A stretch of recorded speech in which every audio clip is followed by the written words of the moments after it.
Broadcasting to you live from the Orion spiral arm of the Milky Way galaxy, the solar system, planet Earth, North America, the United States of America.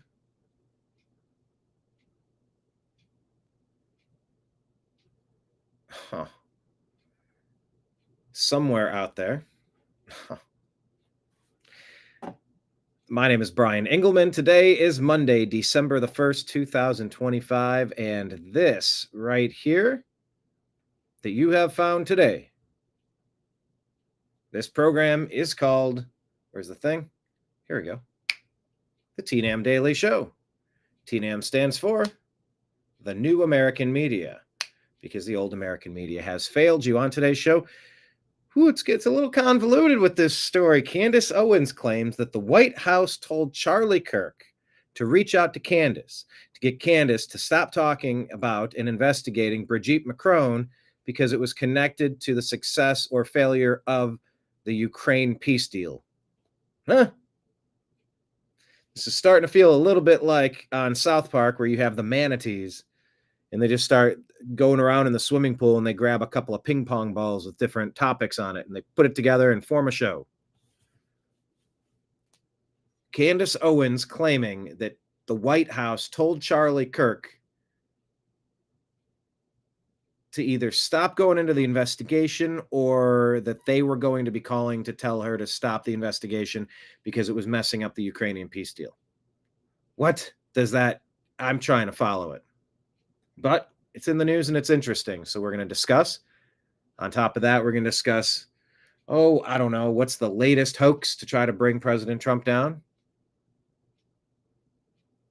What's going on with the tens of millions of illegal alien invaders that have been dumped in this country by Obama Biden?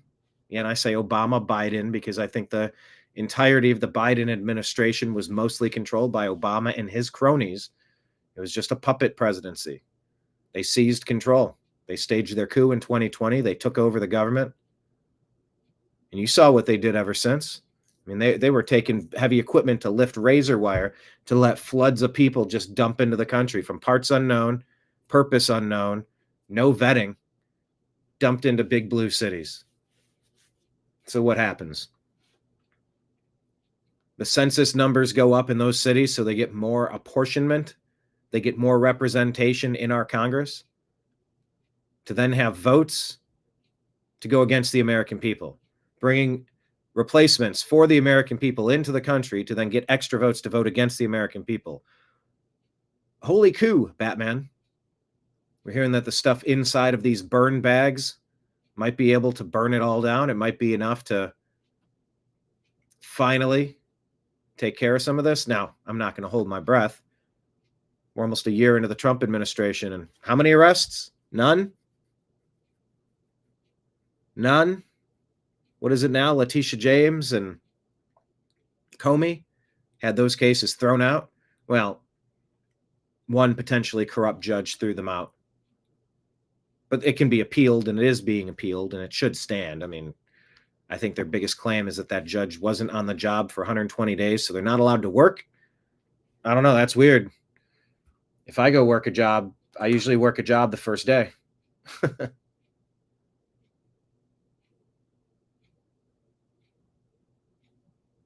That's usually how it works.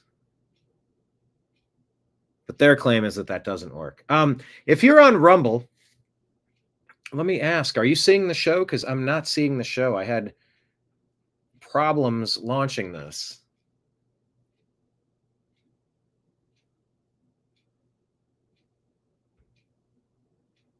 And it's just showing the intro. I'm going to say test. Can you, are you actually watching the feed? I've tried twice to launch this. So anyway, we got a bunch of news to cover.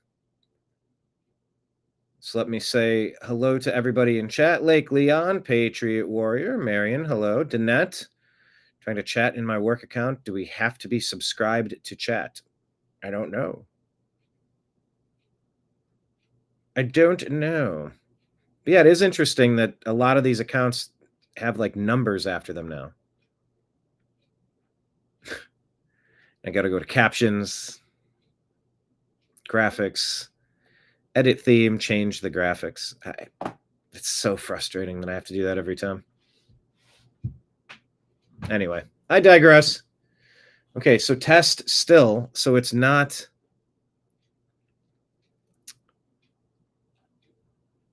Yeah, it's a custom RTMP. Let me try to add the channel one more time. I don't know what more I can do. I mean, I could close the stream and start a new stream.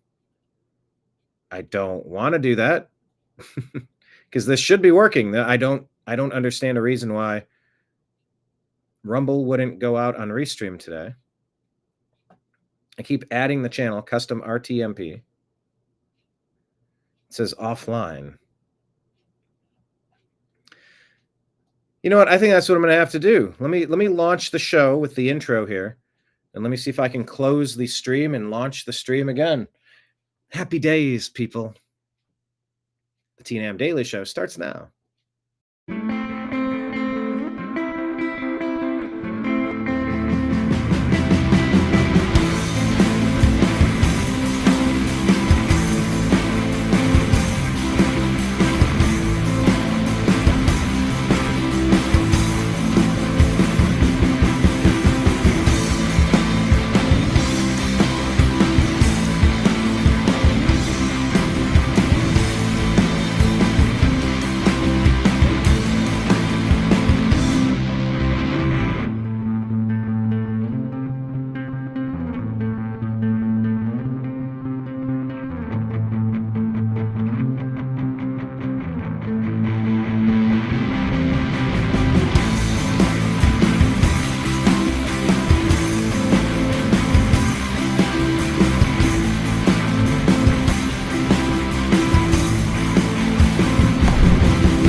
Your guide to the truth, thenewamericanmedia.com.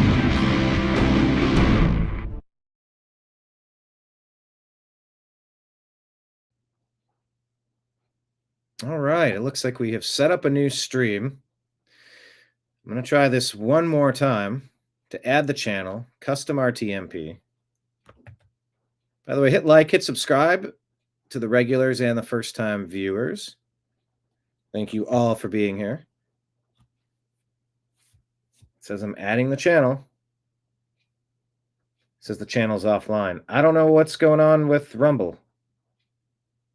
Wait, is Rumble working now? Nope, that's a different show. Here, let me close Rumble, open it again. Let's everybody test Rumble. Now it says it's upcoming. Why does it say upcoming? It's on.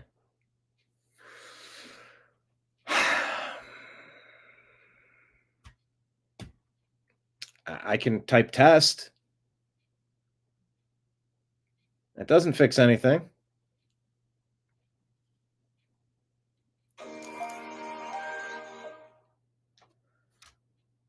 That's the second time I've done this.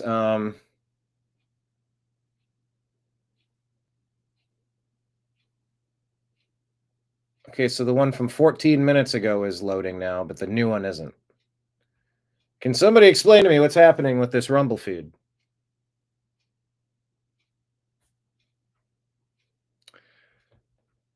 All right, I don't fucking know.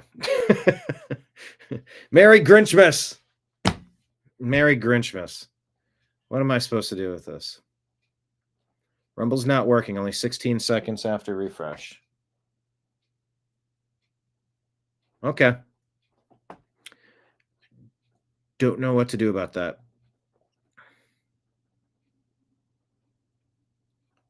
So let me scroll back. What do we have? Okay. I'm going to start with the Candace story because there's a lot to unpack. It's a little confusing, like so many of the Candace stories. Not sure if any of it's right, not sure any of it's wrong, but I'm curious. Let's pull this up on the screen here. Take a listen what she has to say. It says, still not refreshing. Patriot Warrior Texas. Thank you for the heads up. All right. Evan Kilgore reposted this. Candace Owens reveals all of this stuff. Let's take a listen. A couple of days later, on February 24th, Charlie Kirk reaches out and he tells me that the White House is asking me to stop speaking about Brigitte. And he tells me that it is related to the peace deal in Ukraine. That is ostensibly the reason on this same day, February 24th, that's how quickly the phone call happened. This is the day that Donald Trump meets with Emmanuel Macron. Do we have that, by the way, the text message between me and Charlie? Here we go. Yeah, this is February 24th. I'm showing you guys this now. Hey, I have something to tell you from the White House. They asked me to call you. I'm just the messenger here, but it's important. I say, okay, I'm around. Call me. Then we have the phone call. And then I was like upset about the phone call because I was pregnant. And then I felt bad. And I was like, okay, let me think about it because I don't want people in Russia to be killed because I won't stop speaking about Brigitte if the Ukraine peace deal was at the center of this. And he says, okay. And then I tried to say, and a couple of days later on February 24th, Charlie Kirk reaches. And please, Instagram, can you figure out how to connect these so you don't have to reset it and just play the next clip? I cannot be the only one that thinks this is ridiculous, that you're here to watch a clip. It's split into 3 pieces. When one ends, it doesn't jump to the next one. Figure it out. It's Instagram. They have as many tech people imaginable. This is a horrible format. I will circle back Part 2. Tomorrow, or maybe I said tonight, call if you want to chat at all. And we did. We chatted. The next day, you can see he starts with the White House just asked for your number, FYI. I think POTUS might call you. And that is not what happened. On February 25th, actually, Sergio Gore called me and asked me to stop speaking about Brigitte. And it felt more like an order than a request. And I did not respond in kind to that. February 26th, President Donald Trump calls me and asks me to stop speaking about Brigitte. Now, Charlie's in the middle of this. Communications are happening between me and Charlie about Brigitte, okay? On July 1st, and by the way, the series was over, and I said I'll agree to be quiet about this for a while because it's no longer relevant, and I don't want Christian men to be slaughtered in Ukraine because I'm not keeping my mouth shut. Now, on July 1st, I will circle back tomorrow, or maybe I said tonight, Macron sends another legal threat. On July 18th, this is where things get really interesting. Charlie Kirk hosts Tucker Carlson at SAS. This brings in the Tucker element, right? He tells Tucker to go max, call out Israel, Jeffrey Epstein, just go max. And guess what? Tucker really did go max. I want to actually play for you this clip of what Tucker said on stage. Take a listen. Macron sends another legal threat. On July 18th, this is where things get really interesting. Charlie Kirk hosts Tucker Carlson at SAS. This brings in the Tucker element, right? He tells Tucker to go max, call out Israel, Jeffrey. Part 4. And that's a still. Candace released the text messages between her and Charlie to pass on the message from the president to ask her to stop talking about Brigitte Macron. Jeez.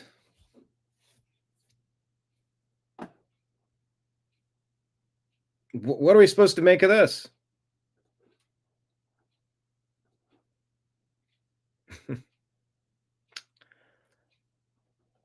I don't know. I know that Candace has the conviction to stake her entire reputation on the fact that Brigitte Macron is who she claims that person is. Is it accurate? I don't know. Yeah, we are having technical glitches.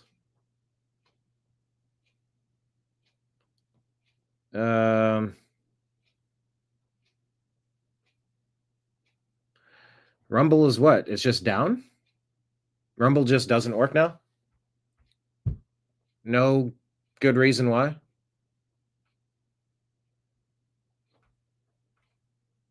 I mean, I even restarted, took the old stream down. Don't know. Today's a day of I don't know.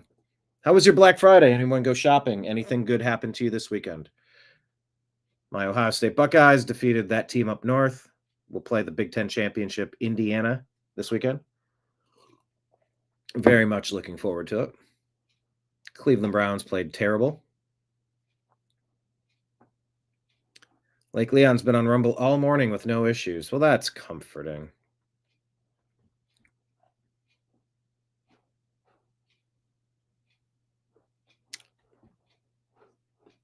I don't get the problem. Test.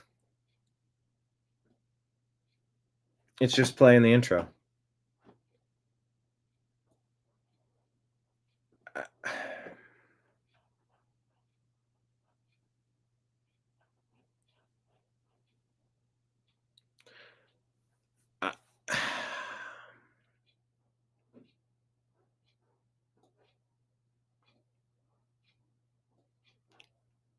Do I try it one more time? I'll try it one more time. I just don't understand what's going on.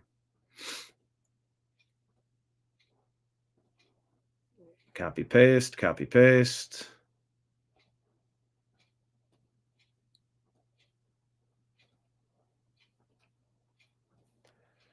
Add channel. Still not showing it. All right. I just don't have Rumble now. All right. David Harris Jr. shares this. God. It's a Muslim cleric in America. This is actually Muhammad sallallahu alaihi wasallam what do with Aisha. He saved her and he married her when He's claiming that Muhammad saved and married a 6-year-old kid. she was 6 years old. And there's music here. And he lived with her, when he... I think there's little piano music in the background. 6 years old to 9 years old. And then he says, gross. After that. When she did. Yeah. The question was that he had S with her at that point. And he said yes. When she ready, she menstruated at 9 and then yeah. when she ready. When she ready, she menstruated at 9. And she's ready. They know that she 9 is years ready. old. They have the I can't play it because of the music. And the question is, why isn't that pedophilia? I think that A 9-year-old is still a child. consider having sex with. What's the answer? has already past that stage. It's already past that stage. She became an adult at 9 years old. She's new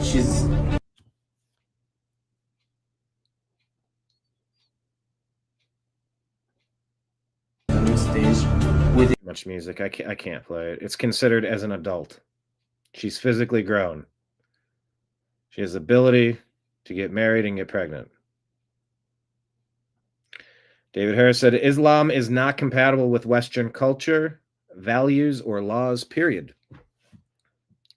6-year-old, 6-year-old, 9-year-old. This group thinks that's okay. This guy, these three at least. How is this compatible? I'd argue that it's not. Okay, so you said you went to 5 other shows on Rumble. All are working. The problem is on my side somewhere. Yeah. Well, thank you for the recon. For the life of me, I don't get why it's not working. Is it now? I mean, my only other option is to shut this entire feed down and start it again. And that's not going to guarantee that it's going to work. All right.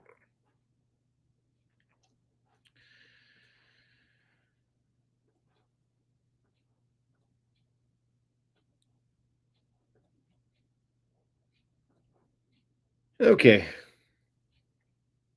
Dude here says we are sick and tired of people. Sick and tired of people who Never mind.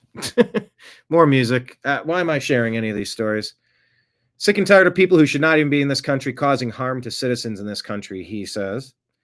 Sick and tired of people who are consistently violent being allowed to run free and assault and murder American citizens.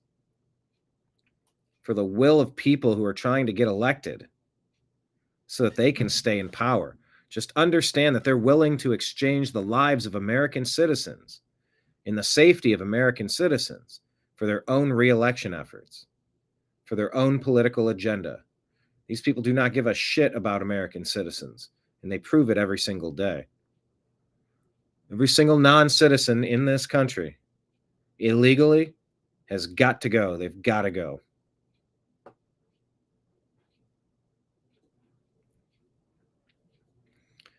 Let's see if I finally have a video without music. Give it a try. All right, guys, so I'm in front of the Portland, they call it the tree. I'm not even kidding you. Look at, they can't even say Christmas. It says right there on the thing, right there, it says the tree. Here in Portland, Oregon, if you notice the fake news, local news media, and all of the influencers, they just call it the holiday tree. I am declaring that this is now hereby renamed to the Christmas tree. It's okay to say Christmas, but you guys don't want to say Christmas because it's for Christians, right? But if it was a Muslim thing, you guys wouldn't have any problem saying it. But Portland, this is the Christmas tree, the Portland Christmas tree. Let's take back Christmas. Let's not let them take Christmas from us. Remember a few years ago when it was like, oh, there's no war on Christmas. And you go, wait a minute, there absolutely is. Welcome to the strange times we live in. Are you celebrating Christmas? Tell me in the comments. Do you have a Christmas tree up? Did you put lights up? Are you decorating? Any Christmas magic at the homestead? Allie Beth Stuckey put this out and says, love your neighbor enough to support strong borders. Love your neighbor enough to oppose Islamic dominance. Love your neighbor enough to be tough on crime. Love your neighbor enough to abolish abortion. Love your neighbor enough to reject trans ideology. Love your neighbor enough to fight for a child's right to a mom and dad. Love your neighbor enough to advocate for economic prosperity. Love your neighbor enough to work for a more peaceful, orderly, free, safe, and stable nation.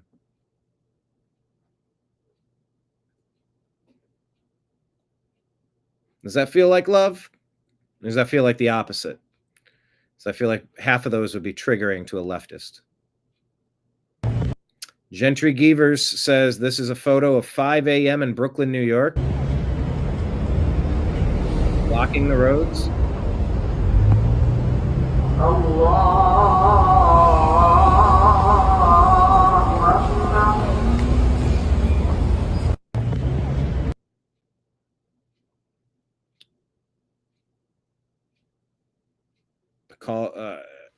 This is a marking of the territory, like the dog lifting its leg and saying that's my tree, taking over these neighborhoods and saying this is what we do here now in America, in New York, 20 years after 9/11. Based Bandita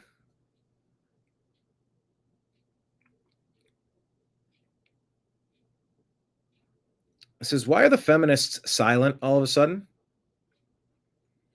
Now on the screen here, unfortunately, you see 4 beautiful blonde women who were murdered by repeat criminal black men. All within the past year, I believe. These are all within the last year. Have there been 4 cases of crazy violent white men offing 4 black women in the past 50 years?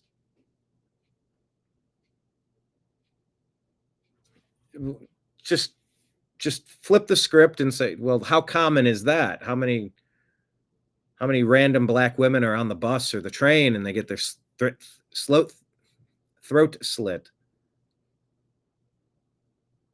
Or home invasion and you just destroy somebody for no reason. Walking the dog, like all these cases, like they start to blur together. Which blonde girl was butchered by which black man in which state was this? Which one? There's too many to keep track of. There's not a single one on the other side. You could say Breonna Taylor was an officer-involved shooting. What are we even talking about? There's no equivalent. There's no random, peaceful, law-abiding black women getting executed by crazy, violent white men. None that have crossed my desk. Have you? Can you think of one? Can you think of one? But these are 4 within roughly the past year. What type of rage and hatred has been baked into these people? These violent dregs of society that haven't been incarcerated to protect the general population. Why is this happening? And where are all the feminists calling out what is an obvious pattern, a trend, a shocking situation? You know what? You could add Ashley Babbitt. She was peacefully protesting on January 6th. The only shot fired was a black man that killed that blonde woman. Maybe it was brown hair, brunette, light blonde. No media outrage there, but when career criminal George Floyd appeared to be hyperventilating or overdosing or have a panic attack or having a heart attack, from the moment they walked up to approach the vehicle after he robbed the store using fake money, that story was amplified sea to shining sea. A guy who was peacefully arrested and put into the back of a cop car, but he squirmed out the other side. The guy put the knee down on the shoulder, neck, back area as he was trained to do by Minneapolis police. As many have sworn on stated record, we all took the training. That's what we were told to do. America burned. Democrats threw gasoline on the fire. Where are all the feminists here?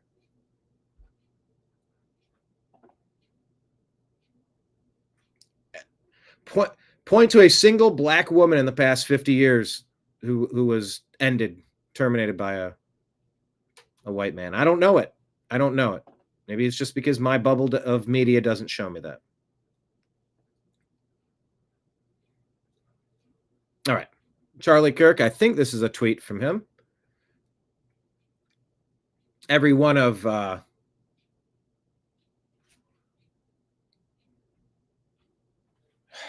is Rumble not working? Every time I share something like this, I'm not entirely certain if it's correct or not, but with the asterisk, it says here, get married and have children. It's not only good and godly and will bring you joy and legacy, but it's a simple act of defiance. Defiance against the oligarchs and tyrants who would rather you die bitter, alone, and with nothing but robots by your side as you enter eternity. Any parents out there?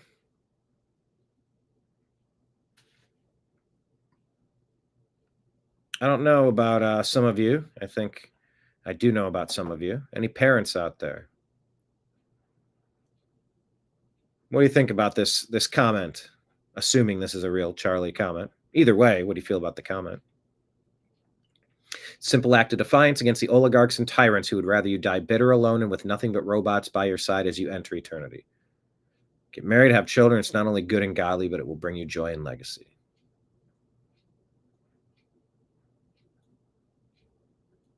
I'd imagine a lot of people would agree with that. Just a reminder here, J.D. Vance was born 41 years ago in one of the poorest parts of the country to a drug-addicted single mother. Most children in those circumstances are aborted. He is now the Vice President of the United States. Keep that in mind. Here's an uncomfortable truth. The average lifespan is 77. Middle age isn't 50, it's 38. Travel, do things, live while you still can.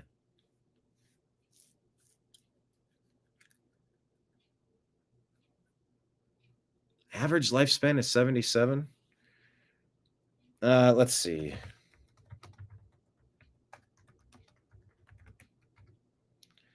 Average lifespan of a human is 73 years across the globe.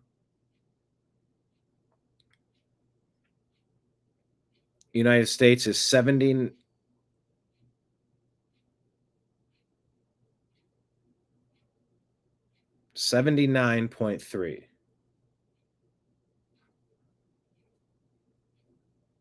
So yeah, 39. Wow. Puts it in perspective. Likely on 1 daughter, 4 grandkids. Nice.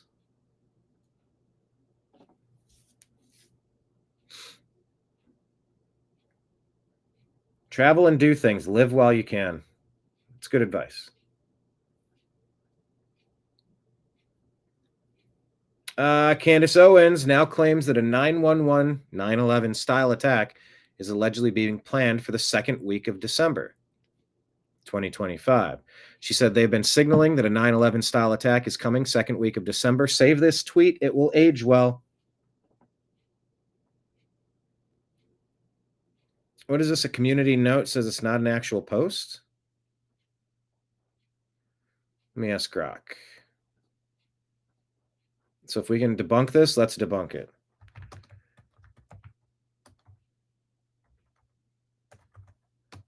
Warn of a 9/11 style attack the second week of December.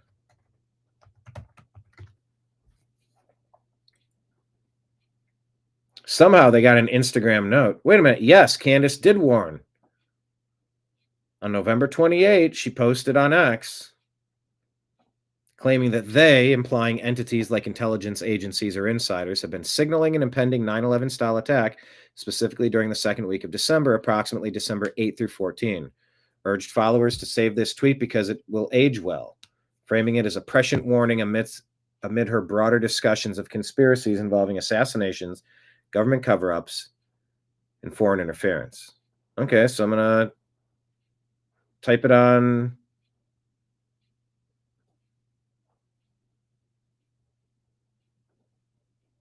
No, I rate it as not helpful. From Grok.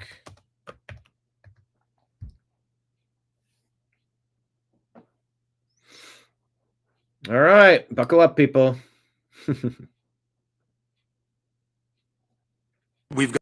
All right, here's an allegation here. Representative Jason Wolford, Representative 50, Howell Chair, Republican, lives with TikTok, shared this one. This is how easy it is for non-citizens to vote in Michigan.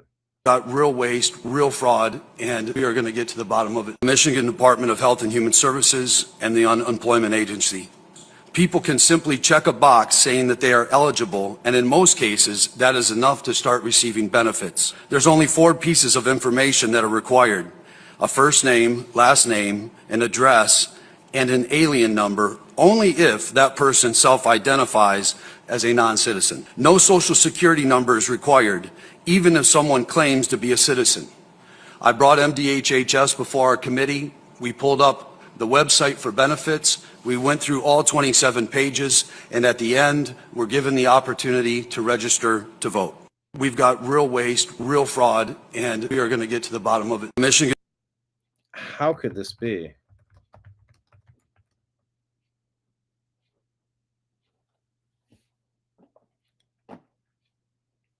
Are we going to be able to clean any of this up in time? It's so frustrating waiting for updates and just time is ticking. Here's Benny Johnson talking about the Charlie Kirk trial. Take on Charlie Kirk's trial and murder is very...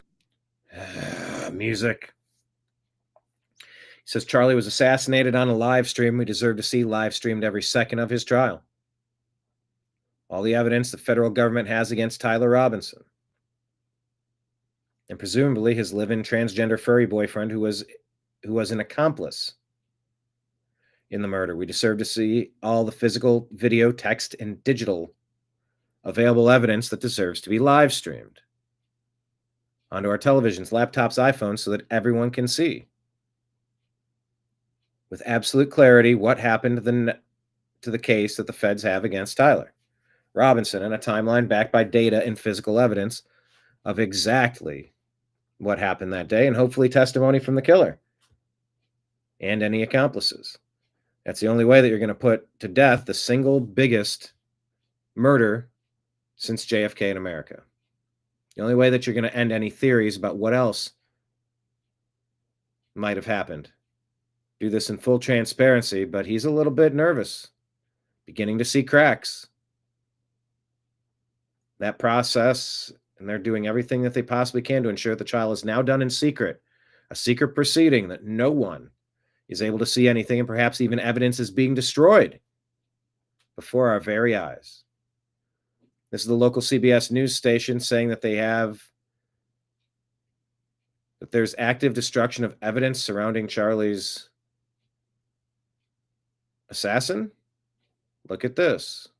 On September 17th, 2025, Washington County Sheriff Nate Brooksby held a press conference. Our job was not to interview, our job was just to get him here. After Charlie Kirk's alleged shooter was taken into custody in Washington County less than 2 days after the shooting. Within the hour, my friend drove Tyler and his parents to my office, where he was greeted by plainclothes detectives. After learning of this, I submitted a public records request to obtain any video of Tyler Robinson walking into the jail facility. Washington County responded saying there were no records responsive to the request, as Robinson did not go to the jail area. Our request for any holding room video was denied.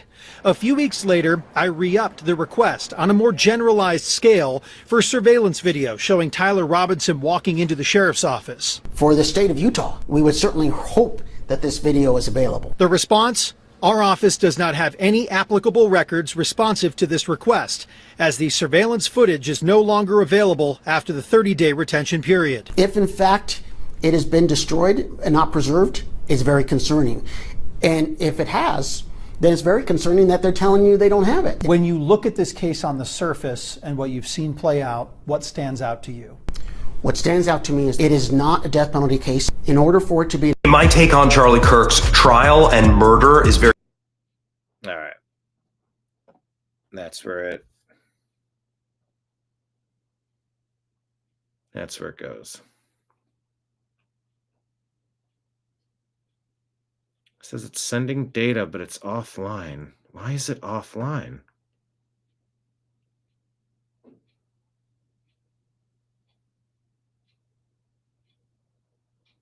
I don't normally have to click.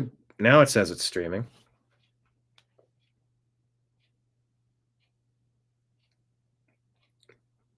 All right, can we get a test, see if the Rumble feed is working? This is the 4th time I've closed it and restarted it. Looks like it might be working now. I don't understand why I had to click extra buttons. But that seems super shady that they don't even have the video of him walking in. Like the basic components of the Charlie Kirk alleged assassin doesn't even add up. The very first, you said it's 16 seconds. It did it again. See, mine's playing ads. It looks like mine is streaming.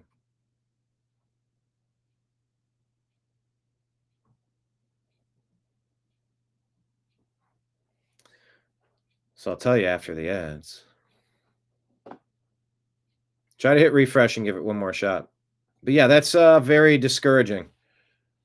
It doesn't feel like we have accurate information about the Charlie Kirk assassination. Okay, here's a New York Times op-ed writer named Wajahat Ali in a message to white people and Americans shared from the Future of Freedom. A New York Times op-ed writer. You lost. The mistake that you made is you let us in the first place. See, that's the thing with brown people. I'm going to say this as a brown person. There's a lot of us. Like a lot. There's like 1.2 billion in India. There's more than 200 million in Pakistan. There's like 170 million in Bangladesh. Those are just the people there. You lost. You lost. You lost because you let people like him in. Mistake that you made is you let us in the first place.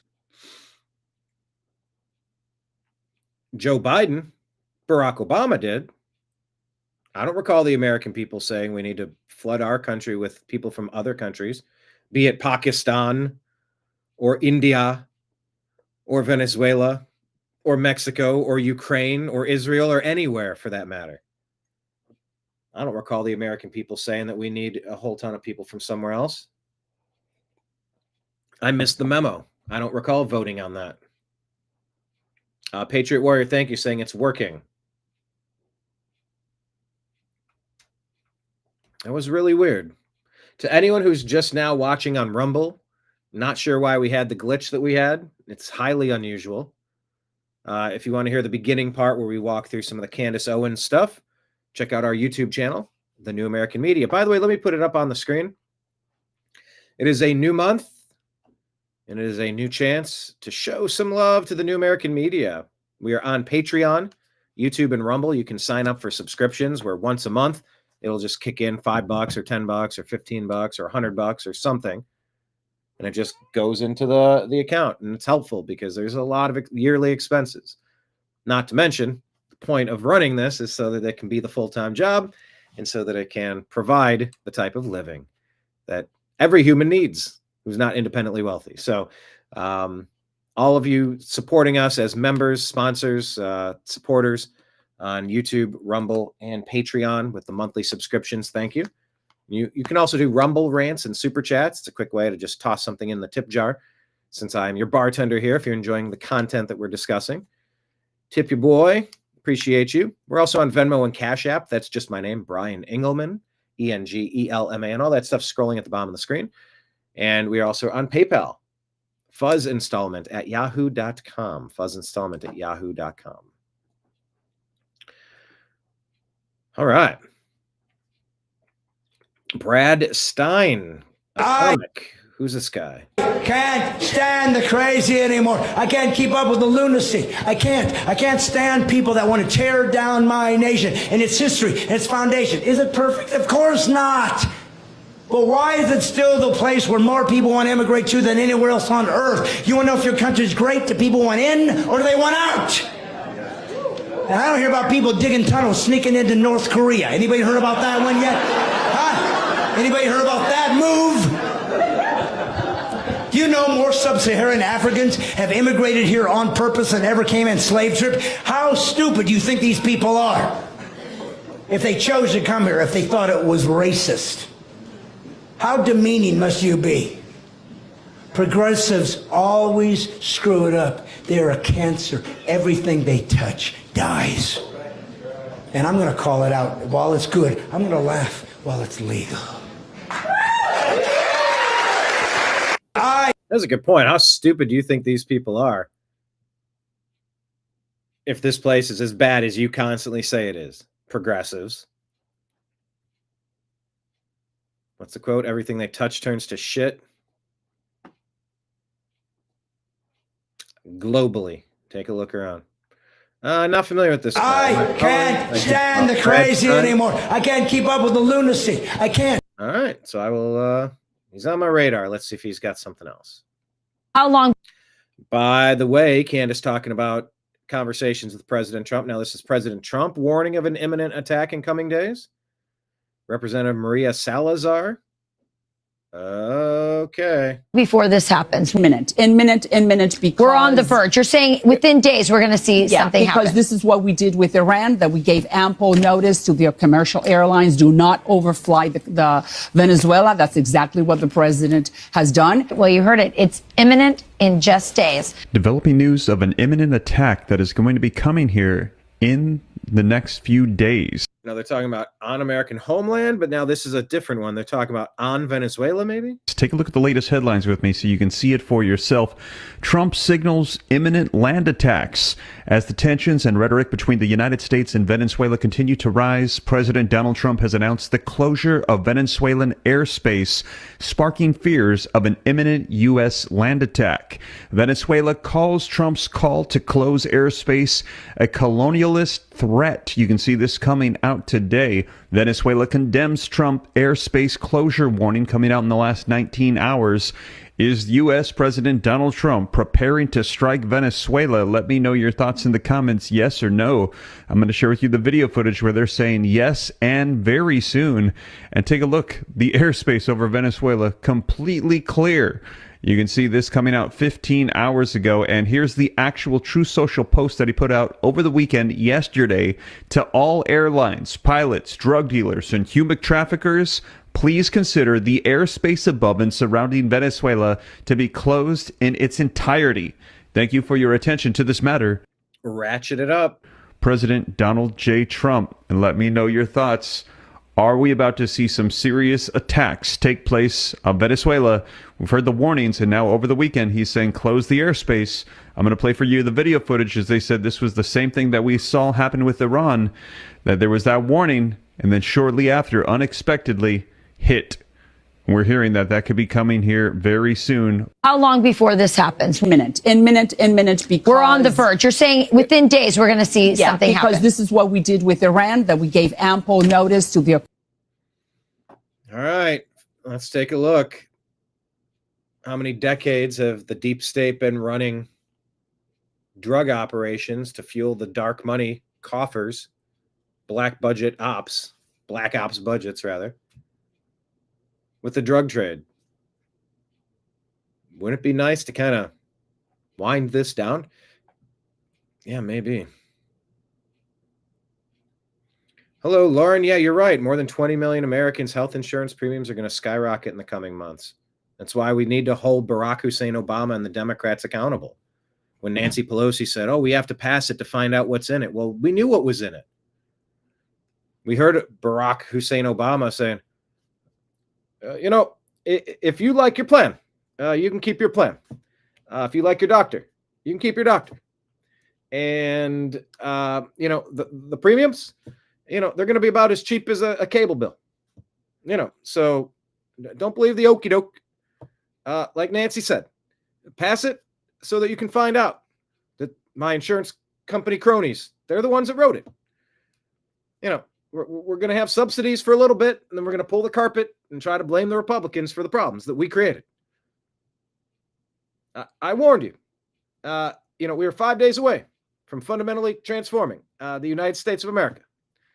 And, not in a good way, into a communist, socialist, Leninist, Marxist, hellhole, anti-utopia.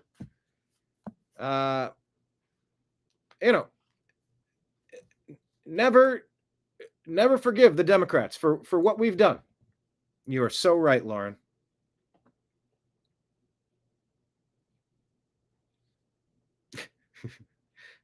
Thanks for joining, Lauren. We all know what Obama did when he seized control of 1/6 of the country through healthcare and fucked everything up. I lost my plan, I lost my doctor, and my premium doubled, more than doubled. Now, I don't know how disingenuous you have to be to come in here and try to copy paste this load of happy horse shit, but more power to you. Take the screenshot, send it back, let your Soros or Tides Foundation or whichever NGO is paying you per screenshot. We're clearly marked. All right, when they go live, make sure you go into their chat, copy and paste this line of bullshit, send us a screenshot, and you'll get paid $20 a day.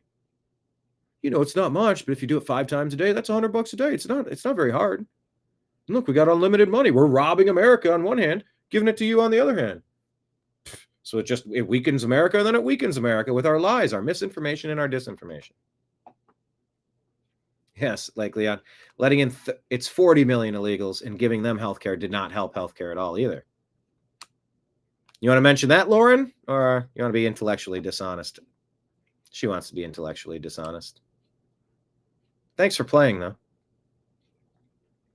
Here's a conversation between Joe Rogan and whoever this guy is. Is this Holden Collada? I don't know who this guy is. Here we go. You've become more religious recently, right? Like, or I guess you go to church now. Like I said, I think they're relaying a truth. I don't think it's myth. I don't think the whole thing is myth, but I don't think it's entirely accurate either. Like when I was having a conversation with my daughter about the book of Revelations, because they were reading the book of Revelations, and they were talking about how it's all going to happen, how it's going to end. And then I said, well, let me tell you something. There's no way that guy telling you that knows that. He might be reading the text, and that text, by the way, is a translation. It's an English translation of probably either Latin or Greek, which was originally ancient Hebrew. Like, a lot is lost in text, and a lot is lost also in the oral tradition. But it's like a long story. Like, do I want to sit down with her and talk about the Younger Dryas impact theory? And it's like, but I'm like, there's no way that guy knows. It might be true. It might be true, but there's no way he knows it's true because he's just a person. He's a person like you or me that is like deeply involved in the scripture. The scripture to me is what's interesting. It's fascinating. That is what, and also that Christianity, at least, is the only thing I have experience with. It works. Like, the people that are Christians that go to this church that I go to, that I meet that are Christian, they are the nicest fucking people you will ever meet. They're really kind, and they are even more nice at a church. When you leave the church parking lot, everybody lets you go in front of them. Aww. There's no one honking in the church parking lot. It works. So regardless of whether or not it's based on an entirely true story, I think it is an ancient relaying of a real event and of the real history of human beings. I don't know what the serpent in the garden and Adam and Eve and the apple, and I don't know what all that means. I assume that what that means, what I assume when they talk about the first human beings, I assume that is a recounting of a genetic manipulation. That's what I think. I think the very first human beings, Adam and Eve, the idea that they just emerged, that is the very first ones, I think it's because they're created. And if you're saying they were created by God, that God created Adam and Eve, again, if you're telling a story for thousands of years where people don't even have books, they don't have paper, they don't have a written language, they're barbarians, they're savages, because they're just trying to remember what they knew from thousands and thousands of years before, when they had achieved a very high level of sophistication, which is what I think happened. This is the kind of story that you get. It's a kind of weird, foggy story, and there's a lot of moral scaffolding in there that if you subscribe to it, you could live a better life. And there's a lot of truth in there. But I think the ultimate story is lost. It's the ultimate truth is like, it's not, I don't think it's accurately documented anywhere. You've become hearing a little bit of the ancient aliens theory in there. Yeah, I don't think ancient aliens in the Bible are I don't think it's necessarily one or the other. I think both stories could give you a deeper understanding of the other. Can't two things be true? I think so. I think it's possible. But when you got one of the biggest podcasters in the world going down that rabbit hole, I think that's for the better. I think we've lost some of what made us who we are. So along the way somewhere, we've lost that part of us. And reconnecting to this, I think it's going to be necessary, helpful, useful. Hello, David. Welcome. All right, here's Liz Wheeler, exposing immigration fraud. Take a listen here on The Blaze. Shell ICE sweep in Minneapolis-St. Paul finds 50% of immigrants had committed immigration fraud. 50% of immigrants had committed immigration fraud in the city of Minneapolis. The city of Ilhan Omar. The city of Jacob Frey, who's not leftist enough for Ilhan Omar, because it's not just about how leftist you are, it's about whether you also adhere to jihadist ideology. Politics are just a tool to propagate Islam to these individuals, to make the cities of the United States unlivable for infidels. And immigration fraud is a big part of this. Remember, in the religion of Islam, Muslims are permitted to engage in taqiyya, which is a form of lying. They are permitted to misrepresent themselves and their beliefs and their goals and their politics and the plots that are unfolding domestically in the United States, if their lying helps achieve an Islamic caliphate better, more effectively, more successfully. It's a sort of twisted marriage of the communists and the Islamists because they have a shared enemy, you. And this immigration fraud plays a large role in what's happening right now. It was no coincidence that in New York City, after Zohran Mamdani was elected, we saw these startling statistics that said of New Yorkers who were born in New York or born in the United States even, the majority of those people voted for Andrew Cuomo. But of foreign-born New Yorkers, meaning naturalized citizens, I hope, who had not been born in the United States, the majority of them voted for Zohran Mamdani. It's part of the plot. Bombshell ICE sweep in Minneapolis-St. Paul finds 50% of immigrants had committed immigration fraud. 50% of immigrants had committed immigration fraud in the city of Minneapolis. The city of Ilhan Omar. The city of Jacob Frey, who's not leftist enough for Ilhan Omar, because it's not just about how leftist you are, it's about whether you also adhere to jihadist ideology. Minnesota people, they're trying to do it in Texas. They're trying to do it all across the country.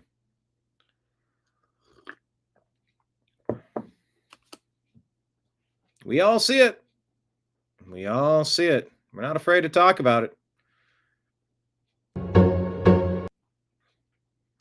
Ashley says, Democrats cared more about the woman who got called Piggy than the woman who was set on fire in Chicago. Let that sink in.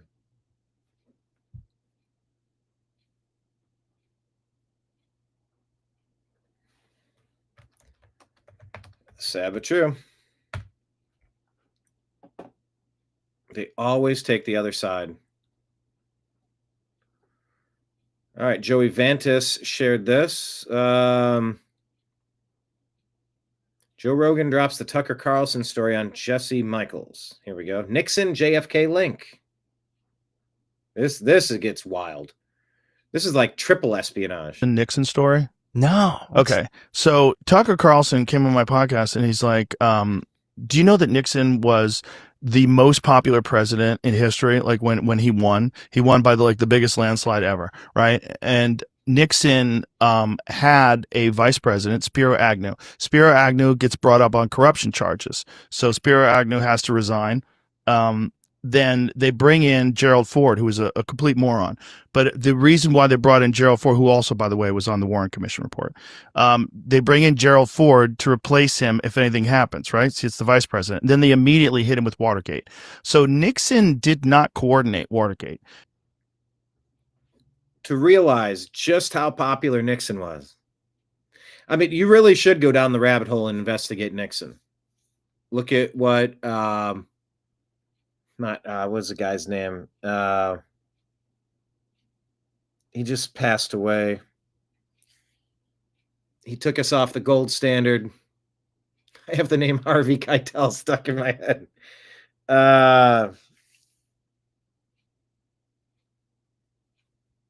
Was it Secretary of State? What was that old man's name? He died within the past year, I believe. Nixon was one of the most popular presidents of all time, and he was kneecapped. They took him out. Listen to just how batty this story gets. Watergate was coordinated by the FBI. It was all FBI agents that did it, and then they brought it to him, and what he was guilty of was saying cover it up. So they were talking about covering up. He agreed to that, and that's what they got him on. They set him up. Bob Woodward was an intelligence agent. Naval spy ring. Yes, and his very first job as a reporter is Watergate. How shocking. Now, if you know anything about the hierarchical structure of any kind of newsroom, there's not a fucking chance in hell some Henry Kissinger. Yes. Okay, David, you got it. Yeah, it came to me. I'm like, Harvey Keitel? No. Kissinger. I had the K part right. Kissinger.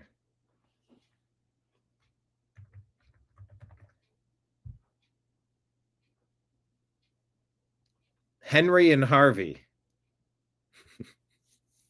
At Harvey Keitel, I was aiming at Henry Kissinger.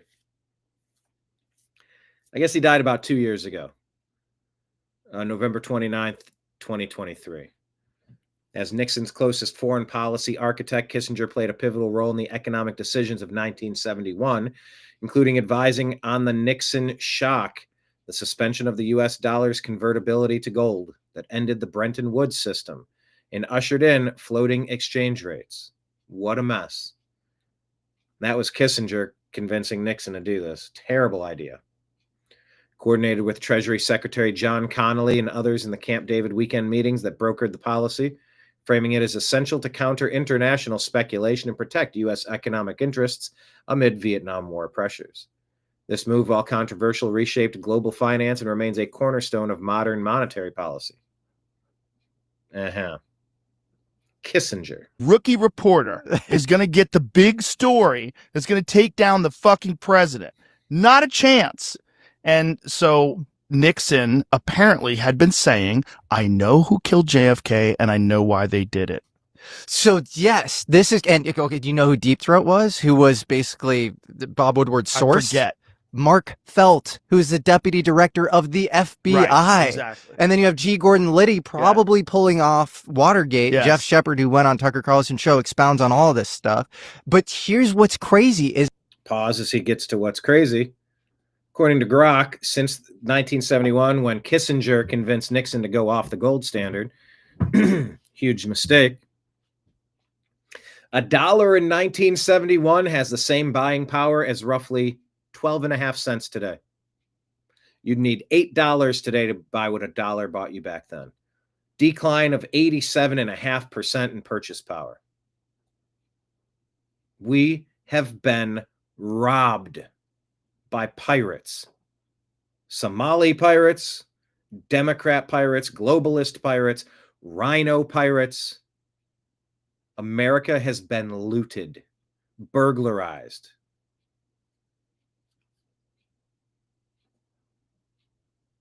Back to what's crazy. Is I think Watergate connects with the JFK assassination per what you just said, because you know who was running? So McGovern was running against Nixon, and Nixon was winning by a huge margin. He was extremely popular. So it's like, why would he break into the DNC? He was definitely paranoid. What was he paranoid about?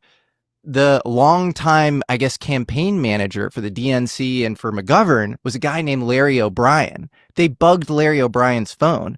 Larry O'Brien was Howard Hughes's longtime general counsel. Howard Hughes was the original guy to set up the S-Force, which ended up taking out JFK. So Nixon was so paranoid that it would get pegged on him that he took out his greatest political opponent, because he was like, oh, it's a triple bank shot, but they're going to think it was definitely me because he was paranoid, that he broke into the DNC. Yeah. Isn't that insane? It's insane. It's so it's crazy. so insane. It's such a crazy story. Do you ever...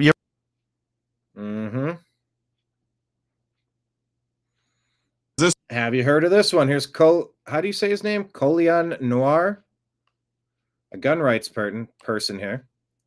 Telling you about what happened in the UK.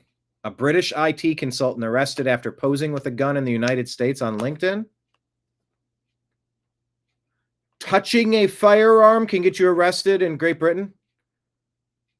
Holy shit, they are under totalitarian rule. What needs to happen to liberate the people?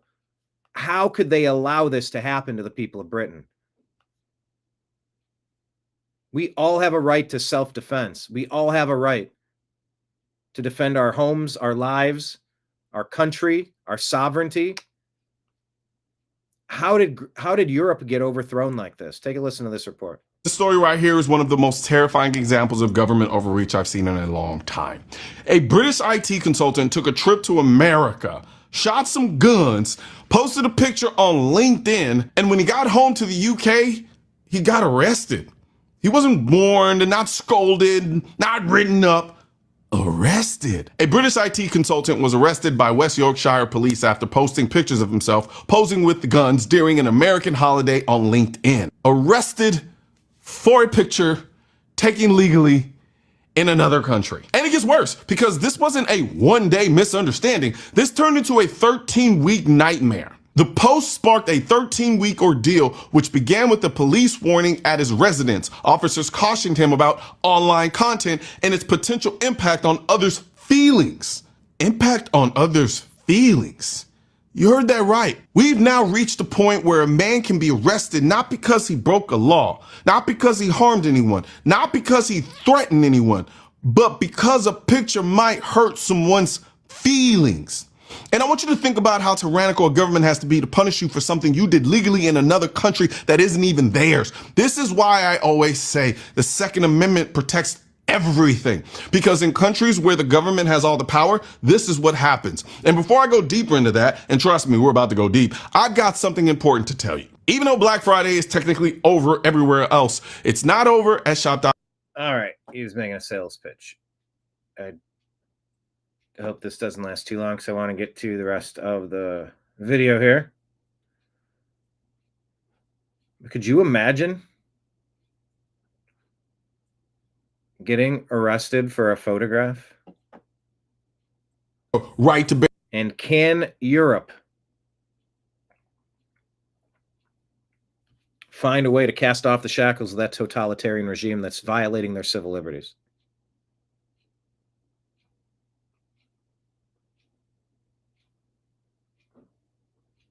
I don't know. I don't know if Europe can be saved. If it's already been conquered and it's a done deal. They lost. Bullshit that I was talking about before. Despite Mr. Booth's offer to demonstrate the photograph's American origin, authorities chose to arrest him on August 24th. So he tried to explain the obvious.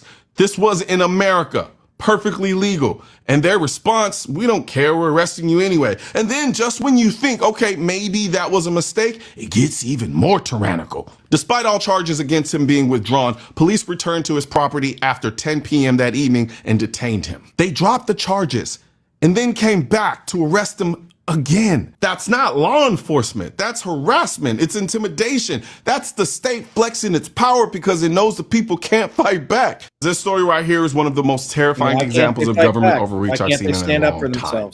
A British IT consultant took a trip to America, shot some guns, posted a picture on LinkedIn. Shot some guns.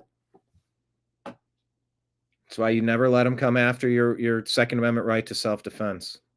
Ever, ever, ever. Don't bend an inch. Nope, not a bit.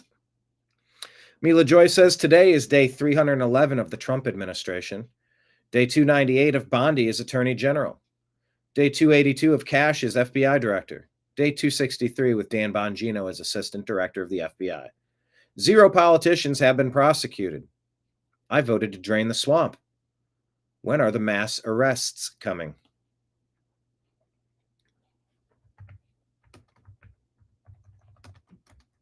We'll say TikTok. We are all waiting.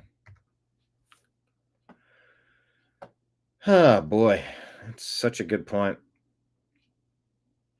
Never forget, this is what Democrats did to America. Check out what they were doing in Arizona. Here in Lukeville, we are quite literally in the middle of nowhere. 2.5 hours to the closest major city. Thousands are crossing here illegally every day, and the situation is completely unsustainable. We'll step out, give you a look at the scene here. This is a mass of hundreds upon hundreds of people who have crossed the border illegally and are camped out here at the border wall, waiting to be apprehended by Border Patrol. You'll quickly notice these are all single adult men. There is not a single woman or child in this group you're looking at. And these guys are coming in from all over the world. Large amounts of African men from Senegal, from Guinea, from Mauritania, from Egypt, others from the Middle East, others from Asia. This is Border Patrol's Tucson, Arizona sector, which just had 17,500 illegal crossings last week alone. That is the highest weekly total ever recorded. We talked to one man from Mauritania who told us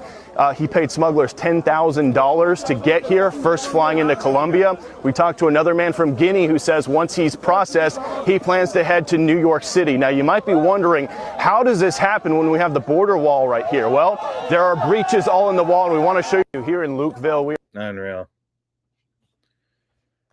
Where are the damned arrests of the traitors already?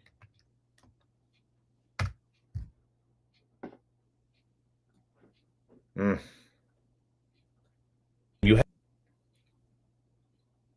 All right, here's Jillian Michaels talking with Carl Higbee about Western values, Somalian values, Ilhan Omar, and what was done to place people like this into our government. Have a U.S. Congresswoman, Ilhan Omar, who came here as a refugee from Somalia. Right. By the way, a lot of people don't know this. She came here from Somalia at our good graces because her father was a senior ranking general or a senior ranking officer in the military that was committing genocide. And when the government collapsed, they wanted to go kill him. So America took him in. Okay, she came here with him, and now she's a U.S. Congresswoman presiding over the #1 terrorist recruiting capital of America. Can I ask you, how does a person like her, who gets taken in, not assimilate? Because the vast majority of immigrants I know, in particular refugees, end up loving America more than those of us who take it for granted. I could, PBD. This guy came from Iran, ran from the Ayatollah at 10 years old, fought in the military, became a successful businessman. How do you think? I mean, I know there's no quantifiable way to really know, but how do you go from PBD, who loves America and fought for the country, to Ilhan Omar, who kind of quietly wants to overthrow the West? Not quietly. She's openly saying that she wants to represent Somalia here in America and make America like Somalia, the dump that she fled from. You have a U.S. Congresswoman, Ilhan Omar, who came here as a refugee from Somalia. Right. By the way, a lot of people don't know this. Not entirely sure how any of this is helping the United States. Nobody's ever been really able to explain it to me.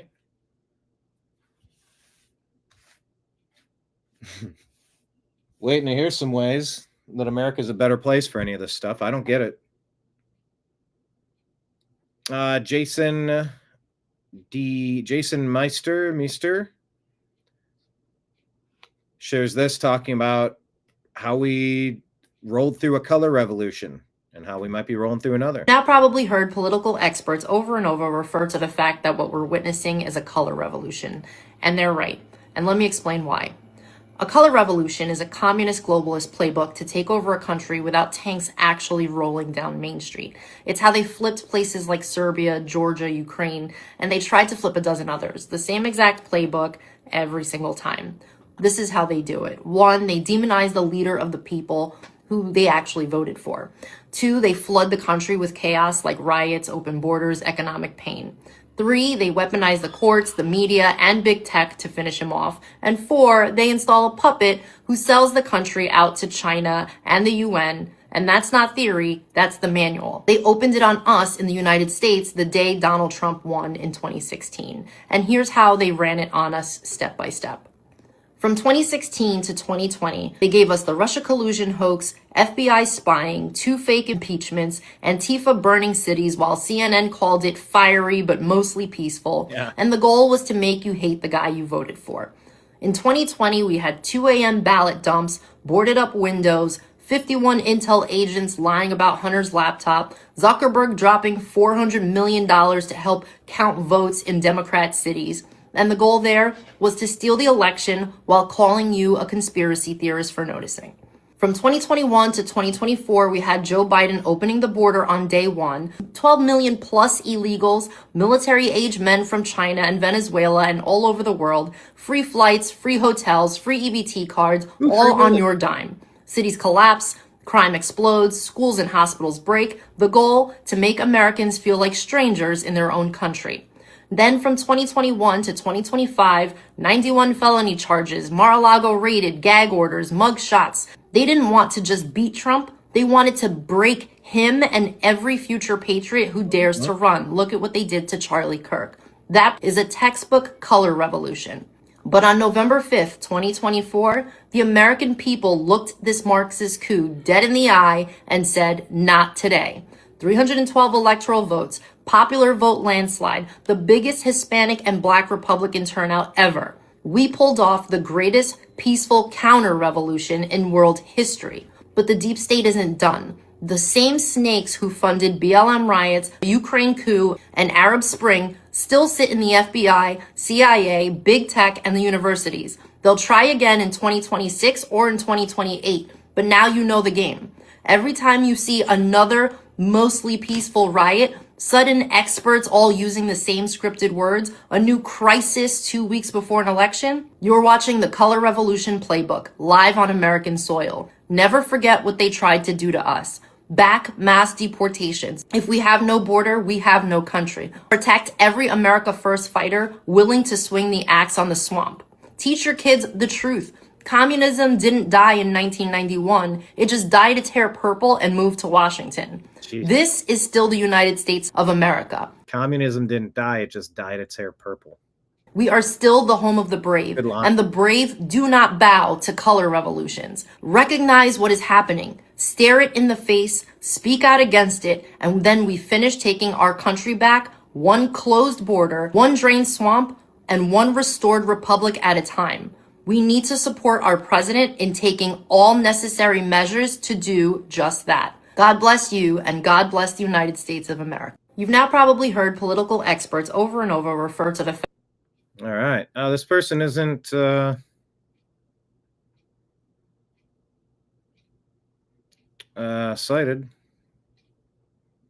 I don't know who this person is. That stuff checks out. Whoa, Nimbus! No, bud. That's not a. Yeah, that's not a good spot. Okay. Do it like that. Yeah, Nimbus is a positive part of my life until he just laid his whole paw out across 9 different keys on the keyboard.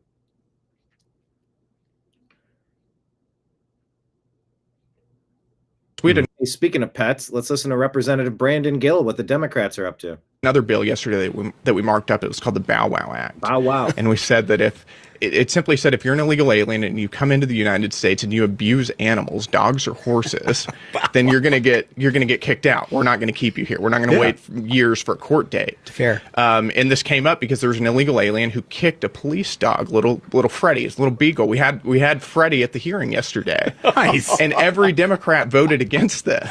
I mean, if you voted against Freddie, they voted against with voting in favor of kicking dogs, Democrats now. Good job. Freddie right there. See, you're seeing some inner genius from Gil here. Yeah. Because, like, it's not just about the Bow Wow Act. Yeah. You've got the left. It's like, oh, God, we got the PETA thing. Yeah. Oh, man, we just... we're supposed to be for the animals, but we're really for the illegals too. There's a presentation component to the thing. That's what we appreciate about you. But it's like if you're a Democrat and you can't vote to deport illegals who are literally kicking beagles. Yeah. I mean, they kick this beagle, like beagle was thrown into the air. I mean, poor little dog. Yeah. I mean, how is the Bow Wow now? Is the dog's happy and healthy, thriving. He went out there, was chewing dog toys throughout the entire hearing. I mean, this is nice. We're the party of animals. He's got a friend in Brandon Gill's office. I know that. That's awesome. We had another bill yesterday that we marked up. It was. I mean, is there any issue the Democrats could get on the right side of? Actually, that's a good question. Is there even a single issue that the Democrats can vote on the correct side of? Yeah, you gotta abolish that party. Tommy Robinson in the UK, he's got comments about Tucker Carlson. He's not really happy with how he thinks Tucker frames some stuff. He's got some harsh words. Tucker Carlson. I've got Tucker Carlson on the video yesterday talking about he has more in common with his Pakistani taxi driver than he does some white middle-class American. Yeah, what do you know? What does Tucker Carlson know about living in a Pakistani town? 50% of my town's Pakistani. You don't know nothing about Pakistani taxi drivers. We do. We're beaten up by them growing up. Our daughters are abused by them. Our wives are harassed by them. Yet you pretend you know something. What do you know in the United States of America about growing up around Islamic immigration? They're all talking about, well, the Muslims and the Christians are together. Yeah, come and say that in Europe. Come and experience that in Europe. We're not together. They're not with us, you clowns. But I listen to all these new right-wing commentators talking just because they hate Jews or hate Israel, saying we need to work together with the Muslims. Yeah? Come and speak to people who live with Islam. It's infuriating. I'm watching, like, even Tucker Carlson thinking, what do you know about Pakistani taxi drivers, mate? What do you know? Do you know who's ferried all of our girls round in every town city? In Rotherham, Telford, Oldham, Rochdale, Birmingham, Bradford, Leeds, every city where our daughter's been raped. Who ferried them round? Pakistani taxi drivers. Tucker, your mates, who you'd rather hang around with. You know nothing about this subject. So don't try talking about it just because guitar are in your back arse. Because it's pretty infuriating. Yeah. And I see that so much coming out of the United States. I'm looking at it thinking, you don't know what you're talking about. You have no idea what you're talking about. You live in America. You're not plagued by Islamic rape gangs. You're not surrounded in a town with 50%, with 45 mosques. You've got no idea what you're talking about. So don't just start talking about how we need to be, we're all friends and Muslims and Christians are together. Yeah, tell that to the Christians in Afghanistan. Tell it to Christians in Pakistan, the Christians in Iraq. South Africa, Nigeria. Go speak to the Nimbus. Christians in the Middle East. Go speak to the Christian population, which has gone from 20% to 7% in the last 20 years. Why? Tucker Carlson. I've got Tucker Carlson on the video. Got to get some perspective. So the Queen's senior citizen who fatally shot a would-be mugger is headed to prison for 4 years. We've talked about it. New York Post put this out. What's this clip here? Is this from Sopranos? It's called the narco-tyranny, Tone. It's a system of government that fails to enforce the law while simultaneously prosecuting good Samaritans who try to enforce it themselves. That's a narco-tyranny, Tone. Dana Lash said this is heinous. A violent repeat offender with 15 prior arrests was shot while trying to rob an elderly man. The elderly man exercised his Second Amendment right of self-defense and will now spend 4 years in prison because New York didn't give him permission to own his own revolver. They don't need New York's permission. We have a Second Amendment that covers every single American.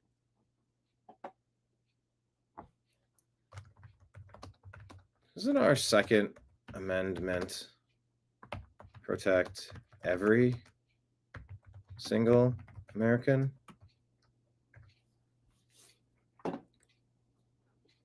Unreal. C3 says, once you realize this, you'll never miss it again. When America is in a dispute with another country, the Dems and media will always side with the other country. Yesterday was Somalia. Today, Venezuela. It doesn't matter who it is or what it's about. They just hate America.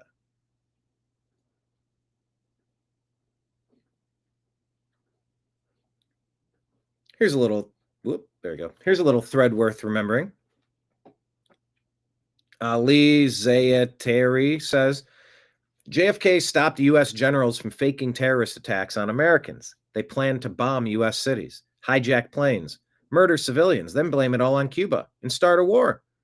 This isn't a conspiracy. It's declassified. It was called Operation Northwoods. The year was 1962, says Ali Zayteri. The Cold War was heating up. Cuba had just allied with the Soviet Union. Tensions were at a breaking point. Some in the Pentagon wanted war at any cost. So they designed a way to manipulate the American people into demanding it. Operation Northwoods. A top-secret proposal from the U.S. Joint Chiefs of Staff, signed by General Lyman Lemnitzer, the highest-ranking military officer in the country. The plan? Use false flag terrorism to justify invading Cuba. It was presented to Secretary of Defense Robert McNamara in March of 1962. JFK rejected it immediately. What they proposed? Hijacking or faking plane crashes, bombings in U.S. cities, staging deaths of Americans, blaming Cuba for it all, using evidence to justify U.S. military action. Sound familiar? Operation Northwoods included a... What does it say? Operation Northwoods included a fake communist Cuban terror campaign in Miami, other Florida cities, and Washington, with bombings blamed on Cuba to discredit Fidel Castro and mislead Americans. These weren't just ideas, they were detailed written plans. Here's what they proposed word for word. Blow up a U.S. ship near Cuba. stage fake funerals for victims, shoot down a fake passenger plane, plant bombs in American cities, blame it all on Castro. Direct quote, we could develop a communist Cuban terror campaign in the Miami area, in other Florida cities, and even in Washington. From Annex to Appendix to Enclosure A of the Operation Northwoods memo. Source, declassified by the National Security Archive. They even planned to fake a real airline disaster. They'd use a drone disguised as a passenger jet, then simulate it being shot down. Fake wreckage, fake victims, real outrage. The goal? Trigger public support for a full-scale war. But there was one problem. The plan had to go through one man, President John F. Kennedy. And JFK said, absolutely not. He rejected the plan shortly after he fired General Lemnitzer. The American public never knew. Operation Northwoods was classified for decades, buried in the National Archives. It wasn't until 2001 that it was declassified under the JFK Assassination Records Review Board. Almost no one talks about it, but it's all there in black and white. This is not conspiracy. These are government documents approved by the Joint Chiefs and very real. You can read them yourself. Let this sink in. Top U.S. generals were willing to K Americans just to start a war. The only reason it didn't happen, JFK stood in the way. Let that reshape how you think about history. JFK was also the only U.S. president who stood up against Israel and the Fed. JFK pushed for peace talks. He warned about the military-industrial complex publicly. Months later, he was gone. If this is what they were willing to write down, what else have we never seen? Was this the only plan? No. It was part of a larger operation. Operation Mongoose, a CIA-led campaign to undermine Cuba through sabotage, propaganda, and psychological warfare. Why it still matters? Operation Northwoods shows how far some military leaders were willing to go to create a narrative, and how secrecy can hide in dangerous ideas. How secrecy can hide dangerous ideas. Operation Northwoods was real. They planned false flags, targeted civilians, wanted war by deception, but JFK stopped it. Now you know. History isn't what you were told. They lie in the news, and you think they won't lie about history? That was Ali Zatari. Worth knowing. Here's a conversation with Jack Posobiec, I guess his brother Kevin, and Steve Bannon about the Green Revolution, where the color revolution meets the green ideology. You might call this the Green Revolution, I suppose, because what it is, and President Trump has exposed this by announcing a moratorium on all third world migration. And in fact, the New York Times has a story out that the State Department, I don't know if this is Rubio or what, ordered to destroy any visa that's even in process right now for Afghanistan, which I couldn't even applaud more. We know that this entire area has been unvetted, and President Trump went out and said very clearly, they are non-compatible with Western civilization. What we laid out in my book on humans last year is that is the specific reason that they are being imported to the United States and across Western civilization, because the people behind this know that they are disruptive, know that they are non-compatible with Western civilization.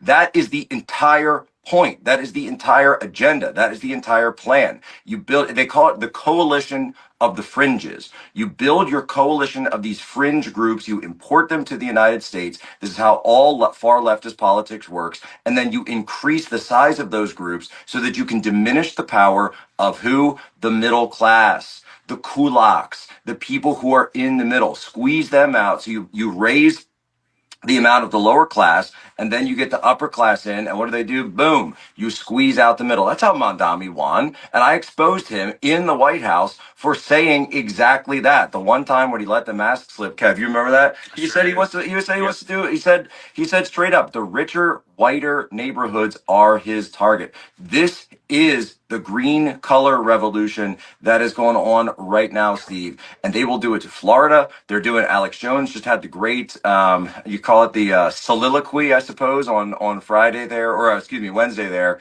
talking about how they're doing it all across Texas. And he says, Texans, why are you just sitting around watching football? You need to wake up to what's happening to your state. This is mass invasion. You are being invaded and you're asleep. You might call this the Green Revolution, I suppose, because what it is, the president. David saying, I've been talking about Northwoods for 20 plus years, and people used to look at me like I was just crazy. Like Leon, yeah, Fauci didn't like beagles either. Yeah, I hate Fauci. Now President Trump has said that those auto pen things are null and void. I believe that means Fauci's back on the table. Let's go get him, indict him ASAP.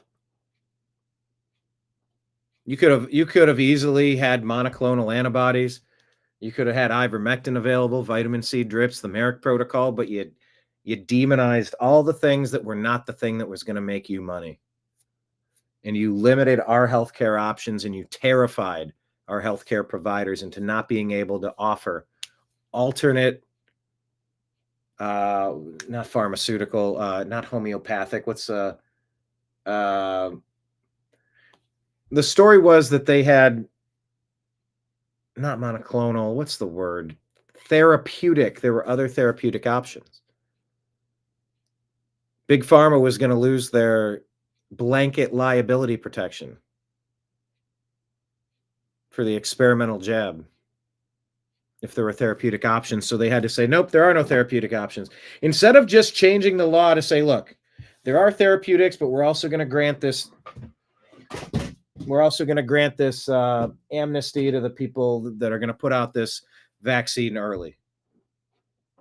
They didn't have to do it the way they did it and limit monoclonal antibodies, ivermectin, other therapeutic options.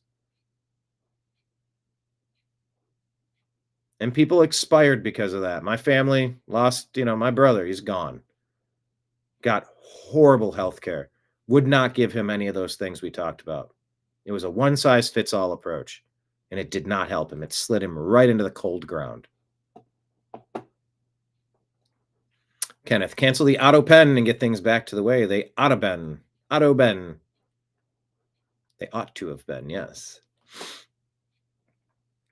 Elon talking to Rogan about Susan Collins, the Navy, submarines, and $12 billion missing dollars. No biggie. The federal government is not break even. It's literally losing $2 trillion a year, and it does not pass its audits. It fails its own audits. So, there's a case where, I think Senator Collins was telling me about how she gave the Navy $12 billion for more submarines, got no extra submarines, and then held a hearing to say where'd the $12 billion go, and they were like, we don't know. That was it. Basically, stuff is so crazy. It's only the federal government could get away with this level of waste. The federal government is not break even. It's literally losing $2 trillion a year. It's unreal. Can we ever stop the implosion? This is an implosion. It's a detonation of a nation. All by design. We didn't vote to be imploded.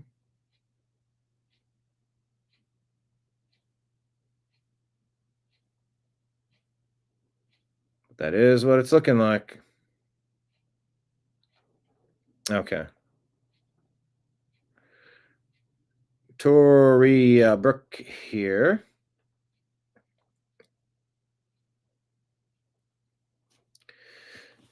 Info. In September, 2.4 million Bibles were sold in the United States as part of a surge that coincided with the death of Charlie Kirk. Bible sales were up 11% this year over 2024, according to Circana. The scripture, Rogan on Christians, to me is what's interesting. It's fascinating. Okay, we played this clip earlier. My thought is that we are bracing for. Irina's law takes effect in North Carolina tonight, ending cashless bail for multiple offenses and tightening rules on releasing suspects from jail. It's about damn time. Monday, as you do when there's a hurricane or a tragic storm that is coming. She's calling it a tragic storm that's going to keep violent, crazy murderers behind bars.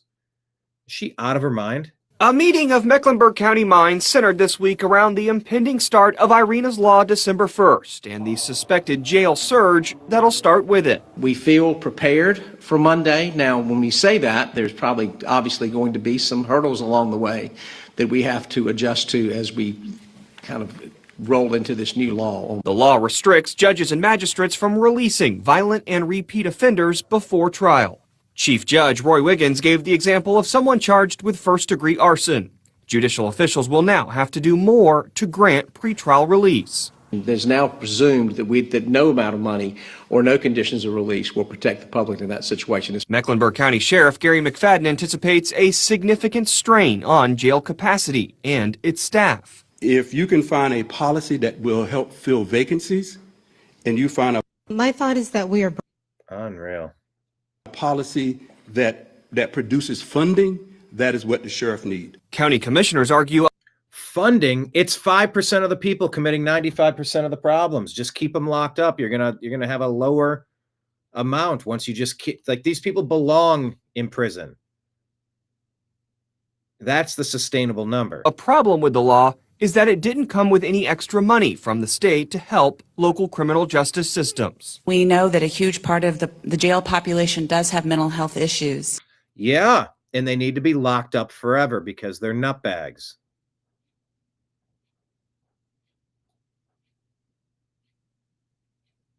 We can have compassion and treat the crazy with respect and with love and with care.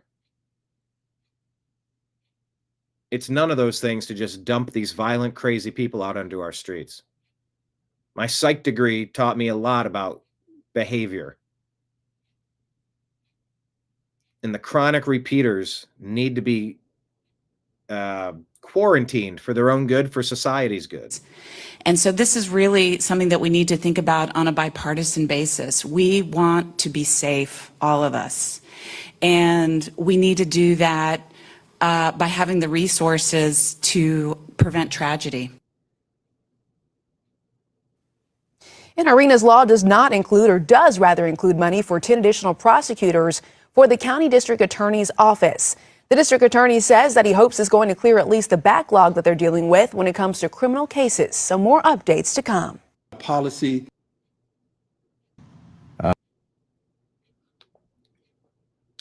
Discussing simulation theory. Sometimes I feel like I'm an anomaly in the matrix. That is new. Yeah. Do you believe you're in a matrix though? Like actually believe? I think you have to just think of these things as probabilities, not certainties. Mm-hmm. There's some probability that we're in a simulation. What percentage would you attribute to that?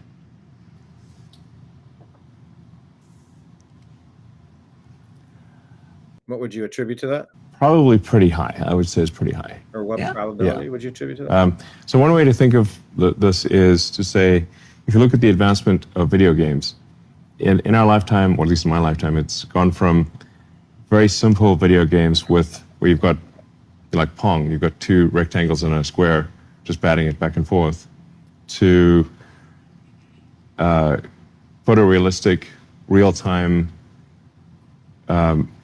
games with millions of people playing Simultaneously. sometimes simultaneously. And that's happened just in the span of 50 years. So if that trend continues, video games will be indistinguishable from reality. Right.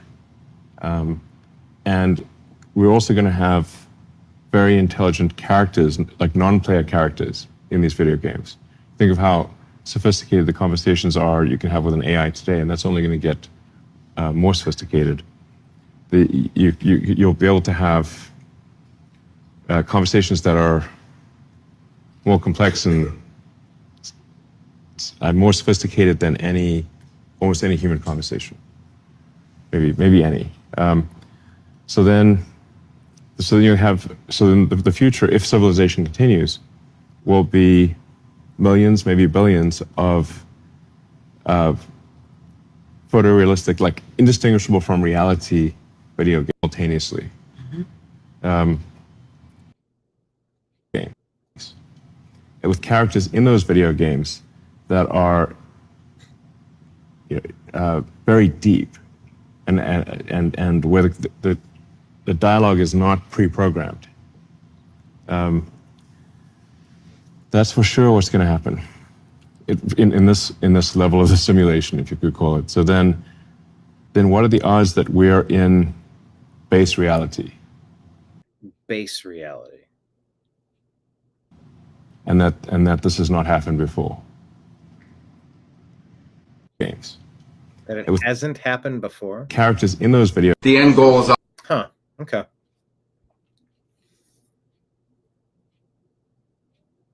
Question of the day, type in the comments. Do you think we're in a simulation, like a video game reality? I'm curious to get your thoughts. In case you missed it, Secretary of State Marco Rubio is driving Ukraine peace talks in Florida. This is about ending a war. And, well, let's just listen to him. Obviously, not just the end of the war. Obviously, that's essential and fundamental. We want to see the end of the killing and the death and the suffering, and I'm sure the Ukrainian side, I know they do as well. They want peace. But it's also about securing an end to the war that leaves Ukraine sovereign and independent and with an opportunity at real prosperity. So this is not just about ending a war. This is about ending a war in a way that creates a mechanism and a way forward that will allow them to be independent and sovereign, never have another war again, and create tremendous prosperity for its people. Not just rebuild the country, but to enter an era of extraordinary economic progress. It's a country where Ukraine has tremendous economic potential. Ukraine has tremendous opportunity for true prosperity. Obviously, you can't do that in the middle of a war like this, but ending the war alone won't achieve that. So this is not just about peace deals. It's about creating a pathway forward that leaves Ukraine sovereign, independent, and prosperous. And so we expect to make even more progress today. The end goal is... Fingers crossed. Breaking, Trump envoy Steve Witkoff heads to Moscow for talks with Putin on ending the Ukraine war. Okay, fingers crossed. Pete Hegseth, for your Christmas wish list. Franklin targets narco-terrorists.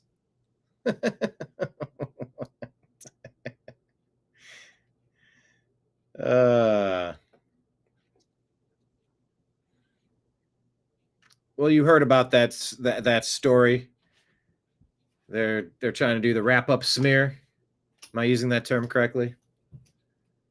They're trying to frame Hegseth as a war criminal at the same time that they're coming out saying illegal orders, don't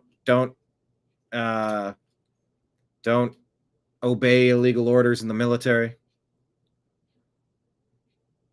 It seems like that's the story that they're focusing on in Venezuela. Washington Post is the main source of that story, which means it's zero credibility, and it's unnamed sources, zero credibility. Yeah, the Washington Post is usually one of the outlets that people accuse them of being a deep state mouthpiece. So, I'll follow that story if it gets interesting. I don't believe any of the regular cast of characters, the regular cast of liars. Franklin targets narco-terrorists. I don't want to comment on it. The answer is yes. President Trump confirms he had a phone call with Venezuelan President Maduro. Can you tell us a bit about this? No, I can't do that. And can you tell us a little bit? No, I can't do that. Mr. President, would you say it went well? I wouldn't say it went well or badly. It was a phone call. Yeah. Can you talk a little bit about the strikes and the controversy around? I don't want to comment on it. The answer is yes. Okay. So there was a talk. We know that. Donald Trump Jr. says the Ukrainians are stealing money to buy $5 million supercars based on what he saw firsthand in Monaco. It's just one big corrupt scandal, he says to Jillian Michaels. Things your dad has accomplished, closing the border. Like, lay it out for people right now. Let's give them a little taste of reality, a little dose of reality, because I feel like everyone is acting like a petulant child. Whether it's MAGA, I wanted the whole COVID shot gone. I'm like, but you got it off of the schedule that mandated it for kids. When? But it's not good enough. It's never. Yeah, but you haven't deported 20 million people who the prior administration for 4 years sent to every state around the country in planes How did you not find 20 million people yet? It's like, well, they're working on it. You got to shut down the border. And you're right. You can't undo 4 years of disastrous policies overnight. He's ending wars that, no one wanted ended because, there's no money in peace, Jillian. And so the DC.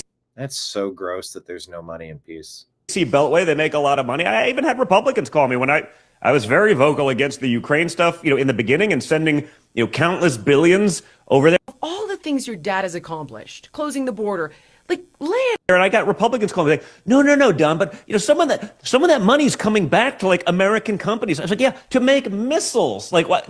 I would rather make cars. It's not the whole game is insane. I remember. My father during the primary did that like CNN town hall, and he's like, they're asking about Russia, Ukraine. He's like, I just want the death to stop. They're like, how dare? Isn't that like the? I just want people to stop dying. Was what he said. Answer? Like the whole audience clapped, but I think it was Caitlin Collins was like, no, but what about this? It's like, wait, like 1 million young guys have died in both of those countries for what? No one in DC has even told me what victory looks like yet. We're in for $500 billion and no one knows what it is, but they're getting their kickbacks, and you read about the corruption in Zelensky. And I was actually in Monaco earlier this summer, and I was there, and I'm going around Monaco, which is a pretty rich place, and I was there for 2 years, and I got Republicans calling me like, no, 2 days, and every other car there was an Italian supercar, like a Pagani, a Bugatti, and they all had Ukraine plates. And I promise you, I went to the Ukraine in the early 2000s. I visited, like, it's not a rich place. They didn't just all magically get $5 million supercars. Like, they're stealing that money, and it's just one big corrupt scandal. And I guess as long as there's a kickback to a couple people in America, we'll keep it going forever. It's absolutely insane. And so when he said, like, I just want the death to stop, like, of course. That's the right answer, but it's not the answer anyone wants to hear. 2 days. It's crazy. President Trump says we've got to get bad people out of our country and fast. What the Biden administration and a rigged election did to the United States of America must never be forgotten. Make America great again. By the way, for countervailing views on health and elections, look at the bottom here. Go to cdc.gov, who.int, and cisa.gov/rumor control. For countervailing views on health and elections. Bleh. Also, we have Rumble rants and super chats available, as well as other places to donate if you are feeling so inclined to toss something in the collection jar. Please hit like, please hit subscribe, and make sure you share the show with a friend. We're live Monday through Friday at noon. Might change the time of that at some point in the future, but for now it's at noon. Then we also do some weekend streaming dependent upon sports and breaking events, breaking news.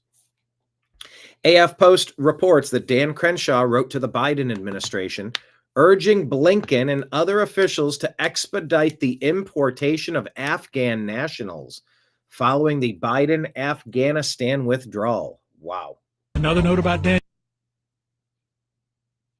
Huge failure. Over here in Florida, woman wins a battle with her HOA over displaying the American flag. Danielle, she's patriotic.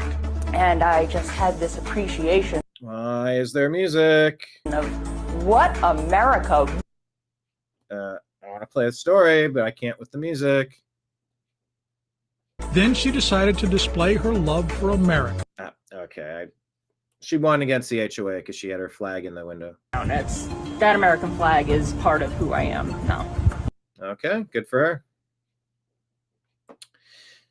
President Trump says, I am asking all America First patriots in Tennessee's 7th Congressional District who hasn't voted yet to please get out and vote on Election Day, Tuesday, December 2, for a phenomenal candidate, Matt Van Epps. Matt is fighting against a woman who hates Christianity, will take away your guns, wants open borders, transgender for everybody, men and women's sports, and openly disdains country music. She said all these things precisely and without question. It's on tape. Do not take this race for granted. The radical left Democrats are spending a fortune to beat one of the best candidates we've ever had, Matt Van Epps. You can win this election for Matt. Get out and vote for Matt Van Epps, who has my complete and total endorsement. He will never let you down. we'll keep our eyes peeled on that one.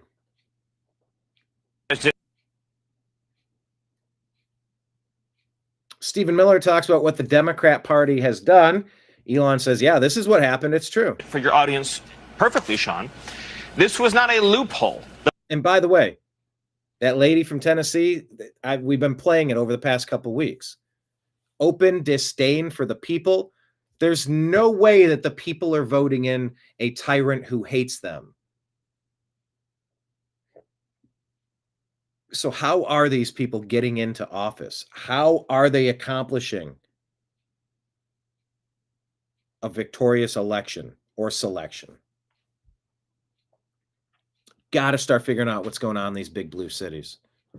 The Biden administration, Secretary of Homeland Security Alejandro Mayorkas, devised a scheme to fly illegal aliens into the country and then to escort them en masse across the border by the millions, and to give them something known as parole, which gives them a work permit, which gives them a social security number, which gives them access to the voting booth.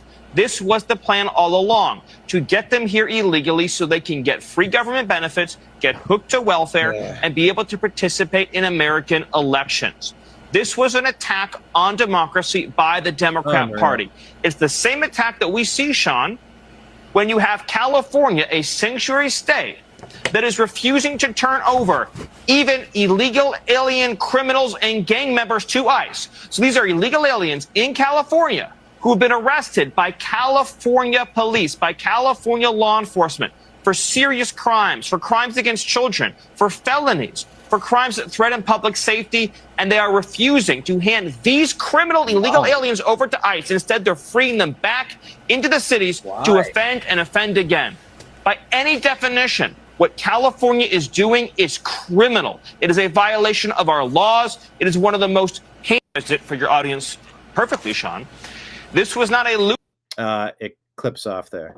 But yeah, this is exactly their obvious plan. This was never a migrant crisis. No. This was the deep state Democrat plan. Benny Johnson here says, wow, First Lady Melania Trump shows off this year's White House Christmas decor.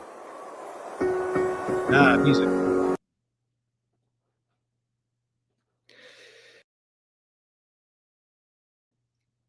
Barely made it in time.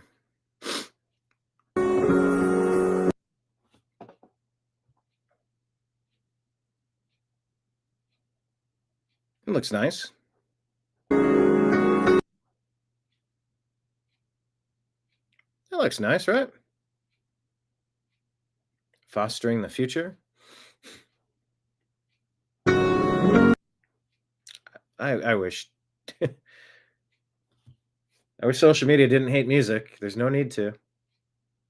If I play someone playing the random piano thing, put the link at the bottom where people can buy it. Like, you don't need to flag the content. Oh, well.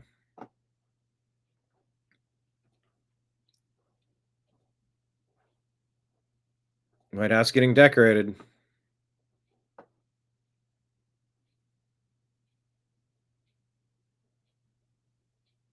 There we go. First Lady Melania Trump. Well, it looks nice.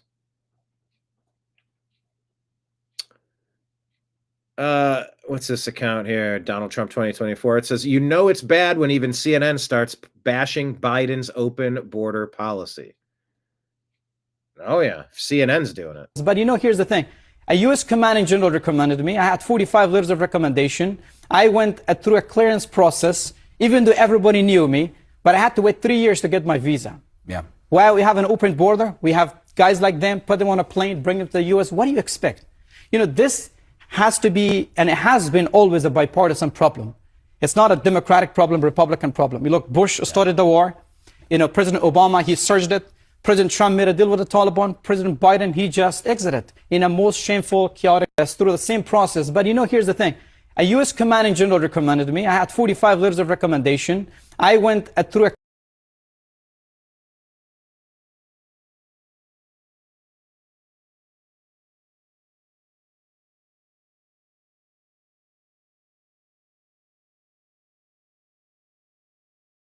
Why do we allow people that are not natural born citizens of this country to represent the natural born citizens of this country. Do we think the same policy for president should be for all these other positions? Mayor, governor, Congress. If you're not a natural born citizen, you have no right taking one of these positions to rule over us as a foreigner. Nope. From anywhere. Nope. that people that have openly said that their allegiance lies with another country are going to represent you and I and everybody else?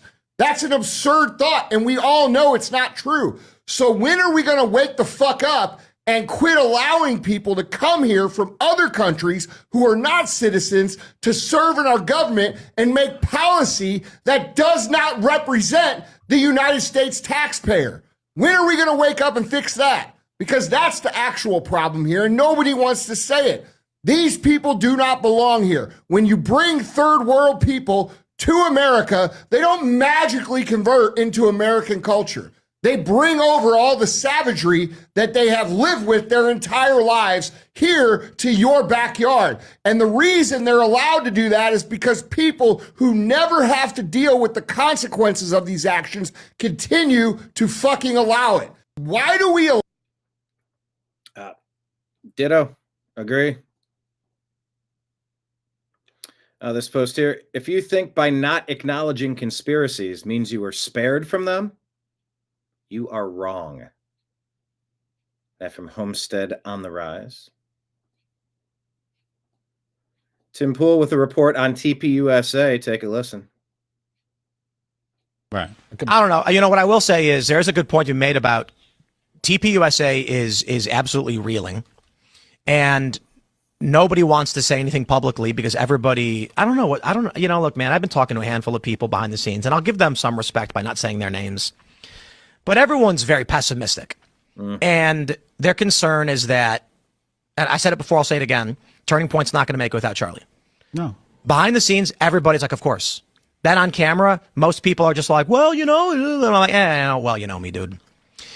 If nobody speaks out and calls it out now, the whole thing breaks apart. Right. If no one has the strength, just be like, guys, Candace is ripping everything apart for views, and there needs to be, I don't know, man. I don't know how you help Turning Point without Charlie. That's just the reality of it. But if everybody just wants to be quiet and pretend, this is why the right loses all the time. The Washington Generals, Democrats are the hard. Right. I don't know. You know, what I will say is there's a good point you made about Globetrotters. TPUSA is absolutely reeling. All right, not a second part here, but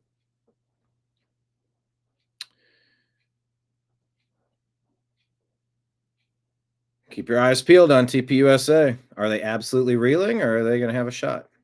No, Liz Churchill says educator Enoch Burke has been arrested again and sent back to prison for refusing to call a male student they. I believe I covered this, and I believe what's happening is that he keeps showing up to the school even though he's lost his job. And there's like a trespass order. And so when he goes there, he's like, I'm supposed to be working.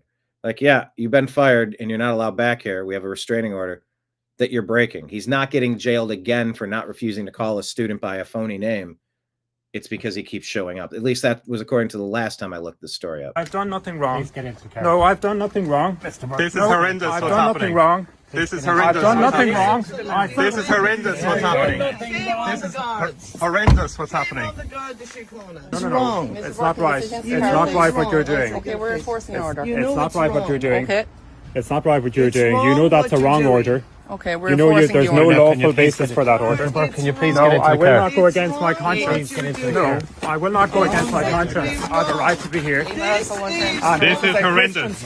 This is horrendous. What's happening? This is horrendous. What's happening? My son, who has an impeccable record and was brought up to have a clear conscience before God and man, you were pushing him into a guard the car, arresting him, and with the view to incarcerating him, to incarcerate in Mountjoy prison.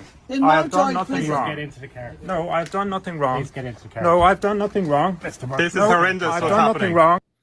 So it's showing November 25th, his latest arrest from a high court committal order issued on November 18 finding Burke in contempt of court for repeatedly breaching injunctions that prohibited him from entering or trespassing on school grounds. 4th imprisonment since 2022, bringing his total time behind bars to over 500 days. Evaded initial arrest attempts in his home. Continued showing up to school despite accruing over $225,000 in unpaid fines for prior violations. Underlying dispute originated in 22 when Burke was suspended and later dismissed for what they called gross misconduct, including refusing to use a transgender student's preferred pronouns, they, them. One person cannot be two people. This is madness. The people are being compelled and losing their livelihoods to say 2 + 2 = 5. And they said he was disrupting school events over his opposition to transgenderism. However, the 25 contempt ruling focused solely on his non-compliance with the no trespass orders, not his personal beliefs or the original pronoun issue, as clarified in court in fact checks. Burke maintains he remains employed there and views the proceedings as an attack on his religious freedoms.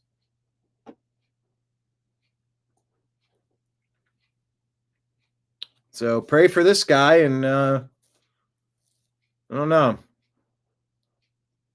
Appears to be a respected dude that got shafted out of a career and a life. How would you feel? I'd want the story to keep coming back up there, but you got to keep doing this to keep your name in the headlines. It's all pretty unfortunate. Miss Muckraker says remigration restores national identity, reduces strain on resources, and counters an invasion. Minnesota Department of Human Burr. I don't know what it says. It doesn't say it. But the Post says Tim Walz is 100% responsible for massive fraud in Minnesota. We let Tim Walz know of fraud early on, hoping for a partnership in stopping fraud, but no, we got the opposite response. Tim Walz systematically retaliated against whistleblowers using monitoring, threats, repression, and did his best to discredit fraud reports. Instead of partnership, we got the full weight of retaliation by Tim Walz, certain DFL members, and an indifferent mainstream media. It's scary, isolating, and left us wondering who we can turn to. In addition to retaliating against the whistleblowers, Tim Walz disempowered the Office of the Legislative Auditor, allowing agencies to disregard their audit findings and guidance. Media and politicians supporting Tim Walz or the DFL agenda attacked whistleblowers who were trying to raise red flags on fraudulent activities. This is a cascade of systemic failures leading up to Tim Walz. Agency leaders appointed by Tim Walz willfully disregarded rules and laws to keep fraud reports quiet, even to the extent of threatening families or whistleblowers. These same leaders are not qualified for their jobs. Instead, getting leadership jobs via Tim Walz's friendship, so state government were left floundering. DFL lawmakers refused to acknowledge fraud and deflected any serious conversation to stop fraud. Biased mainstream media reports, media such as WCCO and NPR, showed absolutely no interest in covering fraud happening in our own state. Programs, especially in behavioral health and disability services, were built without any guardrails against fraud, all in an attempt to extract more funding from legislature and the federal government. As staff, we firsthand witnessed and observed fraud happening, yet we were shut down, reassigned, and told to keep quiet. Sometimes more. Leadership did not want to appear to discriminate against certain communities and were unwilling to take action, such as stopping fraud that would have had an adverse effect on their image. To date, no single agency leader has been held responsible for their role in fraud, whether it's Shireen Gandhi, Jess Giel, Jody Harpstead, Natasha Mers, Eric Grumdahl, or others. It is a structure created and maintained by Tim Walz, who has created an environment of interrelated agencies and institutions, including the media, that help foster fraud through retaliation and turning a blind eye in exchange for political gain in the form of high power agency leadership jobs or other perks. Yeah, that's your anarcho-tyranny. Fundamentally, Tim Walz is dishonest, lacks ethics and integrity, has poor leadership abilities, and has never taken any accountability for his role in fraud. Instead, Tim Walz deflects by blaming national politics for his own failings and distracts the public with inveterate lying. These lies include his reference of a budget surplus under his tenure. Fact is, Minnesota never had a surplus. We've been given federal ARPA funds that were conflated as surplus money otherwise. Otherwise, we'd be in a deficit. And those ARPA funds, which were meant to be temporary funds, were used to create more leadership positions for Tim Walz's buddies. As such, we can't fight fraud in Minnesota alone, hence why we're appealing to the federal levels of government. We need all the help we can get as Tim Walz's agency leaders have upped their brazen approach in covering up their knowledge of fraud. We are grateful to numerous solid politicians, especially the Fraud Committee and media outlets who are trying to halt fraud. We are also grateful to other whistleblowers who are bravely stepping up. Thank you to the New York Times for bringing the plight of Minnesota to the national stage. New York Times posted this: how fraud swamped Minnesota's social services system on Tim Walz's watch. Dustin Grage says a damning quote on Tim Walz's failure to stop the fraud consuming Minnesota. No one was doing anything about the red flags, he said. It was like someone was stealing money from the cookie jar and they kept refilling it. C3 posts this: autism claims to Medicaid in Minnesota after Somalians opened their own centers. 3 million in 2018, 54 million in 19, up to 77 in 20, 183 in 2021. Jeez, 279 million in 2022, 399 million in 2023. How did they hide it? They cited a need for culturally appropriate centers. Deport. Wow. Breaking, Elon, according to Miss Muckraker, Elon Musk calls for the U.S. to strip every foreigner of their citizenship immediately if they break their oath to America. What is this one?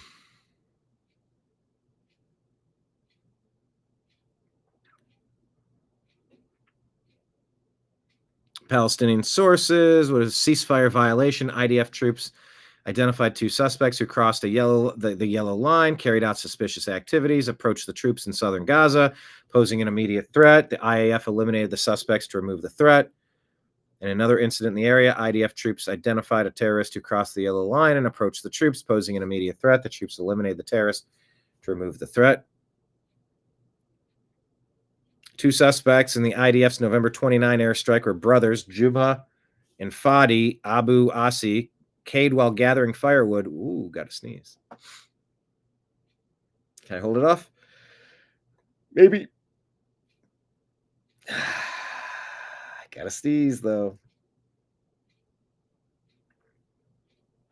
Will I sneeze? I need to.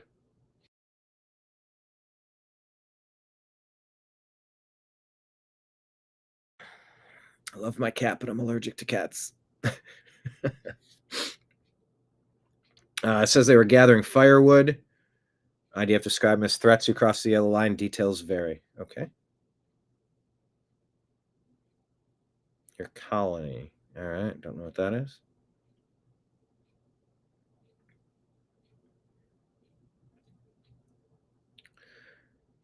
UAE delivers a massive amount of military equipment to Israel, per Channel 11. Under Taqiyya, a Muslim is explicitly allowed to lie. Allowed or encouraged about their religion or religious practices. Per Pam Bondi, West Virginia National Guardsman Andrew Wolf is still fighting for his life in the hospital. Prayers to him and his family.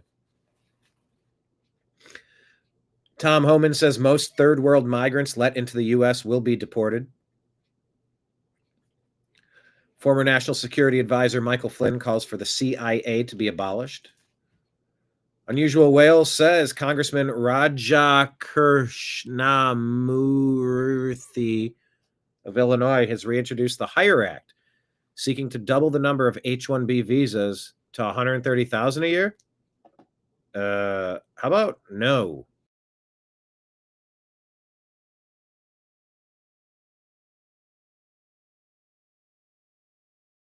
How about we train Americans?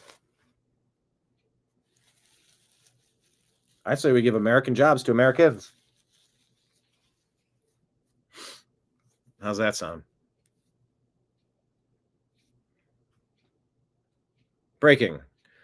Over 2 million asylum claims are being halted by President Trump. A lot going on. Here's a message from Alex Jones.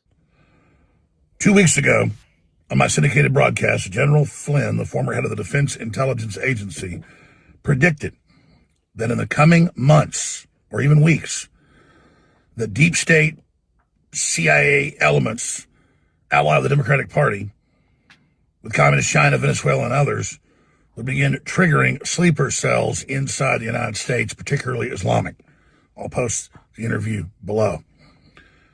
He was on my broadcast yesterday and pointed out that all the evidence is clear. We've also had whistleblowers that have talked to Jesse Waters and others at Fox from inside the CIA, that this whole program with the Seditious Six and the script they admit they were given, Brennan's the handler, former head of the CIA, from my analysis, this whole operation they've been running of saying, implying Trump's putting out illegal orders, is ahead of major events to destabilize the United States with different paramilitary forces. And then when Trump tries to call it the military, the corporate media would already pre-planted the idea that his orders are illegal. This is sedition. This is the prep phase for a violent coup. And I've been predicting it along with General Flynn as well. This is a very, very serious time right now. And now we know, as you see below, this has been released by CIA Director Ratcliffe. Laura Logan has posted the information, and she's got incredible intel connections. I'll just leave it at that. That this guy was part of a CIA strike force, and that's what his ID says, in Afghanistan. And of course, her husband's been deployed over there for forever and was a leading commander, and is also a very good source of information on that front. Okay, I guess it stops there. 2 weeks ago. Yes, it stops there. Stay frosty. Get out to the range, people. When's the last time you've been to the range? Are you stocked up on the stuff that you need? You have a plan in case things go sideways? Have a plan. This would be the time to put it together.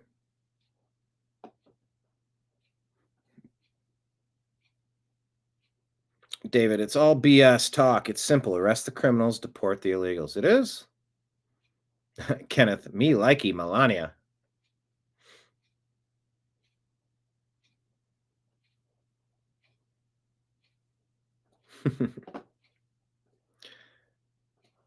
All right.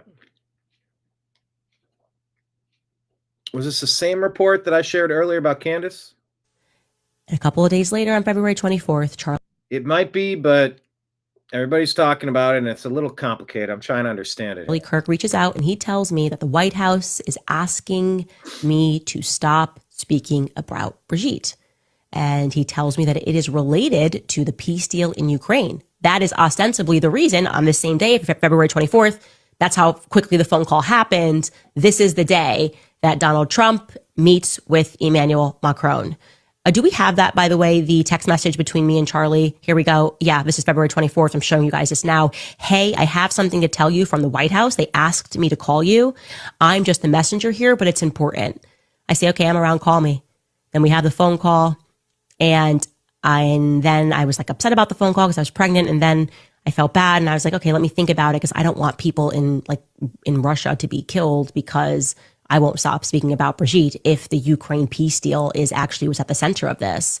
And he says, okay. And then I tried to say, a couple of days later on February 24th, Charlie Kirk reaches out and he tells me. How does the Ukraine peace deal have to do with Brigitte Macron being a dude and a groomer?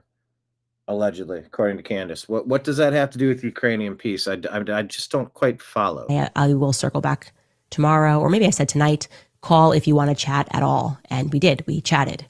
The next day, you can see he starts with the White House just asked for your number, FYI. I think POTUS might call you.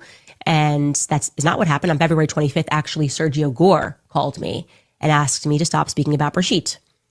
And it felt more like an order than a request. And I did not respond in kind to that. February 26th, President Donald Trump calls me and asks me to stop speaking about Brigitte. Now, Charlie's in the middle of this. Communications are happening between me and Charlie about Brigitte, okay? On July 1st, and by the way, the series was over, and I said I'll agree to be quiet about this for a while because it's no longer relevant, and I don't want Christian men to be slaughtered in Ukraine because I'm not keeping my mouth shut. Now, on July 1st, I will circle, Macron sends another legal threat. On July 18th, this is where things get really interesting. Charlie Kirk hosts Tucker Carlson at SAS. This brings in the Tucker element, right? He tells Tucker to go max, call out Israel, Jeffrey Epstein, just go max. And guess what? Tucker really did go max. I want to actually play for you this clip of what Tucker said on stage. Take a listen. Macron sends another legal threat. All right. I'm struggling to see the thread here. But it does have it going. Allegedly, the president calling her directly. I'd love to see if President Trump is going to be asked about this. I'd like to hear his response.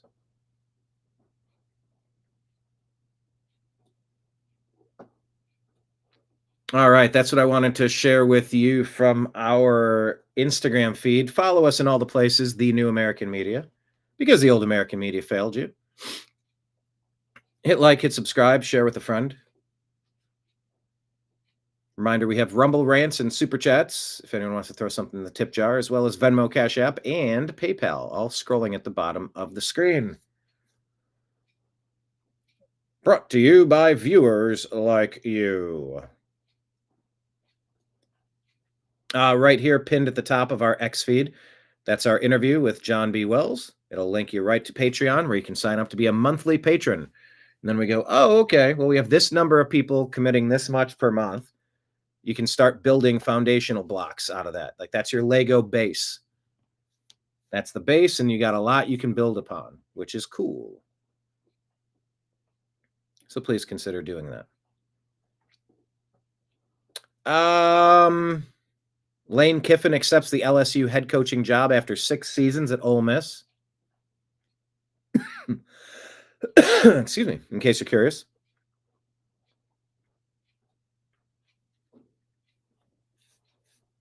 Purple Hair says, ICE should show IDs and identify themselves. Trad Man says, so should voters. Interaction. Victory. It's so weird, the things that the left want secure and the things they want insecure. It's so strange. All right, the rabbit hole shows us yearly mentions of prejudice in popular U.S. news media outlets. Racism, racist, and racists. It was down here, and then it all spiked up here after Obama came in. Second term Obama, mostly. It looks like about 2014, they went bonkers. With anti-Semitism, anti-Semitic, Islamophobic, transphobic, homophobic, sexism, sexist, misogyny, racism, racist, racists. Through the roof. And trust in the media is at an all-time low, according to Arthur in that post there. Elon says the woke mind virus was easy to measure, and now it's being purged. You can see these numbers falling off a cliff. But it only goes up to 2020. I would imagine it was going to be bad through those Biden years, though, too. Oh, check this out. Savannah Hernandez reporting a face-tattooed Colombian admits her full allegiance is to Colombia. despite being a naturalized U.S. citizen who's been living in the U.S. for 10 years and even went to school here. She, ironically enough, stated she came to the U.S. because, well, let's just listen. Savannah says, despite the U.S. being kind enough to grant her full citizenship, give her an opportunity to go to school and now work as a tattoo artist in Huntington Beach, she still has zero loyalty to the U.S. Despite being here for an entire decade, she states that her name is Anna, originally from Bogota, Colombia. Why do we allow people like this into our country? And more importantly, is something going to be done about the fact that she openly lied under oath to become a U.S. citizen? Hello, I'm Anna. Went to war with Colombia. Who do you side with? Colombia. Let's say the United States went to war with Colombia. Who do you side with? Colombia. Get the fuck out of our country. Holy fuck. Why do you side with Colombia? Unreal. Because I'm from Colombia. You've lived here for 10 years and you're now a citizen.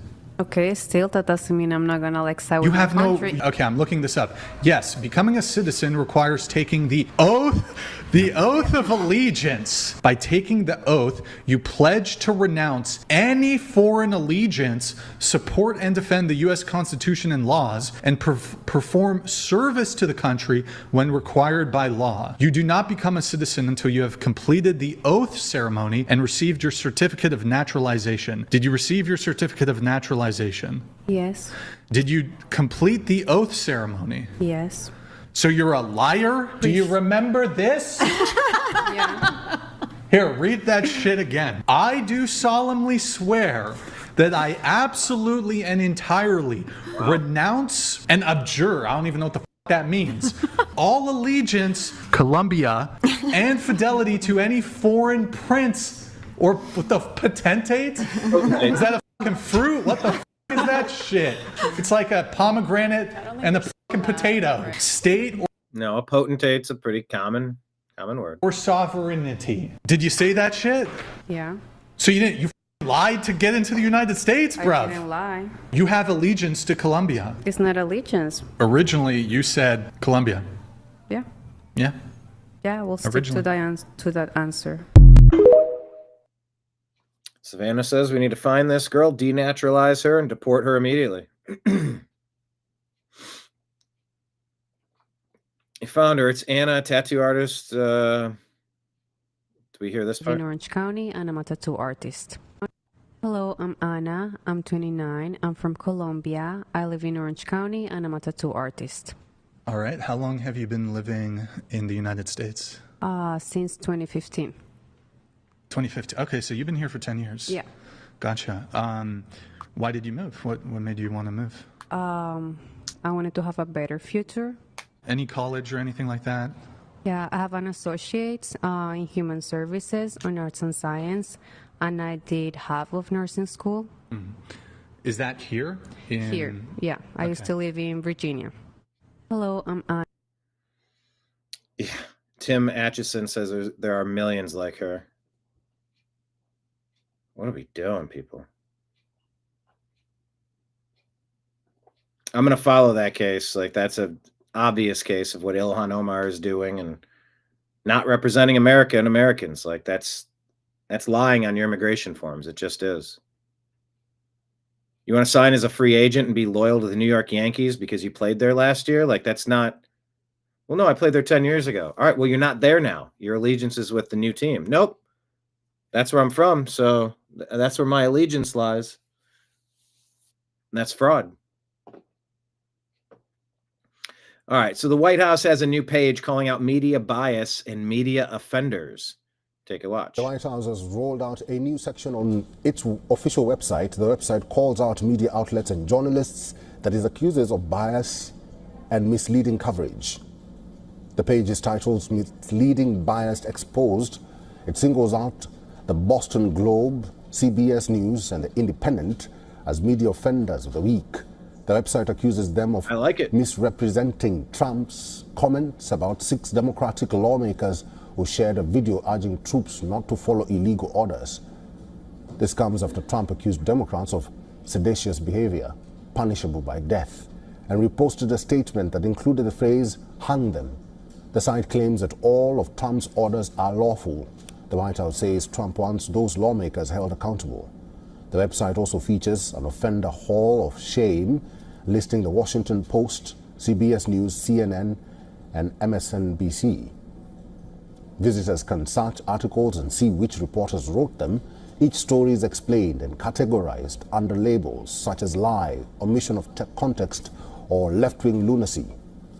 The page also features a leaderboard of news sites the administration claims reported stories incorrectly. Currently, the Washington Post leads the list, followed by MSNBC and CBS News. Other outlets listed for bias or misinformation include the Associated Press, the New York Times, the Wall Street Journal, Politico, and Axios. And these aren't mistakes. These are intentional fraudulent reports. The Trump administration's ongoing clash with media organization has become more personal. In recent weeks, Trump has been criticized for making derogatory remarks about female journalists.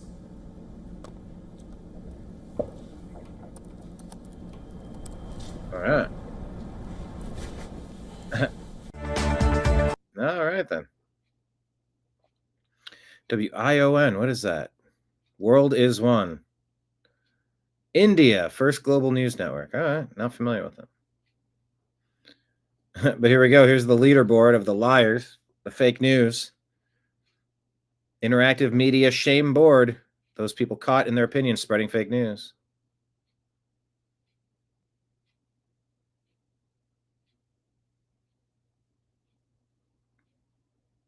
I think I like it. Hall of Shame.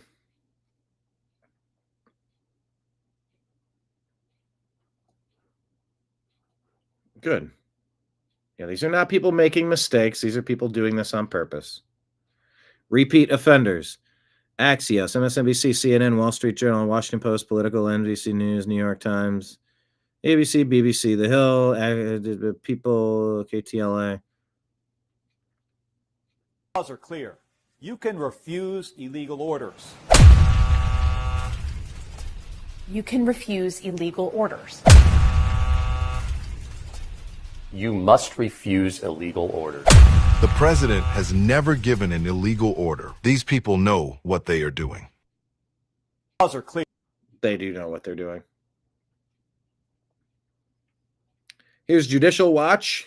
Tom Fitton talking about Pennsylvania officials reportedly admitting that for decades, the DMV allowed non-U.S. citizens to register to vote through the state's motor voter program. Assistant AG Harmeet Dillon says, in case you're wondering why many states are fighting so hard to refuse compliance with our civil rights voter roll data requests for info Pam Bondi is entitled to as a matter of law under several federal statutes. One by one, we're suing to enforce our federal voting laws. This is unreal. And in this case, there was a decision up in the Third Circuit, which oversees Pennsylvania, that prevented a great group that does great election law work as well, the Public Interest Legal Foundation. I encourage you to look them up and look at their great activity. They're a nonprofit public interest law firm dedicated to election integrity. And they had sued for access to Pennsylvania voter rolls following a failure to disclose an estimated 100,000 non-citizen registered voters. Oh, really? Pennsylvania officials reportedly admitted that for decades, the Department of Motor Vehicles had allowed non-U.S. citizens to register to vote through the state's motor voter bill or system. So you go in, you get a driver's license, which they were giving, I guess, to non-citizens. Remember, it's not just illegal aliens who can't vote in federal elections. It's also aliens. People, if you're not a citizen, you can't vote, even if you're here otherwise legally. So I guess they were letting these non-citizens apply and get voter registration. Unreal. Andrea Elliott shares this Natron post. No U.S. tax dollars should be going to nonprofits, NGOs, or foreign nations. It's a breeding ground for waste, fraud, and abuse, and kickbacks. Well, yeah.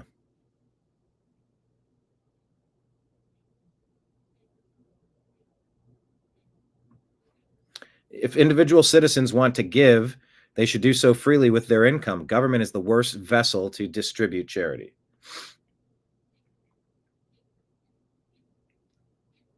Elon, in this latest interview, says Doge is still quietly saving hundreds of billions. Take a listen. What did Doge teach you if you learned? What did Doge teach you? Something about the dialect. I had a customer service call this morning. It is very hard to understand. The Indian dialect is very difficult. It's not easy for me to pick up on what's going on. This person gave me like an entire sentence or two sentences, and I'm like, hold on.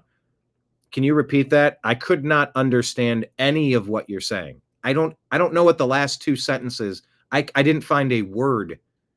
Can you start again? Because I am way off track. Is that just me? Does anyone else have difficulty understanding Indian dialect when you're on the telephone? And as I've played the clips of this guy interviewing went Russian. It's hard to understand. I'm like, huh? What did Doge teach you if you learned one thing? I caught it now. What did Doge teach you if you learned one thing? Well, it was like a very interesting side quest, because A very interesting side quest. Yeah, the one trying to save the country. Thanks for that. Very interesting side quest. Thank you. Come often. Apuna hasapima petalon. got to see like a lot of the inner workings of the government. There's been quite a few efficiencies. I mean, some of them are very basic efficiencies, like just adding in requirements for federal payments that any given payment must have an assigned congressional payment code and a comment field with something in it that's more than nothing. Like that trivial seeming change, my guess is probably saves $100 billion or even $200 billion a year. Because there were the massive numbers of payments that were going out with no congressional payment code and with nothing in the comment field, which makes auditing the payments impossible. So if you have to say, like, why can the Defense Department, or now the Department of War, why can it not pass an audit? It's because the information is not there. It doesn't have the information necessary to pass an audit does not exist, is the issue. So a bunch of things Doge did were just very common sense things that would be normal for any organization that cared about financial responsibility. That's most of what was done.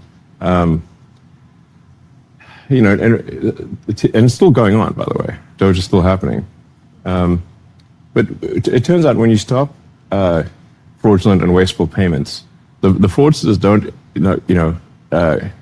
confess to this. They actually start yelling all sorts of nonsense that you're stopping essential payments to needy people. But actually you're not.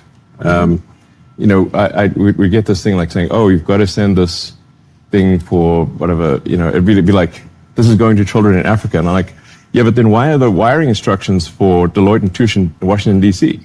Because that's not Africa. So can you please connect us with the recipients of this money in Africa? And then we get silence. I'm like, okay, we just want to literally talk to the recipients. That's it. And then we're like, oh no, it turns out for some reason we can't talk to them. I'm like, well, we're not going to send the money unless we can talk to the recipients and confirm they will actually get it.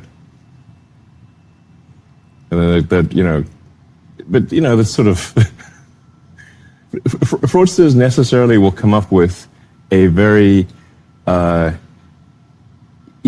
sympathetic argument. They're not going to say, give us the money for fraud. That's not going to be what they say, obviously. They're going to try to make these sympathetic sounding arguments that are false. They're going to start an NGO and then... Yeah, they're going to see NGO. It's going to be like the Save the Baby Pandas NGO, which is like, who doesn't want to save the baby pandas? They're adorable. but then it turns out no pandas are being saved, okay, in this thing. It's just going to a bunch of, it's just corruption, essentially. And you're like, well, can you send us a picture of the panda? And like, no. Okay. Well, how do we know it's going to the pandas then? That's what I'm saying. It's just amazing that everybody let this happen. I guess everybody was in on the take, you know? What did Doge teach you? If you What learn did Doge teach you? Stephen Miller says the Democrat Party is organized around one essential command. No limit of any kind can be placed on the entry of third world migrants.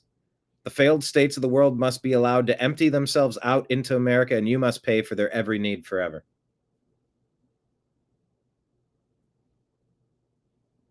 How does that sound?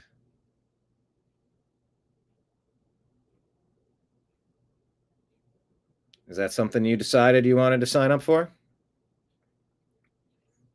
There's a winter advisory warning currently going from Arkansas to New York, so please be careful.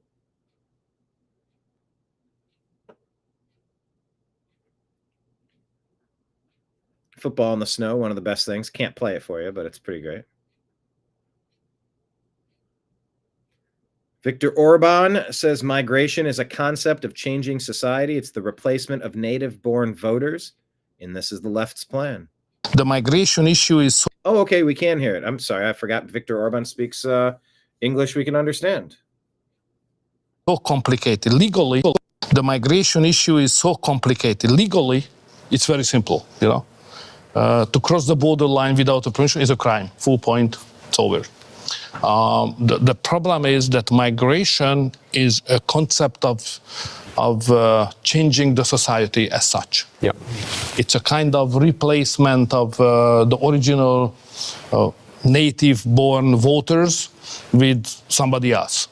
And this is, you know, without being involved into any conspiracy theory, this is a well-detailed plan of the left. Mm-hmm. Mm-hmm. Because, okay, my understanding of the history is probably not as sophisticated as yours, but if I understand correctly, the last 150 years of the European, including UK anyway, mm-hmm. The European politics, it's about a competition of two tribes. One is those who think that we should stay in the traditional frame and value system of Europe as it was. Nation, freedom, Christianity, that's all. It's funny, Kenneth. Homer gets drunk at Moe's, stumbles home, and his iconic white cowboy hat gets completely flattened under the garage door. Homer, your hat's all smashed. That's between you and me, smashed hat. One of the most quoted drunk Homer lines ever. That's between you and me, smashed hat. Didn't he have a... Oh, that's between you and me, smashed hat.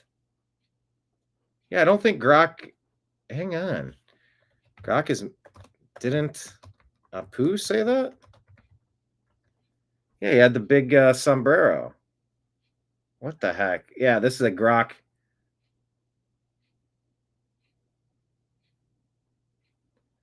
Apu slurring. Wait a minute. He had a video camera. Mixing up the episodes. What is going on?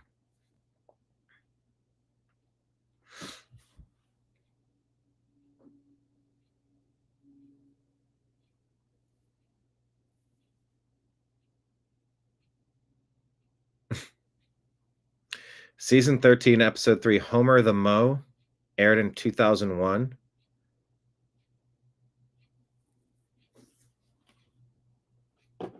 All right, I just need to watch the clip. Good beef, good curry, food's hot, let's hurry. Marion saying that's why so many old fossils are retiring from Congress.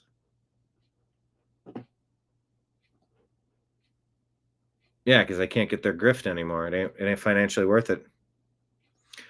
Amuse says this is a color revolution, the Seditious Six. Senator Elisa Slotkin spoke at the Brookings Institute last month, predicting an incident involving the National Guard. She estimated it would take place in around 2 weeks from when she spoke. Really? As a CIA officer, the idea that intelligence officers could be asked to target Americans turns my stomach. and it would shift us into a modern day surveillance state. Is she aware of the irony of what she's saying? Oh, she's a shitty spokesperson with her lies. Turning the federal government against Trump's enemies goes hand in hand with his use of force in American cities, both federal law enforcement and the military. As of today, the president has attempted to deploy more than 7,000 National Guard members across 5 cities, including right here in Washington.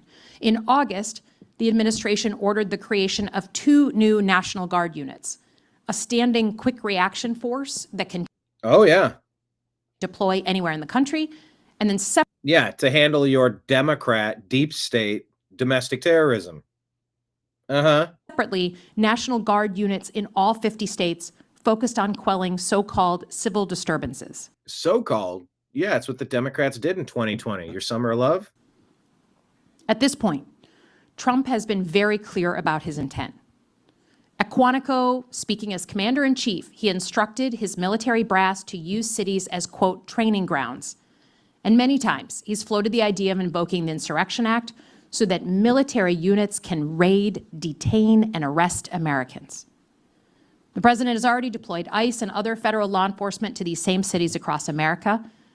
In some cases, these federal officers are playing fast and loose with their tactics, which sooner or later could lead to a deadly escalation.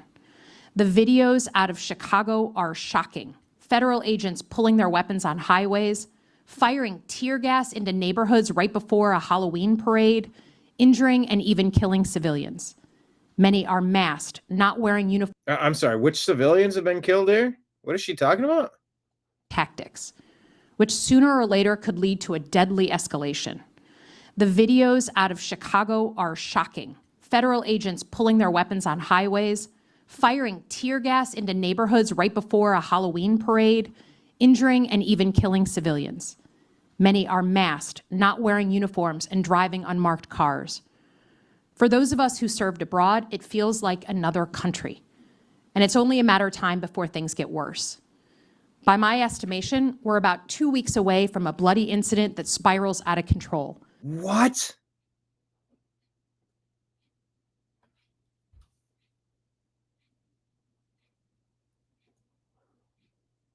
With these heavy eyelids. I'm noticing as I'm pausing, heavy eyelids. It's almost like you try to give yourself a break from the lie. Even if you're trained to lie, you're committing your deep state takia. It's hard to reconcile when you know that you're lying, even if you think you're doing it for noble reasons. The heavy eye close is, in my estimation, just a chance to get away from your own lie for, even if it's only a couple milliseconds, because it's taxing. The soul doesn't like lying.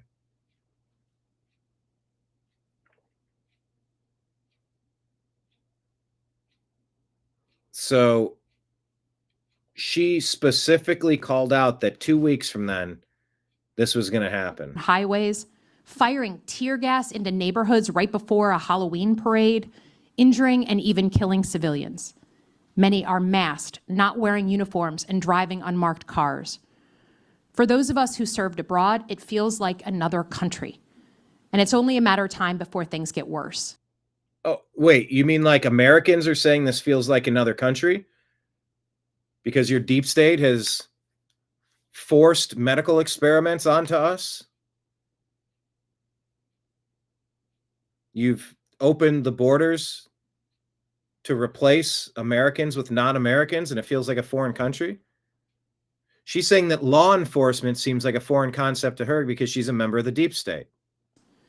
By my estimation, we're about 2 weeks away from a bloody incident that spirals out of control. And this is just the kind of incident that Trump wants to justify more force coming in. Wow.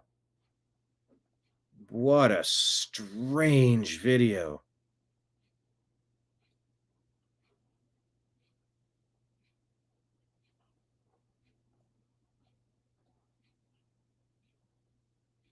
Wow.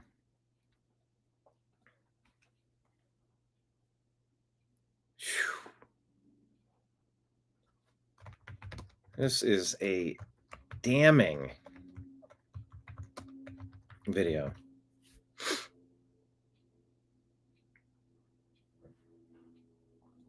I can't believe this exists. This is huge.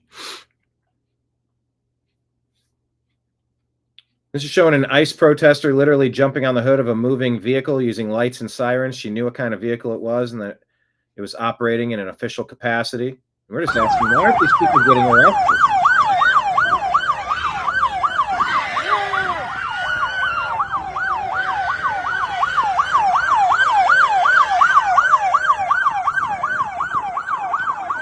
Okay, why aren't they pulling over and arresting these people and putting them in the back of the car?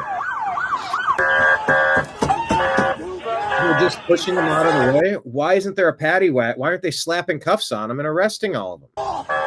You get the 10 stupidest people this time, then the next 10 stupidest are going to think twice. Right? Sidewalk! Move back! Move back!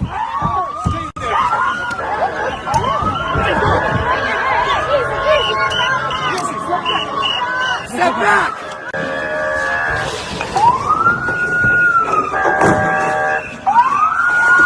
All the keep invaders inside the gates.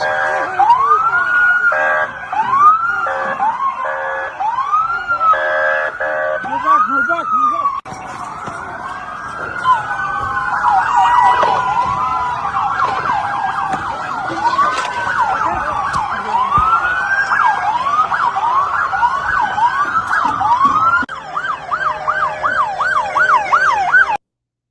Whoop. Anyway, you get the point. Lazi says, stop the anti-white hate, discrimination, and propaganda. Abolish the white race. USC professor calls for Holocaust against all white people. Professor behind white genocide tweet says he has university support. Rutgers lecturer tweeted about essing white people. Rutgers on white people. We got to take these MFers out. Johnny Eric Williams, Trinity College professor. Whiteness is terrorism. Anyway, there's 5 minutes. It's set to music. Look at all these headlines. Look at that.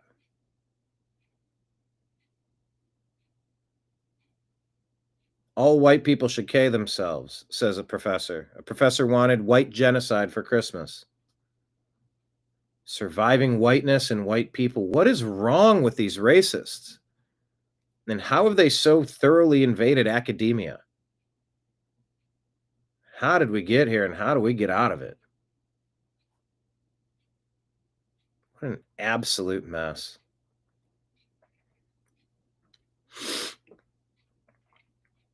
Lazi says this is what the education systems and government institutions are indoctrinating people with in the West. Look at the headlines and replace white with another race. Could you imagine the outrage?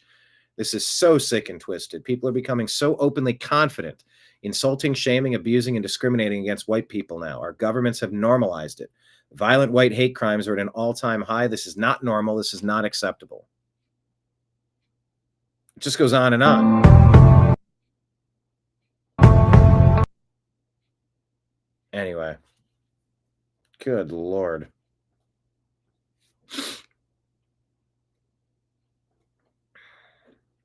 Elon says it needs to stop. I agree. Stephen Miller says if you've been paying attention to the Seditious Six, what they were doing is going from don't follow illegal orders to we will decide which orders are illegal when we're back in charge, so you better just not follow any of Trump's orders or else you might be prosecuted. At time, you can certainly go to the judge, advocate generals, the lawyers, and have a discussion about it. If you don't have time, you just say simply, I'm not going to do that. That's against the law. It puts a lot of burden on the troops to make a decision in real time. It puts a tremendous amount of burden on officers in the military, but that is their responsibility, and they can figure out, you know, a reasonable person can tell something that is legal and something that is illegal. So would you refuse what do you say? orders to strike drug boats? Okay, so it's and you see that's what they're trying to do. They're on this all-out campaign to try to take out the Trump administration and Hegseth and Trump himself because of the Venezuelan strikes, all coordinated, nonstop. When you see Meet the Press, think of Meet the Press as, here, I'm the point guard, and I'm going to toss you a soft alley-oop to dunk the ball. This is all pre-scripted. It's all pre-planned. It's all pre-prepared. It all meets and fits the narrative that they're going for. That seems to be the path they're headed down. You were still in uniform. Well, the difference between the initial strike and what is being reported, as a second strike, and those things are different. I think this administration has tied themselves in knots, the explanations that we have received on how this is all legal. And I was saying weeks ago, my concern is with the service members, that we're gonna put these individuals in a really, really tough decision, in a tough place. And they may find out, down the road that they did something that is illegal. It is not fair to them. That's why we need presidents and Secretary of Defense who understand the Constitution, who understand the rule of law, and have more respect for the Constitution and the country and service members than the whims of a president. The whims of a commander-in-chief. Oh, enjoy this one. On MSDNC, what is this? MS Now, they're calling it. BS Now. Jasmine Crockett, confronted about her lies that Republicans took donations from Jeffrey Epstein, gives an incoherent minute-long response. Check this out. You made a little bit of news last week when you mistakenly accused Lee Zeldin and other Republicans I didn't accepting money from Jeffrey Epstein, but it was a different Jeffrey Epstein, according to the financial records. Do you want to? I want to give you the opportunity to amend that. And I have no amendments. When I was on the floor, for those that don't know how it works, basically they decided to bring this privilege motion up, and they decided that they wanted to kick Stacey off of her committees because Stacey had received Stacey Plaskett because she had received a donation from Jeffrey Epstein. I had maybe 20 minutes. We researched the FEC, and because I like to speak with specificity, that's kind of what comes with being an attorney. I made clear that there was a Jeffrey Epstein. They knew. Being an attorney, I try to speak with specificity. No, you don't. I'm Jeffrey Epstein. Yeah. A totally different person. I had maybe 20 minutes. We researched the FEC, and because I like to speak with specificity, that's kind of what comes with being an attorney. I made clear that there was a Jeffrey Epstein. They knew on the other side that I did not have time to actually pull up and actually research. Actually. Do attorneys usually use the filler word actually as many times as you actually do? With being an attorney, I made clear that there was a Jeffrey Epstein. They knew on the other side that I did not have time to actually pull up and actually research, especially since that particular one that Lee Zeldin got up in an uproar about was specifically out of the New York area. We know that he was out of that area. So, and this obviously was not done post Jeffrey Epstein's life. So I made sure that I said a Jeffrey Epstein. But you were trying to insinuate that it was the I absolutely was insinuating that it could be possible. That is true. That is true.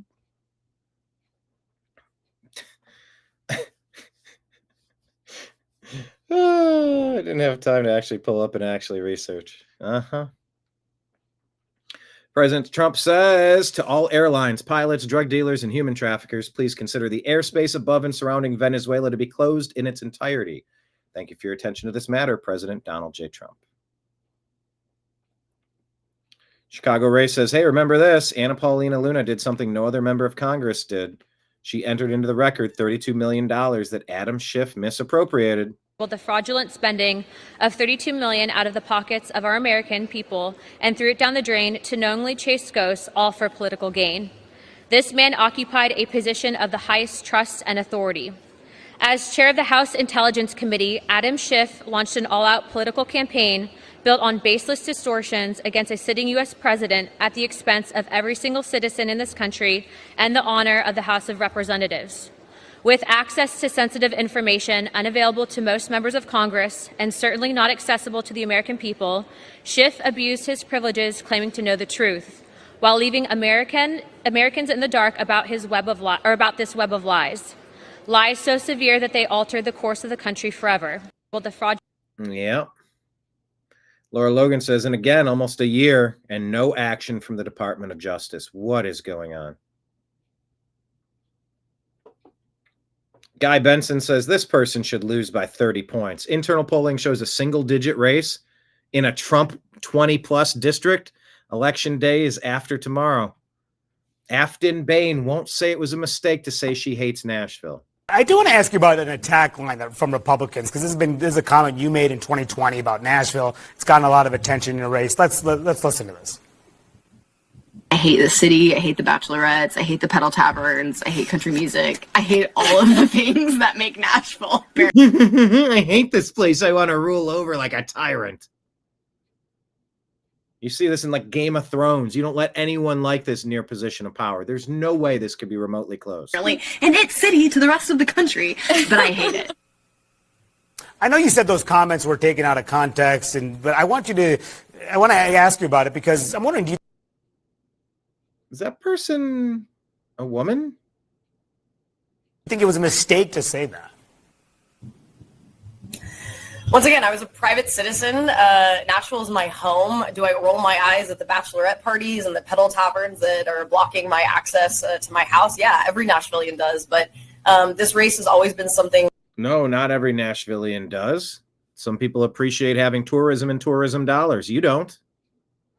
It's about something bigger. It's about family. I was a private citizen bashing the city that I want to represent. That's not an answer. That's not an excuse. Across Middle Tennessee that are getting crushed by rising prices, while Washington politicians and billionaires argue about this type of nonsense. I do want to ask. It's not nonsense to go after the people of your community. I was a private citizen. What a goof. All right, Eric Daughtry gives us this clip. Just so we're clear, if a foreigner comes to your country and demands that you accept their culture as your culture, or demands that you change your beliefs, that is not a foreigner. That is not an immigrant. What that is an invader. That is someone that is coming over to your space to take over and invade it. So when you sit there and you look at what's happening in New York, you look at what's happening in Texas, you look at what's happening in the places where these people came from, you look at Somalia, you look at all of these individuals who are being put into a position of power who support this type of invasion, you need to understand what's coming next. They will take away our weapons. They will tell us that we cannot eat certain foods. Oh yeah, every single thing. They will tell us that we cannot go to certain places. They will tell that our women that they have to wear certain clothes. They will tell them that they have to dress modest. They will force them to do a lot of different things. You will have to deal with people praying in the middle of the street while you're driving and stopping you and invading your movement, your space. You need to understand what's taking place in America so that you can understand that these people are not coming here with good intentions. This is not me saying that I hate people. This is me basically saying, look, if you like the fact that America... Yeah, I don't need to bow and change my life for anything, for anyone. And we should all resent if someone comes here and tries to tell us this is the way things are going to be now. That's an attack. America is a free place where you get the freedom to believe in what religion you want to believe in. If you get the freedom to decide what you want to do as long as nobody is getting hurt. If you love that part of America, the freedom of choice part of America, you need to understand when people come over and they say that you don't have a choice, they probably should go, because you don't get to tell us what to do in our own country. Say it a little louder. It's not being rude. It's just saying, hey, look, this country was built in a way where everybody can come here and feel happy and feel blessed and enjoy the fact that this is a free nation. Yeah, it's free if you're not trying to impose your crap on other people. Not a nation that will be enslaved by any foreigner invading it. There was tiny little music in there. I could barely ascertain it. Hopefully that doesn't mean I got to strike the whole segment. Yeah, so the Telegraph says that IT consultant was arrested by police in Britain after he posted a picture online of himself posing with a gun in the U.S. But here you go. Derby councillor Ajit Atwal will not resign over an AK-47 Twitter picture. So interesting. Why was he targeted and not him? Interesting.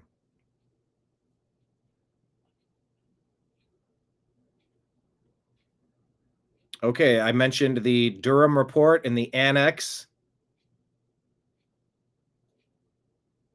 Take a listen to this report. One of the documents FBI officials allegedly found in the burn bag were the classified annex, or was the classified annex to former special counsel John Durham's final report, which includes the underlying intelligence that he reviewed. Why would that be so critical? To me, that's critical.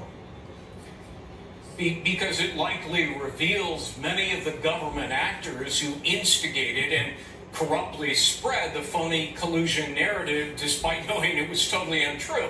So, it's the usual suspects. Was it Comey and his acolytes at the FBI, Brennan's team of CIA partisans? Was it Clapper, the Obama White House? They're all reasonable suspects based on the damning evidence revealed in just the last couple of weeks, leading to an official criminal investigation. And, in one of the documents FBI officials... So we'll see if we ever get to the bottom of those burn bags.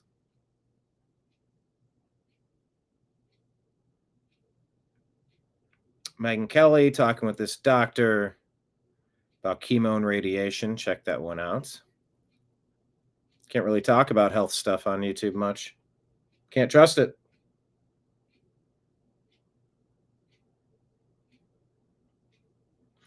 Michigan refusing to provide voter rolls to Harmeet Dillon, assistant AG. We've got real waste, real fraud, and we are going to get to the bottom of it. Michigan Department of Health and Human Services and the Unemployment Agency. People can simply check a box saying that they are eligible, and in most cases, that is enough to start receiving benefits. There's only 4 pieces of information that are required: a first name, last name, an address, and an alien number, only if that person self-identifies as a non-citizen. No social security number is required, even if someone claims to be a citizen. I brought MDHHS before our committee. We pulled up the website for benefits. We went through all 27 pages, and at the end, we're given the opportunity to register to vote. We've got real waste, real fraud, and we are going to... All right, track it down. Mike Ben's reporting this. So here's an actual truthful email circulating inside the FDA. Read it and weep. Jeffrey Tucker says it's horrifying to consider that the U.S. V regulation, including our actions, may have harmed more children.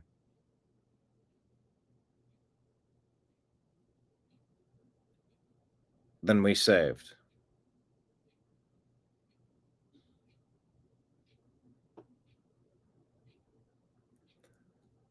Mike Ben says the COVID vaccine killed kids, now confirmed by the FDA's chief medical and scientific officer and director of the FDA's Center for Biologics Evaluation and Research. According to Mike Benz, it says, I'm writing to report that OBPV career staff found that at least 10 children have died after and because of receiving COVID-19 vaccination. These deaths are related to vaccination, likely, probable, possible attribution made by staff, and that number is certainly an underestimate due to underreporting and inherent bias and attribution.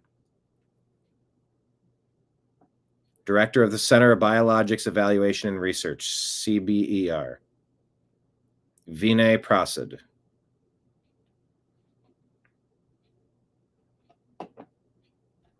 For countervailing views on health and elections, look at the bottom of the screen. For countervailing views on health, vaccines, elections, go to cdc.gov, who.int, and cisa.gov/rumor control. Go get your countervailing views. Under duress, I have to tell you that. Dr. Robert Malone says, I knew the data existed. Glad this is coming to light now. Ali Rogan says, in an email sent to staff this afternoon, CBER Chief Vinay Prasad says US FDA for the first time will acknowledge that C-19 Vs have killed American children, which he calls a profound revelation.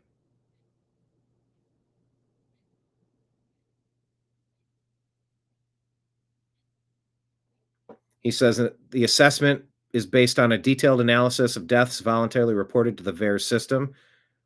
And that following an initial analysis of 96 between 21 and 24, they have identified no fewer than 10 that are related to the shot. I mean, these are just beginning numbers.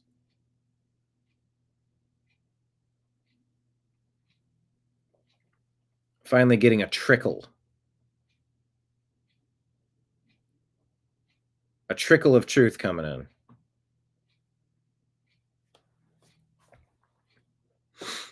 He says, based on this analysis, we'll take swift action regarding this new safety concern and will demand pre-market randomized trials assessing clinical endpoints for most new products. Prasad also says the FDA will revise the annual flu vaccine framework, which he calls an evidence-based catastrophe. Invites people who disagree with his new direction to resign. For those who choose to remain, I look forward to working with you.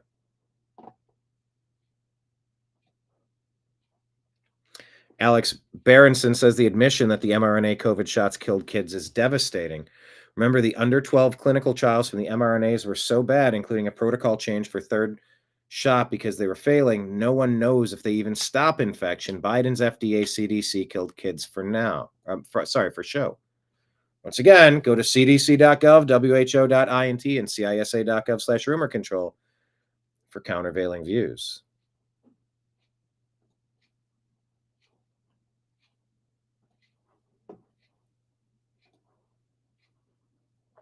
At least 10.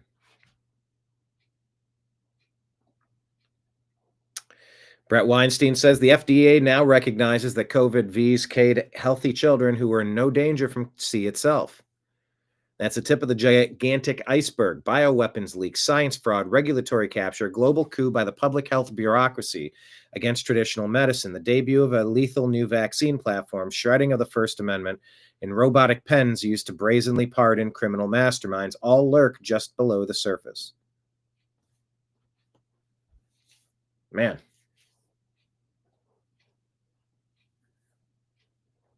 DC Drano says the FDA is about to publicly admit that the C vaccines have killed children, shots that were always completely unnecessary for children. The truth is finally coming out. Go to cdc.gov, who.int, and cisa.gov/counter for countervailing views.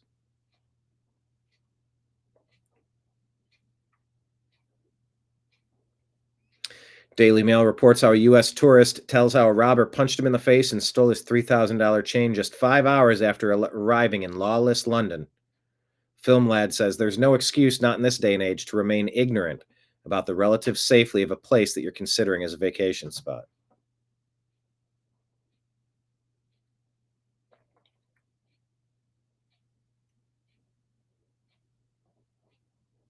What is this? I just chose to listen to the warnings that everyone ignored. When Steve Jobs came out and said, oh, okay, about kids and technology. Steve Jobs. I will never give my children an iPad. You should never give your children an iPad. They will mess them up more than anything you know. When he physically said that, do not give your children an iPad, I chose to believe that a little bit. When Microsoft's executive, Pierre Laurent, then followed that up by saying, there is a war for the eyeballs of children and no one has done a long-term study into the impact of brains that these things are going to have. Don't give them to your kids. Like right from the off, the red flag was there for me. This wasn't Jordan with his schizo thoughts. This was me looking at the execs of Microsoft and Apple. Like one of them said he would willingly take hand-to-hand combat than give his child an iPad. These people in Silicon Valley put their children in an entire different education system. Steiner Waldorf education, where there's no electronic devices until 12. Because the brain physically cannot comprehend this amount of flashing lights and dopamine. Like, it can't. And then people say, oh yeah, but your kids are going to be less good on technology. No, they're not. Because the rate of technological development right now is so quick that iPads are irrelevant in 12 years anyway. The children that are being given iPads and children that are getting aggressive and sulking when their iPad's being taken off them, I think that's going to manifest as some very dark stuff when they're an adult. Well, obviously, some of that's just like video games.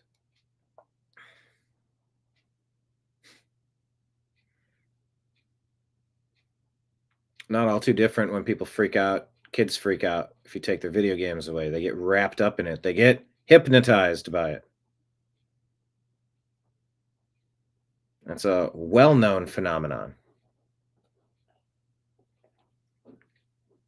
Scott Turner here talks about millions of illegals flooding a country, snatching up countless housing units. What did that do? Well, all sorts of stuff. I think people will call because the new number that's being floated now is 30 million illegals have gotten into this country over the course of the last 4 years under the Biden administration. 30 million. We sit here and we talk about housing shortages. We talk about supply that isn't on the market. And people will turn around and say, oh, but the houses you're talking about aren't the ones that the illegal migrants are buying. Okay, let's talk about houses that are, sub 500,000. They might be buying them. They also are renters. They also are using this public housing. And we have a massive problem in the rental market with rents skyrocketing. Yeah, because 30 million people came. Where did they go? Some of them got government assistance. Some of them had to go find a place to live. So, we've got to do something about this. And as I've always said, there's a certain amount of this illegal immigration that was baked into the cake. It worked in the system because we needed the workers. Nobody really said anything. They looked the other way. When the Biden administration opened up the floodgates and decided to let 30 million people in the country, they 40. Went way too far and created a situation where Trump now has to crack down on immigration like we have never seen before. And you've got problems like this arising too. Right. Yep. Renters and those in public housing receive the brunt of it. Kicking illegals out of housing will free up housing units, bring back affordability, and restore safety. Elon talks about Irina Zarutska, an innocent, hardworking young woman who did nothing wrong, killed for just being a white girl. Don't forget it. And then, of course, this was our stream, the Ohio State game against that team up north yesterday. Check it out. All right. That is the extent of what I wanted to share with you today.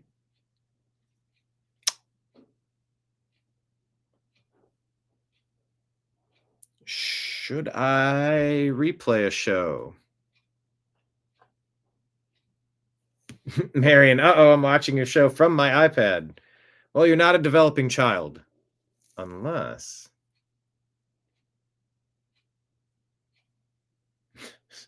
What? Huey Lewis had a hip replacement. However, he can't seem to get his new hip to be square.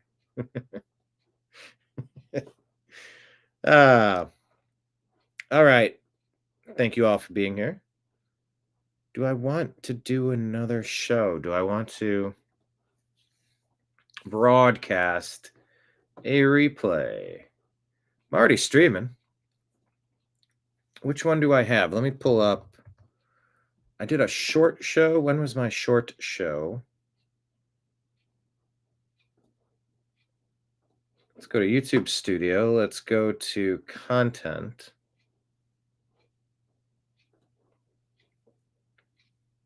Go to Live. Here, I'll play you this one.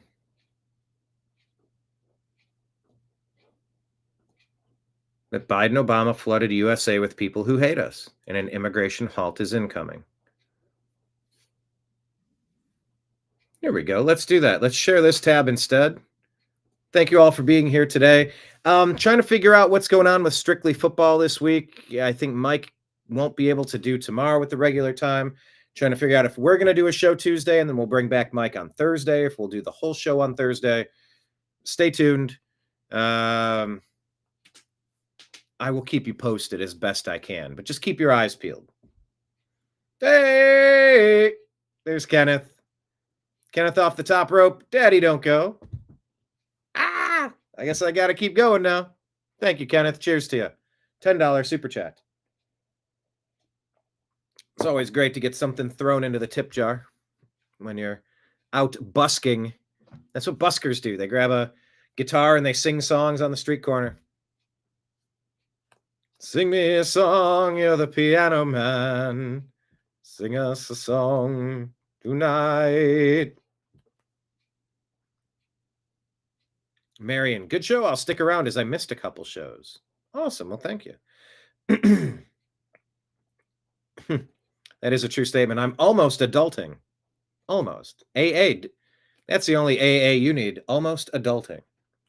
Not Alcoholics Anonymous, Almost Adulting Anonymous. That's AAA, in case you have a flat tire. Anyway, Kenneth, thank you for the super chat, $10 coming in off the top rope from Kenneth. Appreciate you, sir. And of course, like we said, Patreon, YouTube, and Rumble are places you can subscribe to our show and just like say monthly basis, we're in. Regardless, thank you everybody for being here. Share the show with a friend. Hit like, hit subscribe. And what I'm going to do now is bring up this program on the replay. Thank you so much. I will talk to you tomorrow. Here we go.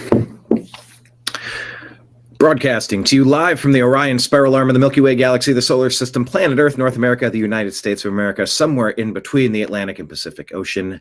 My name is Brian Engelman. Today is Friday, November 28th, 2025, and you have found us today here on the TNAM Daily Show. TNAM, TNAM.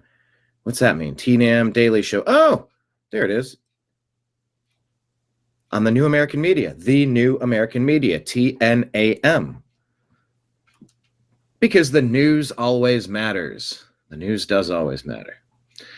And I'm old enough to remember when I thought that the news was giving you the who, what, where, when, why. Did you ever have a time in your life where you thought you understood the who, what, where, when, why because you watched the news? Maybe you didn't realize that there were so many different versions of the news. Well, when I started figuring out that most of those versions were bull pucky. Bull pucky. Bull pucky. That's when I started the New American Media roughly 15 years ago. Thank you for being here on this journey. Please hit like, please hit subscribe. Hello, Kenneth. Hello, David. What? Ebony Fifth Day or Black Friday? Wait, what? What does Ebony Fifth mean? Yes, it is Black Friday. Happy Black Friday to those of you who celebrate. There's a good question of the day. Do you plan on getting a little shopping in? Do you intend to go out to the mall? Do you intend to go see a movie? Do you intend to go shopping at other stores? Any stores, really. You don't need to. There we go. Editing the theme. I have to be my producer and my engineer and my on-air talent. It's a lot of fun.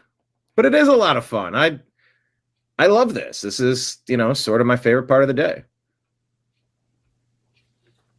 Because this is the time that I'm allowed to dig into the news and figure out what's going on. And you can educate me and I can educate you.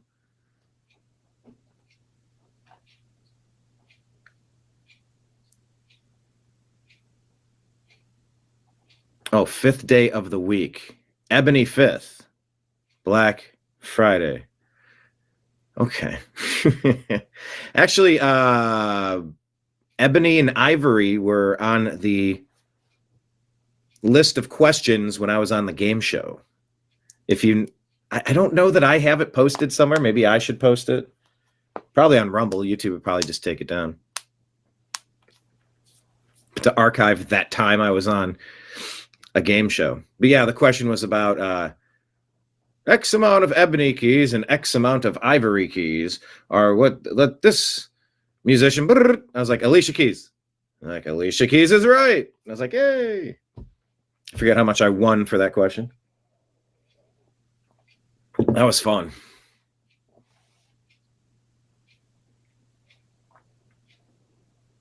I wish I could be on game shows every year. Like, if you were a game show winner, shouldn't you just be in a ping pong ball contest of, would you like to be on another game show? And you're like, you know what?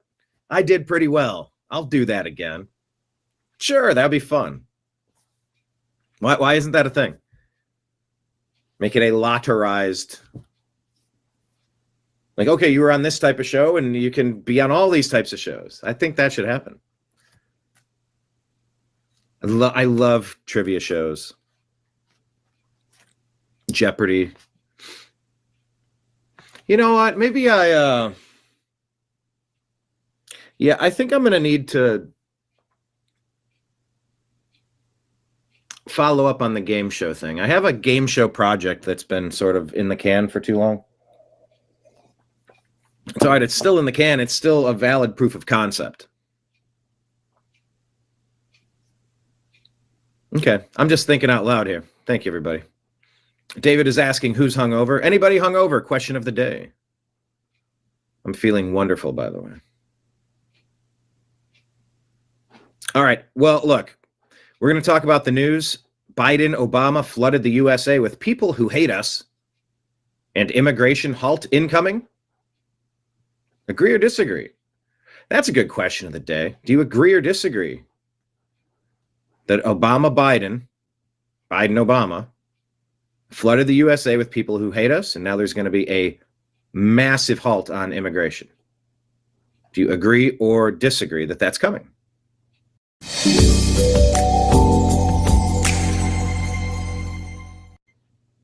As I look down and check to make sure I'm not on mute again, am I? No, I'm not on mute. I am getting better now. It's sort of like I'm checking my mirrors before I launch the vehicle. Like that's usually what you're supposed to do. When you're used to driving your own car and not other people's, you just kind of hop in and go.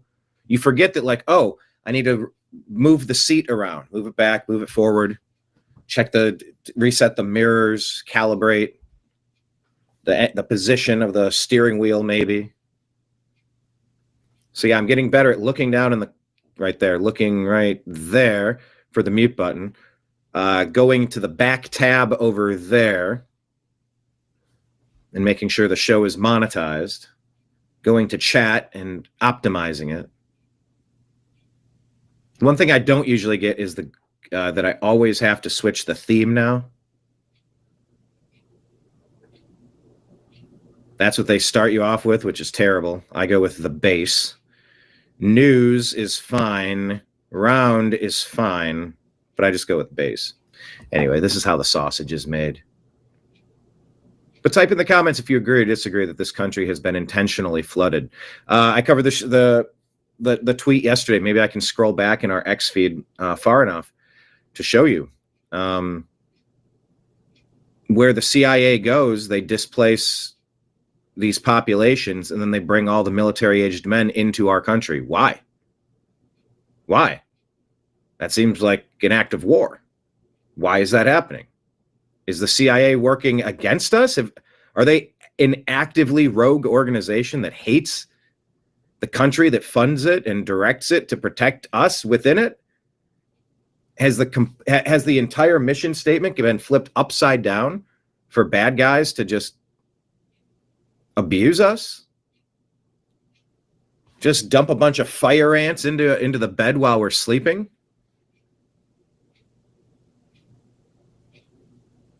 What would you call somebody that came in and just dumped a Tupperware?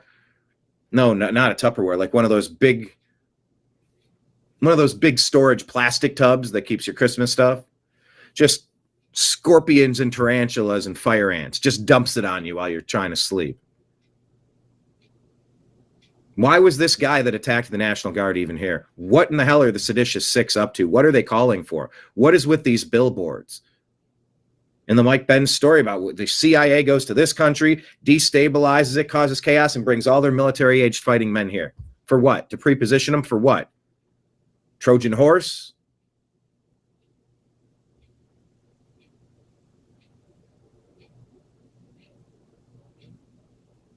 Manchurian candidate? Sleeper cell? There's a laundry list of terms you could use. Remember, immigration without assimilation is invasion. We got a country going on here, and we don't need to change it. There are powers that be that feel otherwise. So, why did Biden do that? Obama had 3 terms. Biden was out to lunch. He didn't know what day of the week it was. This is all Obama. This is Obama, Clinton, Biden, Comey, Clapper, Brennan, Deep State, Newland. For what purpose have they been working for 20 years? So we got to talk about it.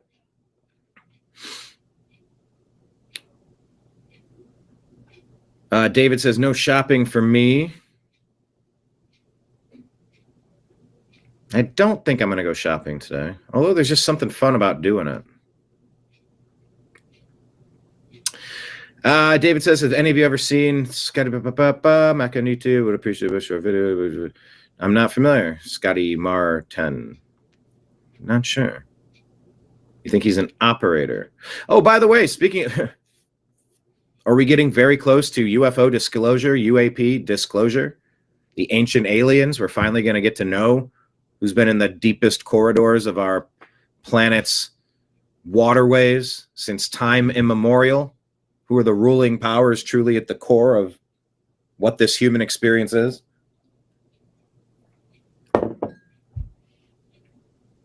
Are we just a reality show? A reality show, a game show for them to watch? Who knows, maybe even wagering on the side?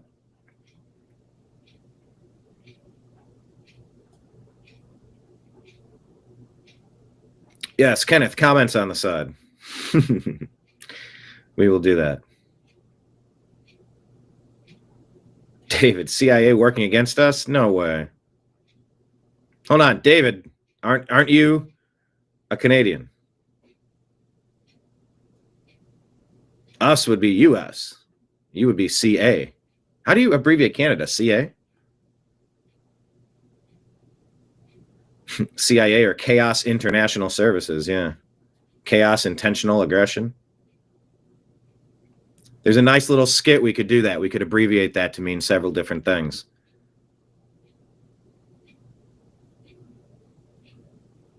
Yeah, Kenneth is part of like the monologue writing team that I need to put together. You all are, really. But I would say CIA, let's come up with 20 or 30 different CIA things that apply. Chaos is a good one. Chicanery. Who knows? On this day of Thanksgiving, let me also put this up on the screen. If anyone is feeling festive, let me make sure I share this out on our X feed.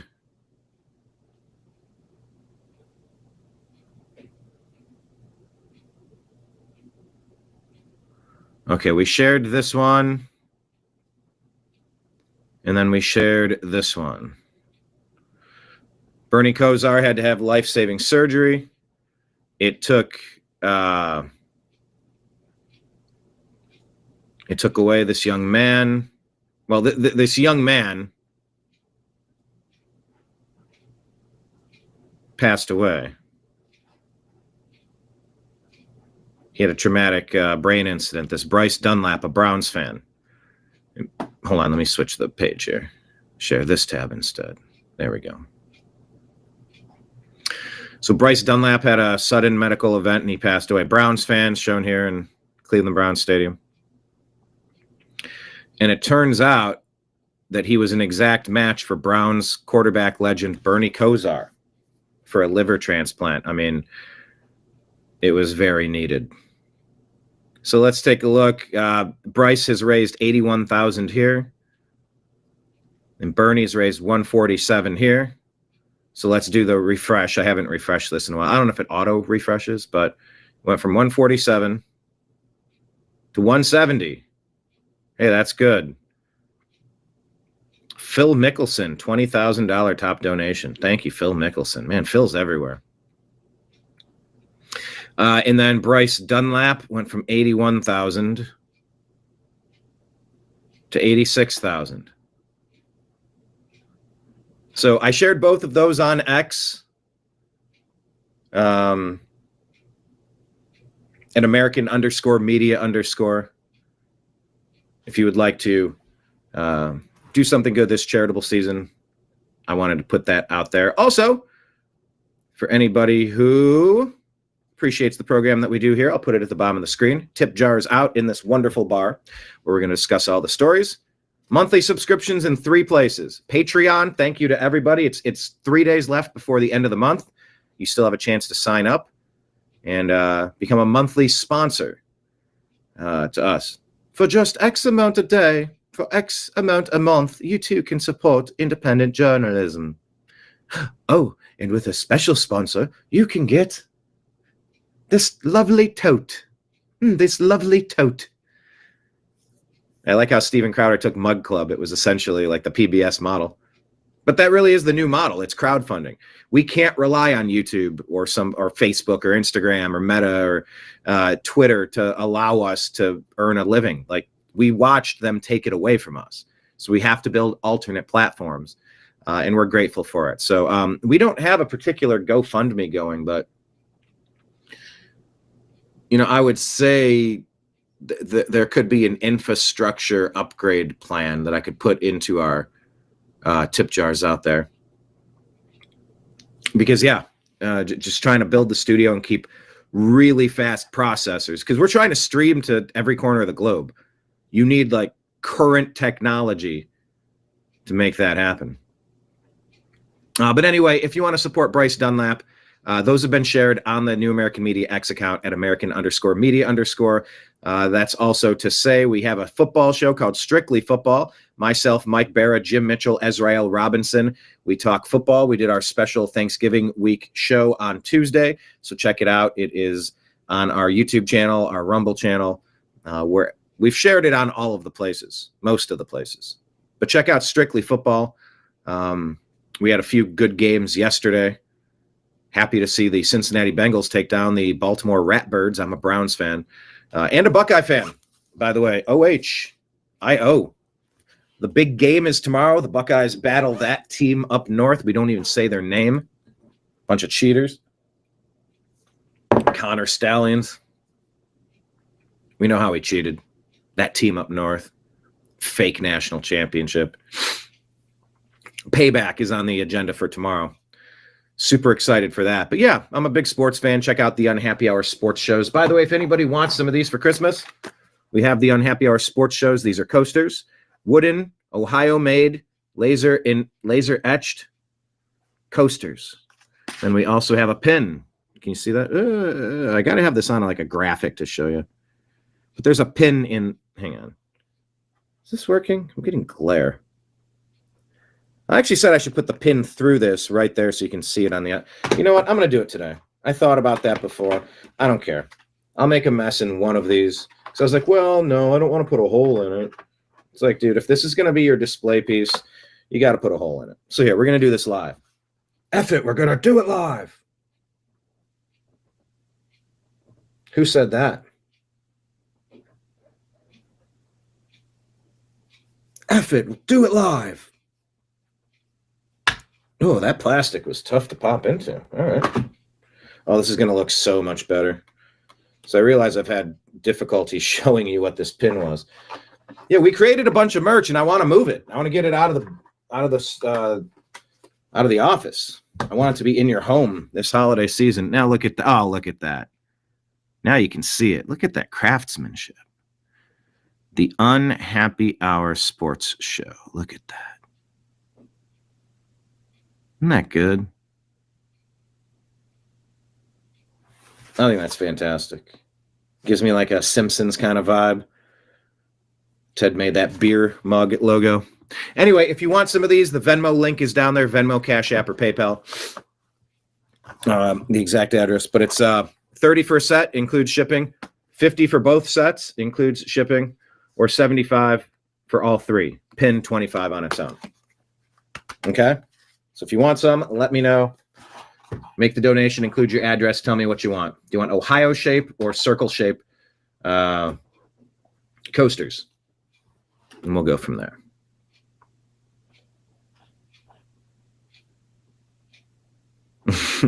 Kenneth has our merch on a perch at home. What do you have, Kenneth? You have well, Kenneth is one of our super sponsors. We appreciate him. He's essentially a member of the show. I mean, anyone that's a regular, you become a regular on the show too. Like that's how this goes. I know I've mailed out a mug to Kenneth. Shout out to John for creating the mugs, the New American Media mugs. That was fantastic. Came to the P.O. box and shipped Kenneth one. You two can have a mug. I have a different mug in my hand right now, but I could go get that other one. $40 for a mug. That'll include shipping. But other ways you can throw something in the tip jar: Rumble rants and super chats. YouTube takes about 45% of that, maybe. I got to double check the exact number. So 99-cent Rumble rants and super chats are appreciated. If you want to make a donation, do it through Venmo or PayPal or something that just goes direct. But yeah, if you want a mug or some coasters or some pins, let me know. I want to get some merch out the door for this fantastic holiday season. A mug and a coaster. The coaster, did you get Ohio shape or circle shape? That's the thing I was trying to remember. So anyway, thank you all for being here, all you regulars. It was Thanksgiving yesterday. We did a marathon, just broadcast for half the day. It was fantastic. To anyone who jumped in or just kept the show on the background and jumped in to pop a couple comments, it's cool because this is all building the network. This is building our interaction, our engagement with new fans, new followers. If you want more people to show up to your establishment, you want to make sure your hours are as often as possible. So that was fun yesterday, but yeah, this Thanksgiving time, I'm thankful to all you regulars. I'm thankful to me being raised a certain way to believe that there's something eternal about our deeds. There's stuff about us that just tends to lean toward, a certain way about us. But then there's striving to be a better version of ourselves. And I think my curiosity for the news is just I do feel a bit of an obligation to try to help comprehend what we're looking at. Oh, by the way, look what's next to me.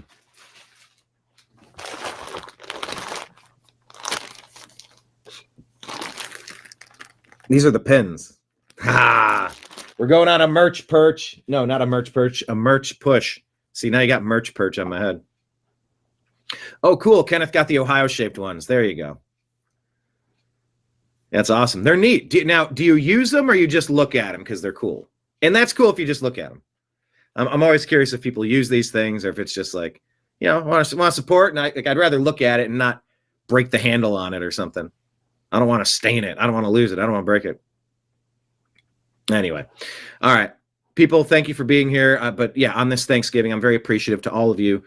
I'm appreciative to how I was raised. I'm appreciative that, there's nature versus nurture. Nurture is sort of how I was raised, but the nature is how my body chemistry, my DNA, my biological footprint, my general operating system, my computer processor, however I was designed, I've felt a push and I've felt a pull, and I've hit brick walls. I've explored tunnels that dead end, and I've had to retrace steps. That's the human experience. That's literally walking through choose your own adventure book. Sometimes you go to slay the dragon. Sometimes you go, nope, I'm not. I'll go to page 37 instead of 115. Okay, well, what comes next?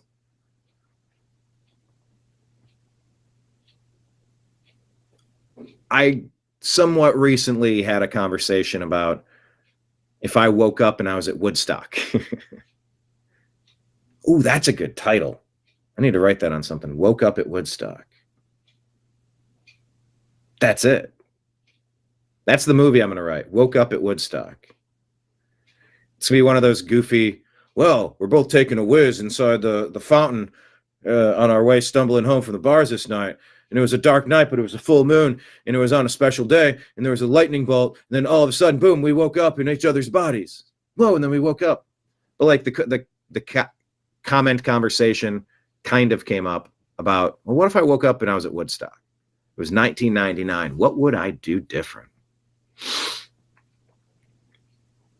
And I don't know. I don't know how necessary, how helpful it is to go down these rabbit holes. I don't know. But it's kind of fun. But also I wouldn't do anything different because I was just trying to go with the information I had at the moment. And I do have a passion. I do have a drive. I do have a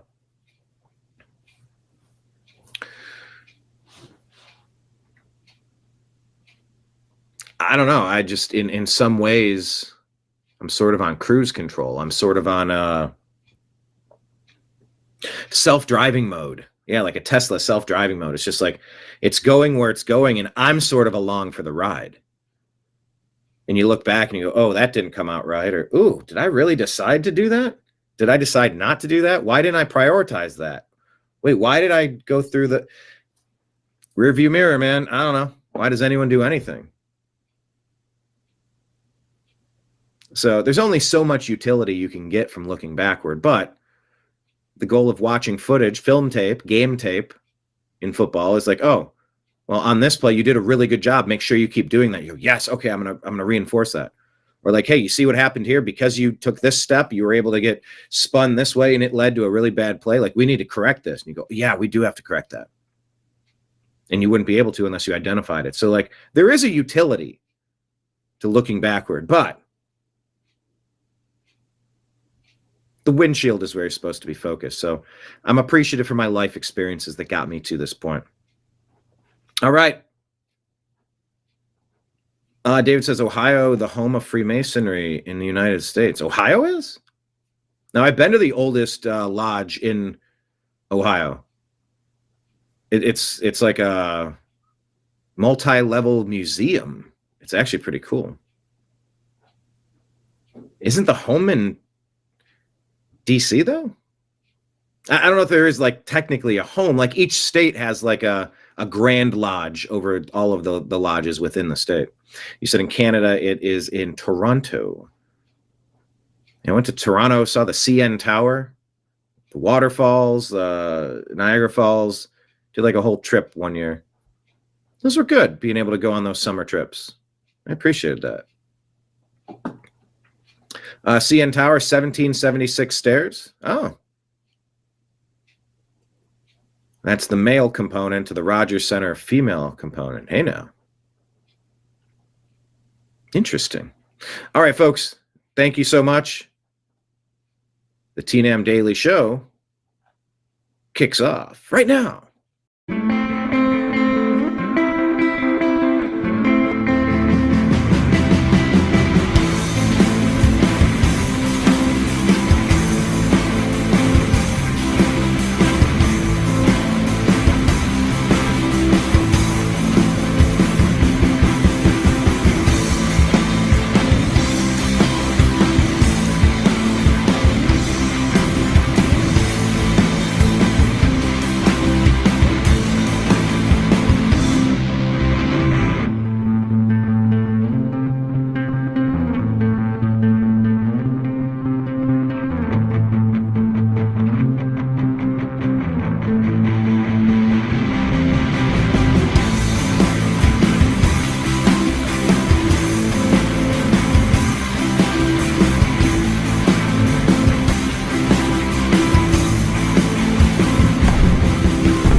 Guide to the Truth, the new AmericanMedia.com.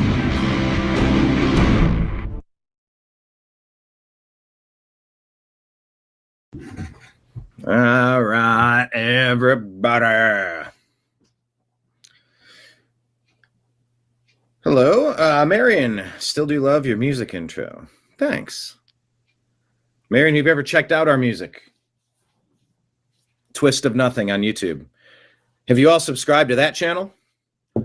That's called I Like YouTube Just Fine. The letter U. I Like YouTube Just Fine. That was the precursor to the New American Media. So it has Twist of Nothing music. It has Earthship stuff. David Wilcock and Mike Huckabee interview. Couple of things on there. Yeah, I want to redo the intro. Oh, I've said that forever. I just need to set like an hour aside and go, let's see what I can do in 1 hour. How much can I do to clip screen share and clip and crop, and I bet I'd make it. I think the version of the intro that I would do, it would be like probably every second and a half would be a different clip of somebody else in a different conversation, because we've done so much. And it's all just been a labor of love. It's all been a beta test. It's all been a resume to say, hey, you know, I can do it all. We can do the panel shows. We can do one-on-ones. We can do group. We can do sports. We can do music. We can do spirituality. We can do politics. We can do preparedness. You know, I cover the news, which is inherently political, of course, but like, you know, I also cover the sports so that I don't go bonkers. But because my sports is so bad, usually I have to get away from the sports to catch a break from the pain. That's what being a Cleveland sports fan has been. By the way, here's the mug, the New American. Let me stand in front of it. There we go. The New American Media mug. It's black and white and red all over. What's black and white and red all over? The newspaper.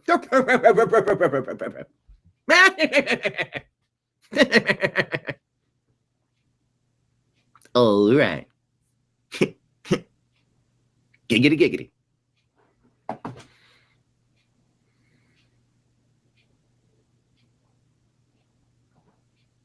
Marion, yes, I have listened to your music, Twist of Nothing.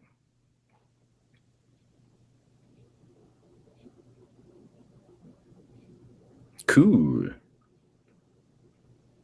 I have many round to it to get, don't you? Uh-huh. God, if you could only see my to-do list. Yeah, reaction video to some of the music you shared. I think what I've been, because I don't want to risk my channel. Stupid copyright, stupid music. We go over this. I don't want, like, I want my music to be out there. When I say my music, it's also some of Sean Flynn's music. He passed away. He was our drummer. Drummer, engineer, like all sorts of things. Producer.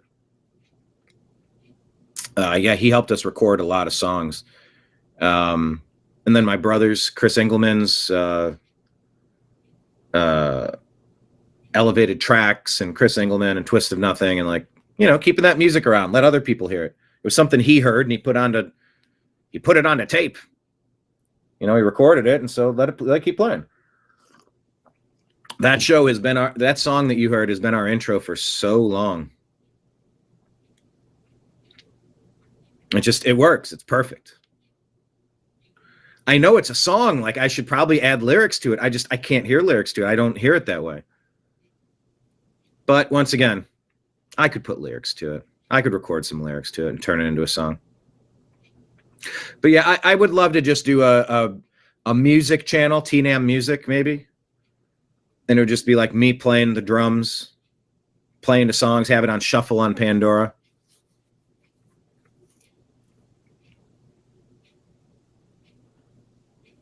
And reaction videos. I love reaction videos. Reaction videos are okay, kinda. But I don't think I'd want to even put it close to the New American Media channel, or I like YouTube just fine, that channel. Let's get a big rush. Make sure everybody goes over to I like the letter YouTube just fine. I like YouTube just fine on YouTube, and subscribe and like a video or something. All right. Let's get into the day's news, shall we? This story is no longer available. Okay. Let's see what's going on in the universe. Oh, okay. Kristen Sokolov says Islamists in Turkey decide to celebrate Christmas by smashing and burning a public Christmas tree.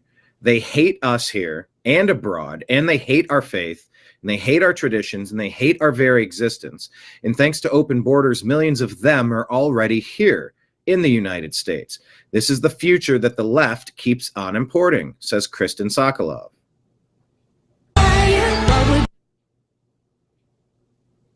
Turkey, Islamists with axes swarm a public Christmas tree in Istanbul screaming, "It's un-Islamic," then hack it down and set it on fire while cheering. This isn't some back alley stunt. It happened at a university in broad daylight. They hate Christmas. They hate Christians. They hate us. And the same ideology is already inside our borders in the millions.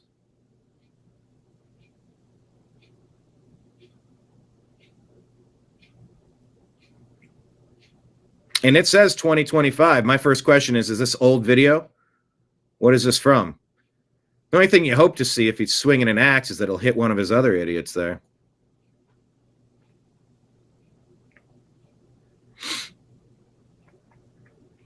Dave says, I don't understand why other channels play music in the videos they show, but you can't.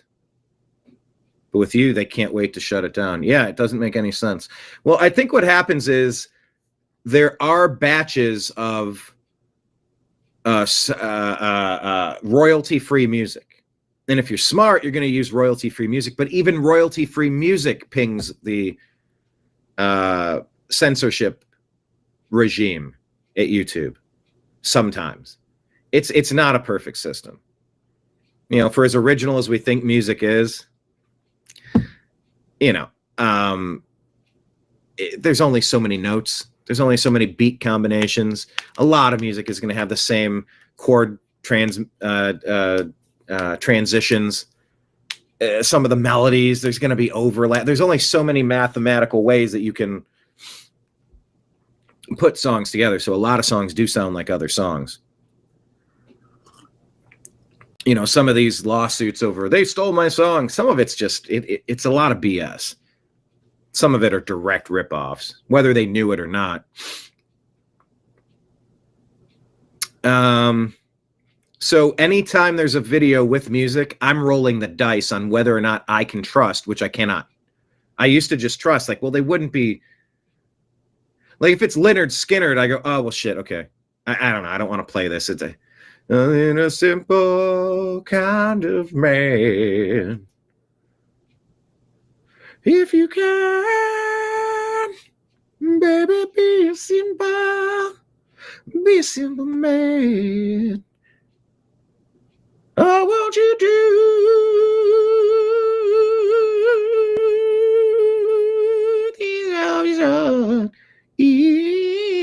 if you can?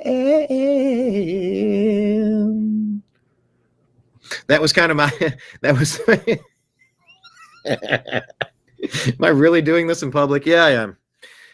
That's my rendition of Shinedown covering Simple Man by Leonard Skinner. Great rendition. I actually did just, I was scrolling through my videos because I'm cleaning it up. I have to go through thousands of videos.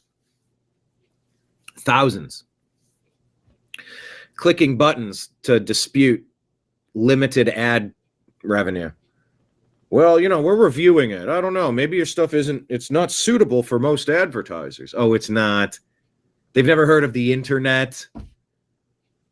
Well, the content that you're discussing, it's a little, you know. Oh, is it? Like everything else. You flip open your phone in the morning, you're getting your humorous posts, and then suddenly you see a snuff film. Suddenly you're seeing one of the most horrific attacks you've ever seen. It's just right in front of your face. And you're like, I didn't. But that's the internet. If we use the internet, we know there's a potentiality that you're going to encounter things. And, you know, humans need to hear things to figure out what we think. We have to think these things through. Hear the bad ideas to understand why they're bad. So I don't know, just this whole, you got to walk on eggshells all day long in order to appease the Google gods. Oh, get out of here. You know, I've had a love-hate thing going on. Google's had that with me. Well, they've mainly hated me. But hey, like I said, look, we do have super chats and YouTube memberships open, and that payment did process. It looks like they're going to let me build on the platform. Okay. Until I don't, I notice all the symbols here. Everybody that's watching, you're all on YouTube. Which is fine. It's just this might not be here tomorrow.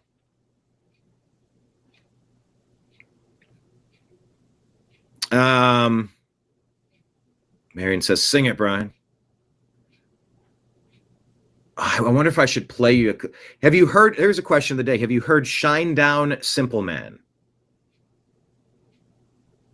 And it's kind of what Shine Down is most known for. And they started sort of resenting it too.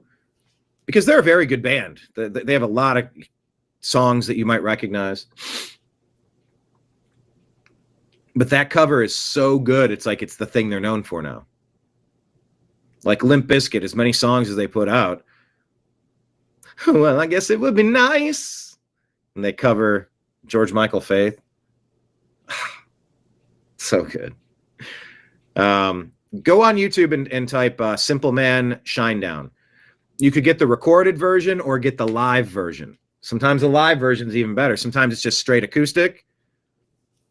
Is it always acoustic? I'm sure they've tried to mix it up different ways. Click on it now. Don't watch it now, but click on it later and tell me about it. Like, it's such a good cover. But yeah, I went to one of those videos. I was at the National Association of Music Manufacturers, or is it Music Merchants? They might have changed it over the years. A NAMM music show, and filmed Shine Down doing Simple Man. And so on the YouTube upload, it said there's a copyright split. So I get half the revenue from that post, and they get half the revenue from that post. I'm like, oh, that's all you ever had to do. This makes sense then. Now, because of this original thing that we created of that thing, now you're getting a cut of it. Like, we're both, it's a symbiotic relationship. It's different from trying to bootleg a video. I don't know.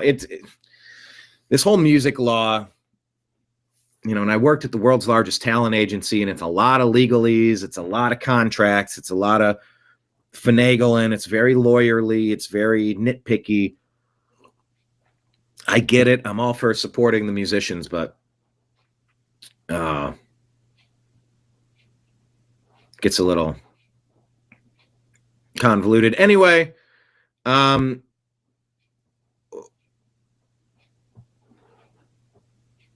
we okay with this? No, we're not okay with this. And Biden let a lot of people in this country that hate this country. All right.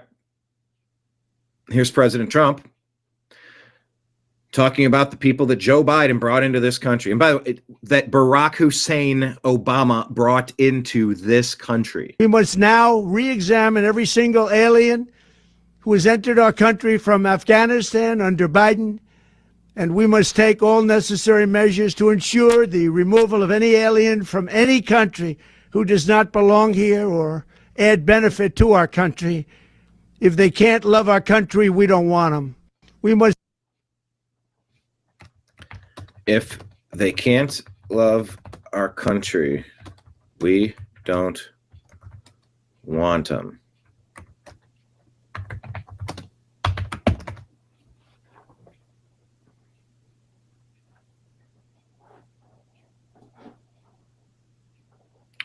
Immigration is going to be halting. Remember when J.D. Vance was talking with Margaret Brennan, talking about Biden's Afghan refugees? Talked to us in August, you said, I don't think we should abandon anybody who's been properly vetted and helped us. Do you stand by that? Well, Margaret, I don't agree that all these immigrants or all these refugees have been properly vetted. In fact, we know that there are cases of people who allegedly were properly vetted and then were literally planning terrorist attacks on our country. That happened during the campaign, if you may remember. So clearly not all of these foreign nationals have been properly vetted. But there are 30,000 people in the pipeline, Afghan refugees. But my primary concern as the vice president, Margaret, is to look after the American people. And now that we know that we have vetting problems with a lot of these refugee programs, we absolutely cannot unleash thousands of unvetted people into our country. These people are vetted. Good. These people are vetted. Just like the guy who planned a terrorist attack in Oklahoma a few months ago, he was allegedly properly vetted, and many people in the media and the Democratic Party said that he was properly vetted. Clearly he wasn't. I don't want my children to share a neighborhood with people who are not properly vetted. And because I don't want it for my kids, I'm not going to force any other American citizens' kids to do that either. No, and that was a very particular case. It wasn't clear if he was radicalized when he got here or while he was living here. I don't really care, Margaret. I don't want that. I don't really care, Margaret. I don't really care. Wasn't that the quote that we took from that? I don't really care, Margaret. Or did he say it another time? That person in my country, and I think most Americans agree with me. We'll be back in 1 minute with more of our interview with Vice President Vance. When you talked to us in August, I think I came up with the slogan. We need to trademark this. JD speaks for me. We put that JD speaks for me button. It's a good phrase. I'm good at marketing. Good at branding. There's all sorts of busy work that comes after the idea. I'm the idea guy. We need the team to do all the execution. All right, here's President Trump talking about the 2 West Virginia National Guard members who were critically injured. I believe one has passed away. I'll try to get you the most current up to date. But here's President Trump discussing. My great fellow Americans, earlier today on the eve of the Thanksgiving holiday, 2 members of the National Guard serving in Washington, D.C., were shot at point-blank range in a monstrous ambush-style attack just steps away from the White House. They had been deputized as part of the most successful public safety and national security mission in the history of our nation's capital, the D.C. Safe and Beautiful Task Force, which has achieved an unprecedented reduction in violent crime and crimes of all type. This heinous assault was an act of evil, an act of hatred, and an act of terror. It was a crime against our entire nation. It was a crime against humanity. The hearts of all Americans tonight are with those 2 members of the West Virginia National Guard and their families. The love of our entire country is pouring out for them, and we are lifting them up in our prayers. As we are filled with anguish and grief for those who were shot, we're also filled with righteous anger and ferocious resolve. As President of the United States, I am determined to ensure that the animal who perpetrated this atrocity pays the steepest possible price.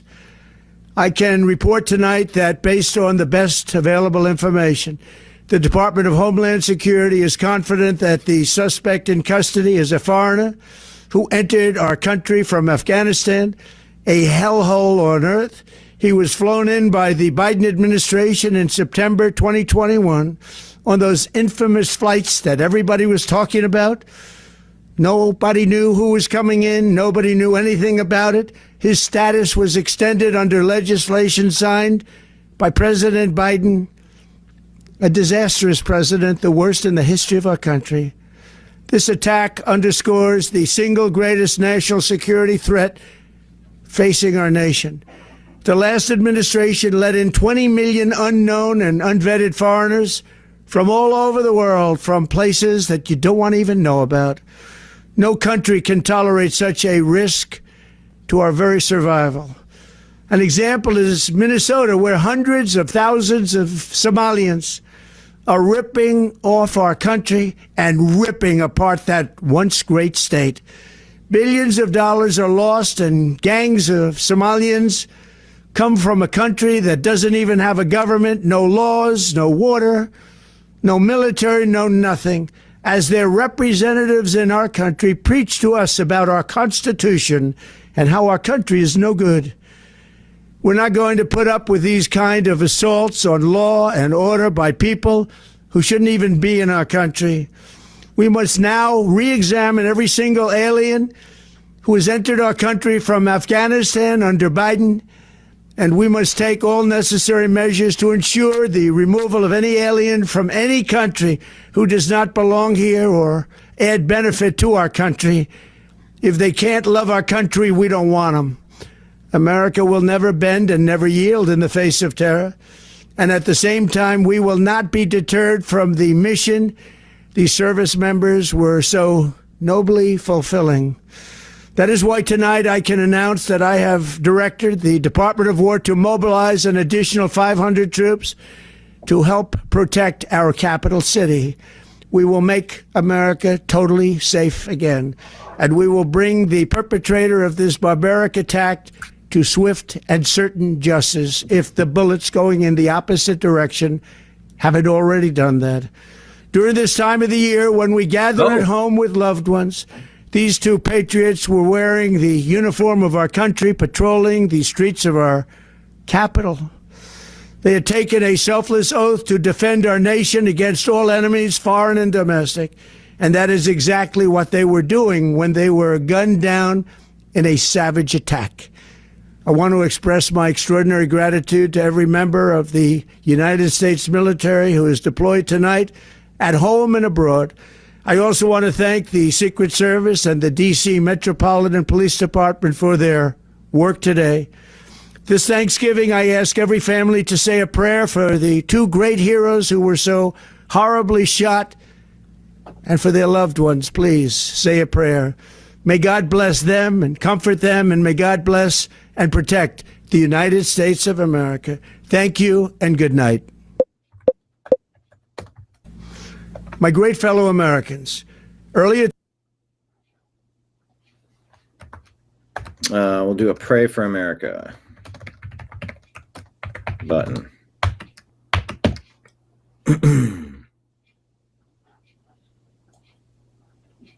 Marion, oh yes, American people is who they should be concerned with. What a concept. JD 2028. JD speaks for me. It's a little culty, but like it's quick. It's I like Ike. JD speaks for me. No, Kenneth, I don't think saying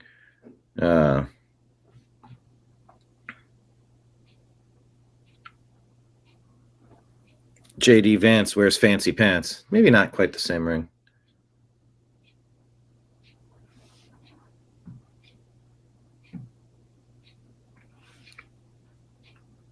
Signed by Biden's auto pen, maybe? I mean, this was Obama and his team calling the shots.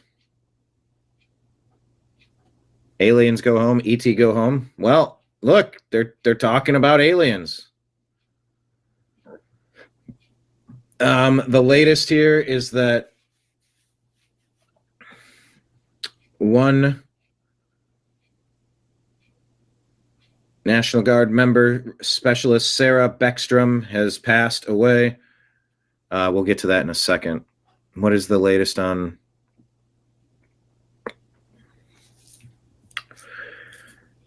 international terrorism?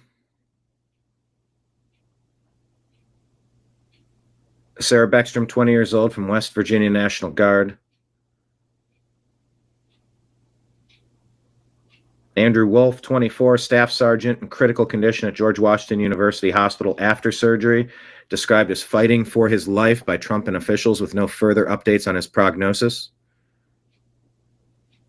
Both victims were sworn in and deputized less than 24 hours before the shooting to conduct presence patrols as part of Trump's anti-crime and deportation operations in D.C. They were armed but caught off guard during the ambush.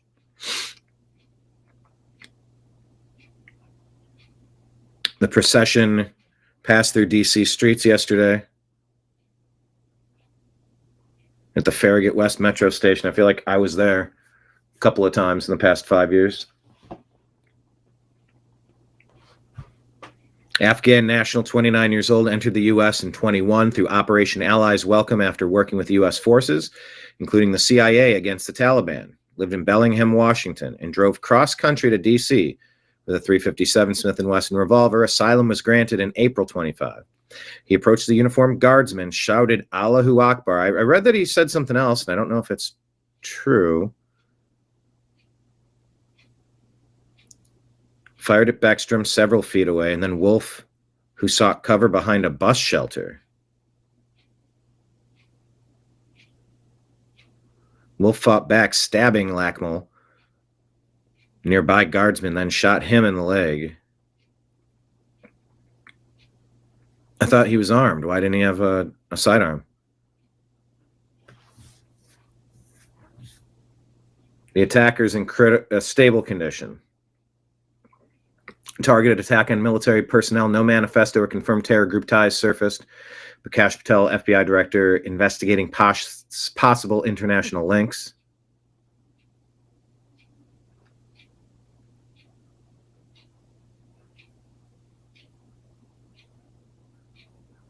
All Afghan immigration applicants indefinitely halted for vetting reviews.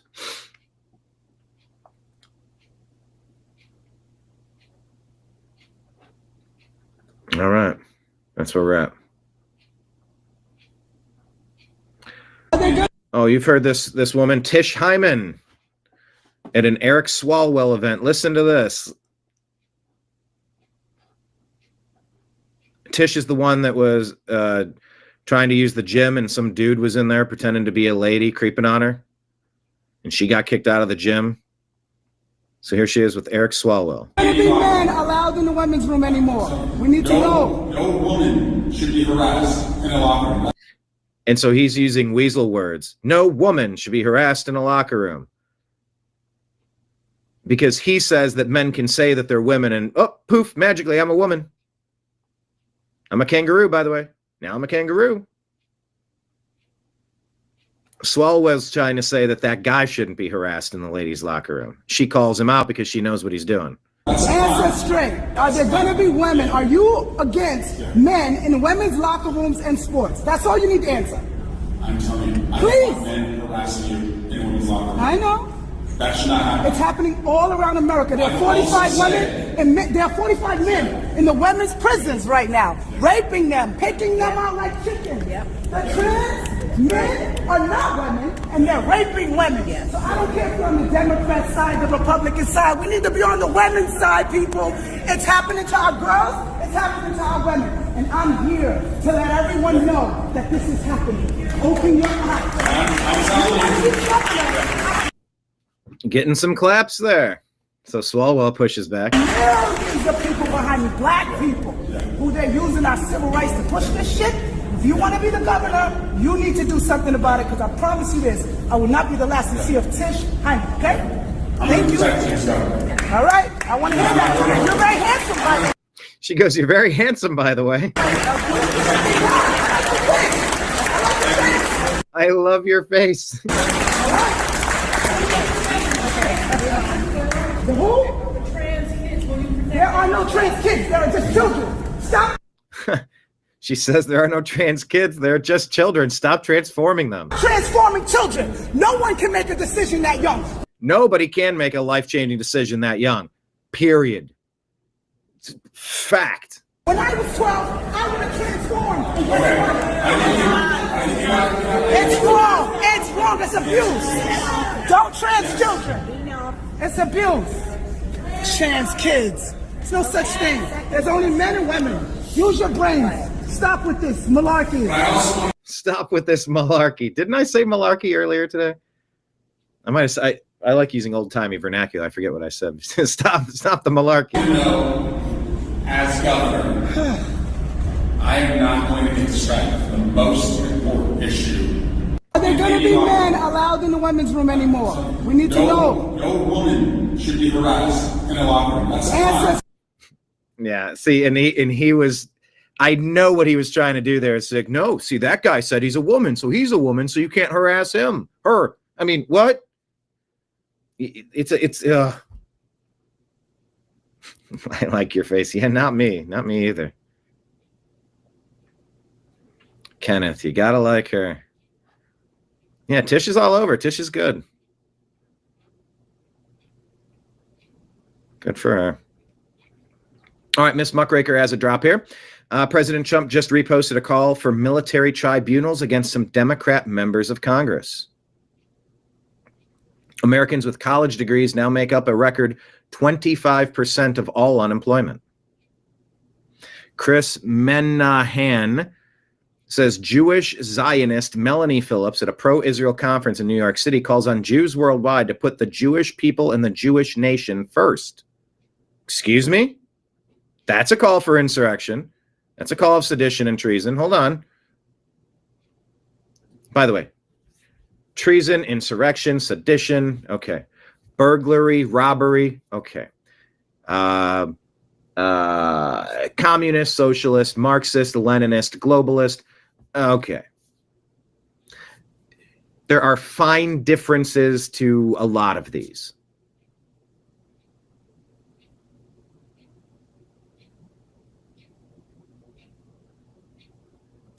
Sometimes we sort of lose the point of being directionally accurate. I was doing strictly football, and Jim corrected me. Jim Mitchell, he worked in. And by the way, I'm open to being corrected. Like this is not to say I didn't appreciate it, but it's also to say, okay, fine. Well, maybe technically it's that, but it on a specific way, it is exactly that. In this case, it was just we talked about Shedeur Sanders being robbed, and he said no, he wasn't there, which means he was burglarized. He wasn't robbed. It wasn't a robbery, it was a burglary.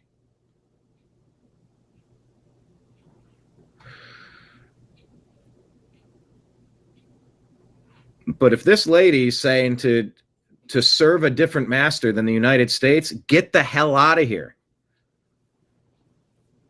Oh, you're seizing an office in Minnesota and you're Somalian and you're Somalian first? Get the hell out of here. You cannot play on the Cleveland Browns and say, Pittsburgh Steelers first, huh? Then go back there. Nope, I'm here now. Not anymore, you're fired. It's our discretion. I have like one of these eyelashes. It's like in the peripheral. I can't blink it away. Looking. Oh, is it an eyelash? I don't know. Yep, I'm on the Cleveland Browns, but look. We need to make sure that we put the Baltimore Ravens first, huh? Not on the Ravens. It's strange that you're trying to recruit my people to do that. My people. Yeah, people on my team. You're either on my team or you're not. Allegedly, this lady says diaspora Jews need also to realize that you are not just Americans with Judaism added on. In Britain, they're not just British Jews with Judaism added on. You are part of the Jewish people and the Jewish nation, and that should come first. First and foremost, you are Jews. Everything else is secondary. This is almost exactly to what Jonathan Pollard said after fleeing to Israel. Jackson Hinkle says, breaking, Marjorie Taylor Greene reveals to Tucker Carlson that U.S. congressmen are forced to constantly repeat, Israel is our greatest ally. Silenced Sirs says, Tucker Carlson just dropped the kind of bomb Washington prays the public never hears. He says supporting Israel isn't Christianity, it's a theological scam. And then he dismantled the whole charade. There is no such thing as people chosen by God because of their DNA. Christianity doesn't issue blank checks to a foreign state. Using God as a political threat to force Americans to support Netanyahu, that's manipulation, not faith. Killing innocent people is the one thing that Christianity is crystal clear about. It's forbidden, period. I'm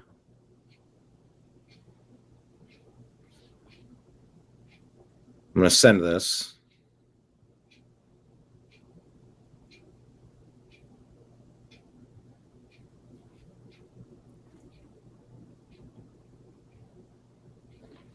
Okay, I pulled it up. That's a text to be sent later. Maybe I'll remember to send it, and maybe it'll sit along the hundreds of other texts that I did not get to. Juggle, juggle, juggle. Using God as a political threat to force Americans to support Netanyahu, that's manipulation, not faith. Killing innocent people is the one thing Christianity is crystal clear about. It's forbidden, period. Then he went straight to the political idea. Excuse me. Then he went straight for the political clergy of Capitol Hill.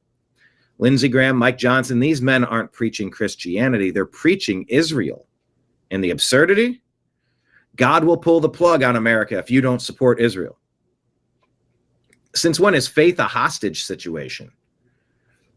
Since when did deviation, doggone it, since when did devotion become a political ideology? I didn't know there was a second part. I got to add that to the text.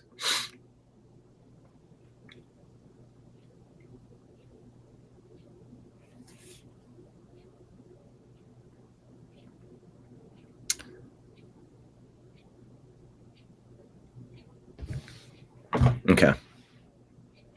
Since when is faith a hostage situation, says Tucker Carlson? Since when did devotion become foreign policy cosplay? Tucker said out loud what millions have been thinking. Your loyalty isn't to God. It's to a government with nothing to do with Christianity. The facade is collapsing. Americans see it now clearly, loudly, and without the old propaganda filter. Don't you take it personal? Don't you take it personal when this type of stuff, whether it's coming from Ted Cruz or Speaker Mike Johnson or Netanyahu, the guilt trips, the Ted Cruz's is, Lindsey Graham, Mike Huckabee.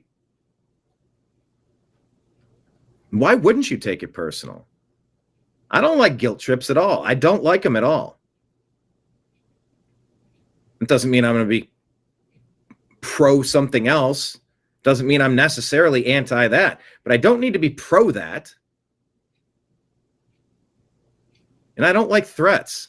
I don't like threats. I don't like manipulation. So it's like all the red flags are flashing. And the GOP would be very wise to kind of pay attention to that. But you can't trust the GOP. You can't expect them to be wise. I don't like the GOP. I don't like the Republican Party. MAGA, in theory, is the closest thing I've seen to something close to what I might want to try to put together and call it a government. And it's not getting everything right. It is not infallible. It is not perfect. By any stretch. Not even remotely.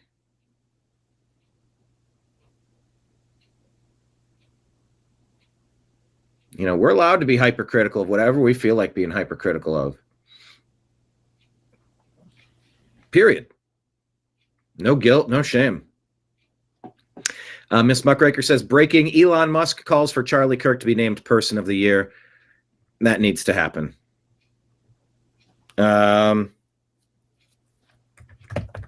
Charlie Kirk as Man of the Year needs to happen. Button.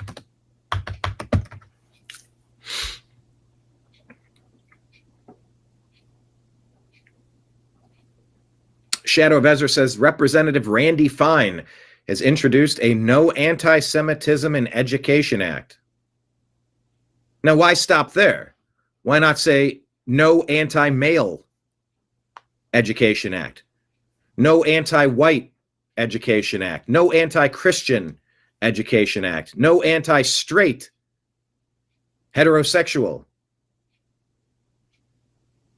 Act? Why just for one group? I don't get it. I don't like it.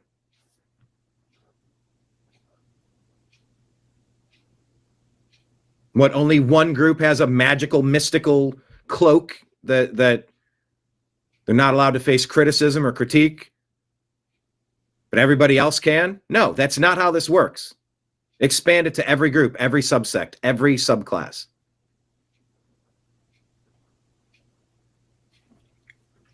The bill would strip schools of funding if they engage in criticism of Israel that the government deems unacceptable. What the hell does that even mean? The bill lists several examples of what it considers anti-Semitic, including making dehumanizing or stereotypical claims about Jewish power. What an odd thing to say if you don't have power. What an odd thing to push back on if you do have the power to push back.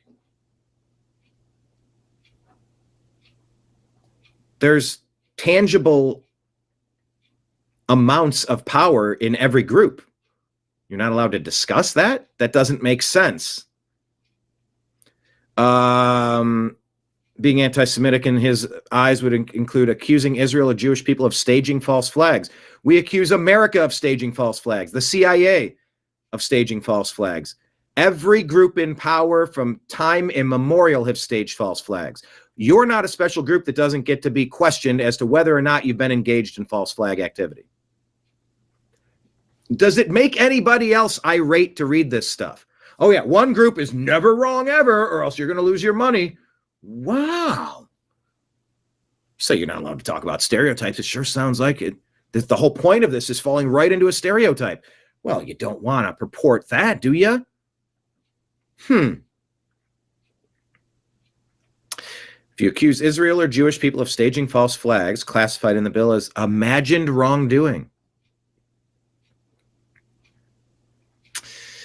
Every group gets pointed at for false flags and wrongdoing. Nobody's special. Nobody gets to, you can't accuse me.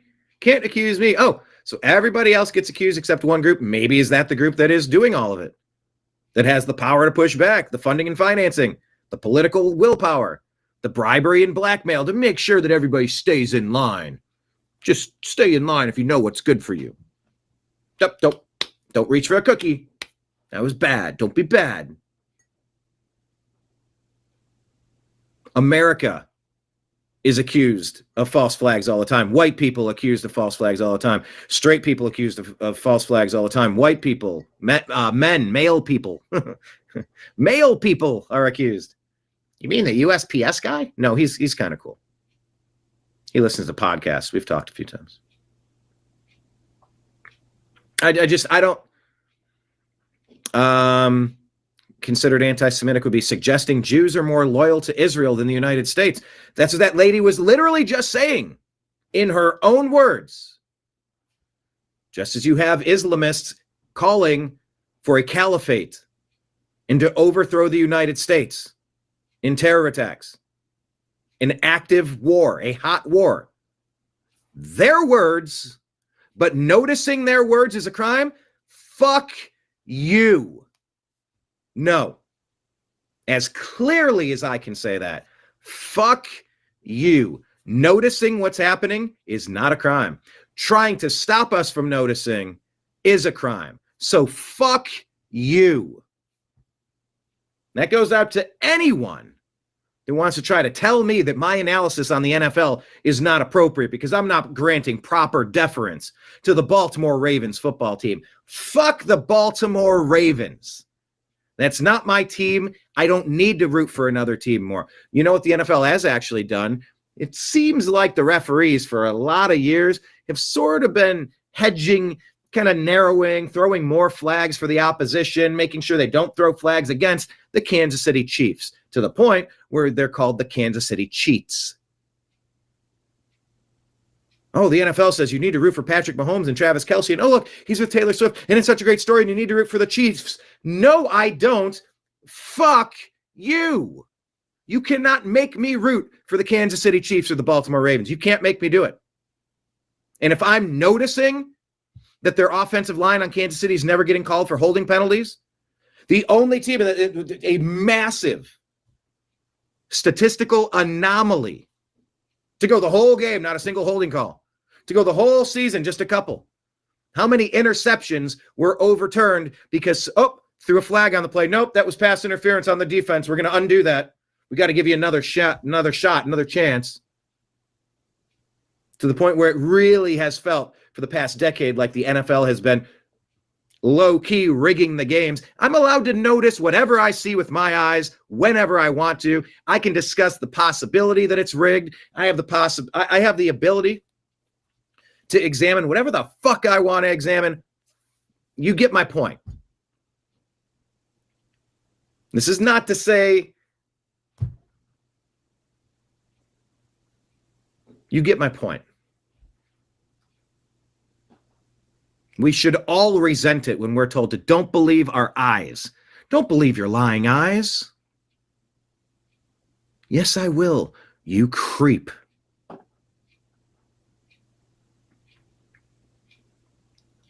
Included is anti-Semitic would be any form of Holocaust denial or mockery. Denial of what? You know, we're allowed to even question God with boldness. Question with boldness even the existence of God. For if he exists, he'd rather prefer reason than that of blindfolded fear. If we can question the existence of God, we can question the number of atrocities during a given time frame. Fuck you. I'm allowed to question anything that I want. Everything, even the existence of God. Oh, no, that's a holy number. That is completely settled in science. You're never allowed to question it ever again. And if you do, you're going to be stripped of all your money. Wow. Sure sounds like something that the powers that be would say, huh? If you're really trying to break these stereotypes that you seem so hell-bent on saying don't exist, sure seems like you're going about it in a counterproductive way. Or is that just me noticing again? Come on. You could say that we are heliocentric. All the planets in the solar system in an orbit around the Earth. You can say that everything in the solar system revolves around the Earth. Earth-centric. You can say the Earth is flat. You could say we're a simulation. Oh, but you can't wonder how many deaths happened in the Holocaust, during what time frame, for what actual attribution? Yes, we can. And every group gets mocked. Oh, you can't mock what happened during World War II. How many times is Christ mocked? Everybody gets mocked. Muhammad certainly does. Christ certainly does. Jews certainly get mocked. Everybody gets mocked. The Cleveland Browns get mocked all the time. The Baltimore Ravens get mocked. The Kansas City Chiefs get mocked. Everybody's favorite team gets mocked. You don't just get to throw bubble wrap over the Kansas City Chiefs and go, you can't ever say anything derogatory about the Kansas City Chiefs. Yes, we can. My reaction to that is almost nothing to do with what's written in there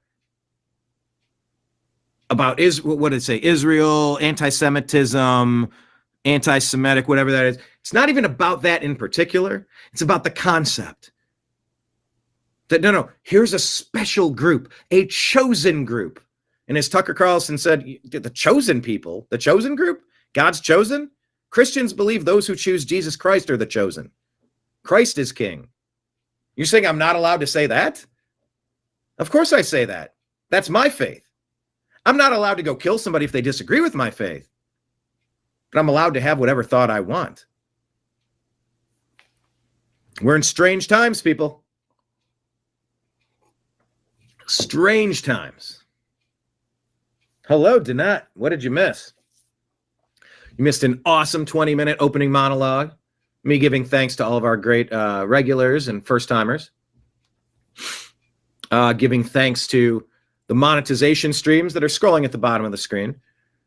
We have now confirmed that Rumble memberships work, Rumble rants work, Rumble payment methods to drop off a deposit into the bank account for the business work. By the way, that's great because we did have a couple $100 had to pay for website renewals. Just bam, here's another few $100 out of nowhere. Cool. I'm thankful that we got YouTube to lift hundreds of demonetization claims, bullying techniques from Barack Hussein Obama and Joe Biden's shadow government working behind the scenes to deprive me of civil liberties and the right to earn a living. I'm grateful, thankful, and this Thanksgiving to know that, yeah, the YouTube memberships work, that the YouTube super chats work, and that the YouTube ad revenue on AdSense works. And a transfer was made into the business account to help offset some of the ongoing business costs. That was great. I'm very thankful to that.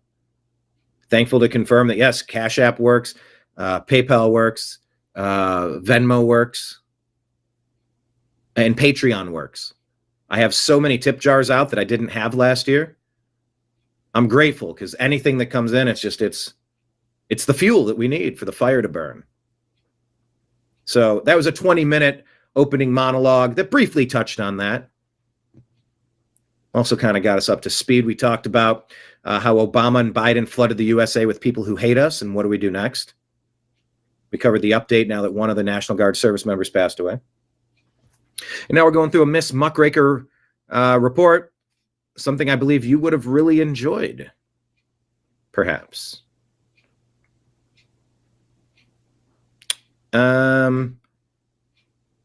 Okay, I don't know what that is exactly referencing.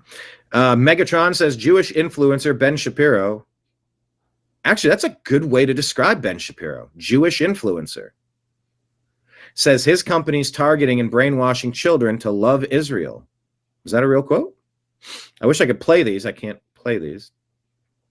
Brandon Taylor Moore says, the Rothschilds didn't create Israel Jews. Shut up, liars. That's Brandon Taylor Moore. Jacob Rothschild in this says, quote, "My family created Israel. What he doesn't tell you is that he was working directly with Satan, who he worships, no hyperbole intended." What is this? I have much pleasure in conveying to you on behalf of His Majesty's government the following declaration of sympathy with Jewish Zionist aspirations, which has been submitted to and approved by the cabinet. Okay. Well, that's Brandon Taylor Moore's post there. This post from America says, "Why doesn't the United States have voter ID laws?" And it lists all these full or partially democratic countries that require identification to register and cast a ballot on election day in all districts. Elon says America should not have worse voter ID requirements than every democratic country on earth. California and New York actually banned the use of ID to vote. It is illegal to show your ID in those states. The only reason to do that is fraud. Ms. Muckraker says, breaking, the Ohio House has passed the Charlie Kirk American Heritage Act, which will allow public school teachers to include the positive influence of Christianity in American history lessons. Thank God.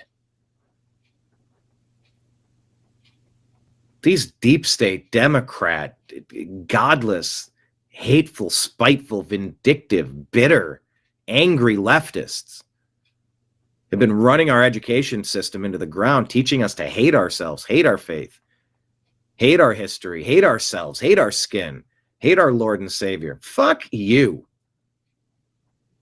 Sorry, I'm feeling a little spicy today. And I'm not sorry that I'm feeling a little spicy today. Most of my life, I've been marginalized in this way.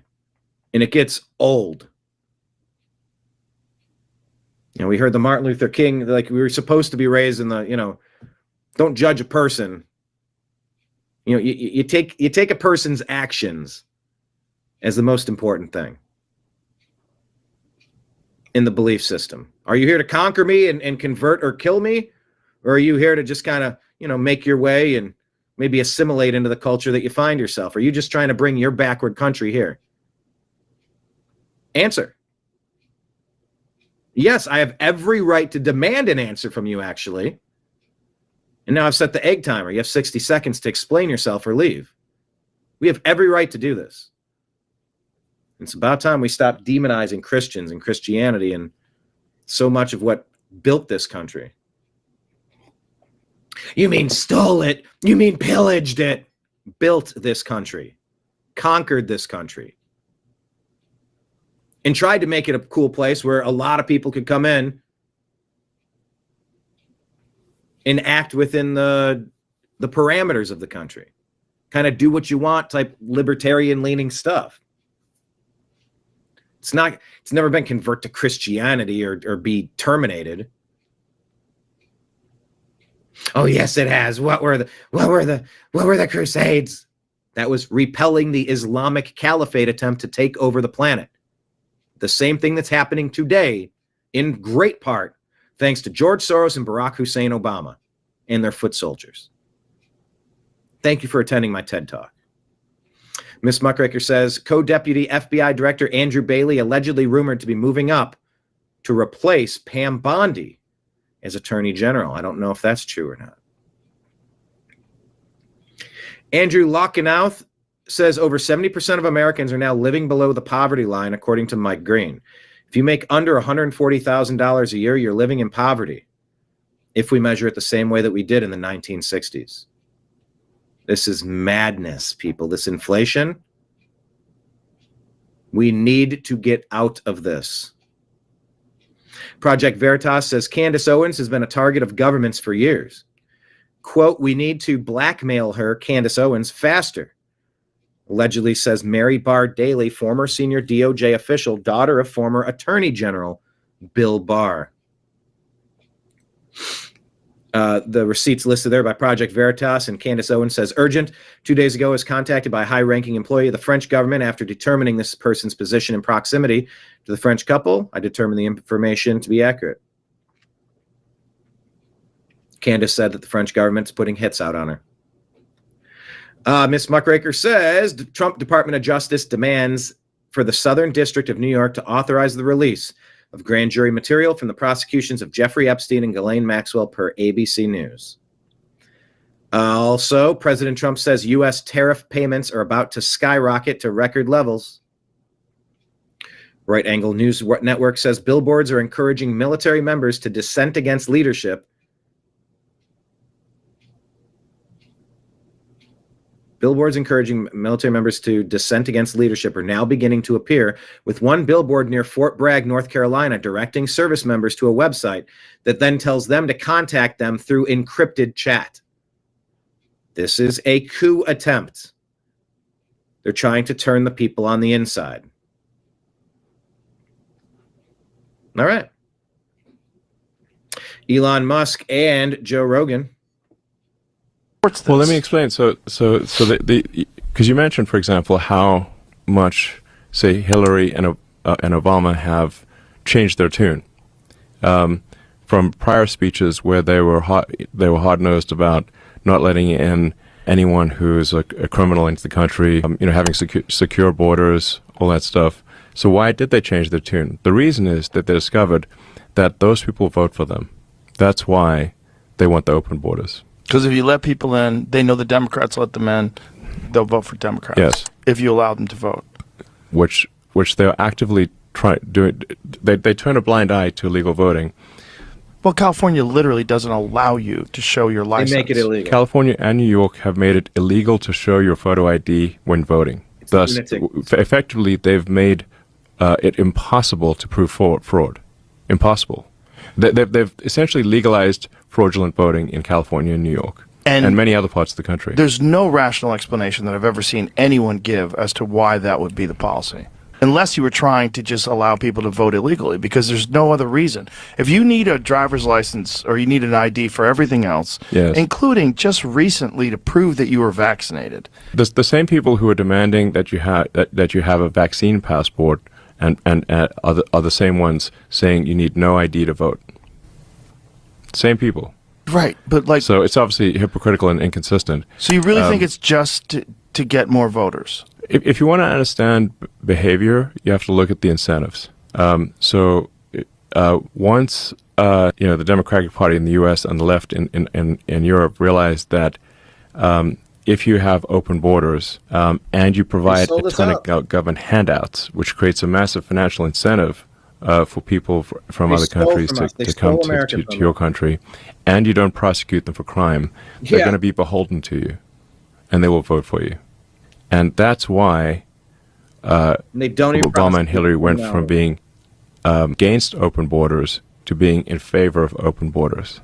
That's the reason, in order to import voters so they can win elections. And the problem is that has a negative runaway effect. So if they get away with that, it is a winning strategy. If they are allowed to get away with it, they will import enough voters to get supermajority voting, and then there is no turning back. Well, let me explain. So because you mentioned, for example, how much, say, Hillary and Obama have changed their tune from prior speeches where they were hard-nosed about not letting in anyone who's a criminal into the country, having secure borders, all that stuff. So why did they change their tune? The reason is that they discovered that those people vote for them.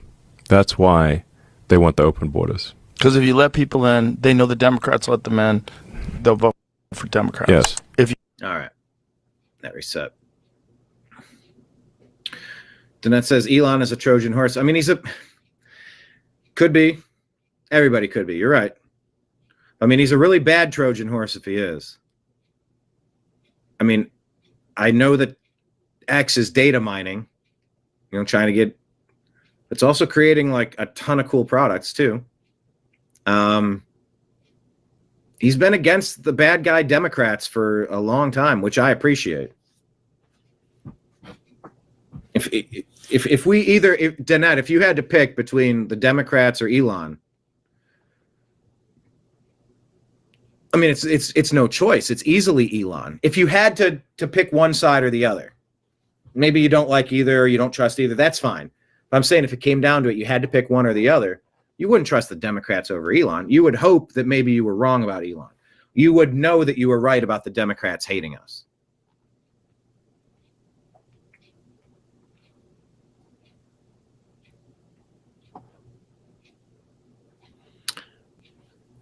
Pinkies up, everybody. Cheers. By the way, we have these wonderful The New American Media mugs. They're black and white and red all over, just like the news. Shoot me a $40 Venmo with your address, and I will mail one out to you, shipping included. Hello to Lauren. She says, I wish the Trump admin hadn't granted the shooter asylum in April. It's a constant spin machine with Lauren. Fun to have you, Lauren. Very fun to have you. So essentially, what you're saying is that it's a shame that the Trump administration trusted that the Biden administration did their job in thoroughly vetting anybody. So now everybody has to go even faster. I agree completely. If that's what happened, that the Trump admin granted asylum in April based on false pretenses that the Afghans were thoroughly vetted, yeah, they should all immediately go back and we need to change our course immediately. Shame. Yeah, we wish that didn't happen either. I guess that's what you get for trusting Democrats, furthering our point that you should never trust Democrats. I don't know that that's the flex that you think it is. It's a fun talking point. David pointing out the ties of the shooter to the CIA, of course.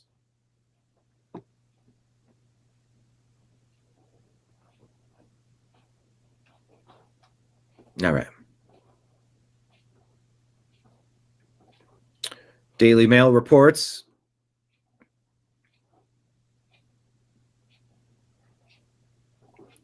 growing fury at Chicago judge who freed career criminal with 72 arrests and is now accused of setting a devout Christian woman, 26 years old, alight on a train. Cook County Judge Teresa Molina Gonzalez freed the accused arson attacker, Lawrence Reed, 50 years old, in a separate case in August, despite warnings that he posed a danger to the public. Reed faced Molina Gonzalez on August 22 on a felony aggravated battery charge, accused of slapping a social worker so hard she was knocked unconscious inside a psychiatric ward at McNeil Hospital. And she let this demon back out into our streets?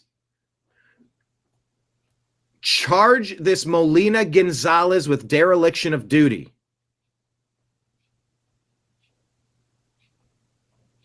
Wanton disregard for public safety. Charge her with every statute you possibly can. And send a message to these judges. If you fuck around with the crazy violent people and let them back out onto our streets, we're coming after you.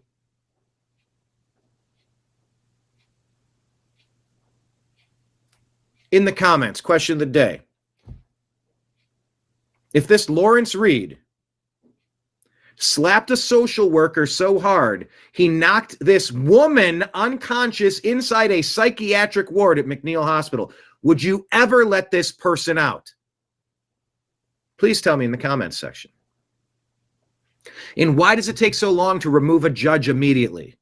And say, you do not have enough discernment to sit in this post. You're stripped of all duties effective immediately. If you're not going to charge them criminally, at least remove them immediately. Prosecutor Jerry Lynn Gumilla told the judge at the time that Reed needed to remain in custody and argued that electronic monitoring was wholly insufficient to protect the public. It could not protect the victim or the community from another vicious, random, or spontaneous attack, she told the judge, according to CWB Chicago. Gumilla's warnings allegedly proved true, as just weeks later, Reed was accused of dousing Chicago resident Bethany McGee, 26-year-old devout Christian woman, in gasoline and set her on fire on a train on November 17th. The shocking, racist, anti-white attack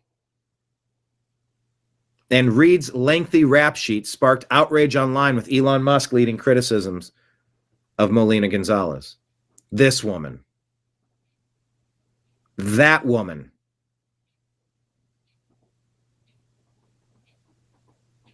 This absolute demon. Look at him.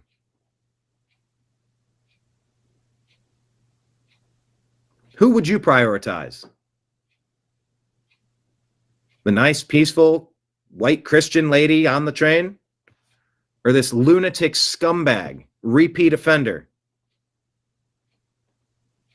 that lost his free-range privileges a long time ago? Once you prove who you are, you can easily become too dangerous for a general population.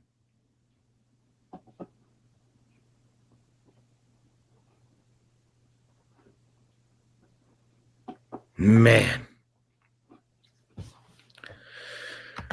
How quickly can we start removing reckless judges and even charging them with crimes for endangering the public like this? It doesn't have to be this way.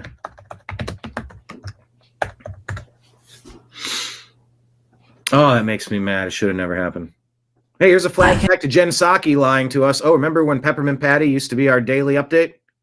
While Biden hid out in a bunker and Obama made all the decisions? I can absolutely assure you that no one is coming into the United States of America who has not been through a thorough screening and background check process. And there are many individuals, as you noted, who have not been through that process, and they have gone to lily pad countries as that process has been completed. It doesn't mean that that's because there's a flag. It means they have not completed their paperwork, and we were working to save tens of thousands of people, hence we evacuated them to these third countries. I can absolutely assure you that... Time to indict Peppermint Patty? Question mark?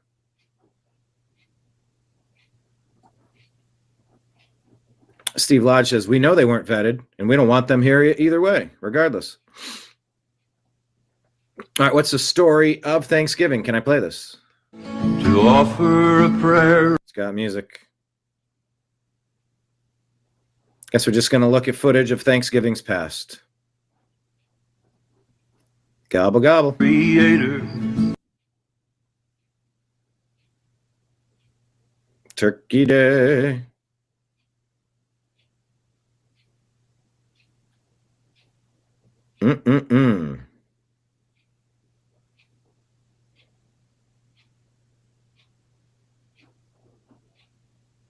Creed.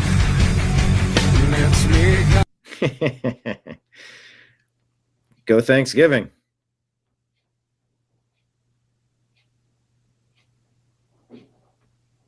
What was the best thing you ate yesterday? What tasted the best? For me, it was my Jell-O dessert with pineapple and cranberry, the sour cream, whipped cream, cream cheese topping, pecans and walnuts dusted on top. That was nice. Always a favorite.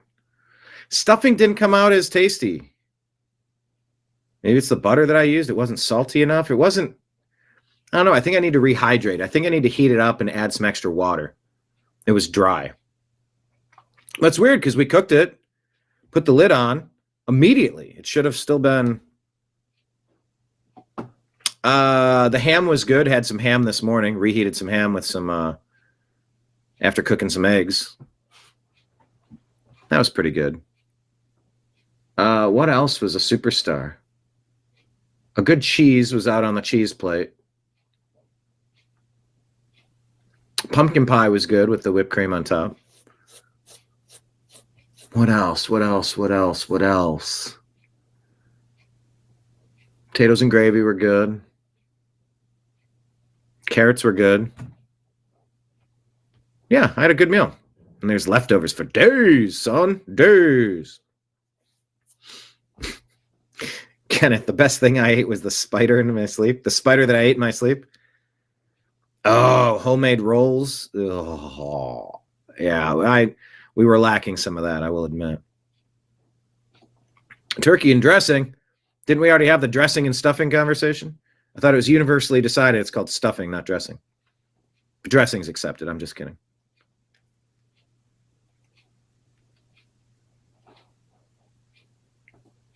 Cranberry sauce. I'm ready for some more. I'm talking myself into lunch. All right, in an upcoming show, the Sean Ryan Show, self-proclaimed operator discusses Charlie Kirk's alleged assassin.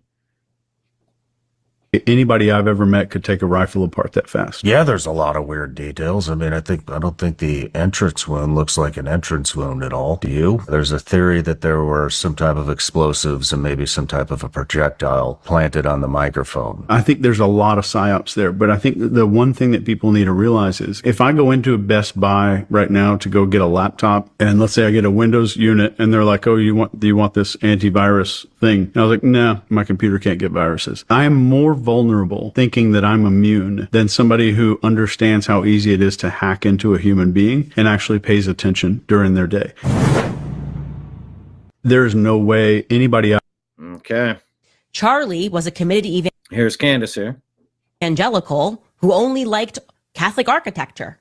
That's a lie, told and reinforced by Alex Clark and Andrew Colvett. Everybody, I'm an evangelical Christian. Orthodox Church more than the evangelical church, and I'm evangelical. I'll say, well, first for the planet and for the world, but I personally would not be able to enter into a faith that believes that anybody except Jesus Christ our Lord was without sin. And that's my final comment on Mariology. Happy to debate it. Charlie was a committed evangelical who only liked Catholic architecture. That's a lie, told and reinforced by Alex Clark and Andrew Colvett. Yep, evangelical. Don't let people. I'm looking at the Tim Pool talking about Candace Owens and Tucker Carlson. Violence at Turning Point USA. And I'm looking at. This is a Toria Brooke drop, by the way. Turning Point and Candace. And it is true. Someone at Turning Point was leaking stuff to her. Like, for what reason? And I'm wondering what Turning Point is doing. I don't hold Turning Point, responsible for what Candace is doing. But I'm just like looking at this and I'm thinking to myself, okay, let me put it like this for all you guys. I don't care if Candace is right or wrong, or Turning Point, or anybody else in the drama is right or wrong. That's fine. People are allowed to do whatever they want. They're allowed to talk about whatever they want. The issue is that allegedly, at the end of August, where were we as a country? We were here doing our shows, talking news and politics, of course, and preparing for the end of the year special, as we often do. There was a plan, there was a path, and for me, both personally and professionally, things were looking. I'm looking at the Violence at Turning Point USA, and I'm looking at Turning Point and Candace, and it is true, someone at Turning Point was leaking stuff to her, like, for what reason? And I'm wondering what Turning Point is doing. I don't hold Turning Point, responsible for what Candace is doing, but I'm just like looking at this and I'm thinking to myself, okay, let me put it like this for all you guys. I don't care if Candace is right or wrong, or Turning Point, or anybody else in the drama is right or wrong. That's fine. People are allowed to do whatever they want. They're allowed to talk about whatever they want. The issue is that at the end of August, where were we as a country? We were here doing our shows, talking news and politics, of course, and preparing for the end of the year special, as we often do. There was a plan, there was a path, and for me, both personally and professionally, things were looking. I'm looking at the Violence at Turning Point USA, and I'm looking at Turning Point and Candace, and okay, so up. Sorry, that clip. I wish Instagram would just let these roll through when they're just chopped up thoughts. But anyway, here's the second part of this. The show and everything here. And I've said this before. I fully support Candace Owens being as crazy as she wants to be, being as spot on as she wants to be. Who am I to judge? I don't know. Just lift up every rock and take a look and see what you can find. I'm here for it. We're growing. We're bringing on good people. We're expanding. We've got, coffee sales are going up and memberships and board sales and organization. Skate night events we've been doing have been massively successful. So business is good. And politically, we're riding the wave, baby. Trump won. Let's keep going. Don't get me wrong. There were terror attacks throughout the year, but Trump was on track. I texted Charlie Kirk and I asked him, just following up on the plan for the end of the year, because Timcast IRL does Turning Points Amfest the past 3 years. It's an amazing experience, and it's an honor and a privilege to be there. And Charlie texted me back, look at me, revealing our texts, saying, let me circle back to the team and get you the details. We'll get it going. Because I said, hey, let's get it set up so we can, set everything up in advance. I've got some other PR opportunities and stuff in the area. And a week after that, up. The show and everything here, we're growing. We're bringing on good people. We're expanding. We've got, coffee sales are going. They killed him. Third part. And so I'll tell you what I'm saying, what I'm feeling. That moment before Charlie was murdered, there was a path that we were on that was promising. Now, 2 months later, the narrative has turned into conspiracy drama about Charlie Kirk. If Turning Point was involved in it, references to Jewish donors pulling out and how Erica knew everything. And that's the narrative the #1 podcast has given us. Candace can talk about whatever she wants. Same thing with Tucker Carlson. I will defend. No one has an obligation to hold my views or do what I want them to do. Yep. I'm not saying Candace should or should. And that's the difference between Islam and the rest of us. We're allowed to do whatever we want to do. You don't like it, that's your prerogative. Your goal is to transform this nation and demand that everybody believe what you believe and repeat what you repeat and act exactly like you or else? No, that's not how this works. Nobody gets to look at somebody else and demand that. Nobody gets to enslave somebody else. Nobody gets to conquer or destroy somebody else. Line in the sand time. We're allowed to talk about what we want. We're allowed to believe what we want without,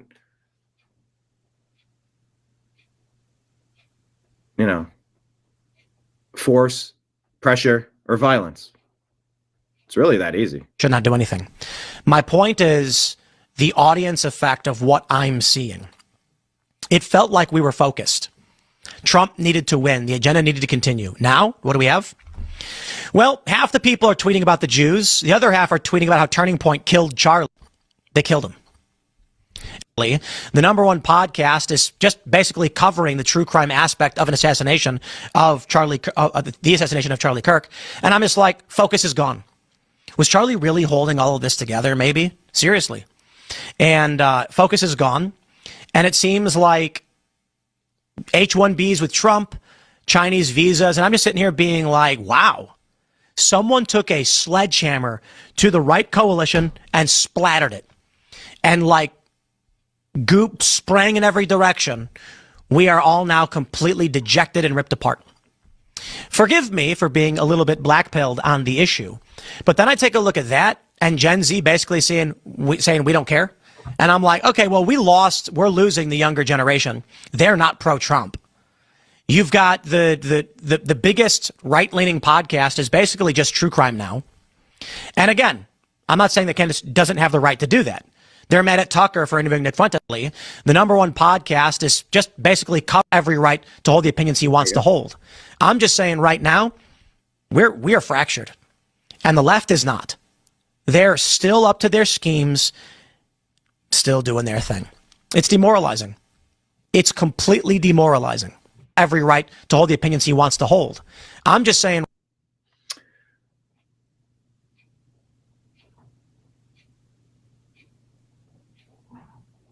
All right. Greg Price says, breaking. The Democrats deleted their post claiming that President Trump spent Thanksgiving with Epstein in 2017. Probably because it's an easily disprovable lie and the attempts to connect President Trump to Epstein's crimes are a giant hoax. There it is. Democrats deleted that because it was a lie. There you go. The Renaissance. What's this? Trending with Maha, PepsiCo released Simply NKD Doritos. Is that Simply Naked Doritos? and Cheetos made without dyes or artificial flavors. Oh.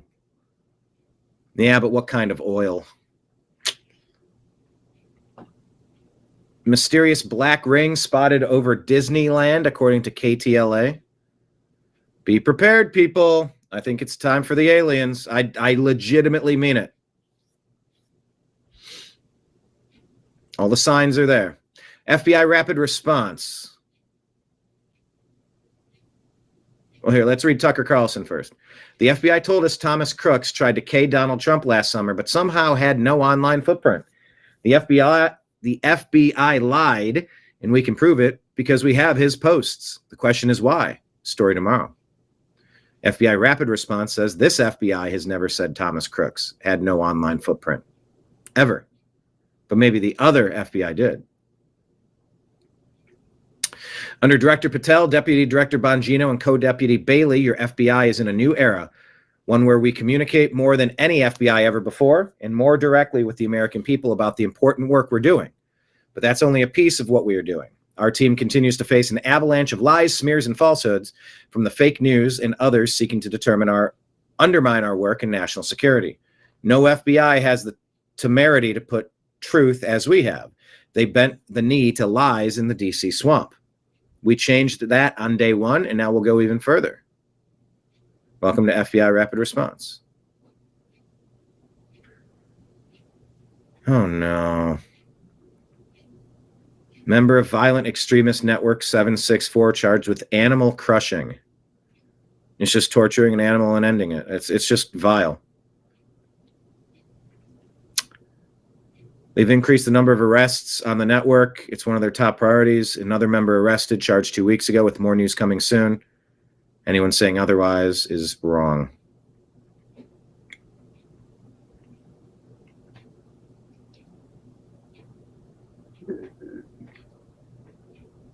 Okay, I don't know what this Kyle Seraphin thing is. Okay, I don't know what that is. All right, moving on. This is happening. What is this? This Muslim in Dearborn, Michigan is calling for a revolution against our own country after the D.C. National Guard shooting by the Afghan national. He's literally repeatedly yelling revolution. This is Islam, friends. Okay, so where's the arrest?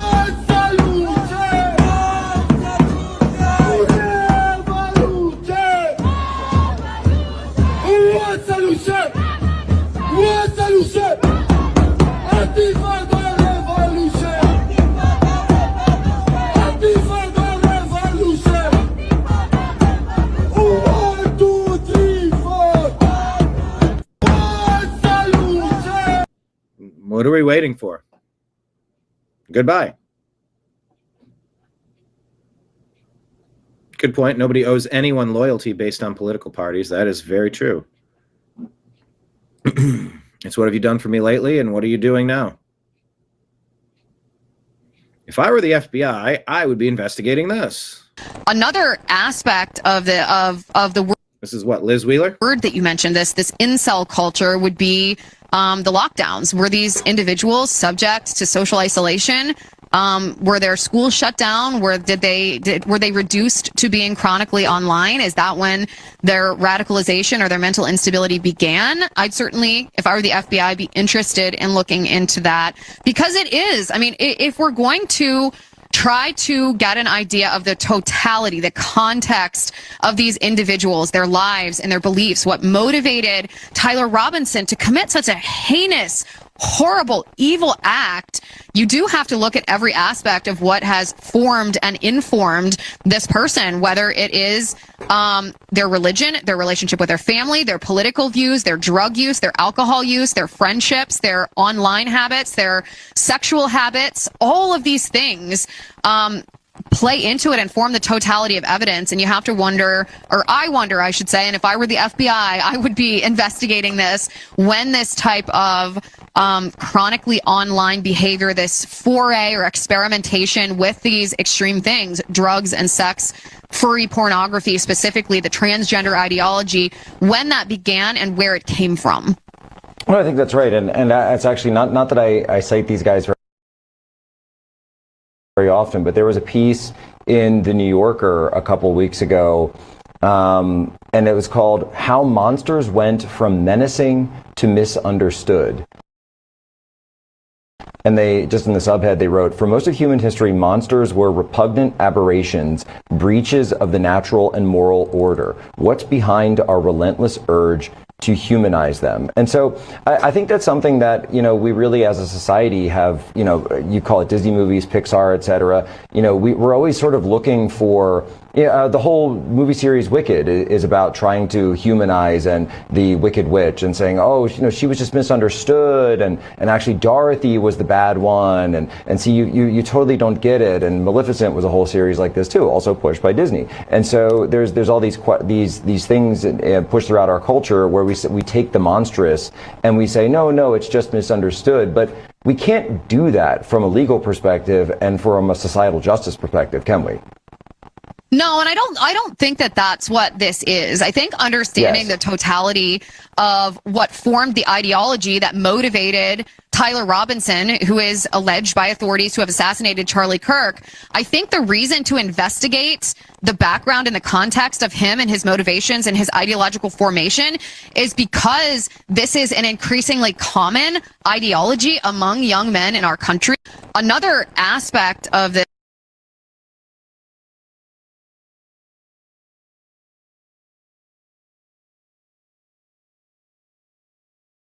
I must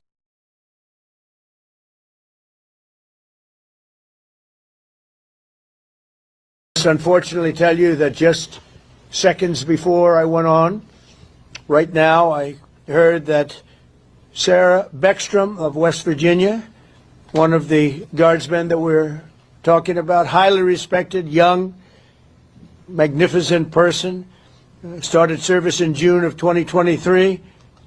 Outstanding in every way. She's just passed away. She's no longer with us. She's looking down at us right now. Her parents are with her. This just happened. She was savagely attacked. She's dead.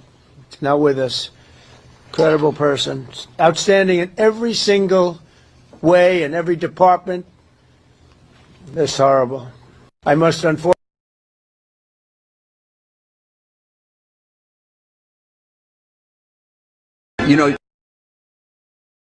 do your tweets hurt?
Contrary to what Candace Owens is saying,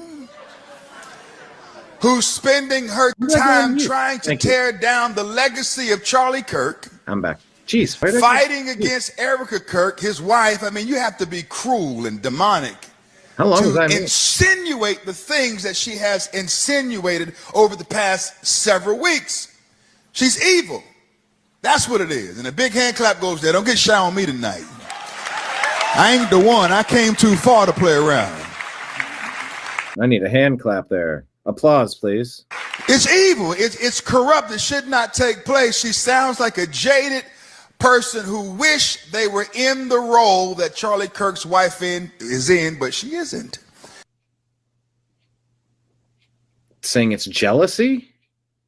I don't know. It sounds like TPUSA is trying too hard on this.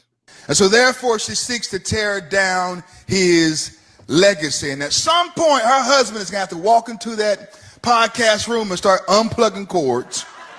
I mean, by now I would have already done it if it was my wife. I'm yanking. So contrary to what Candace Owens is saying, cords, I'm shutting down the camera, and then urging the husband to stop his wife. Down to Tim, sweetie, get up, get out of this room, and can you please help out with the kids? Because this is a dastardly deed that is being done. I thought that the greatest foe that we would have to contend with after the assassination of Charlie Kirk would be the left. But sadly, it's friendly fire from the right. I'm moving on. Cords, I'm shutting down the camera, shut down the... We put, this guy sounds like he's trying too hard button. That's just my take. It just sounds like he's trying too hard. This is the procession underway last evening for Specialist Sarah Beckstrom, who was shot dead by an Afghan national, Ramanullah Khan, while she was performing her duty.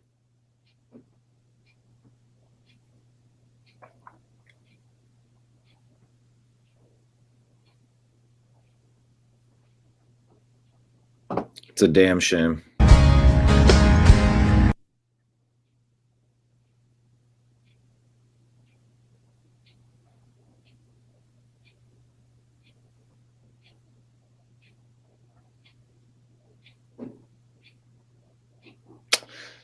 There's music, but I can't play it.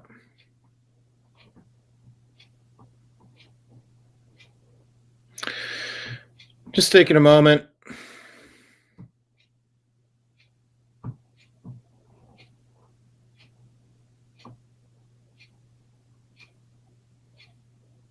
I don't know.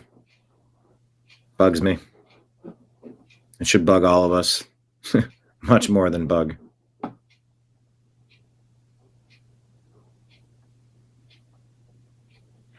Yeah, how long was I on mute? I didn't recall that I was. I didn't notice. Anyway, whatever I was saying was brilliant, I assure you.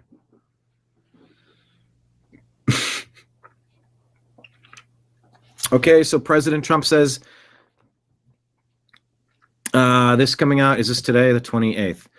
Even as we have progressed technologically, immigration policy has eroded those gains in living conditions for many. I will permanently pause migration from all third world countries to allow the U.S. system to fully recover, terminate all the millions of Biden illegal admissions, including those signed by Sleepy Joe's AutoPen, and remove anyone who is not a net asset to the United States or is incapable of loving our country. End all federal benefits and subsidies to non-citizens of our country, denaturalize migrants who undermine domestic tranquility, and deport any foreign national who is a public charge, security risk, or non-compatible with Western civilization. These goals will be pursued with the aim of achieving a major reduction in legal and illegal and disruptive populations, including those admitted.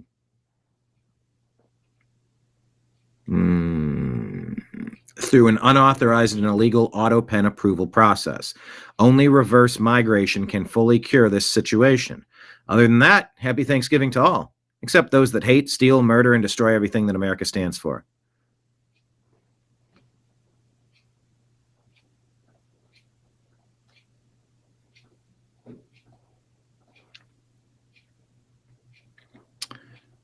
Ella Vlardingerbrook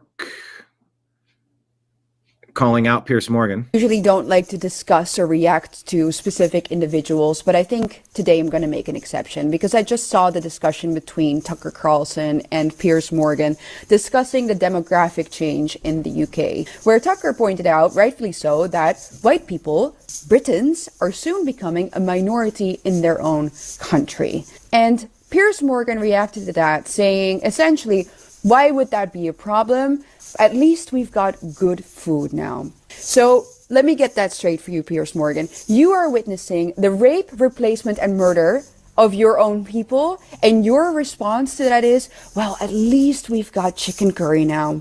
Piers Morgan embodies everything that is wrong with Britain and embodies everything that is wrong with this specific subgroup of like right-wingers that aren't truly right-wing. They fail to protect their heritage, they fail to protect their future, and they have zero true patriotism and zero true love for their own identity. But he just became anti-woke at a moment in which it already wasn't risky anymore really to become anti-woke because, well, you know, other people paved the way for Piers Morgan to become anti-woke, and in fact, the people who did that were the people that he used to attack, and still attacks, by the way. So once again, Piers Morgan, as I said, I don't like to discuss like individuals, but Piers Morgan embodies a bigger issue. And he's a despicable, weak man. And he tries to continuously get me on his show, by the way, which is hilarious because he blocked me on X when I called him a backtracker after he said that the facts changed regarding the vaccines, the COVID vaccines, because he wanted that to be mandatory, remember? And he refuses to unblock me, so I'm not going on his show. You know, I'm not gonna sit on his show under his rules when he refuses to debate me on the public market square of ideas. So yeah, that's Piers Morgan for you. I didn't know that he could sink any lower, but here you go. So I usually don't like to discuss or react to. All right.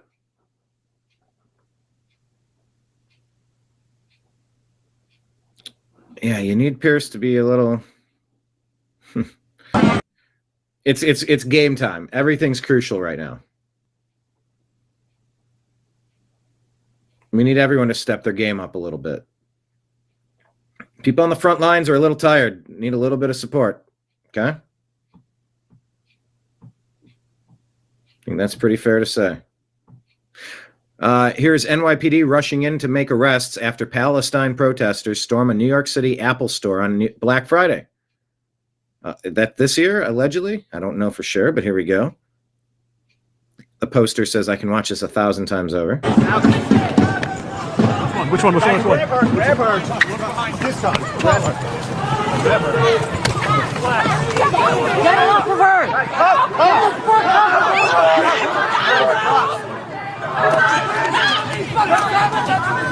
Get back.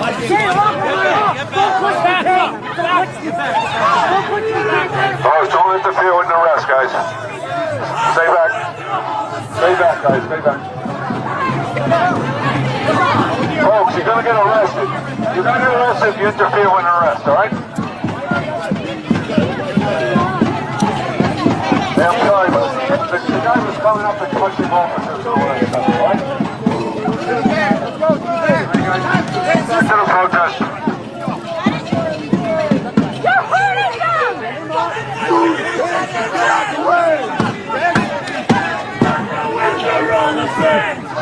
Come on this side. Guys, to the van. Let's go. Let's go. Do it for me. Yeah.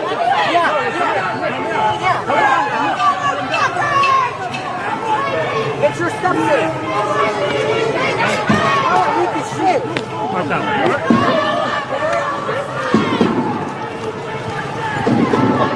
Who's got keys to a van? You got van keys? Van keys? Stand by. 17, please. Double check. No.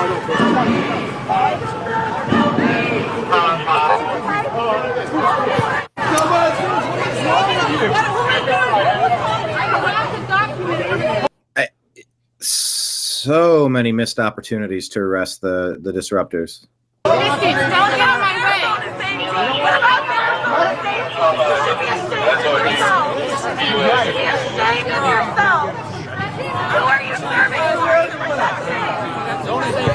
on my way. Zone of safety.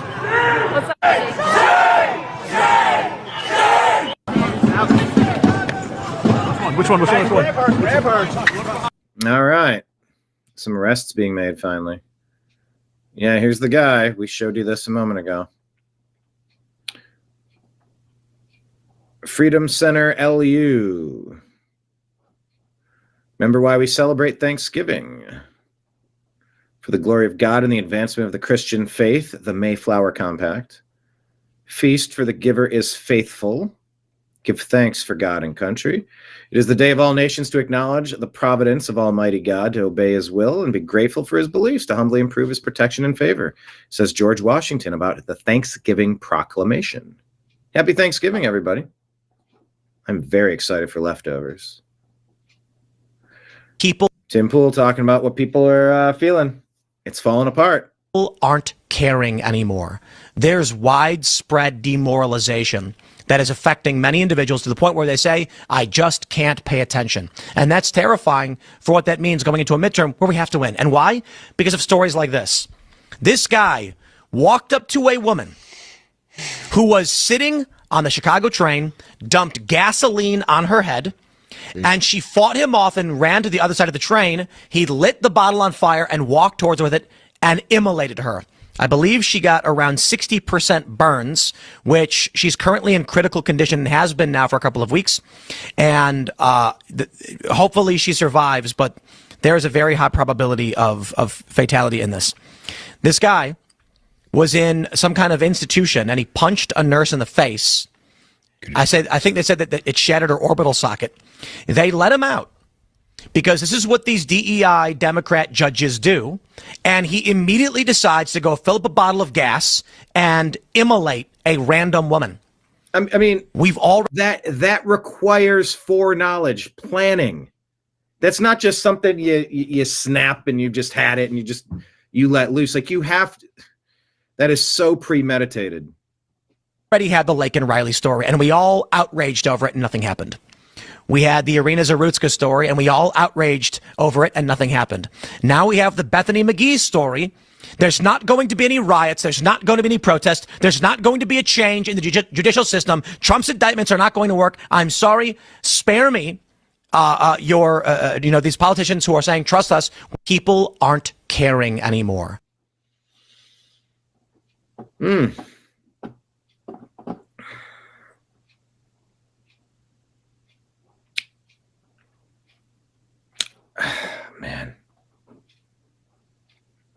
So get ready for your aliens. What is it? The triangle one, UAPs today is saying that's the capital or the command ship. This classic one from the Believe poster on Mulder and Scully's wall is allegedly a transport and abduction vessel. And then the circle one is an observation craft. How many of those have you seen? How many of those have you encountered?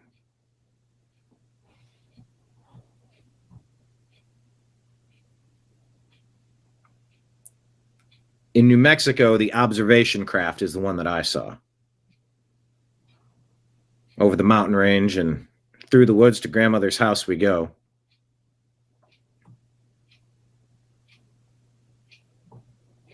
That is the one. Curious if you've seen any UAPs. Type it in the comments. Now, I don't know if this is a skit or if this is real, but Mama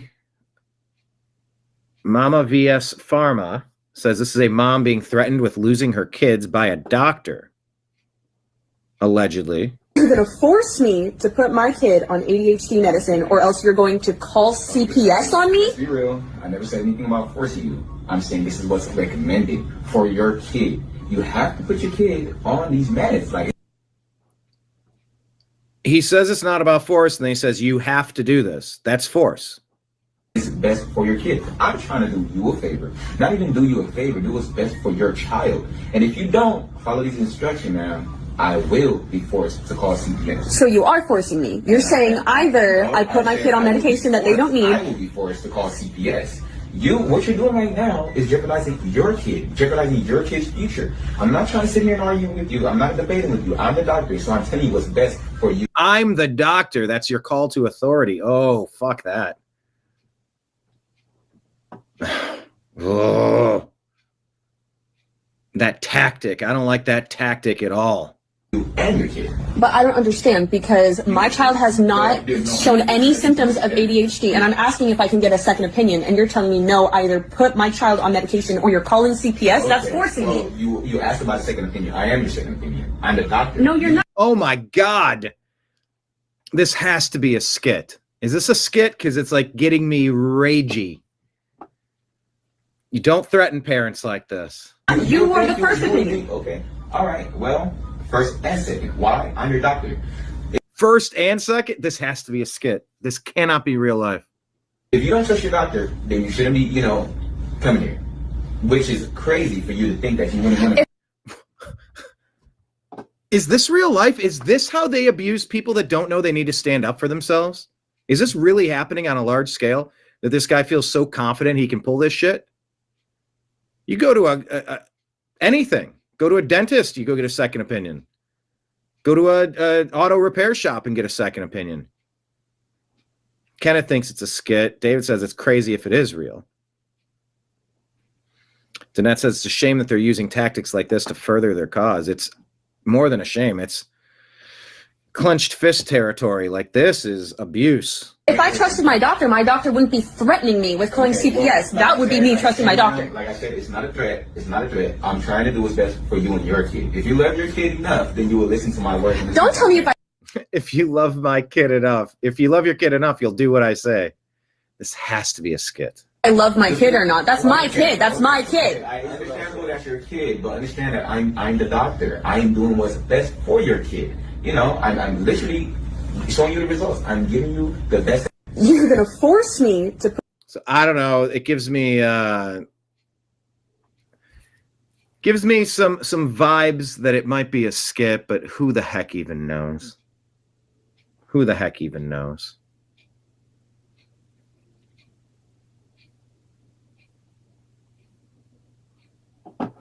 All right, let's buzz through our X feed.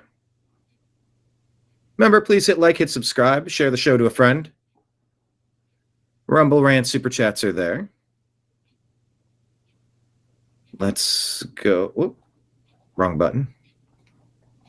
Let's go to this one and see what else there is on the table.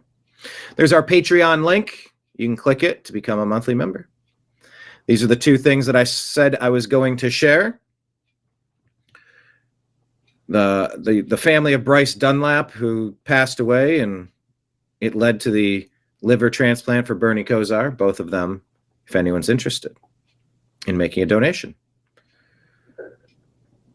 Okay, here's Representative Chip Roy talking about concerns that we have in America. We're dealing with effectively a political movement, a political effort to Islamify Texas and the United States, to building a majority, to then implement Sharia law, and ultimately to convert people. That's the goal. And they're pretty open about it. The issue here is under our Constitution, you can believe what you want to believe.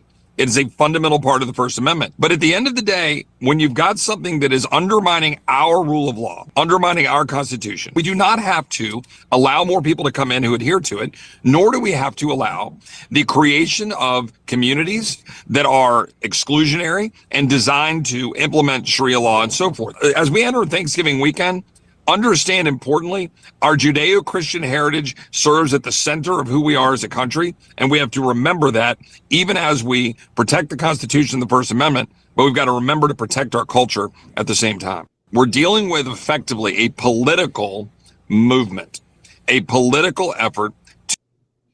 Fact.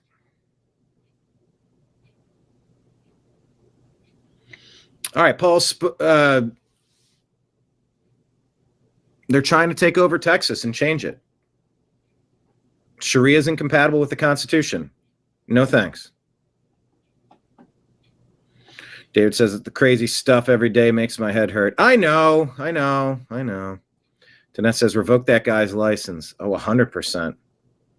All that does, yeah, Kenneth, it's a trap.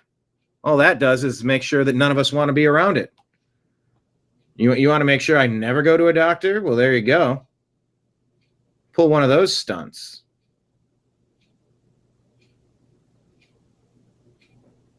Yeah, that would make me never, ever, ever, and I really don't after watching what they did to my brother and what they didn't do to my brother,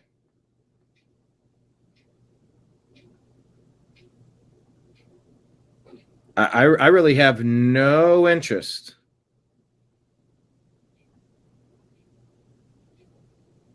in going to the doctor ever again. So if that's what they want, that's what they're going to get. Okay, Paul Spula says Representative Andy Barr, Republican from Kentucky, says he wants more Afghans given visas to stay in the U.S. What? What about resettlement of those refugees? Where should they go? What are the options? Yes, I mean, we have failed in our obligation to help many of these. Obligation?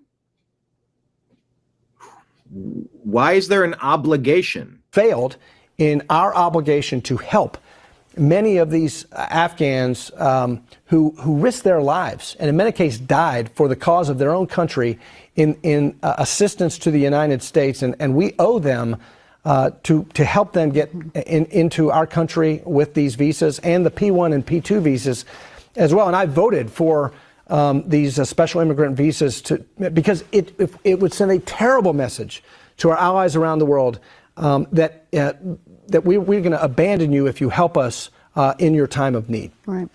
What about resettlement? Yeah. Rhinos like Barr need to be primaried, not promoted. He's running for Senate. Maybe I should run against him. Can I run against this guy? Oh, look, flicking us off. A Nebraska meatpacking plant loses 80% of staff after an ice raid. Single ice raid. Who's really to blame, says Mila Joy. So every one of these raids, businesses would have to find hiring undocumented illegal aliens. Start hiring Americans.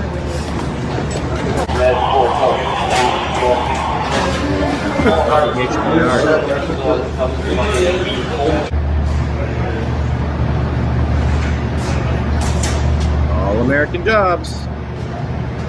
And by the way, what if you let people out of prison and you help them with affordable living conditions and you helped them get jobs? Maybe they're low-paying jobs, but maybe there's a subsidized housing component to getting out of prison, being able to work.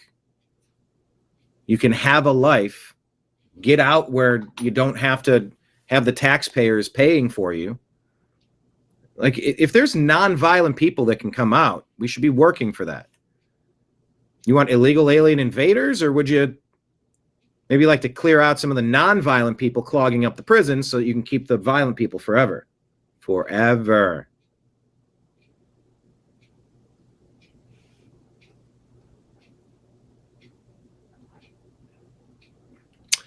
Libs of TikTok says Gavin New scum spent $450 million in taxpayer dollars for a new 911 system. They just announced they're scrapping it because the design was a total failure. James Wood says the single most inept, greasy grifter scum ever to appear on the political scene, Gavin Newsom. Tony Saruga says the USPS should never be involved in our elections again. Now, whether you believe this photo does show discarded Trump ballots everywhere in Texas, California, Pennsylvania, whether you believe that or not, the USPS made an official endorsement of Kamala Harris in the last election. That means they're not neutral. They're partisan. And they would be able to touch ballots? Nope. You forfeit the right to do that if you pick a side. We should never see that again. A man who allegedly shoved an off-duty NYPD cop onto a Manhattan subway track. A career criminal who recently released on supervision after randomly plugging someone else on the rail. Prosecutors said. That from the New York Post. Please stop letting out violent, crazy people. Debbie Wasserman Schultz blames Trump for the attack in D.C. Disgusting. Would an individual have flown across the country to target law enforcement officers in Washington, D.C.? And, I mean, the answer is likely no. So why wasn't the president's first thought, wow, maybe I should reconsider deploying military troops in the nation's capital or in any city, particularly not when they haven't coordinated closely with the leadership of these cities. Would an individual... Shame on Debbie Wasserman Schultz. That's a 30-second clip. This is a 54-second clip. That we have tight and appropriate and proper vetting. If there were gaps that admitted this person, they would have failed over multiple levels of gaps, and this individual was trusted enough to participate in assisting our military during the war in Afghanistan. So I just think, the president looks everywhere except inward to blame his own policies. We need to make sure that we don't have our military deployed in our cities where handling law enforcement responsibilities, and we need to make sure that we address gun violence. We certainly need to make sure we always have the proper and appropriate and tight vetting processes, and those should be reviewed. But it's never the president's fault or his policies when it comes to his reaction, and it's pretty disgusting. No, Debbie Wasserman Schultz. Blaming President Trump for what Biden let in, it's as stupid as blaming a woman for being attacked because she wore an outfit that was too revealing or too seductive. Oh, well, the attacker just couldn't help himself. It's the lady's fault. Gross. Gross, gross, gross. ABC News says a 19-year-old college student on her way to surprise family for Thanksgiving was deported despite a judge's order blocking her removal, lawyer says. Richard Gunnell says ABC News' Laura Romero failed to tell the truth. It's shameful when reporters like Laura purposely try to inflame issues.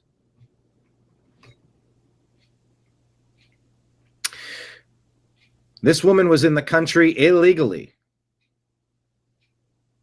and had deportation orders for the last 10 years.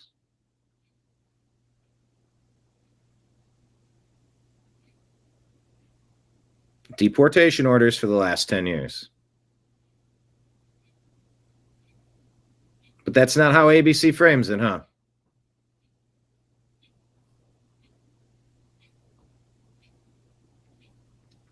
No, it sure ain't.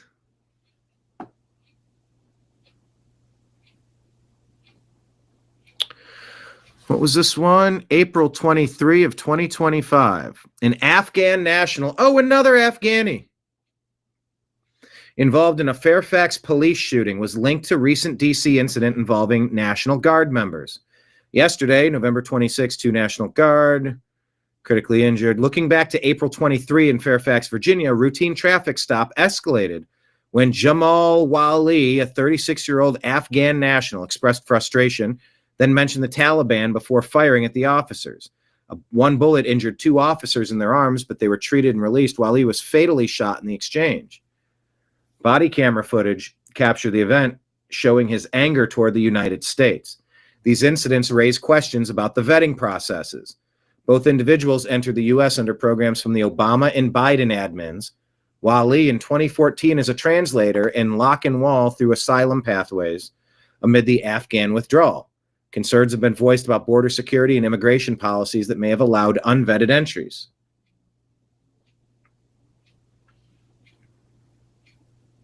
President Trump addressing this by deploying 500 additional guardsmen, but many are calling for stronger measures to secure the border.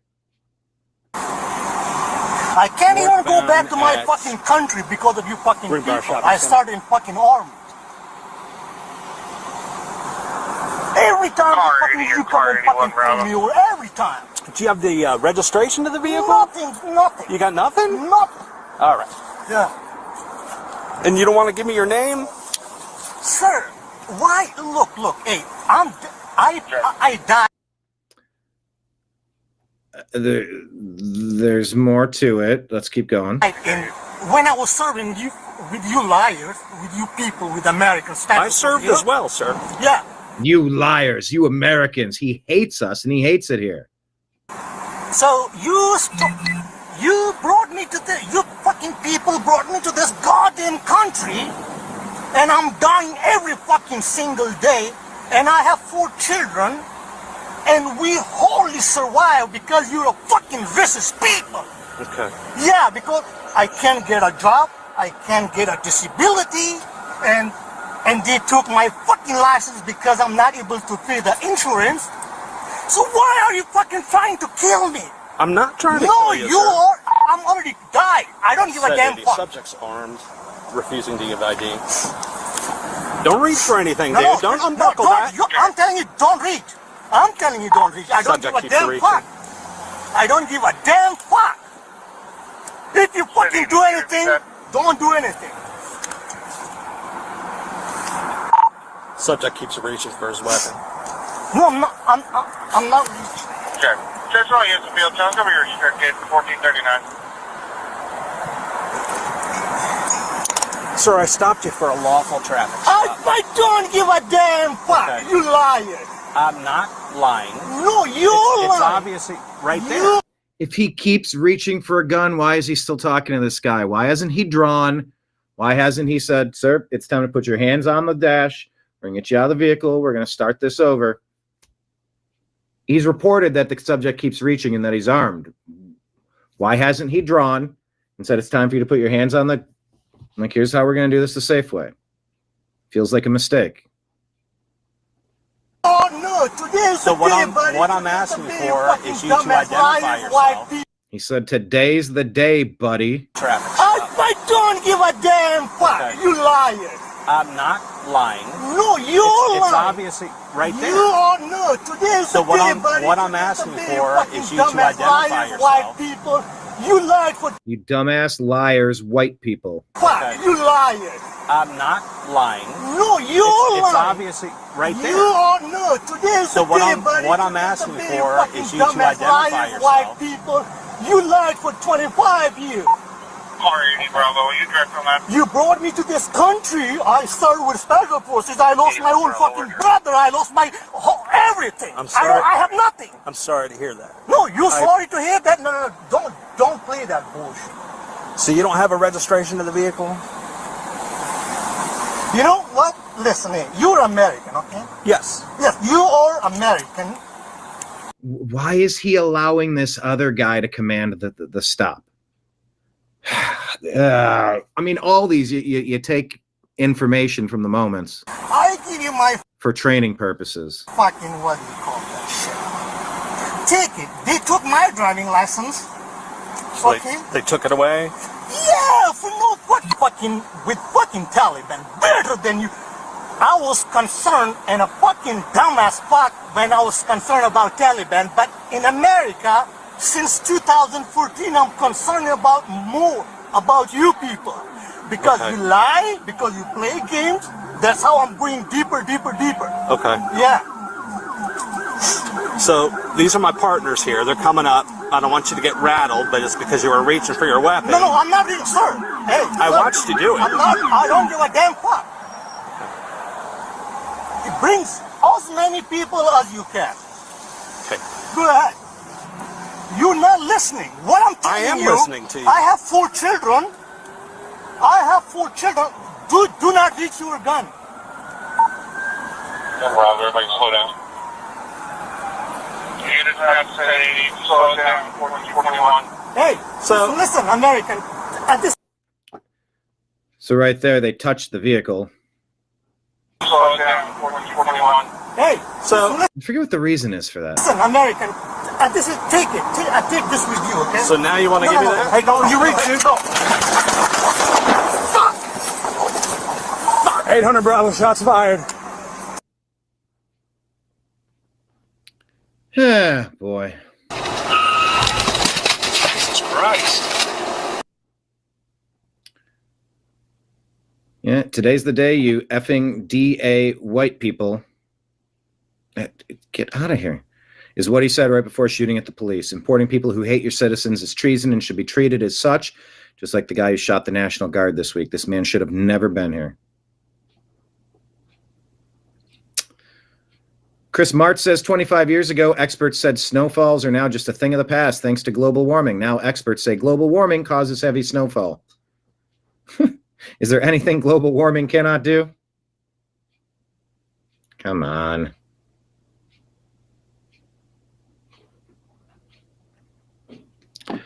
Klobuchar has a self-report, puts an anti-Trump chart that accidentally becomes pro-Trump evidence.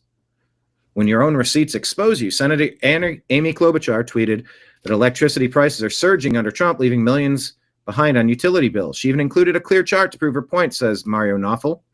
One problem, the chart shows past due balances skyrocketing from $600 to nearly $790 between 2022 and 25. Trump took office January 25. The entire surge happened under Biden. And we've got to reduce these energy prices. We've got to fix our currency. We've got problems. So, yeah. We've brought in 200,000 Afghans since 2015, all of whom were allegedly translators for troops, but we never had more than 100,000 troops there. That's 2 Afghan translators for every U.S. soldier in the country. Come on. Even if that were true, and it's not, and they really had to leave Afghanistan, which they don't, there's no reason to bring them here, says Ann Coulter. Matt Van Swole asks, can someone please give me any legitimate reason that DeCarlos Brown Jr., the man who emmed Irina Zarutska in cold blood in Charlotte, has his death penalty hearing pushed back to next year? Seriously, why? We have video footage. What is going on?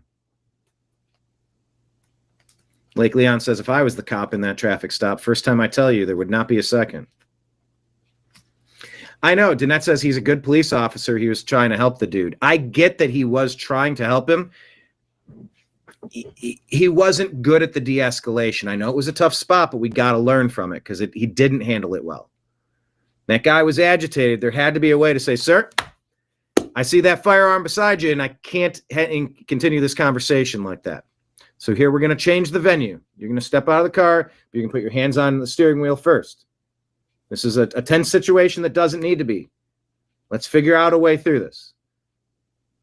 You're not asking me questions. You're not dictating this conversation. You're not going to insult me and insult our country. I've now drawn on you. You're being commanded to put your hands on the steering wheel. Very clear for both of our safety. Danette says he's just like the guy in Falling Down. He's lost. Poor guy. I feel bad for him. Yeah, I mean, in between his racist insults and anti-American insults, yes, I did hear a frustrated dude. It's just kind of like you guys came into Afghanistan and fucked it all up. Well, excuse me, your terrorist cells, fuck you and fuck your terrorist cells. You guys fucked up Afghanistan. You can't blame us. Also, you can blame us. I see it from both sides. I do get it. But that guy had a sense of entitlement, like, oh, no, I don't have papers. No, I don't have insurance. No, I shouldn't be on the roads, but I'm doing it anyway because fuck you and fuck your country. Well, fuck you, buddy. You know, I could sense a frustrated, like, I'm out of options guy. Yeah, like a Falling Down. That's a good, you know, you're on your last rope. You're on your last straw. What is it? At the last straw? I get it. Also, you know, whose fault is it that he's not doing anything right? No registration, no insurance. Whatever he did to get stopped, I don't know. But yeah, I could sense a frustration. I wish it didn't end that way. I do agree with you there. There is a democracy on trial in the coming elections in the beautiful country of Honduras. Danette, are you off today? You seem more interactive than usual. Or is it just because it's slow today? That was a good point, though, the Falling Down. That's a pretty decent reference there. So will Maduro and the narco-terrorists take over another country like they've taken over Cuba, Nicaragua, and Venezuela? Tito Asfuera, the presidential candidate of the National Party, highly successful mayor, and he's urging Honduras to vote for Tito Asfuera. Okay, we'll see how that goes. Andy No says the evidence for the terror attack by Antifa near Fort Worth was so overwhelming that 5 Antifa members so far pled guilty to providing support to terrorists. As part of the plea deal, they admitted on record they were part of a cell that organized from Antifa ideology. Antifa members admit they're in a terrorist group. This video shows allegedly from Radio Genoa, African-American tourists denouncing racism in Italy because some boys prevent them from defacing monuments in Rome. If you don't let them destroy your city, you're a racist. It seems like a joke, but it's not. Once again, every time I see videos like these, I assume they're skits, but I don't know. Experiencing racism in Rome, Italy. And they're upset because we're writing on a bridge just like everybody else.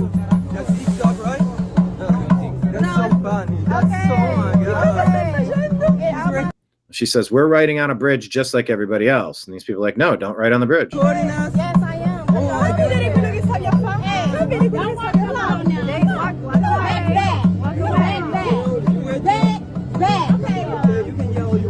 You can too. Leave us alone. Leave us alone to scribble graffiti on your bridge in your country. Leave us alone. You stand back. That's a bold take. No, don't tell me. Come on, y'all. Another Give us alone. Get him. Leave us alone. Come on. Leave us alone. Leave us alone. Leave us alone. No. Leave me alone. No. Leave us alone. Leave us alone. I'm waiting. Leave us alone. Leave us alone. Leave us alone. Experience. I don't know. I don't know what that was about. Gays Against Groomers shows a trans activist investigated over complaints. Yeah, this could go no other way. Now at 4:30, the transgender woman at the heart of an investigation by Missouri's Attorney General says her membership has. Now at 4:30, the transgender woman at the heart of an investigation by Missouri's Attorney General says her membership has been terminated at Lifetime Fitness in Ellisville. This controversy started when Eris, Montana changed clothes in the women's locker room. Someone complained and state leaders vowed to investigate. Today, Montana says she was walked out by police because of some social media posts. Lifetime confirming, saying the posts affected security at one of its clubs, so it swiftly took action. Now at 4. Okay, protecting women in their spaces. Oh, take a look. Michael O'Keefe shares this. What is the deep table? This woman, allegedly from a political family in Nigeria, is paid a government salary to call you racist. Today, we're going to be looking at a topic that is far overdue, and it's called the white person syndrome. Oh, look, they called existing a syndrome. To all of you white people out there suffering from white people syndrome, let's listen to this person tell us why we're bad. It's a topic that can be challenging sometimes. Oh, it could be challenging sometimes. Could it? Oh, you don't. Oh, yeah, it could be challenging. But it's a topic that I think that we really need to look at. We need to talk about because we need to look at it, do we? One of the things we talk about in inclusion, we say make space, don't take space. However, what is it? Make space, don't take space.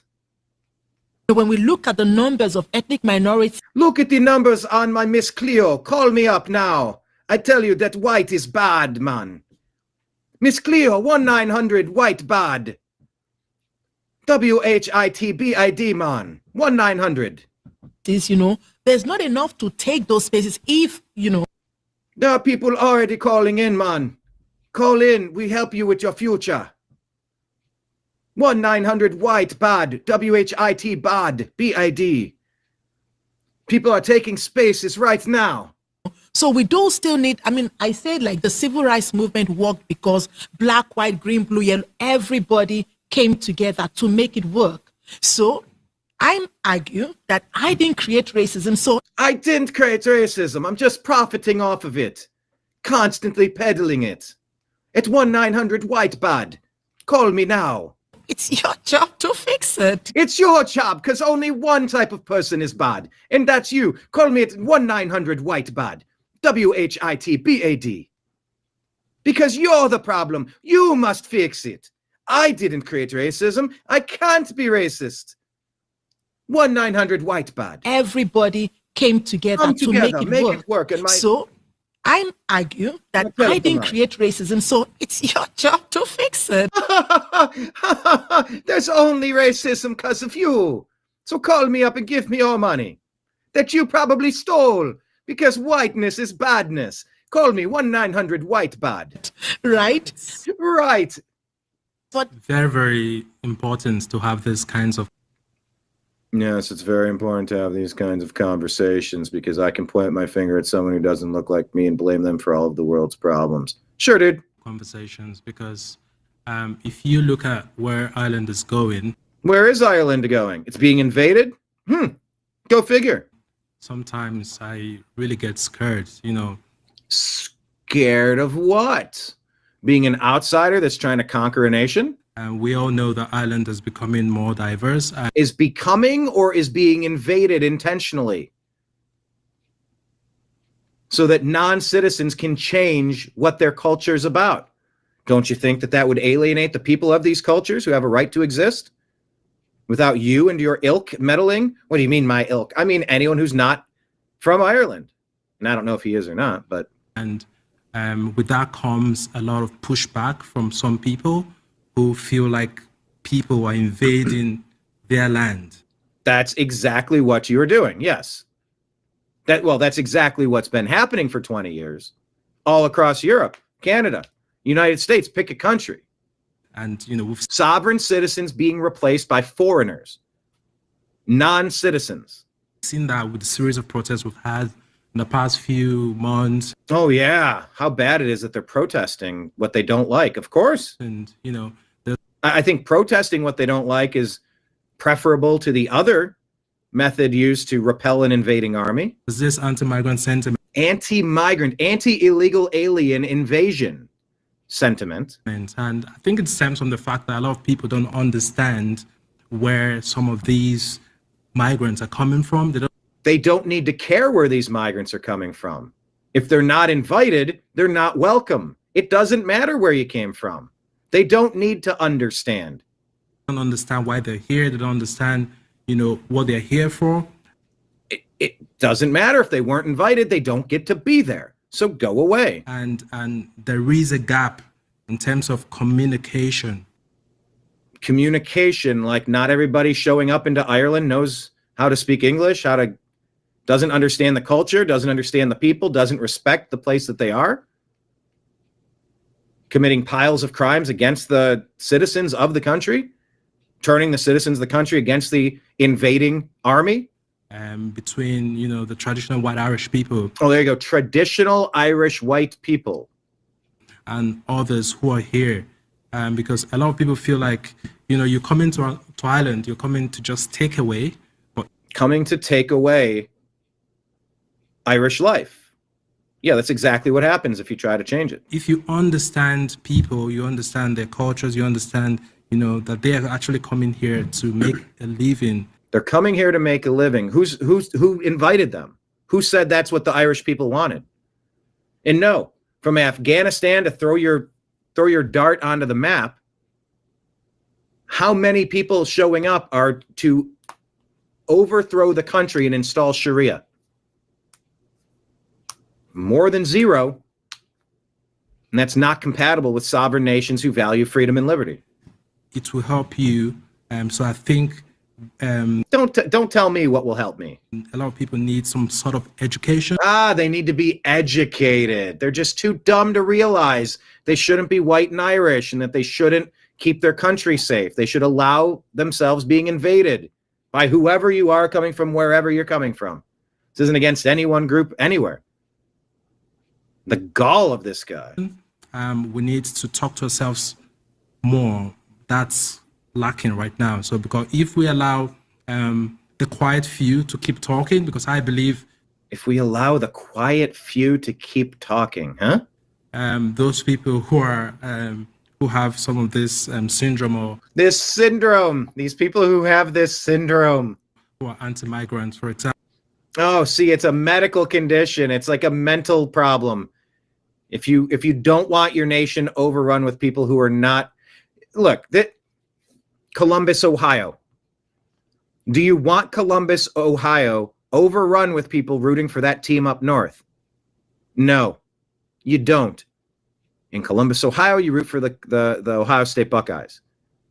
No, you don't want people who are going to actively oppose your lifestyle, your way of life, your traditions, your community, your camaraderie. That's not a syndrome. These people are disgusting, calling existing a syndrome. Oh, you don't want to be overrun by people who aren't you? Well, then you have a syndrome. No, we don't. Some of this syndrome or who are anti-migrants, for example, they're few, but they're very loud. So they are few? No, they are not few. Very loud? You haven't even heard loud. You have no idea what loud is. You've never experienced loud. I think you need some education on what loud is, because you haven't witnessed loud. You're hearing rattlesnake tail shakes. You haven't seen a bite. This is a rattlesnake shaking its tail, saying you've entered a dangerous territory. You're not going to come into my den and tell me there's something wrong with me. I have a syndrome. We have to find a way to quieten them. Oh, we have to find a way to quieten them. Quieten is not a, actually, let me double check. I don't think it's a word. Maybe it is a word. I don't know. Quieten? But he needs to find a way to quiet them. Very loud. So we have to find a way to quieten them. And that comes from education. That comes from conversations. Education and conversations. I can't believe I watched this. I'm having a hard time believing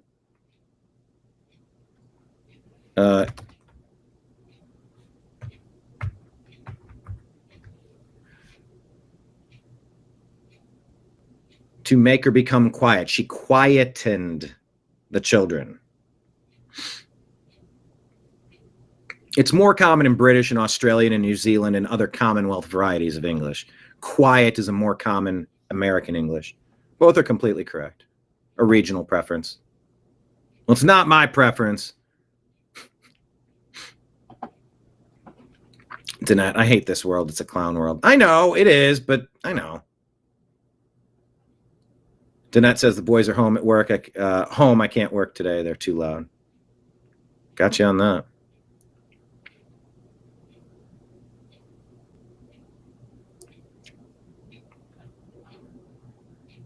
I liked my Miss Cleo impersonation. President Trump says the United States did not attend G20 in South Africa because South African government refuses to acknowledge or address the horrific human rights abuses endured by Afrikaners and other descendants of Dutch, French, and German settlers. To put it more bluntly, they're killing white people and randomly allowing their farms to be taken from them. Perhaps worst of all, the soon-to-be out-of-business New York Times and the fake news media won't issue a word against this genocide. That's why all the liars and pretenders of the radical left media are going out of business.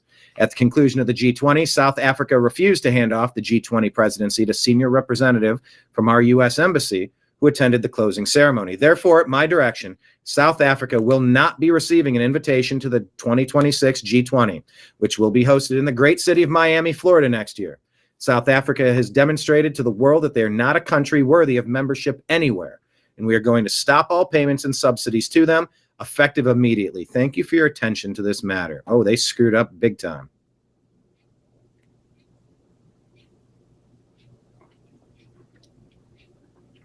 Charlie Kirk nails it on criminal justice reform garbage. This whole criminal justice reform stuff has been a complete failure.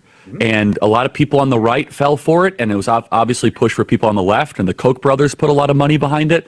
But how many more examples do we need of somebody with 10, 12, 13, 14 priors that then goes and commits a murder? This is not an isolated thing. We now see that this is not, there's some people that have demonstrated that the current model is not able to rehabilitate these people. So I think that is really where I want to focus a lot of my attention, which is, what are we really doing here in regards to this whole fake and fraudulent criminal justice push that we've seen the last 10 years especially?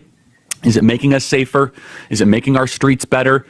And I understand the intention of it. I understand that there's some people that get caught up in that thicket that probably are in jail for too long, or the evidence could have been better weighed.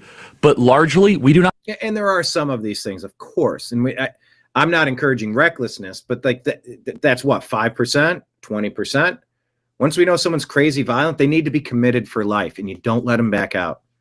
Pull them out of jail, put them in a mental institution. And if they can remain, there should be a wing of the mental institution where if you can stay nonviolent in the mental institution, you can just be in a campus where you've been pulled out of society to protect us, and you have your dignity and your freedom to some degree, autonomy. And then if people can't stay peaceful in there, then they stay in a different area. And then if they can't stay peaceful a second time, then they go into a more severe area where bad actions lead to bad results. You've got to quarantine the poisonous people from the peaceful people. I have enough people in prison in this country, and I can defend that. It's very defensible, actually. Only half of America's murders are even solved. You think about that, Mark. Only half of our murders in our country are solved. That means 50% of our murderers are walking the streets of our cities. We should have more people in prison. Not to mention this guy should have been in prison, and the multiple other situations that are resembling this. And so, look, I do say this with some form of just heaviness. I don't like politicizing situations like this, but it just necessitates it because there are so many dynamics at play here.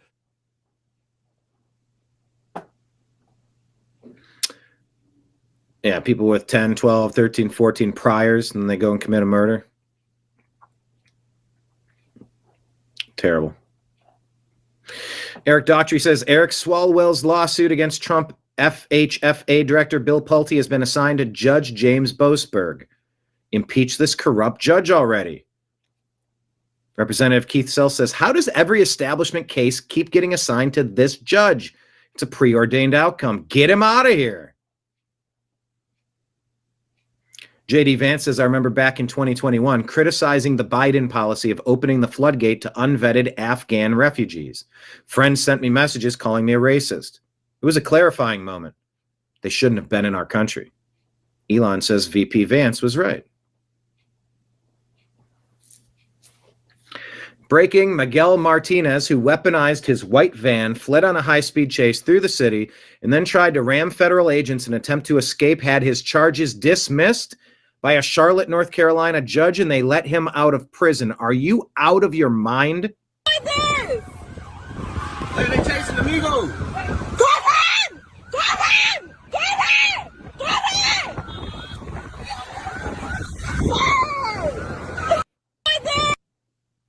You do not let these people out. You do not dismiss these charges. Are you crazy?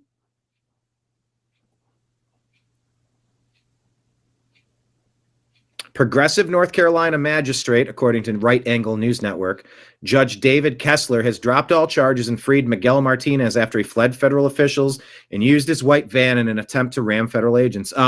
We said we need a rapid response judge and magistrate recall division inside our government.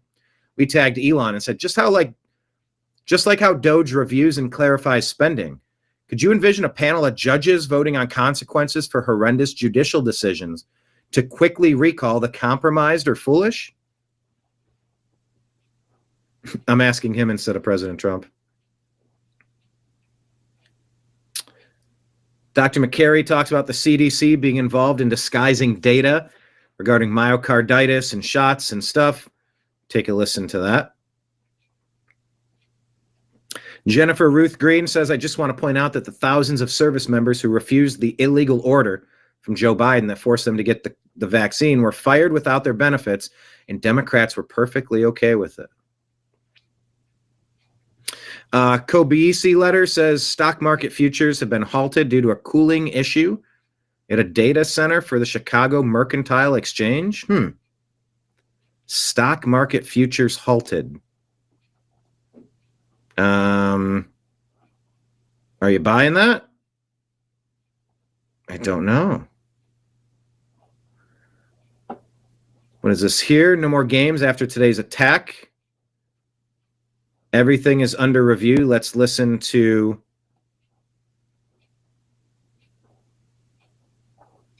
Stephen Miller. The administration, the Democrats have inflicted on this nation the worst national security threat in our history. We've never faced a threat like this. 20 million people brought into our country from the most failed societies on earth.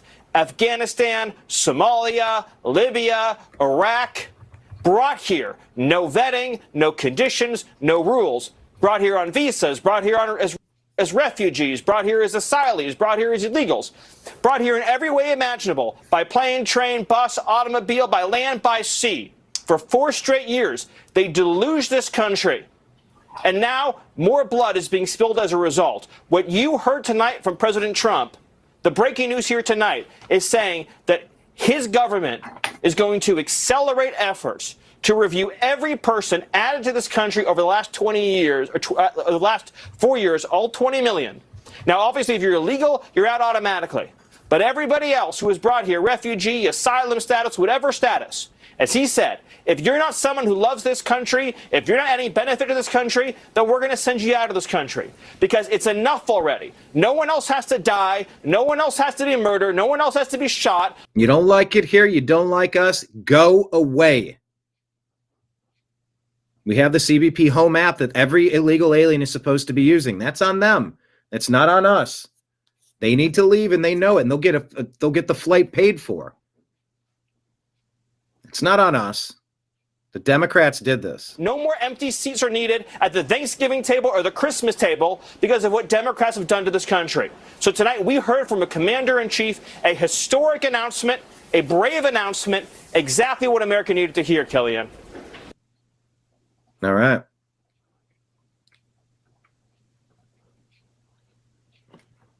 Mario Knopfel says the most uncomfortable fact in crime data that violent crime is not random. Violent crime in U.S. cities is not evenly spread, not culturally, not geographically, not mathematically. It's concentrated, absurdly concentrated in fractions of the population. This isn't ideology. It's decades of DOJ, PD, and academic data all pointing at the same tiny cluster. 0.05% of residents are linked to 50 to 70% of shootings. Did you catch that? 0.5% of residents linked to 70% of shootings. Most homicide suspects have 8 to 12 prior arrests. And what happens? They learn they can get away with it, so they keep getting more bold. Victims usually know their attackers. Violence clusters block to block, not citywide. It blows apart the comforting narrative that crime is this vague atmospheric force that just happens. It strips out the comforting society failed them story, and it forces a harsher question. If 1% is driving the carnage, why is the entire system designed around treating it like a 100% problem? Why?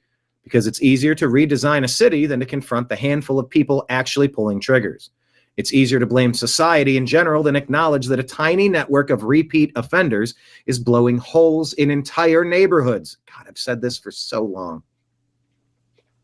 Crime is driven by a hyper-small group of chronic, high-risk individuals interacting with each other in microgeographies the rest of the city rarely sees. At some point, every major city will be forced to admit the truth. You don't need to fix everyone. You need to fix or isolate the 1% doing the damage. Sources: DOJ, NIJ, Harvard, UCSB, Rutgers, Media, in The New Yorker.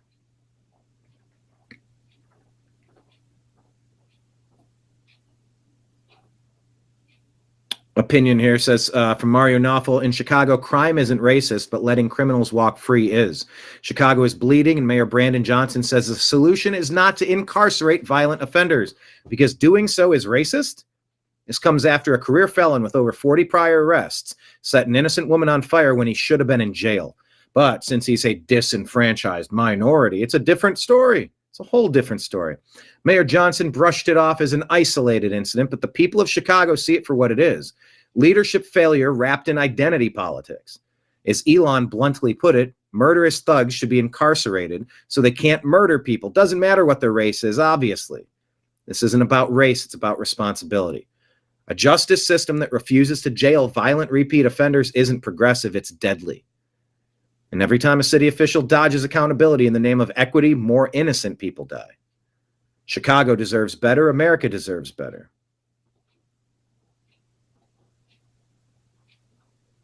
Elon says crime is extremely concentrated in a small number of individuals who repeatedly harm others. Yeah, I've always said 5% of the people cause 95% of the problems.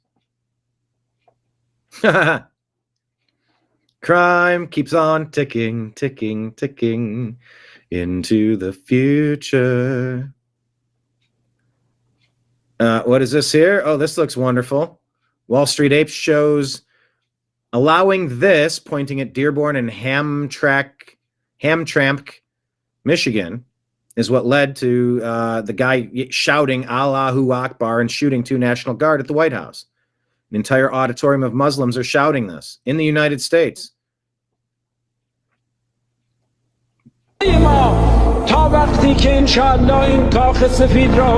There's music. It says, until we turn the White House into a Shiite Islamic center, we will all continue to shout, death to America, death to America, death to America. Wall Street Ape says, Islam is not compatible with Western civilization. This is America.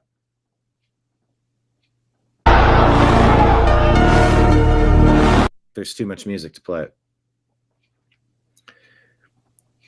This lady wants to explain the difference between nuns and other people that cover some of their faces. Can I just ask, what's the difference between... This isn't a nun, sorry. This is somebody who's living under the oppressive Sharia regime. Can I just ask, what's the difference between me wearing this and what a nun wears? What is it? Maybe nuns don't yell Allah Akbar and death to America. Who said that? America Papa Bear says nuns also aren't going to get stoned for not wearing them. It's a choice.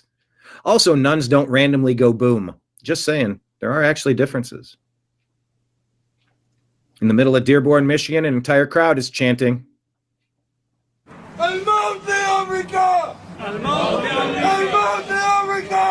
More death to America. Why are we allowing any of this in America? Rashida Tlaib, when asked, refused to condemn it, according to Ayal Jacoby. New York Post reporting that Colorado State Senator Faith Winter was killed in a multi-vehicle crash on a highway outside of Denver.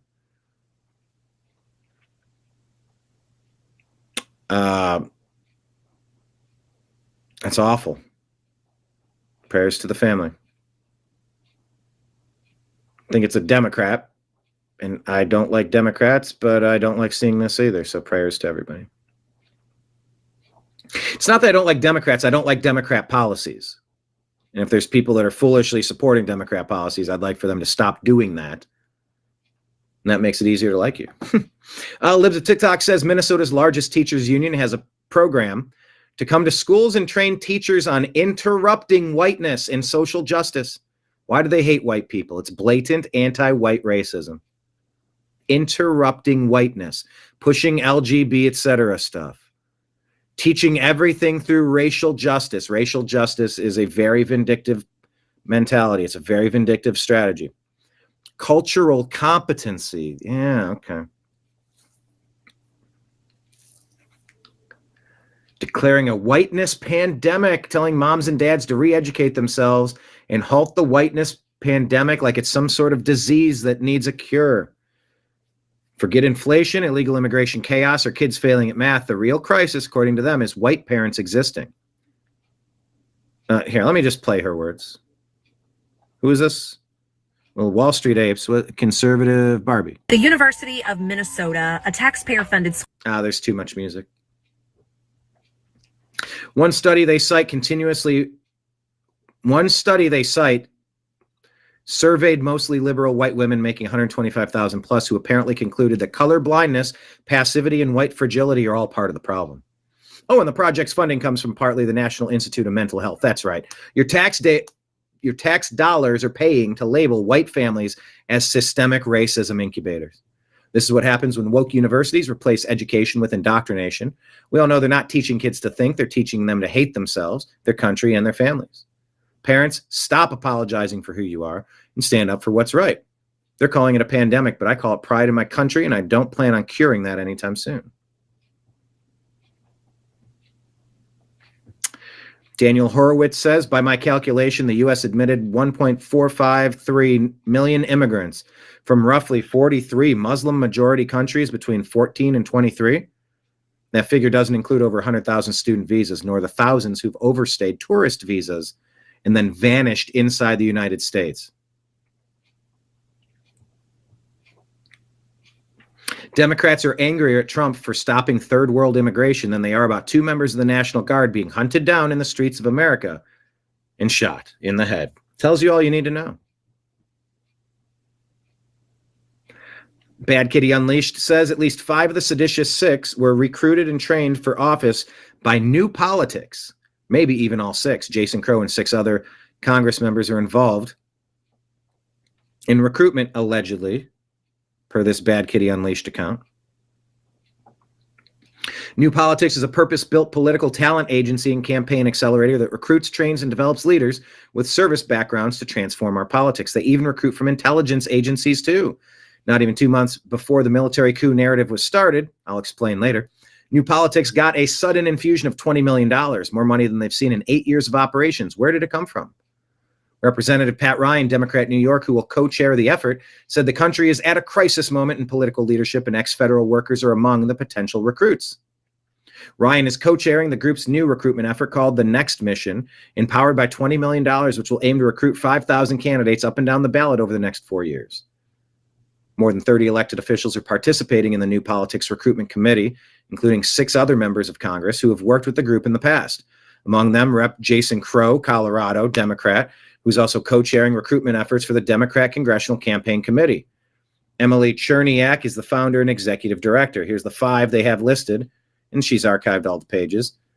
Elisa Slotkin, Jason Crow, John DeLuzio, Maggie Goodlander, Christy Houlihan. Missing, but could be one of the 6 others, Mark Kelly. Stay tuned, it's going to get better. More sources following, allegedly. Data Republican says this could be big.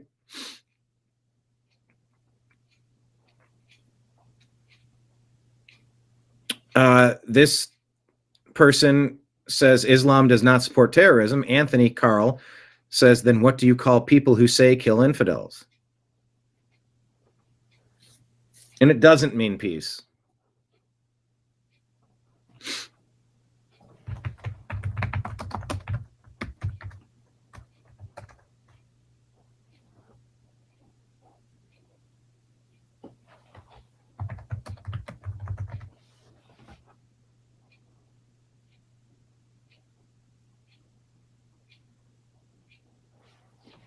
Okay, Grok isn't understanding the question.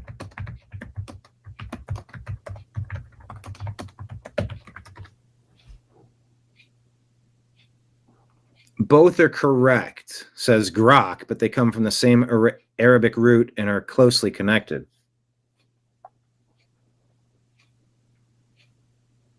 Islam means peace, but Islam means submission and surrender. That's very different. Okay, so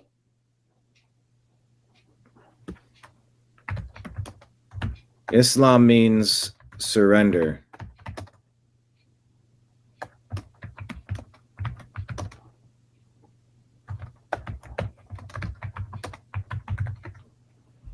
Okay.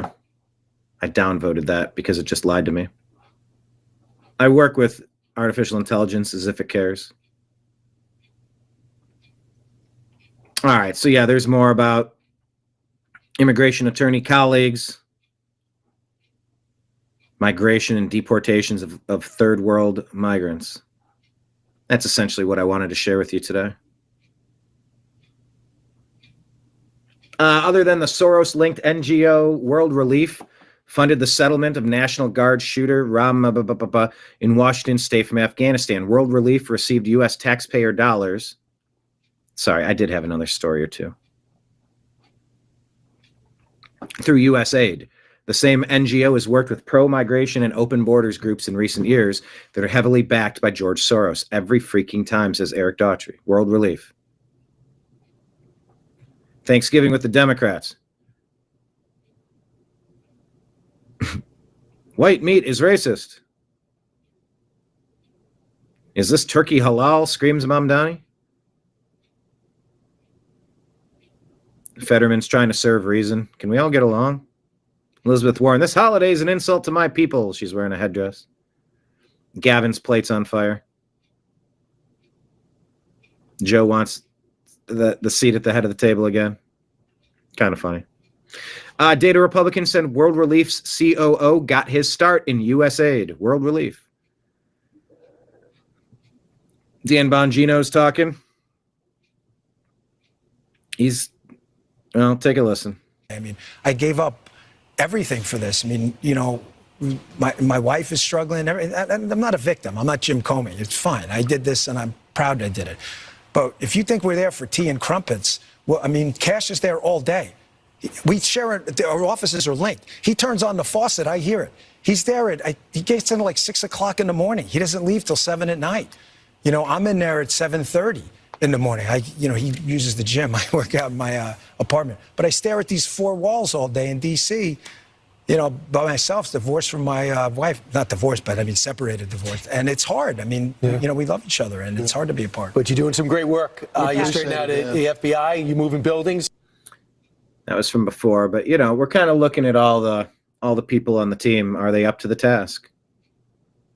And of course, the Democrat Party, according to Son of Liberty and me, Democrat Party is not a political party. They're a domestic terrorist organization masquerading as a political party to bring down America. Tim Pool says, holy F, look at the website. This is overtly illegal. I don't want to say outright civil war when there is a good chance foreign actors are doing this too, but holy F, Secretary of War Pete Hegseth needs to stop this. They put up a billboard in Fayetteville, North Carolina, in the middle of a Marxist revolution. Here, let me share this first. Did you go airborne just to pull security for ICE? Go to our website.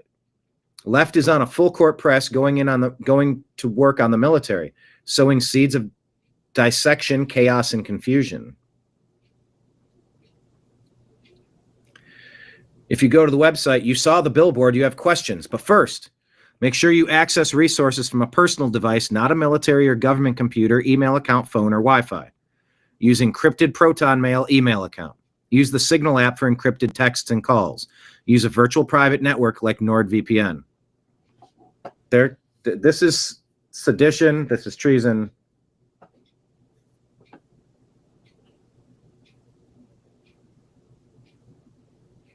Action, please. We've been ever so patient. Yes, we have.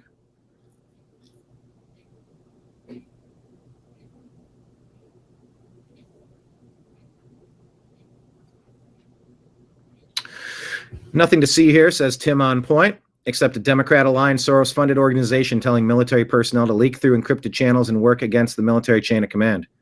If the Bondi DOJ doesn't have warrants, pre-dawn breaches, and data seizures by the end of the week, she needs to go. This has to be crushed. Is there activities affecting armed forces generally? Gunther says, this is the most disgusting news segment I've ever posted in my life. Nicole Wallace and Al Sharpton are suggesting that someone very specific caused the attack of our brave men and women in the National Guard. This idea that they're all on the same side, right? I mean, people that follow a chain of command and at any level in government, you are reporting to someone above you. To your point, you know, it's the men and women of the military are following orders. I mean, that is the chain of command. They're following orders. This was not a vote that they all voted and said the majority of us vote, therefore we have to go. They're following orders. And I also I'd show the concern that if this has been an ambush, we don't know where this is going. You've got guardsmen out there that's got to wonder, is there something that's going to follow this up? We don't know what we're talking about yet. Mm-hmm. Was this a sole gunman that ambushed somebody? Is there a plan? You don't know. That's why I think we ought to be focused. We ought to deal with the fact that these men or women, we don't know the gender, should not be in any way harmed as they were. Whether we agree with the deployment or not, I don't. And I think the president ought to focus on that on Thanksgiving Eve, as other guardsmen have to be concerned about their own safety, right, as well as their fellow guardsmen that are in a hospital fighting for their lives. All right, we're going to sneak in another break. When we come back. Uh-huh.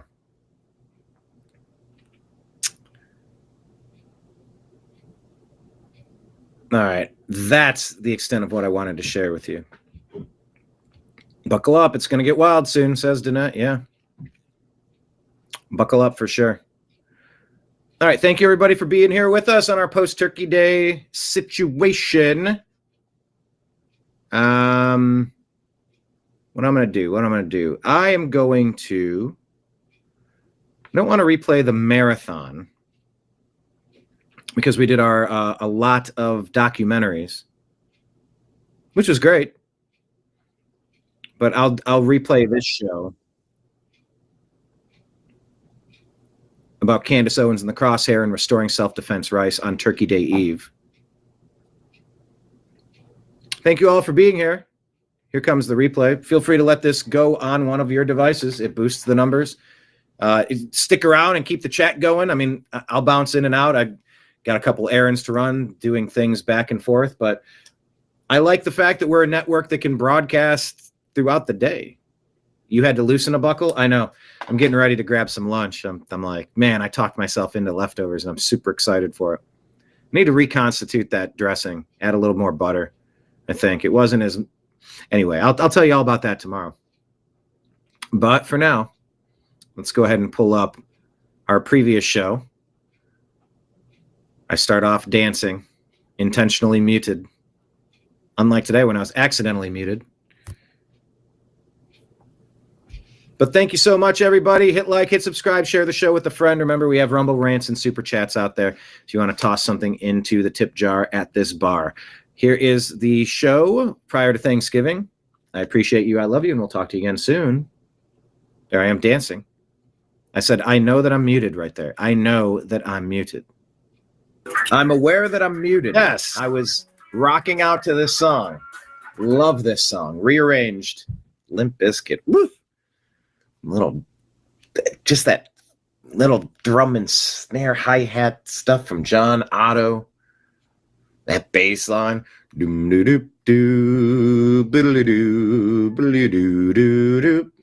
Oh, so good. When's the last time you started your day with music? And then the second part of it would be, oh, that's a good question, Kenneth. Let me jump in.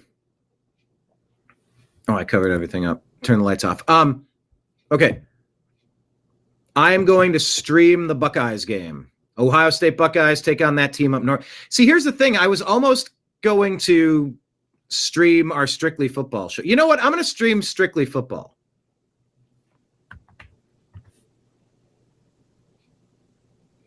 And then I'll come back, and then we'll get back to that one. But I'm going to stream Strictly Football because it's still where are we at? Because it's still relevant. Our analysis on the upcoming games. Let me take Strictly Football advertising off. Hit save. Pull up Strictly Football. Let's watch Strictly Football. Here, let me rewind it. I screwed up with the intro. I played the wrong intro, essentially turned into an advertisement for the TNAM Daily Show. Oh, well, here it was. Thank you, everybody. Now I'll be back.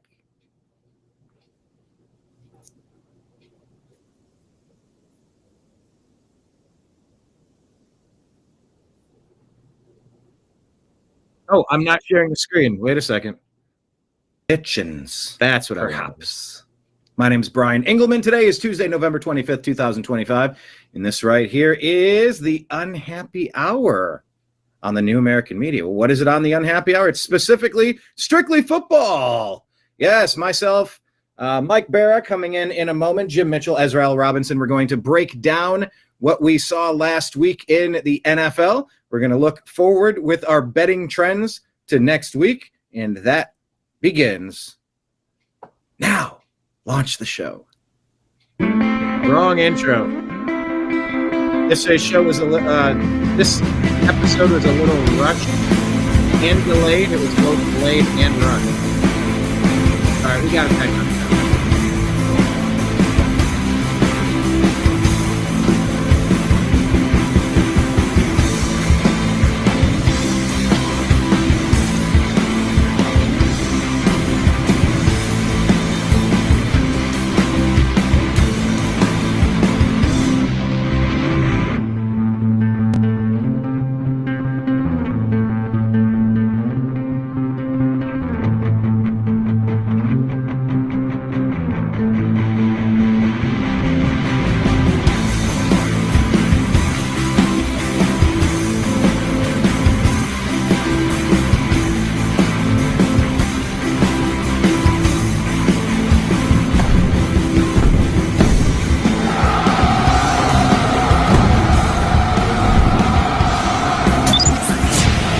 guide to the truth. thenewamericanmedia.com.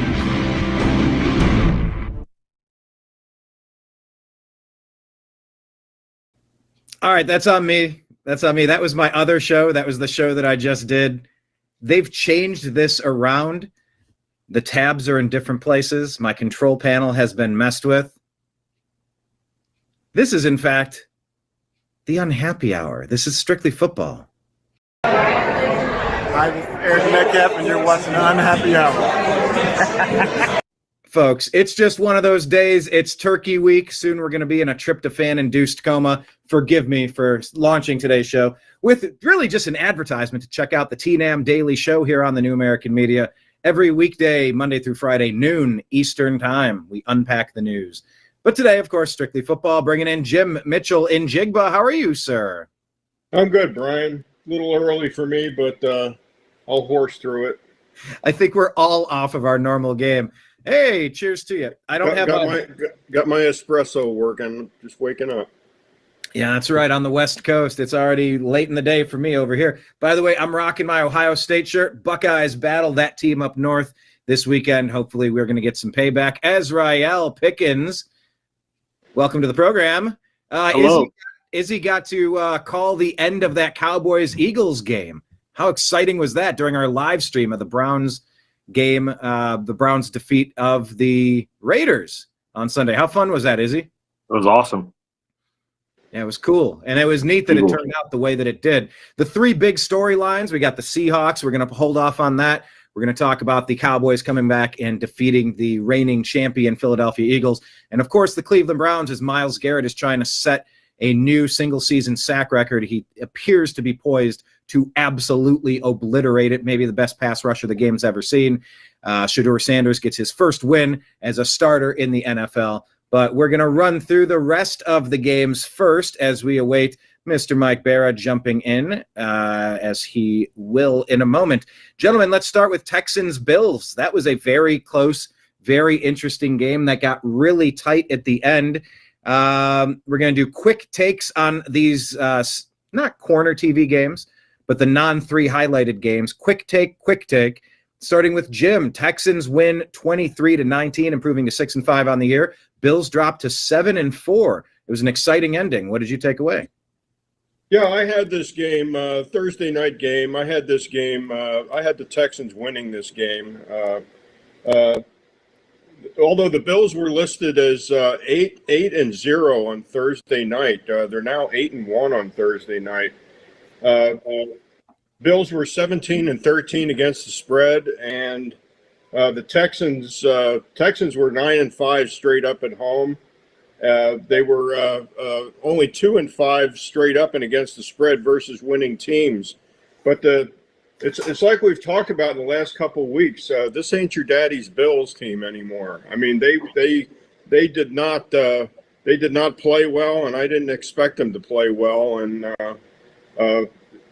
it was just a mess for them. And I thought the Texans handily won the football game, and they should have won. Yeah, and their defense is really stepping up when they need to. That whole last drive was very exciting. Yeah. Izzy, what did you take away from this Texans win over the Bills, the mortal Bills? Yeah, I watched it with one of my Texans fans, and it was a really good game. I knew Josh Allen was going to have an off game. I didn't know it was going to be to that extent, but the Texans D-line and defense it's a lot. Me personally, I believe that Josh Allen really can't get the job done without a definitive wide receiver one. I think I've said it for the past 3 weeks now, so that shows a lot. And just too much of trying to make plays while there's nothing to do. And like I said, Deion Dawkins is an all-pro, and he had one of the worst games from a tackle I've ever seen. So, I mean, that's my personal opinion. And generally, the Bills don't have a chance to win the Super Bowl. I think I said the same thing last week. So. Well, let's see if the Bills address that in the offseason, either through free agency or the draft. Welcoming in Mike Barra in Jigba. Hello. We're talking about the Thursday game. Mike, by the way, make sure you check out Mike's show, Toxically Masculine Tuesday, tonight at what time? 9 p.m. Eastern? 9 Eastern, yeah. Sorry I'm late. I had to go back to urgent care, and it just took way longer than I thought. So, well, hope you're feeling okay. Welcome back, good sir. I'm not feeling okay, or I wouldn't have been there. But hopefully I'll be better. Dear Lord, please look over Mike Berra and give him some strength for healing. Yeah, all I got to say about this one is, the Texans defense is legit. I don't, looking back on it, I'm surprised the Seahawks are able to put up 27 on them. We must have a really good offense because they looked every bit the part, and especially Will Anderson, just dominant performance. So that was the difference in the game, obviously. And Josh Allen is looking kind of mortal and needs a better supporting cast. And I'm not sure the coach is safe there because they're kind of stagnant unless they make a big run in the playoffs to make the Super Bowl. Who knows? Who knows what's going to happen there? Yeah, a lot of that going on this last half of the season as we march straight into the postseason here. It really is separating teams. That was a chance that the Bills could improve to 8-3, and they didn't. The Texans could have slipped to 5-6 and almost out of the race, but they held court. I mean, this is where things happen. This is where you get the separation in the league. Once people have figured out who's on the roster, what is your identity on the year, injuries, teams trending upward or downward. Look, let's bounce to this other game. Bears improved to 8-3. They found a way to get it done. Steelers are just meandering at 6-5. That is the perfect record for a Mike Tomlin-led team, right around 500, maybe just enough to make a wild card. Jim, thoughts on this one? I'm sorry, I was doing my homework, Brian. What is Steelers, Bears? Steelers, Bears. Bears, yeah. This was a game. This was the Rodgers I Own You Chicago football game, and apparently, that's not the case anymore. The Bears, they were favored by 3. They were bet down to 2.5 in this game, so there was Steeler money coming in on this game to force that number down. Rodgers was 24-5 straight up versus the Bears, but that's when he was within division where they had to play them twice a year. But that was not the case this last week. Bears were only 19-34 straight up total, but this game went as I expected. I thought that the Bears would handle the Steelers in this game. Izzy, Bears improve 8 wins on the year. Plenty more games to go. What do you make of this? Yeah, I mean, I kind of expected it with the Steelers defensive backs and the Bears receivers, but I mean, yeah, it's just a completely different situation for Aaron Rodgers and the Steelers. So well, he didn't even play. It was Mason Rudolph. So I mean, it's not a lot in their favor at that point. So I mean, more of expected for me, in my opinion, for the Bears one. Mike, Steelers. Yeah, I mean, Caleb Williams, I continue to believe in his talent. Yeah. And without Aaron Rodgers, that kind of sealed the game. Mason Rudolph counted for 2 turnovers. The Steelers defense is really good, but Caleb had a couple of bad plays. The fumble in the end zone was crazy weird. But in the end, he made the plays he needed to make to win the game. And that's kind of what he started to do as a pattern. And I think he's got a great coach. And as his confidence builds, I think he's coming into his own. And, 8-3 is 8-3. I don't care who you are. It's 8-3. And you got to take the Bears seriously. Absolutely. Another team you got to take seriously is the Patriots.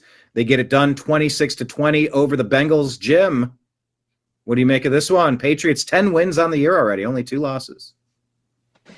Yeah, Patriots were a huge favorite in this game. Opened at 7.5. It closed at 7,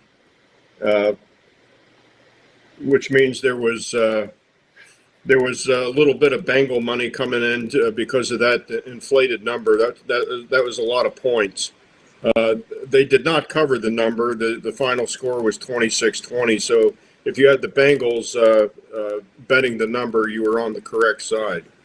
The Patriots going into this game were 8-0 straight up and 7-1 against the spread. They were 5-0 straight up and against the spread on the road. So they are a very good road team this year, and we expected them to win the game, but I left this game alone because of the huge number. Yeah, I mean, a 6-point game is maybe a little closer than a lot of people expected. By the way, this game was without Jamar Chase, who spit into the face of a player, stupidly suspended for 1 game. He'll be coming back, and maybe Joe Burrow will be back on Turkey Day. Izzy, Patriots 10-2. Are they that good? I mean, it's the Bengals and the Bengals defense. I really don't want to discredit the win, but I mean, they add another one to the one column. So yeah, they're pretty good. They're pretty good. They beat a lot of high-end teams. Joe Flacco didn't have the greatest game. No Jamar Chase, but yeah, the Bengals should be able to bounce back with Joe Burrow's return this week. Mike. This is kind of a give-up game for the Bengals. You know, they went with Flacco instead of Burrow. Burrow could have played. Burrow wanted to play, but without Jamar Chase, I think they figured why put him out there and get him beat up again. But I do think Burrow probably plays Thursday. I expect him to start. And I think the Bengals, you know, look, they're 3-8 now. Is that correct? 3-8. Their season's over, but I think you can try to build some momentum for next year and work on some things. And so, you know, they're not playing for much except pride at this point and to beat the Cleveland Browns again. So, well, let me add one particular point. We in the AFC North, we don't have a 10-win Patriots team we have to catch.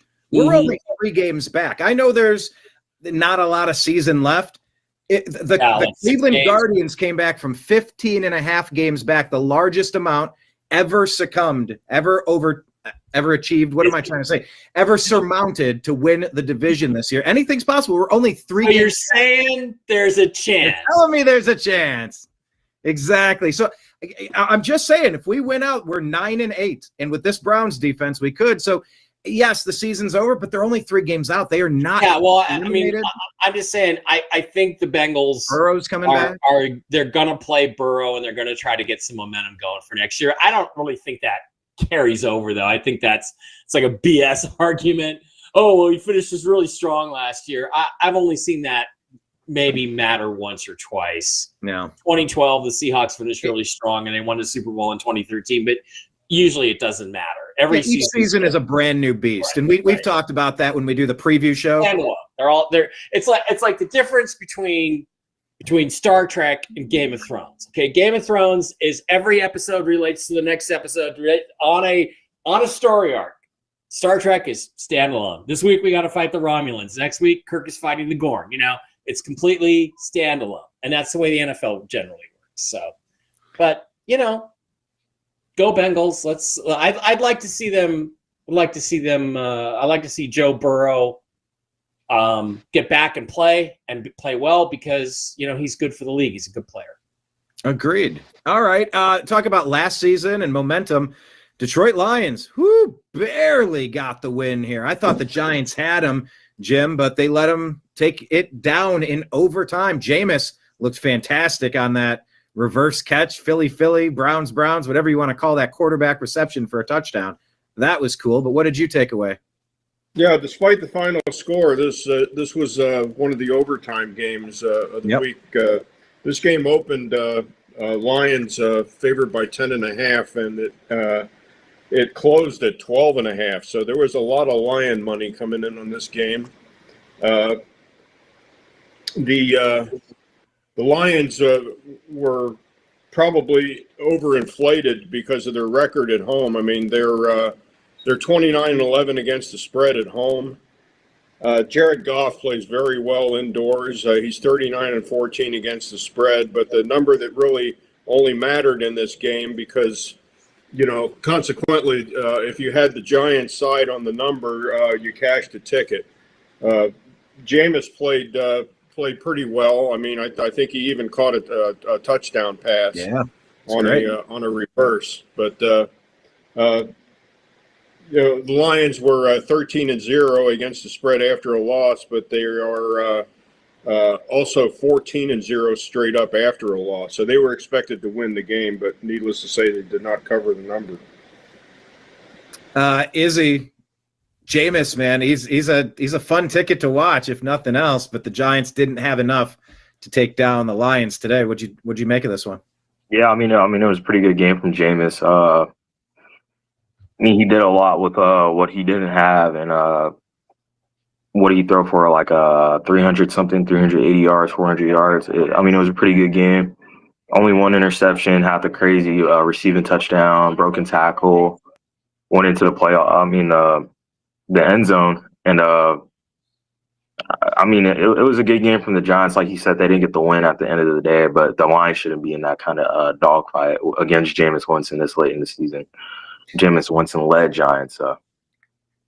It says here players in the NFL history with 300 passing yards and 25 receiving yards in a game. Only two: Tom Brady and the other GOAT, Jameis Winston. Mike, thoughts on this one?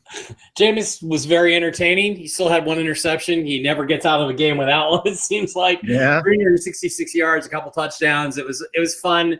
This should send off sirens all over Detroit because they are not playing very well. They do not look very good.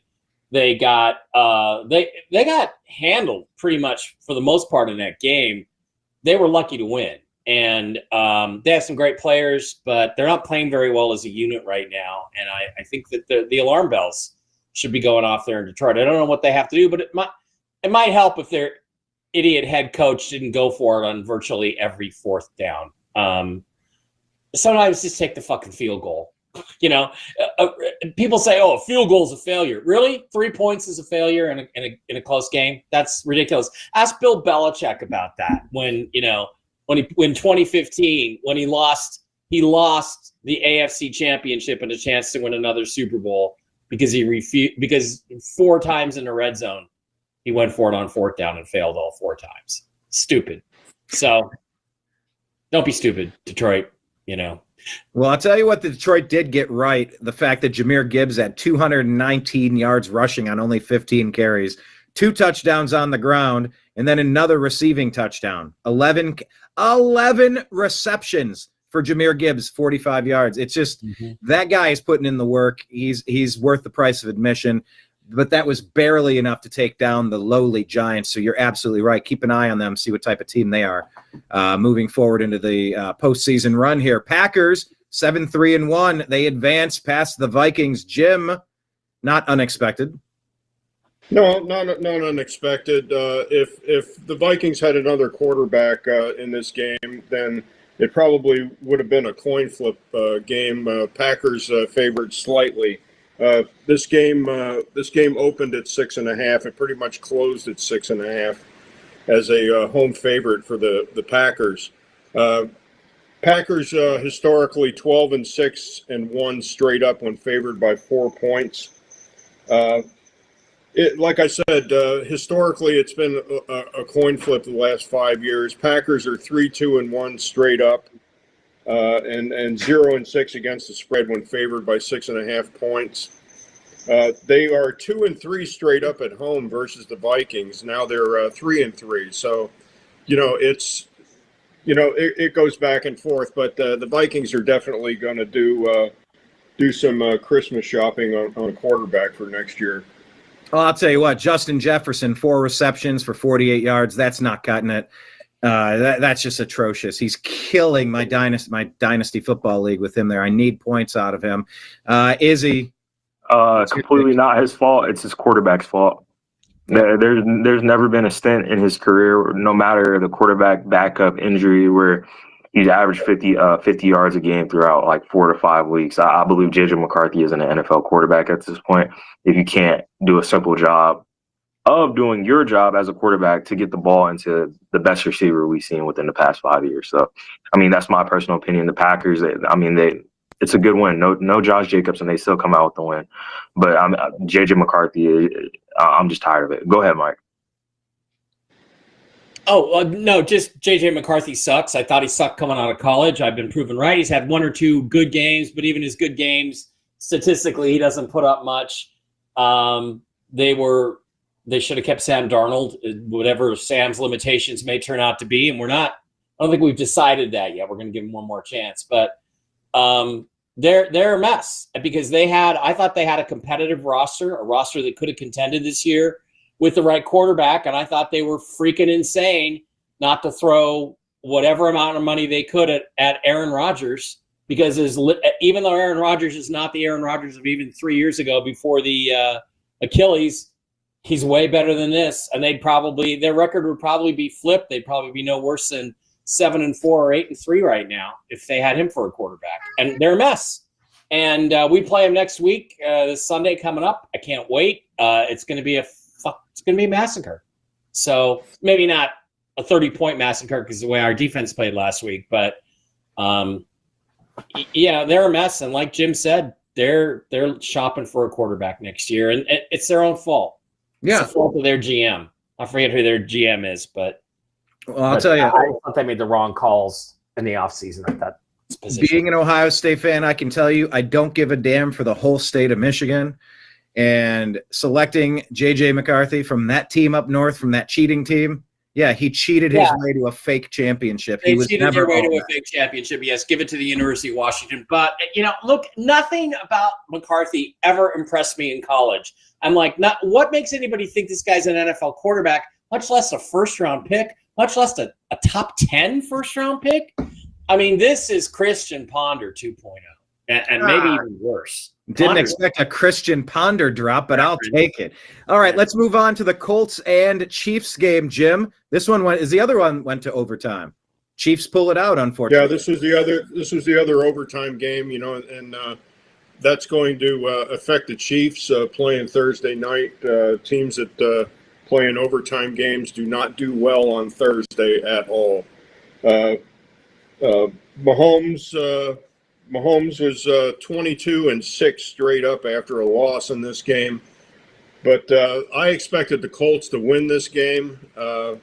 They did eke out the cover. The number opened at 3.5 Chiefs. I thought this number was too big. I couldn't understand the half point in this. I could understand the 3, but the score landed right on the 3, 23-20. If you had the Colts, you had the right side in this game as far as betting the side. Chiefs were 6-3 against the spread going into this game, and they were 3-0 against the spread as a home favorite. But the outstanding stat in this game is the Chiefs were only 1-5 against the spread versus winning football teams. So I would have went with that stat because that's the most glaring one, the 1-5. So yeah, I did pick the Chiefs in this one. I didn't feel good about it. It was sort of a coin flip, but I did pick the Chiefs. I just kind of figured they got to beat the refs and they have to beat their other team, of course. Izzy, this was all Chiefs in the second half. I've often told the story how I went to Kansas City to watch the Browns and Baker Mayfield in a head-to-head rematch of what would have determined the AFC championship team advancing there during Baker's COVID-shortened season. That stadium gets insanely loud. The Colts put 0 points on in the entire second half, and they choked it away. This was a team with pedigree, experience, coaching, going up against a young upstart team in the Colts. They got talent, but they just don't have the experience, and they were on the road. There was too much to overcome. What did you make of this one? Yeah, I've stated it. The Colts lost me a bit of money. Only $10, but the payout was a lot more than that. But I don't understand how they didn't score a single point in the second half. I watched the second half of the game, and me personally, I don't know what happened. They just crumbled down. I don't know if it was a coaching thing. They were giving the ball to Jonathan Taylor. I was expecting during the week that he wouldn't have gone for over at least 120, 100 yards because the Chiefs' run defense is just really good. And they just find a way to choke it. They handed the game to the Chiefs going into overtime. So they even got the ball to start overtime, and they just fumbled it for themselves. Not literally in game, but they fumbled the game for themselves. So that's just very unfortunate in my opinion. Missed opportunity, Mike. Yeah, I was pleased with this game at the time because it kept my ticket alive until Tampa Bay came along. But Daniel Jones couldn't make a play when he needed to. and keep them ahead and get them some more points. That's what cost them the game. He's got to get better, or maybe he's just at his limitation. Here's the thing. So much of what he does is based on play action. And when Jonathan Taylor only has, 60 yards, that's not good enough. It doesn't give him the play action threat. And Kansas City's got a good defense. We've seen that at times this year. They played really well. And I think they just didn't put enough points on the board when they needed to. And that's why you need that special quarterback who can create when he has to, like Patrick Mahomes, even though he had a pretty terrible game in terms of touchdowns and interceptions, but he got the yards, he made the plays, he got his team in a position to score. That was what made it. Yeah, the ratings are different. We were talking about QBR and then the regular QB ratings. In this game, Daniel Jones, 181, 2 touchdowns, no interceptions. That was a higher rating than Mahomes, 352 yards, no touchdowns, and an interception. But yeah, I mean, they got it done when it counted, and that pedigree keeps them alive in the postseason race. They're hunting. They're 6-5. You know, there's a lot of teams that are hovering just around that 500 level. And let's jump to one of them next. The Ravens 23-10 victory over the Jets. Jim, Ravens took care of business by 13. Yeah, 10-23. I mean, it was a blowout, but consequently, the Ravens did not cover the number. They came in at 13.5, and they lost by the hook. You know, a lot of these spreads hook very important. This, you know, if you had the Ravens and you laid the 13.5, of course you're sick. But you know, I had Baltimore on the money line, you know, on my 5-teamer. But this wasn't the game that killed my 5-teamer. It was of course your Browns. But yeah, this game just screamed Baltimore. But you know, that half point killed you if you took the number. Yeah. Izzy, they're getting a little healthier in Baltimore. Do you think they have what it takes to make some noise in the postseason? Yeah, I mean, it was a good one for the Baltimore Ravens if they find a way to squeak it out through the playoffs. I mean, the regular season and go through the playoffs, and they can make a push depending on Lamar Jackson and Derrick Henry. I mean, that's the only thing they have to bank on. So, me personally, 10-23 against Tyrod Taylor, they did pretty well. Mike Barra. Jets are just so awful. How can you have that many high picks in the last 10 years and have such a terrible roster? I don't get it. They don't do anything well. And I'm going to say it. I think the Ravens are going to make the playoffs. I think they are going to the playoffs. I think they're going to make it. They might. They're playing good enough now. They've won 4 or 5 in a row. It's a very difficult thing to do. Luckily, they play in maybe the worst division in football. So not much more to say about that game than that. All right, let's talk about Jacksonville Jaguars. Doggone it, this stupid team keeps winning. The Browns own their number 1 overall draft pick in the first round next year, so we need that to be as high as possible. But in overtime, they take down the Arizona Cardinals. Jim. Yeah, I didn't have a lot of information on this game. This was a quasi-corner TV game. The glaring stat on this was teams that played Santa Clara the week before, which the Cardinals did, are 1936 straight up the week after. And you know, the game went pretty much as expected. Although it was a pretty tight game. The Jaguars opened at 2.5. They closed at 2.5. So you know, the Cardinals were a home dog, but the Jaguars covered the spread by half a point. So, you know, take the win. Izzy, Jaguars quarterback Trevor Lawrence, 3 touchdowns, 3 interceptions. I mean, that's a very Jameis type stat, but it was enough to get it done. Jaguars improved to 7-4 on the year. Yeah, I mean, it's the Jaguars game to lose, and like I said last week, Mike agreed with me. Is in my opinion, the definition of mediocre is Trevor Lawrence, and he showed that 3 for 3, right down the middle, perfect split for interceptions and passing touchdowns. So, 27-24 against the Cardinals. The Cardinals, they put up really good fights this year, but I mean, like I said, it's getting later in the season, and you got to establish some kind of win, some kind of morale boost for your team, and you got to do more against a team like the Cardinals, in my opinion. So, agreed. Atlanta Falcons did enough against the Saints, took them down 24-10. Brian, I just wanted to say that Trevor Lawrence made a couple of throws, the touchdown throw to put them ahead, I think, with about 2 minutes to play. Mm-hmm. And then in the overtime, he made a great throw to set up the field goal. So, although I agree with you, Izzy, he's 50-50. The reality is he made some really great throws, a couple of really great throws, which is moments of greatness that he has. You just don't see it consistently, but he made the big throws when he had to, and that's what won that game, pulled it out for the Jags. That is a fair point, Mike.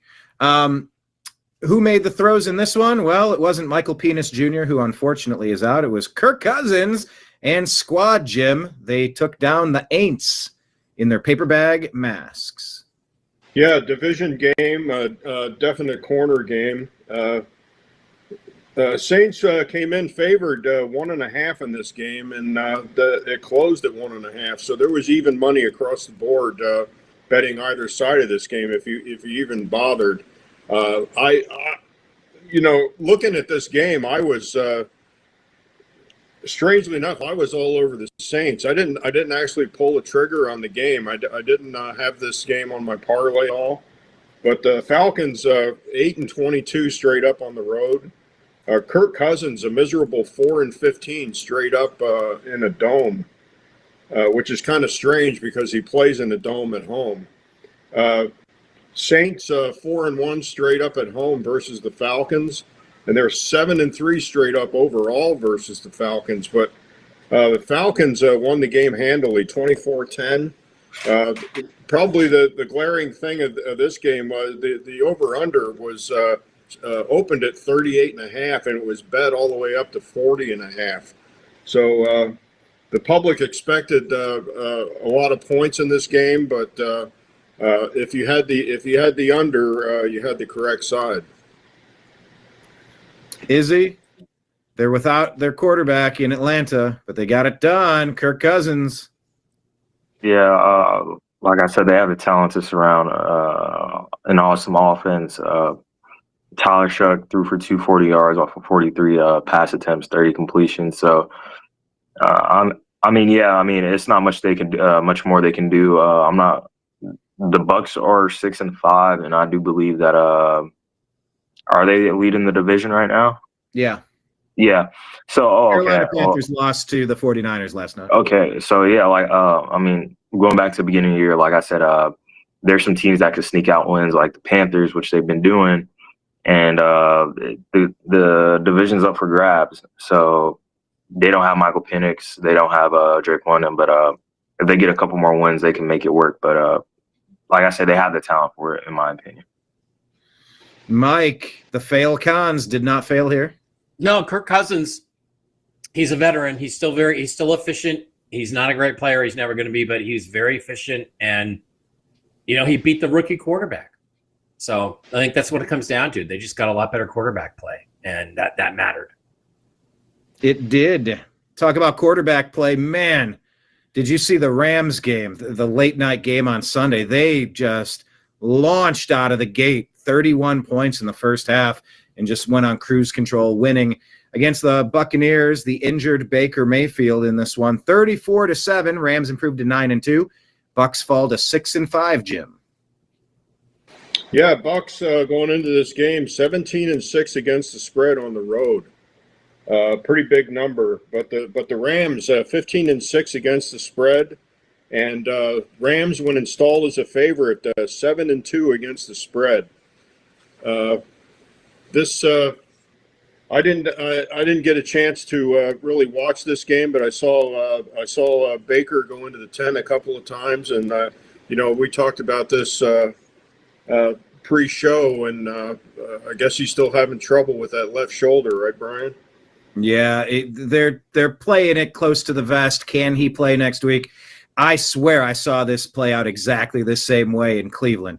We'll see how bad the injury is. That one was a torn labrum that he tried to play through. He tried to do that Hail Mary at halftime, and it just, I mean, he collapsed. He just went down. That shoulder, it's not his throwing shoulder. It is attached to the thing that's pivoting, and like, it doesn't matter. You could injure that, and it's going to mess up. It's a teeter-totter on that shoulder line. If one is injured, you're going to have a problem.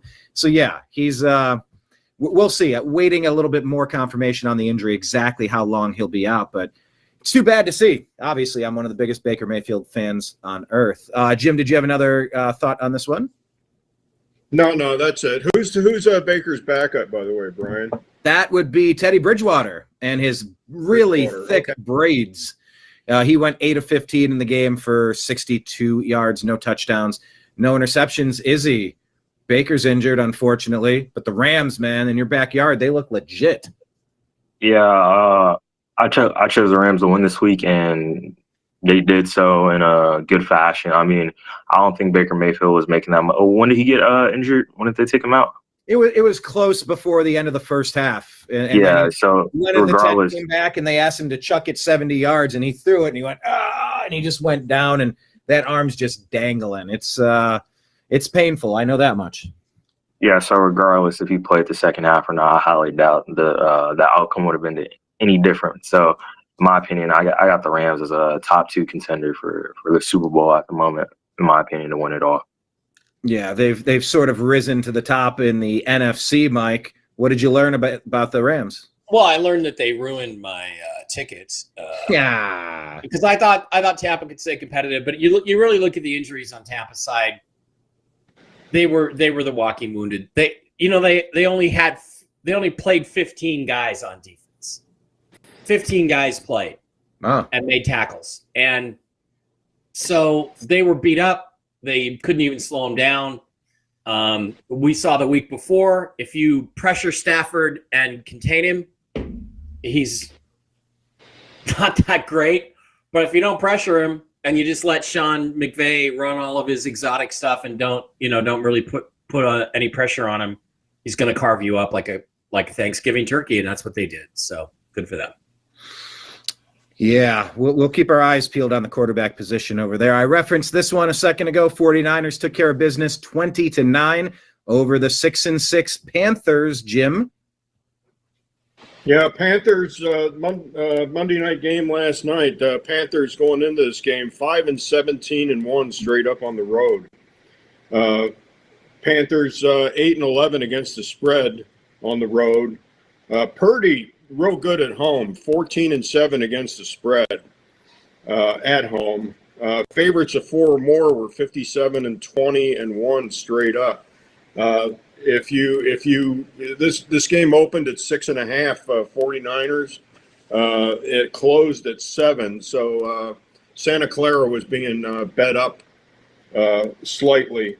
Over under in this game opened at 48.5 and closed at 49. So the number never really touched the over at all. I mean, the total on this game was 29 points. So if you had the under, you were probably happy at halftime. Exactly. Izzy, were you happy at halftime? Santa Clara 49ers?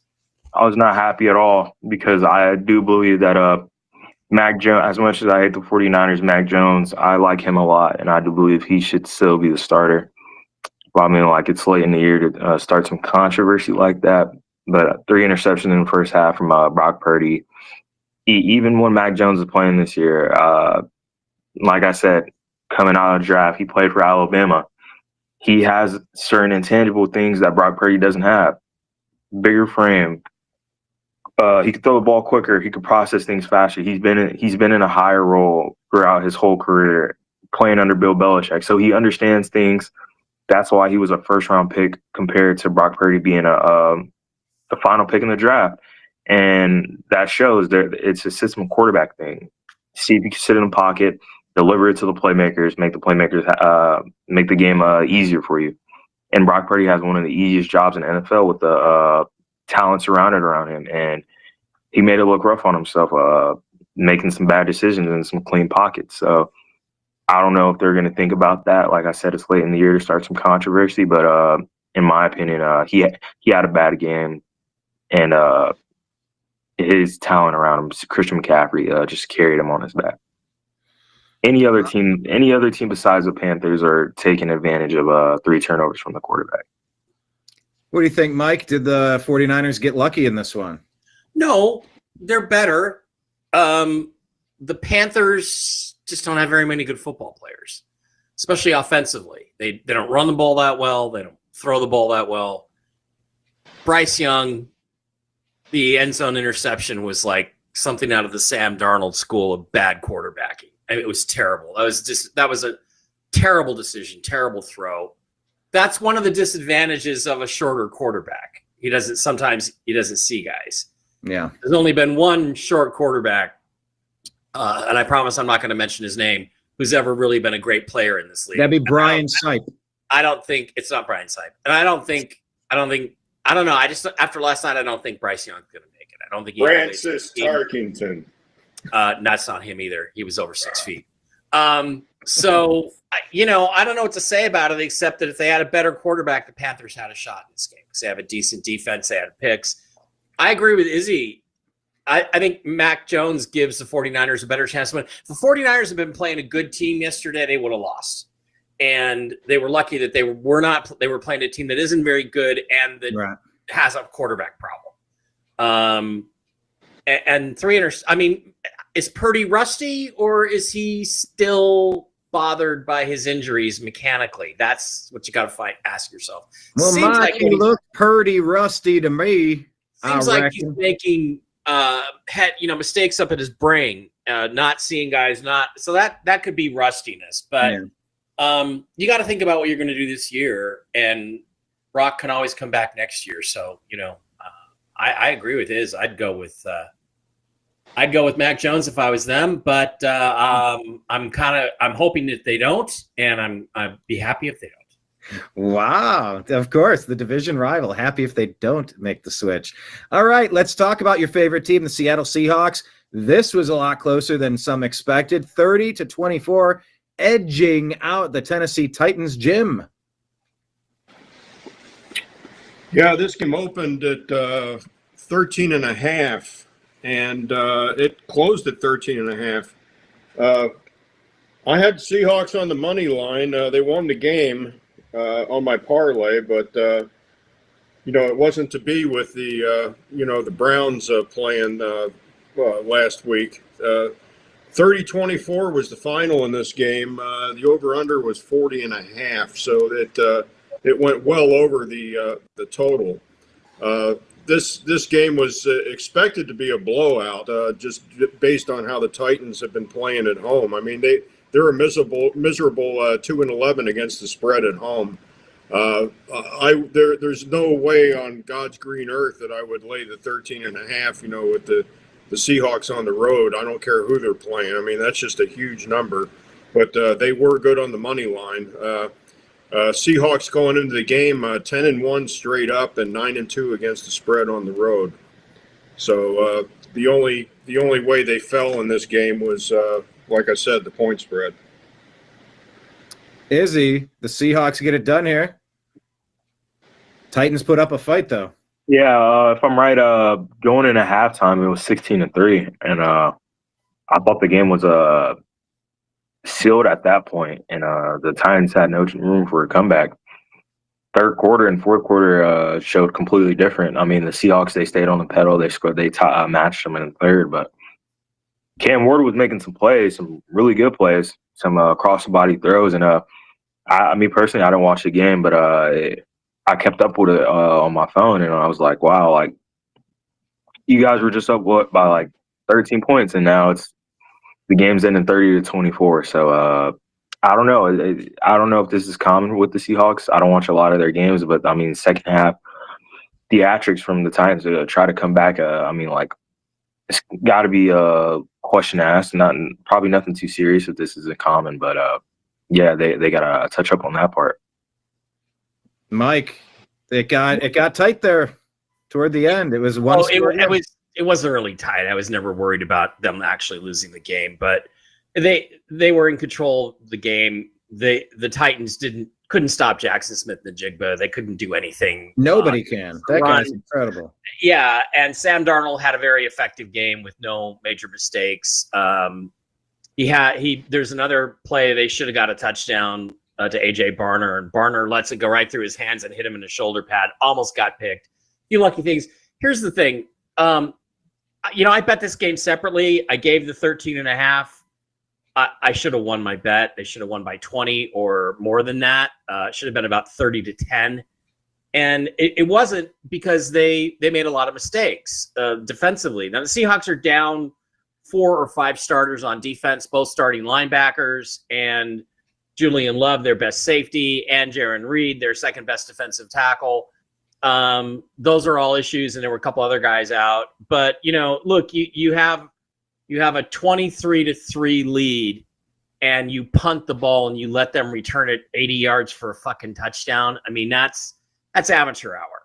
And yeah, but to be fair, that dude is electric. He's a great returner. Yeah, he had touched the ball 7 or 8 times before that and done very little with it. So the thing is that, look, the only thing I can say that makes any sense to me or could be an excuse is that 10 a.m. games, West Coast teams can be very sluggish, especially in the first half. Usually they wake up in the second half because their body clocks are just not tuned to playing in the morning. I don't know what the Seahawks have been very good at that, though.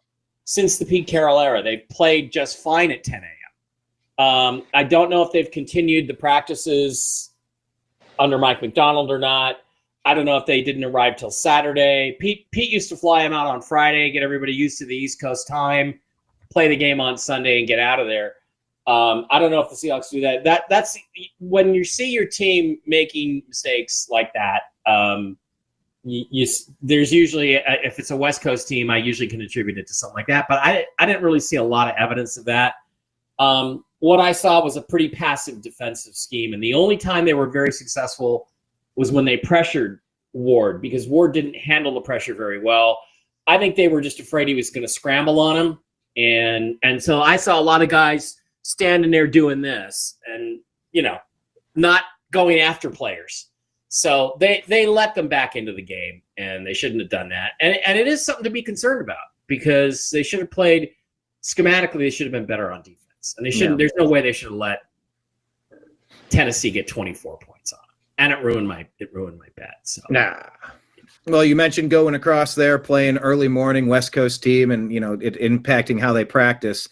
Since we always play the playoff theme, it can be a factor. I'm not saying it was, but it could be. Practice. Right. If a coach say I miss practice and y'all hear it, then that's that.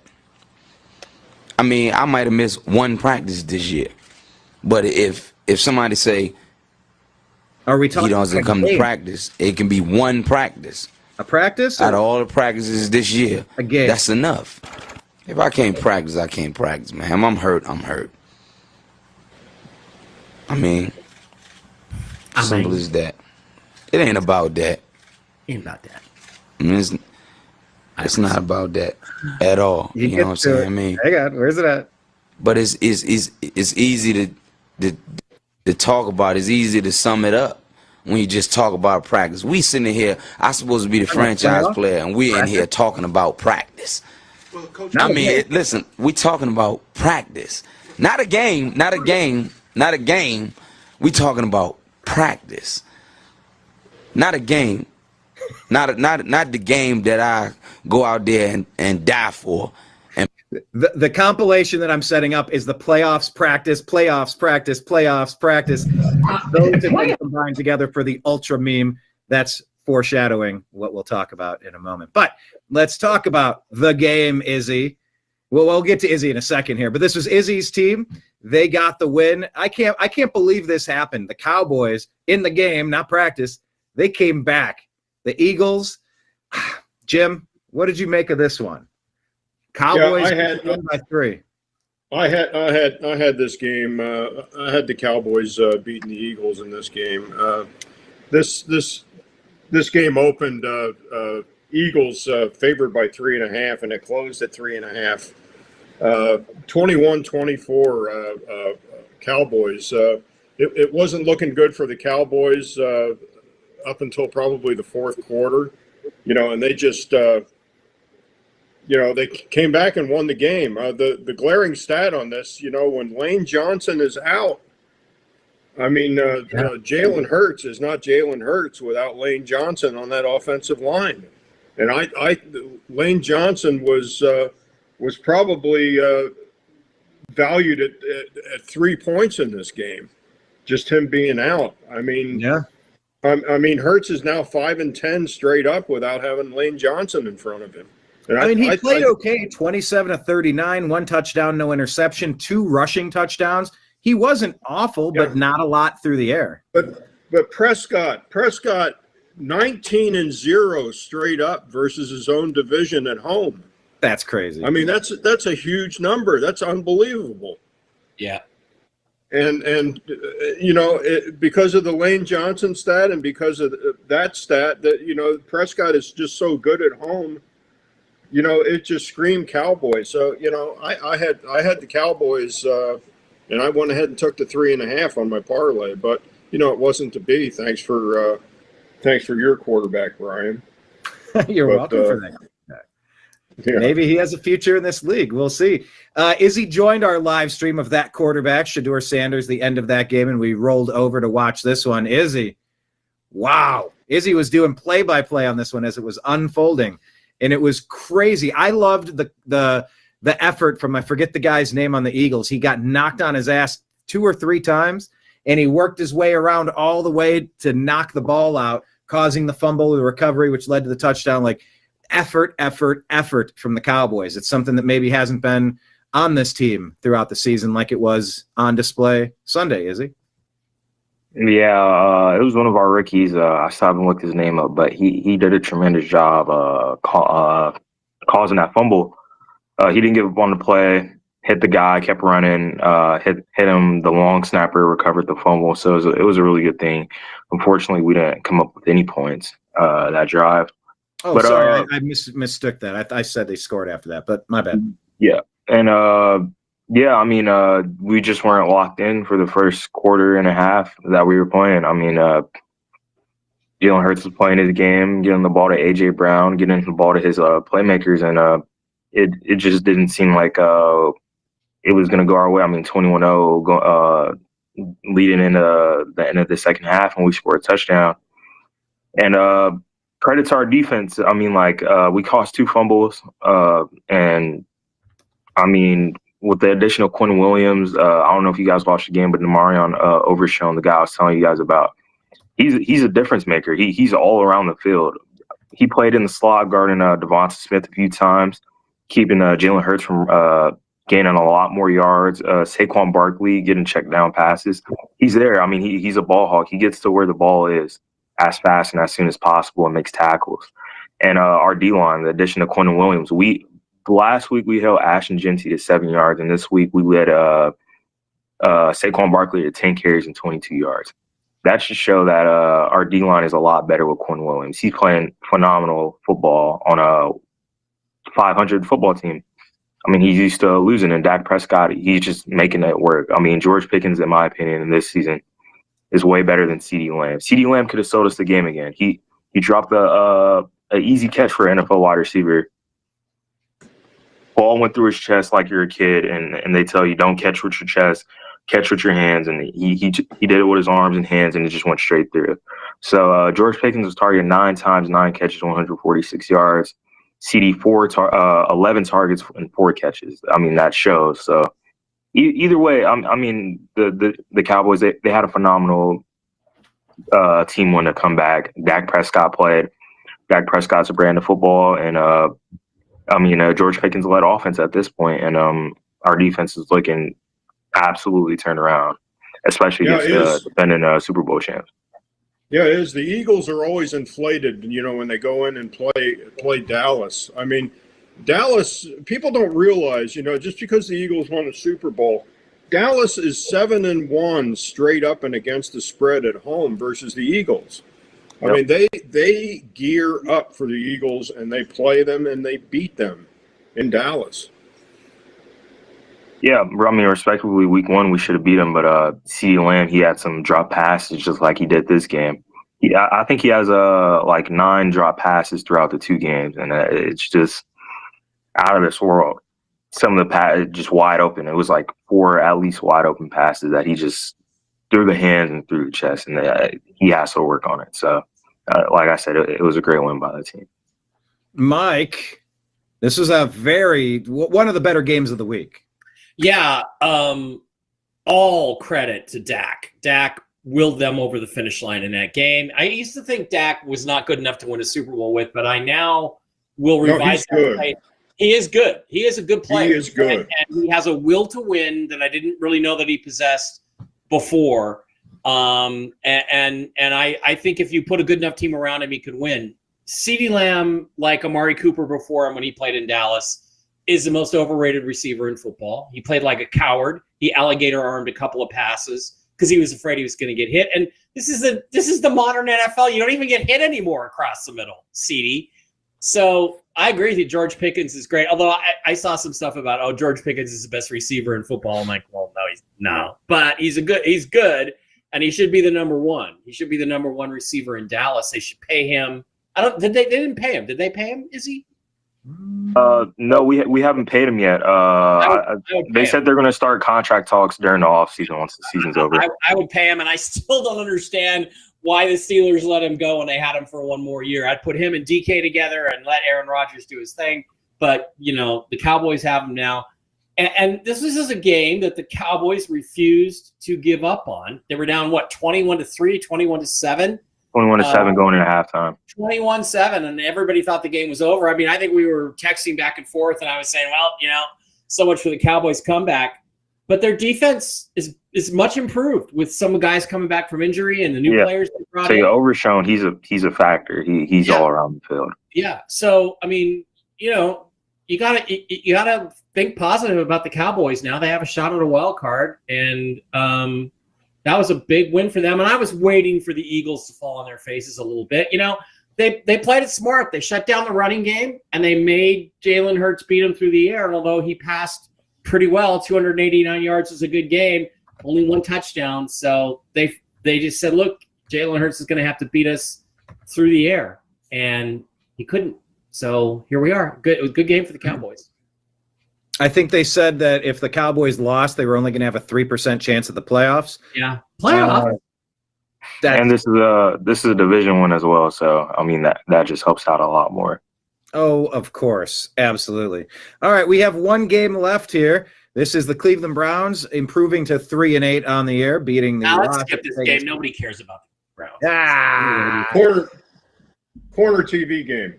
All right. Hush in the peanut gallery. Hush, quiet use.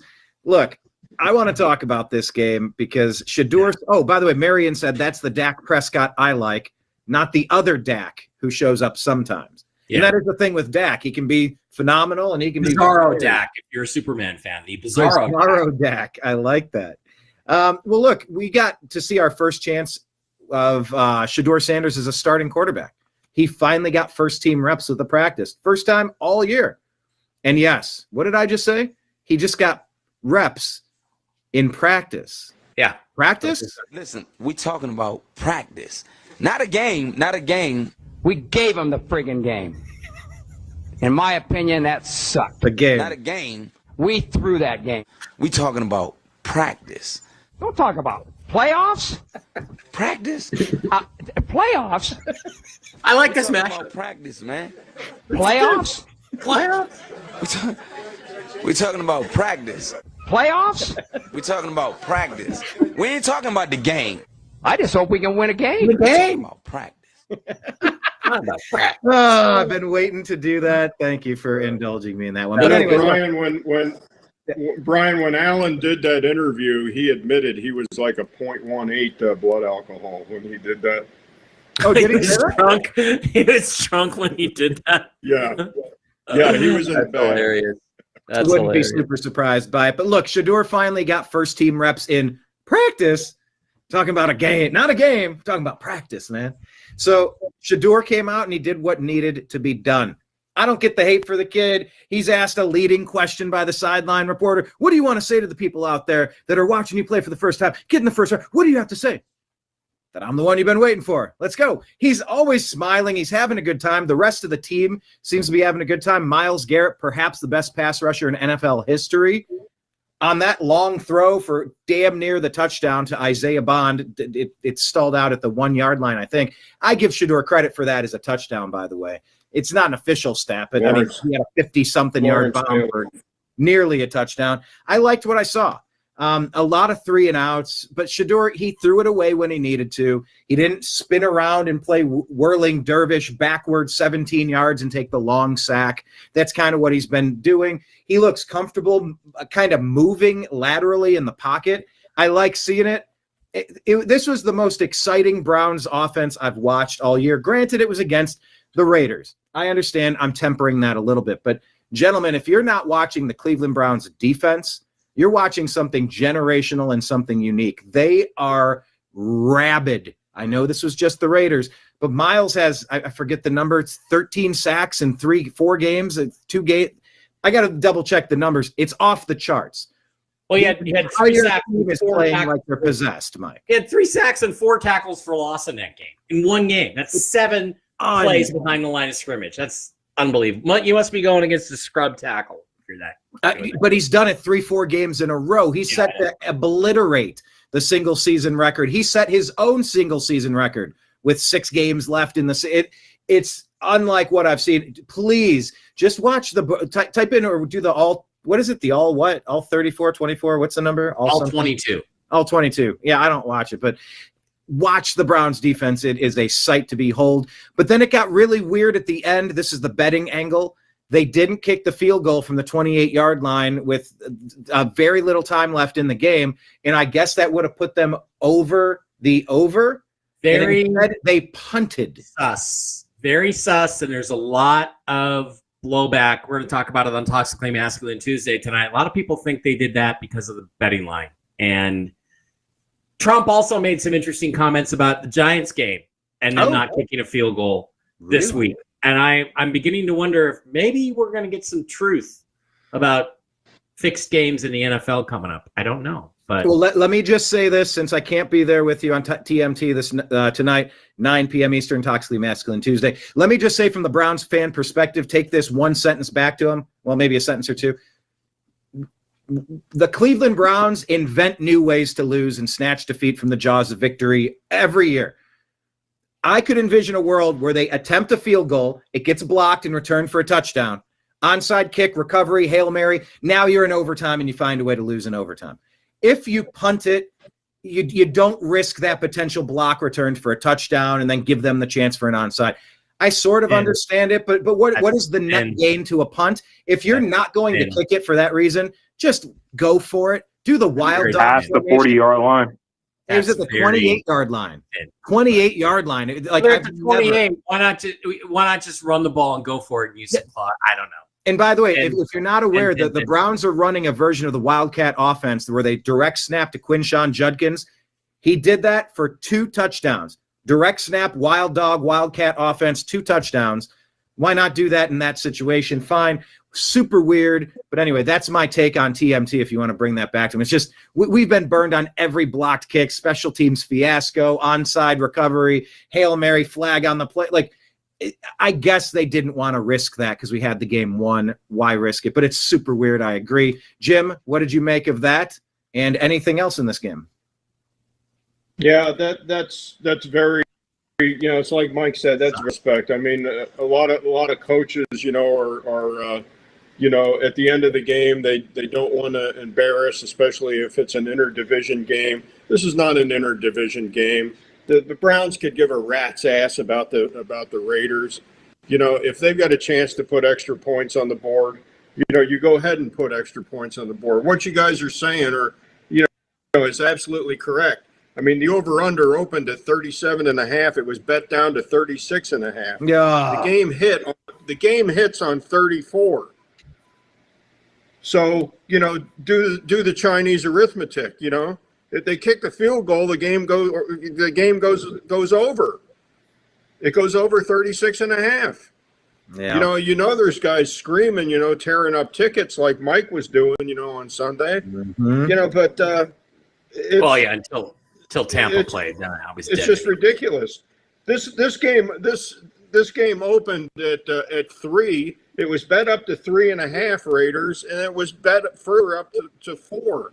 And the reason it was bet up to 4 was because going into this game, quarterbacks making their first career start with the Cleveland Browns, and this is exclusively with the Cleveland Browns since 1999, since they reformed the football team. 0-17 straight up in the game. 4-13 against the spread. You know, even as bad as the Raiders were and are, this game screamed to go ahead and bet the Raiders. And on top of that, the Browns were 0-10 against the spread their last 10 road games. 0-10. And you're playing a rookie quarterback who's having his first start. It screamed Raiders, and there was just a lot of people tearing up tickets. Yeah, that's all I got to say. You know, and I was coming home visiting my my ex-partner, and I could see Allegiant Stadium, you know, and you know, a couple of miles down the road, and just it killed it. It cost me money. This game cost me money, so I'll admit it. I mean, I've never seen a punt from the other 28 in my lifetime. I've never seen. I had a 5-team parlay and weird one. Yeah, Izzy, that's the only game that killed my ticket. Izzy, what did you make of this? I mean, Shedeur has been the talk of the league for, you know, since the draft, really trying to figure out, is he the best quarterback in the draft? Well, no, that's Cam Ward. Okay, well, he'll be number 2 off the board. He slipped to the 5th round. It's the Shedeur love is a little weird. The Shedeur hate's a little weird. Maybe it's people just looking to grab an angle on the story. He's cocky. He's confident. He's what? I don't know, man. He's a quarterback. I'm rooting for him. He's smiling, and he made a couple of really nice plays, and he looks way more like a starting NFL quarterback with potential, the potentiality of being a long-term starting quarterback than Dylan Gabriel did. And it's a dude that needs a bunch of reps. Give him some reps. What did you make of this? Yeah. I mean, I completely agree with you. Dylan Gabriel, he's gotten all the reps, all the first team reps. Yeah. He's been handed it, playbook, literally handed the playbook to him. And I said it in your stream, like in the 4th quarter when I tuned in, just Shedeur Sanders has the things that Dylan Gabriel doesn't have. He has a bigger frame. He has a bigger motor, can make plays, roll out, make guys miss, has a way bigger arm. That pass to Isaiah Bond, that doesn't get completed by Dylan Gabriel. They probably don't even draw that play up. They probably do, and he just looks the other way. He's just an outlier. And Shedeur Sanders makes that pass. So in my opinion, I wouldn't necessarily say the sky's the limit. We have to see more, but 100% if he gets more reps in practice and more in-game NFL experience, then 100 they'll make him he'll become a better quarterback. He just has to learn. Do I stay in the pocket longer, or is this guy going to do this? What's my receivers going to do? It's just getting on the first page with the whole NFL scene, and they could do a lot better. And luckily, they're starting him again. There was some question if they were going to start Dylan or Shedeur, and I'm glad they went that way. So just give him the reps and see how he works. I mean, this is the Browns' future, and if they mess it up, I mean, spending a 1st round on quarterback next year, maybe they could get another guy that could be better. So offensive line and wide receiver. Yeah, exactly. So hopefully we can see something happen here with Shedeur. I think the Browns have 0 offensive linemen under contract for next year. Listen, we talking about. Yeah, that's my opinion. Yeah, so it'd be great to see Shedeur get some more reps in practice, Mike Barra. Yeah, Shedeur did good enough and played well and made some plays and showed his upside potential and showed why I wanted the Seahawks to draft him. As he kept sliding, I'm like, this is the guy they should take. I know he's got all the noise around him and Dion and all that shit, but good the work. reality is he's got some talent and he has a penchant for making big plays and big moments. And think that's really important. So I think that's the guy they ought to hitch their cart to. But other people were saying, Stefanski really doesn't want him and really doesn't want him to succeed and really has made it hard on him. Other people have said, no, this is exactly the way they should have done it. Redshirt him for a year and tell him you're going to redshirt because you're not ready yet. But he's looking like he might be ready, and there's going to be some ups and some downs. So let's just play him. He's got way more upside than Dylan Gabriel. So you may as well let him play.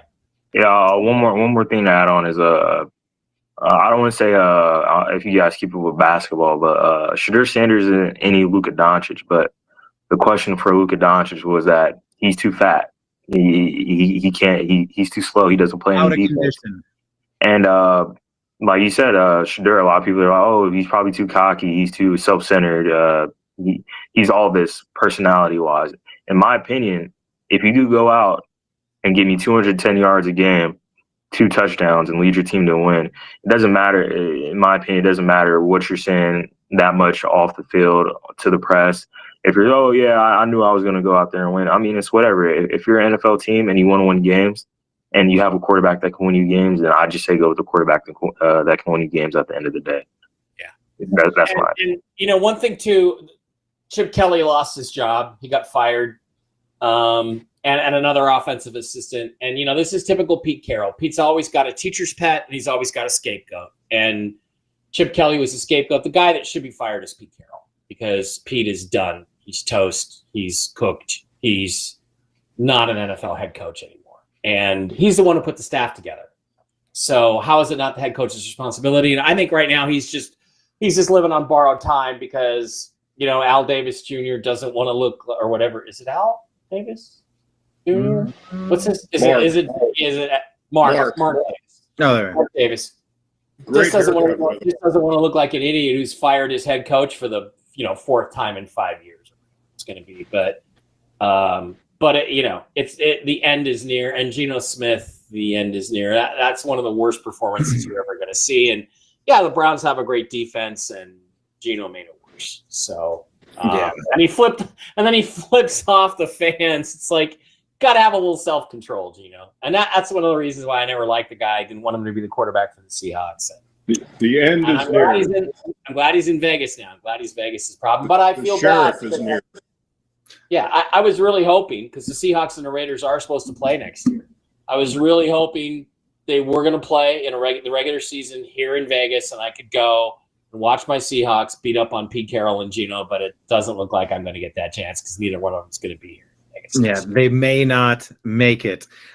Speaking of may not make it, today is going to be an abbreviated show because we are under a crunch. It's Turkey week, so instead of doing a Tuesday, Thursday, we're trying to cram it all in here. So here's what I'm thinking.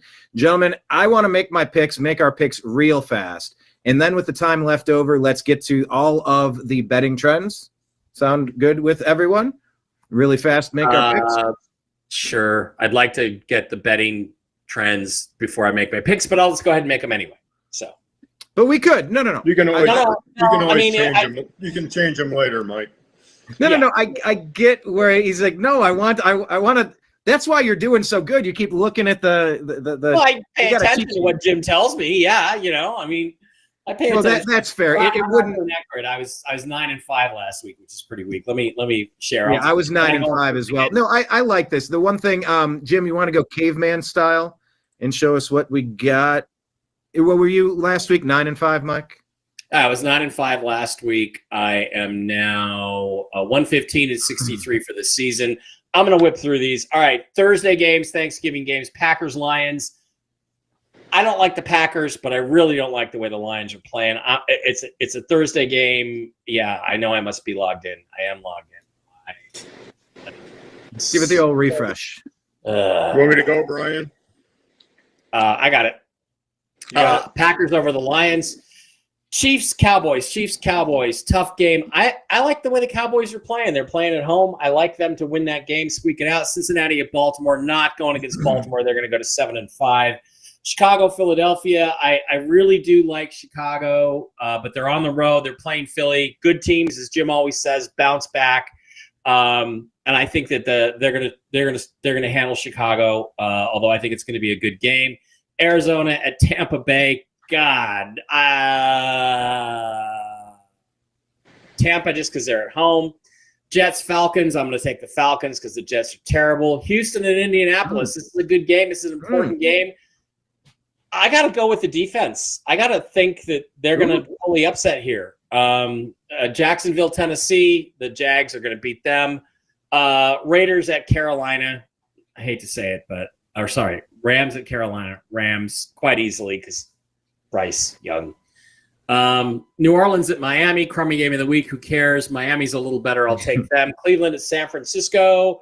I'm going to pick your Browns. I'm going to say you can beat this team with your defense. You can hold into a very low scoring game like 16-14 or something like that. Minnesota at Seattle. That should be an easy game for the Seahawks. It's, the Vikings are not good. Buffalo at Pittsburgh. I like Pittsburgh to bounce back from an unfortunate defeat. Last week, Aaron Rodgers will come back. Vegas at LA. I got to go with the Chargers. Denver at Washington. I don't know how they're 10-2, but I got to go with Denver. They're the better team. New York at New England. Easy. That's New England. You got a lot of teams with, I think, inflated records, but they keep winning. They keep getting it done. So give them credit. Yeah, there's a lot of 500-ish teams that are just kind of sitting around. There's a lot of 500 teteams that are 8-3, 9-2, and 10-2. I mean, they're maybe not 500 teams, but they're 65% teams. Right. So they're in the 80s. So yeah, it's interesting. All right, Izzy, do you want to do your caveman style? Let's get Izzy's picks for this coming week. So how many games are on Thursday? We got, what is it, 3 on Thursday? Yeah, 3. I'm looking forward to it. Izzy went blank. I don't know what's going on there. Jim can go caveman style. Yeah, one second. I'm just turning my screen around. Okay, we'll get that. And then it'll need to be reversed as well. Yeah, I know. There we go. Oh, there we are. And Brian Robinson, who is sitting on the leaderboard 95 and 83 on the year. Yeah, so I went, I think, 8-7 last week, something like that. So I'm gonna take the Lions over the Packers, Cowboys, Chiefs. I'm gonna take my Cowboys, Bengals, and Baltimore. I'm gonna take Bengals. I'm gonna take Bengals on that one. Bears, Eagles. I'm gonna take the Eagles just because the Bears are in the wild card spot. Cardinals, Bucks. I'm gonna take the Buccaneers.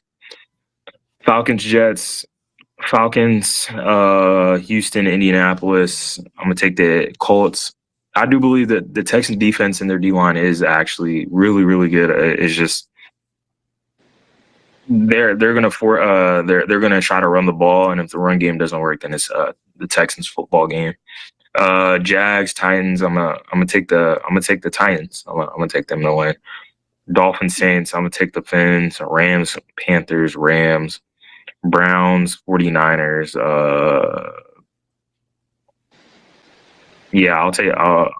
I'll take the Browns. Let's see what Shedeur can do. Seattle, Vikings, Seattle, Chargers, Raiders. Hopefully the Chargers can win. Steelers, Buffalo.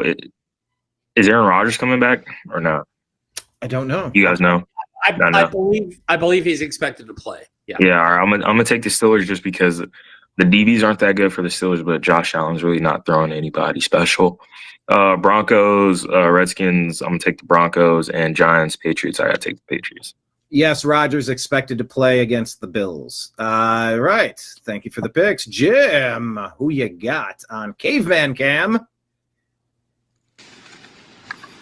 Caveman good.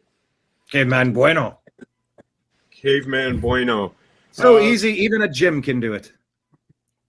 Thursday game, I'll go ahead and take the Lions. They're pretty dominant at home against Green Bay.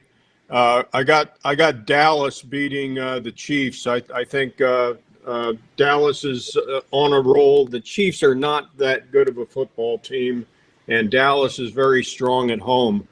I'll go ahead and take the Ravens. I'm not crazy about the spread on this. If I was to go ahead and take the points, I would take the Bengals in this. I can't see them playing Burrow. You know, if they do, I think they're crazy. I'll go ahead and take the Eagles to bounce back. Same argument Mike had against the Bears.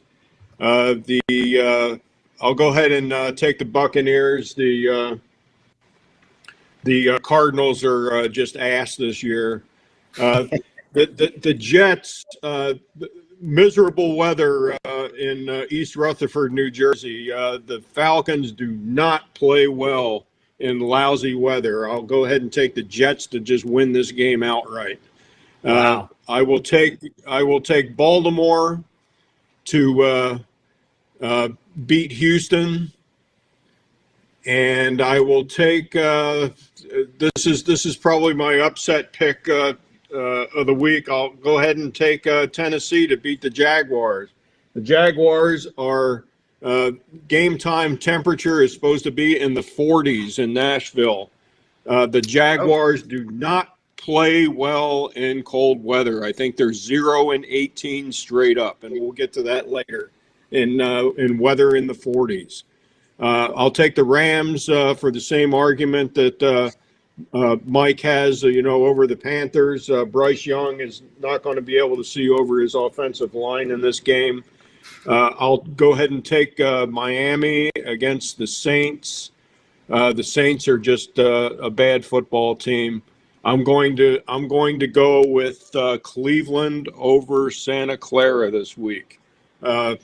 Miserable game. I think 38 degrees, rain and sleet in Cleveland at the time. Brock Purdy has small hands. He's going to be dropping the football. I will take the Seahawks to annihilate the Vikings. I'll take Buffalo to bounce back. Buffalo is a below average football team this year, but I think they squeak it out against the Steelers. I'll take San Diego to beat Oakland. They will manhandle the Oakland Raiders. I'll take the Donkeys over the Redskins, and I will take the Patriots. New York had a real good game last week. I think that there's probably going to be some over betting on the Giants this week, so I will go ahead and take New England to beat the Giants. And I don't know if Ramondre's coming back this week. He was back in the last game. He didn't get as many carries. Oh, he did play? Travion. Yes, he did play. It was a limited. It was not 50-50. It was 66% Travion. I didn't talk to his moms last week, so I wasn't sure. All right. Well, there's time this week to get the inside scoop. All right, let's go and throw mine up on the screen, the NFL Game Picker. I am a couple of games back on the leaderboard. I am sitting at 112-66. Mike is at 115-63. Jim, you said you're tied with Mike, or you're one behind two? Yeah, Mike and I are tied, 115-63. Imagine that. All right. Well, congrats on that. Plenty of two-time champ is in trouble. Yes, plenty of season left. If I have something to say about it, I went 9-5 on the week. Not my strongest performance, but it was okay, I suppose. Anyway, let's go to week 13, and I will make my picks. I'm picking the Lions at home, Turkey Day. Come on, nobody beats the Lions at home on Turkey Day, or at least they shouldn't. Same with Dallas. Dallas is the better team. Kansas City, I mean, the NFL really wants their golden child in there, but Cowboys beat America's team. I just think the Cowboys are getting better at the right time. I don't think Kansas City has enough firepower. I think because Joe Burrow comes back and because Baltimore has not been what they've traditionally been over the past couple decades, I'm picking Cincinnati on the road in an upset. Joe Burrow is going to come back with some willpower and some focus. Go Joe. Philadelphia is going to edge out the Bears. Tampa's going to get the win. This one's going to be tough. Will Baker play? Will he not play? And if he does, will he be effective? Time will tell. I'm not entirely certain if they've made a determination on that. I don't think they have. Atlanta's better than the Jets, so I'll pick them. I'm going to say Houston. That defense, I watched what the Browns can do on defense. It wrecks teams that we play. I know our record hasn't shown much, but our offense has been miserable under Dylan Gabriel. different under Shador. I mean, we'd be in the hunt right now if we had competent, adequate, middle-of-the-road offense. And I think Houston is capable of that, whether they have C.J. Mills again or whether they go to C.J. Stroud and Davis Mills. I'm confusing. Davis Mills and C.J. Stroud, yeah. There we go. You know who I'm talking about. Regardless, I'm picking Houston. Jacksonville, better than Tennessee. Even in the weather, I think they'll get it done. The Rams are going to beat the Panthers. Dolphins over the Saints. Cleveland is going to get the win here. I really think we could win out and go 9-8. I'm that crazy. And that defense is that doggone good. So I'm picking the Browns at home in shitty weather. Seattle should steamroll the Vikings, who are not, they're a shell of their former selves. Buffalo is a better team than Pittsburgh, and they're going to prove it. Chargers, that'll be a cakewalk.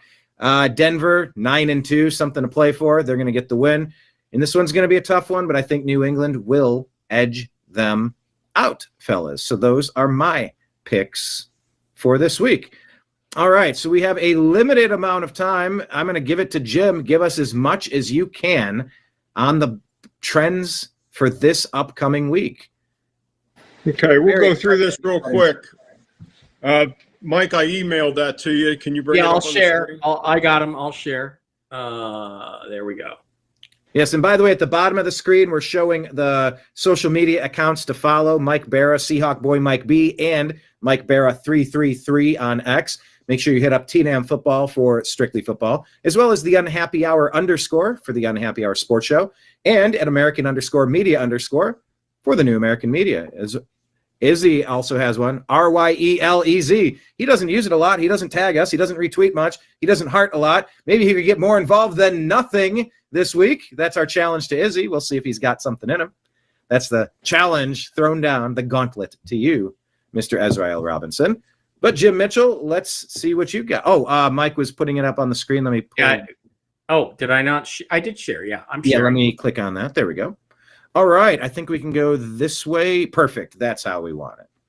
All right. Okay, a lot of stats this week. Every team is playing this week. There's no days off. We got 3 Thursday games.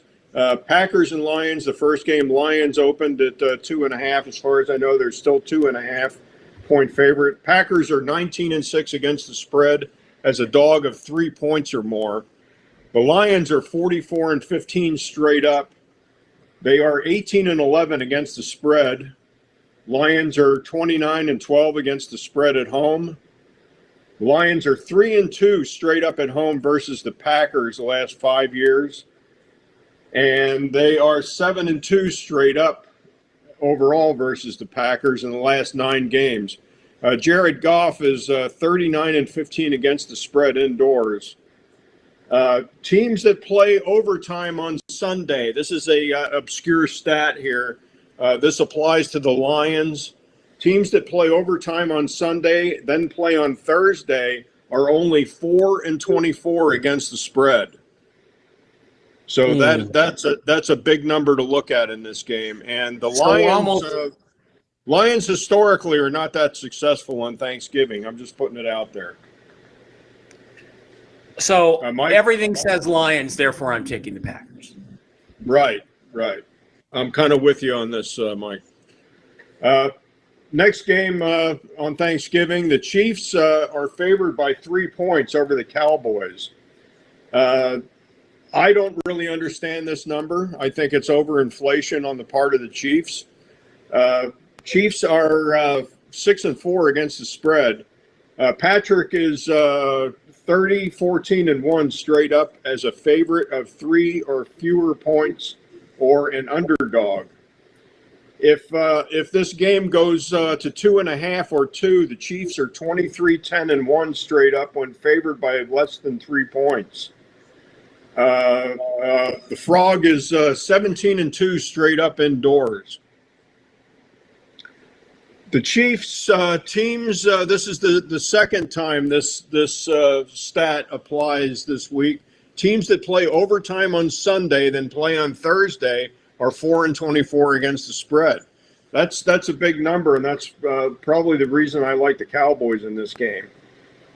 Teams that play overtime on Sunday then play on the road on Thursday, which breaks it down a little bit more, are 4-16 straight up and also against the spread. So if they're on the road and they played overtime on Sunday and then they have to play Thursday, the Cowboys are 21-9 straight up at home. They're 4-1 against the spread as a dog this year. The Cowboys are 6-18-1 straight up as a dog the last couple of years. This is a glaring stat also. This is kind of strange. Rookie head coaches, which Schottenheimer is, are 13-24 against the spread their first Thursday night game since 2015.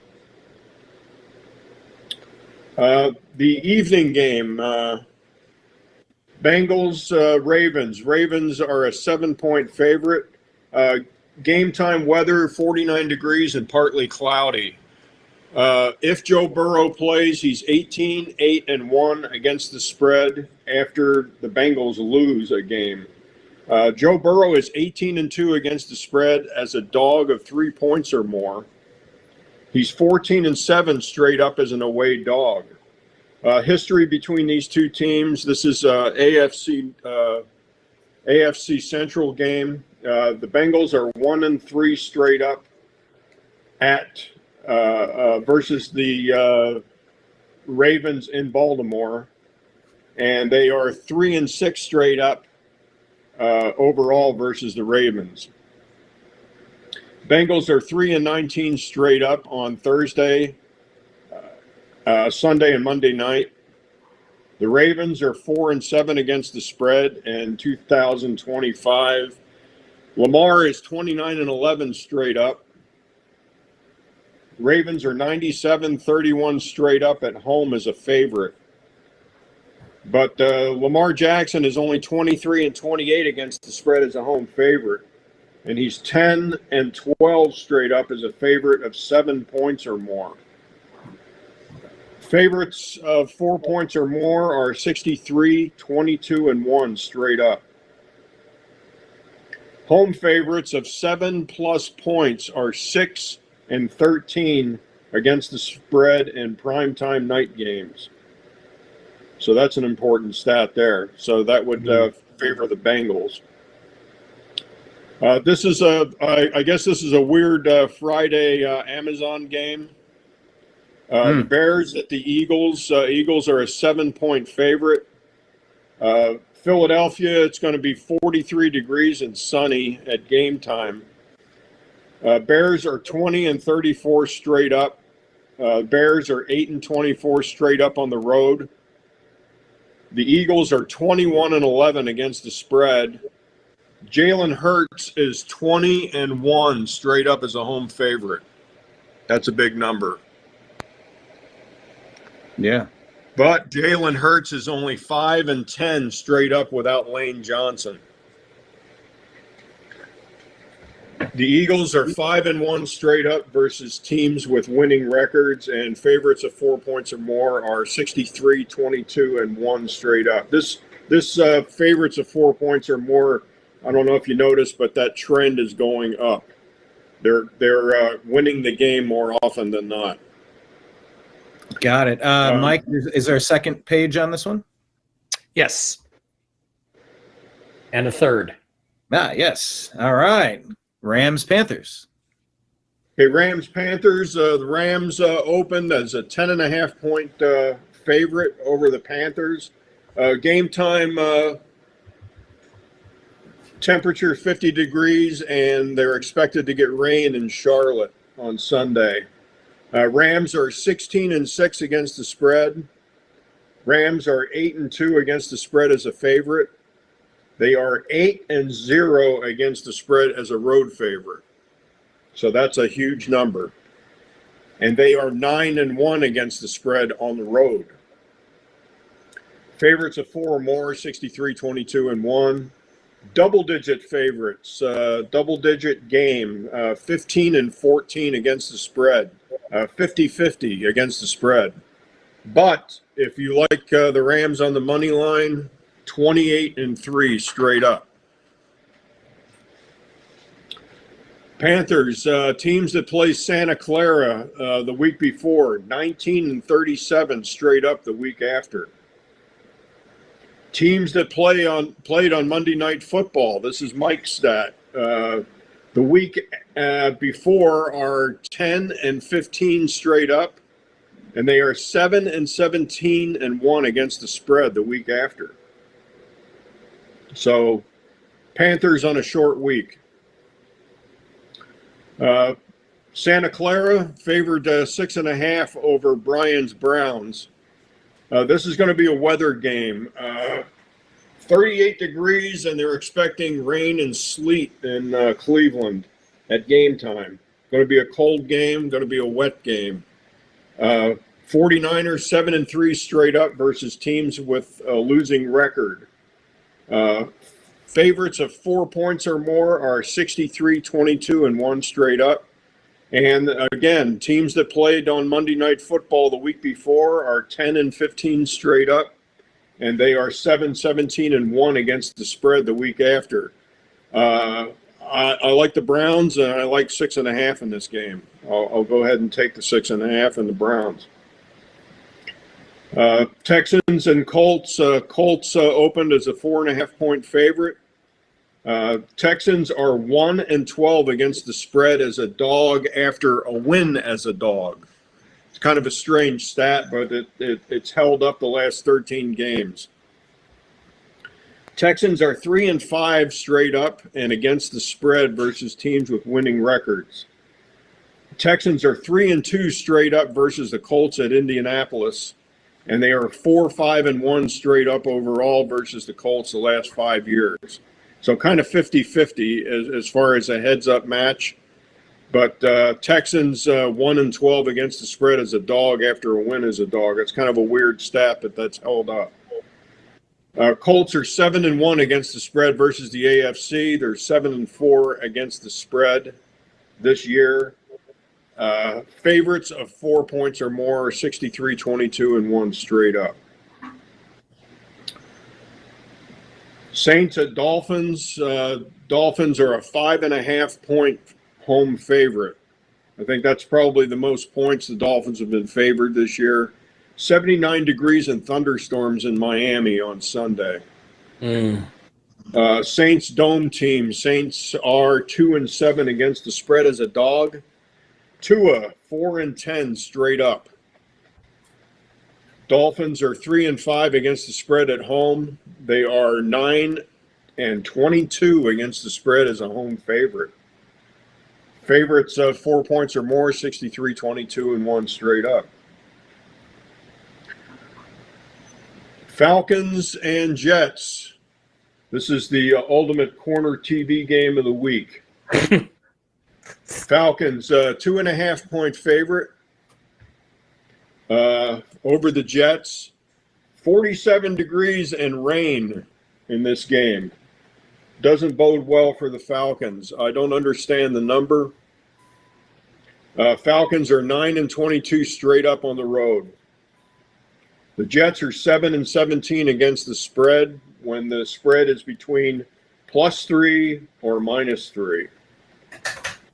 The Jets are 5-2 against the spread as a dog.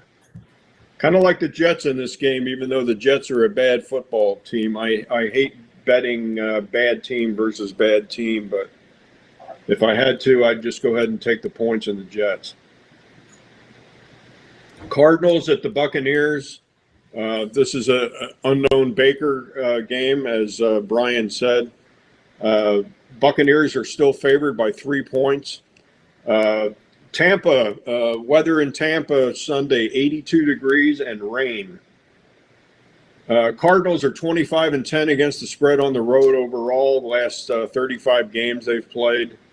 Buccaneers are 14-5 straight up as a home favorite. I don't care who plays quarterback. Teddy Bridgewater is a moderate to good quarterback as a backup. I'd go ahead and lay the 3 and take the Bucs. Jaguars -6.5 against the Titans. Nashville supposed to be 45 degrees and rain at game time. The Jaguars historically 2-2 straight up versus the Titans in Nashville, and they are 5-4 straight up versus the Titans. Division game, they're familiar with each other. Favorites of 4 points or more, 63-22-1 straight up. Big stat in this game. The Jacksonville Jaguars, guys, are 1-18 straight up when the temperature is under 50 degrees. And that's a hardball stat right there. 1-18. Florida teams do not play well when it's cold out. Yeah. Titans are 7-21 against the spread, and they are 3-11 against the spread at home.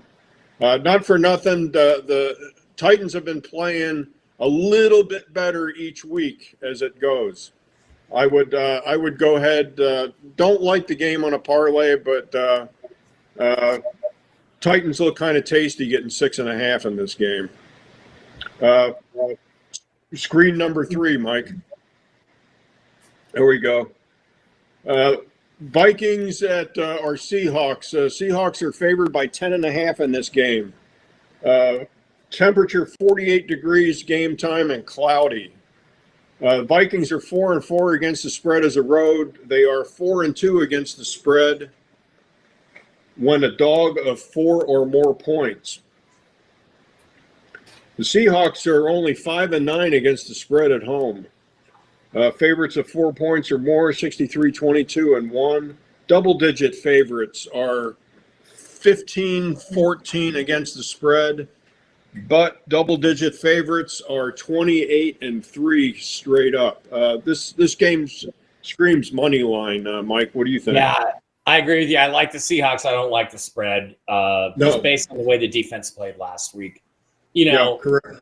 I mean, the Vikings, J.J. McCarthy's the quarterback, but they also have Justin Jefferson and some other guys that can make plays. That, you know, you could have a broken coverage and you know, a 5-yard dump off, a wide receiver screen ends up to be a 66-yard touchdown or something. So you got to be careful of that.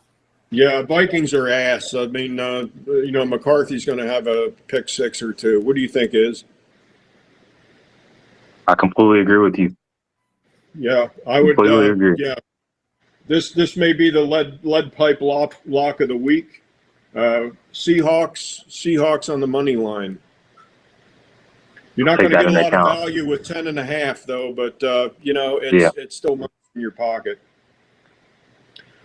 Raiders and Chargers, AFC West game. Chargers opened at 9.5, home favorite. Raiders are just ass. Chargers should handle them pretty easily in this game. Chargers are 14-6 against the spread versus the AFC. They are 4-0 straight up at home versus the Raiders. They are 7-3 last 10 games straight up versus the Raiders. The Chargers are 10-1 straight up versus teams with losing records. Favorites of 4 points or more, 63-22-1. Double-digit favorites. If this game goes to 10, it would be 15-14 against the spread and 28-3 straight up. If it goes to 10. Jim Harbaugh rubbing Pete Carroll's face in it is guaranteed. They hate each other. They've never gotten along from the college days, you know, USC and Stanford. This might be a game I'd consider giving the points because I'll tell you one thing: if Harbaugh gets up 10 points, he ain't backing off. He's not. He's not gonna pull a Browns and punt the ball on the 29-yard line. He ain't gonna punt the ball on the 20-yard. Yeah, the last couple of years, I haven't seen a number this large between the Chargers and the Raiders. 9.5 is an awful lot of points. Yeah, like you said, Mike, this is the what's your deal game, you know? Yeah. What's your deal, man? Yeah. What's the deal, guys? So next game, Bills 4.5 point favorite over the Steelers. I think this number is semi-inflated. 41 degrees and rain and sleet in Pittsburgh at game time. This isn't a big road game for the The Bills. This is a bus trip to Pittsburgh. Bills are 22-7 straight up after a loss. They are 17-14 against the spread, but they are 15-7 versus playoff teams. Let's see. Favorites of 4 points or more, 63-22, and 1 straight up. The Steelers are 22-9 and 3 straight up as a home dog. They are 13-6 against the spread at home, and they are 10-3-2 against the spread when getting 3 points or more at home. So I think this, like I said, I think this number is a little overinflated. If I had to take a side, I'd go ahead and take the 4.5 in this game. But I think the Bills squeak out the win. Broncos minus 6.5 versus the Redskins. 39 degrees and rain game time. Broncos are 9-24 straight up on the road. Not a real good road team. Broncos are 5-6 against the spread in 2025. They are 22-28-1 against the spread. Broncos are 11-4 against the spread, although as a favorite. And they are 10-1 straight up and 8-3 against the spread versus a team with a losing record. Favorites of 4 points or more, 63-22 and 1 straight up. Redskins are 16-15 against the spread, kind of 50-50 mediocre. Sunday night game. This might be a good hedge game to put the Broncos on the money line. That way, if you had to protect your ticket, you would pay a minimal amount of money on the Redskins, to win the game, and that would be a good deal as far as protecting your parlay. Giants at Patriots Monday night. Patriots are a 7.5-point favorite in this game. 38 degrees and partly cloudy game time. The Giants are a miserable 2-17 straight up on Sunday, Monday, and Thursday nights. They are 22-17 against the spread as a road dog, and they are 8-15 against the spread as a dog. Jameis Winston is 4-8 against the spread. His numbers have been coming up against the spread. Giants teams that play the Lions the week before are 8-16 straight up. And they are 6-18 against the spread the week after. So that's a 3-1 favorite in favor of the Patriots as far as covering that number. Patriots are 9-0 straight up, and they are 7-2 against the spread. I hate that half point in that number. If that was 7, I would entertain taking that, but this would be another good hedge game to bet. Take the Patriots, and you'd have to lay a minimal amount of money on the Giants to recover your money. And that's it for week 13. Nice. Mike, would that have changed any of your picks? I don't really like any of the games. Taking it easy this week. I really kind of like the Chargers and give the points, but that's a minimal payout. And I like the Seahawks and give the points, but that's about it. Izzy, do you have a lead pipe lock of the week? Yeah, the Dallas Cowboys. There you go. All right. Homer. Homers only need apply. By the way, Ohio State Buckeyes play this weekend, trying to finally beat that filthy team up north. We're on a bit of a streak where it hasn't gone that way, but I think this could be our year. So we'll see. Lead pipe lock of the week, Brian. Like we talked about, Seahawks money line. Seahawks money. They're going to win that game. Forget about the 10.5. Yeah, I mean they should win it. Absolutely. I concur. All right. Any final thoughts on the way out? Gentlemen, thank you for abbreviating this together today. Had a great time. Mike, final thoughts. Are you doing any appearances? Are you doing any other shows you want to promote? Toxically Masculine Tuesday tonight. We're going to talk about the news. We're going to talk about the 6 traitors who are the Seditious Six. The Seditious Six. But Mike, I'd be curious to get your thought on the similarities between oath keepers. Just warning to make sure we only obey constitutional orders. I have no thoughts about oath keepers right now. On another show. And a lot of other news stuff tonight. Tomorrow, news update on the financial side of things. And everybody have a great Thanksgiving. I'm going to hang out with that guy right there and his lovely wife, Regina. She's going to cook us some turkey. So. Nice. Looking forward to it. I can't wait till what quote of the day Jim's going to give us. He usually has one for us. Izzy, final thoughts on this before we wrap? Yeah, I hope everyone has a wonderful Thanksgiving. Enjoy a lot of good food. Great time here for that. Yeah, hopefully you said you were at the dentist, did you say? I think you said you were. Did I miss what? I don't know. I thought Mike said he was at the dentist. Because you said enjoy good food, and I said I hope you'll be able to. And I was offering wishes of goodness and health to everybody. Thank you, Izzy. That was very kind. And Jim, you like to wrap it up with a piece of wisdom. Yeah, it pertains to the Browns-Raiders game. It's what you talked about, Brian, with the kicking that field goal. The answer to all your questions is money. The answer to all your questions is money.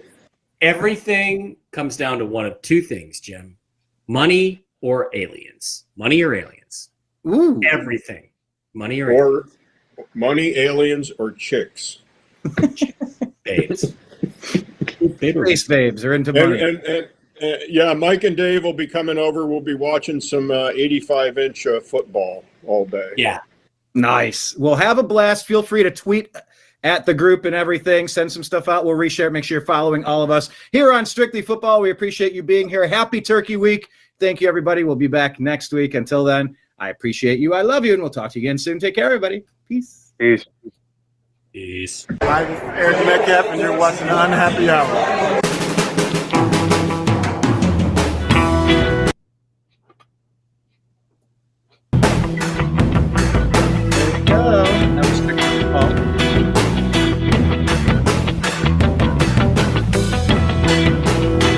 Season 2 episode. Oh, that's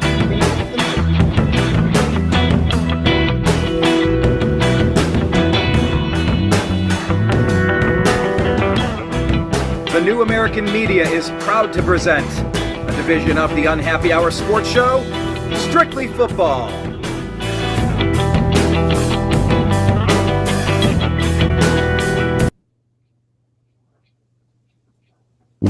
Watch what man. All right, everybody. Thank you for being here. We'll be back tomorrow at noon. Thanks for watching the TNAM Daily Show, followed with a replay, followed with Strictly Football. Looks like Strictly Football will be Thursday this week. What time? Let me double check.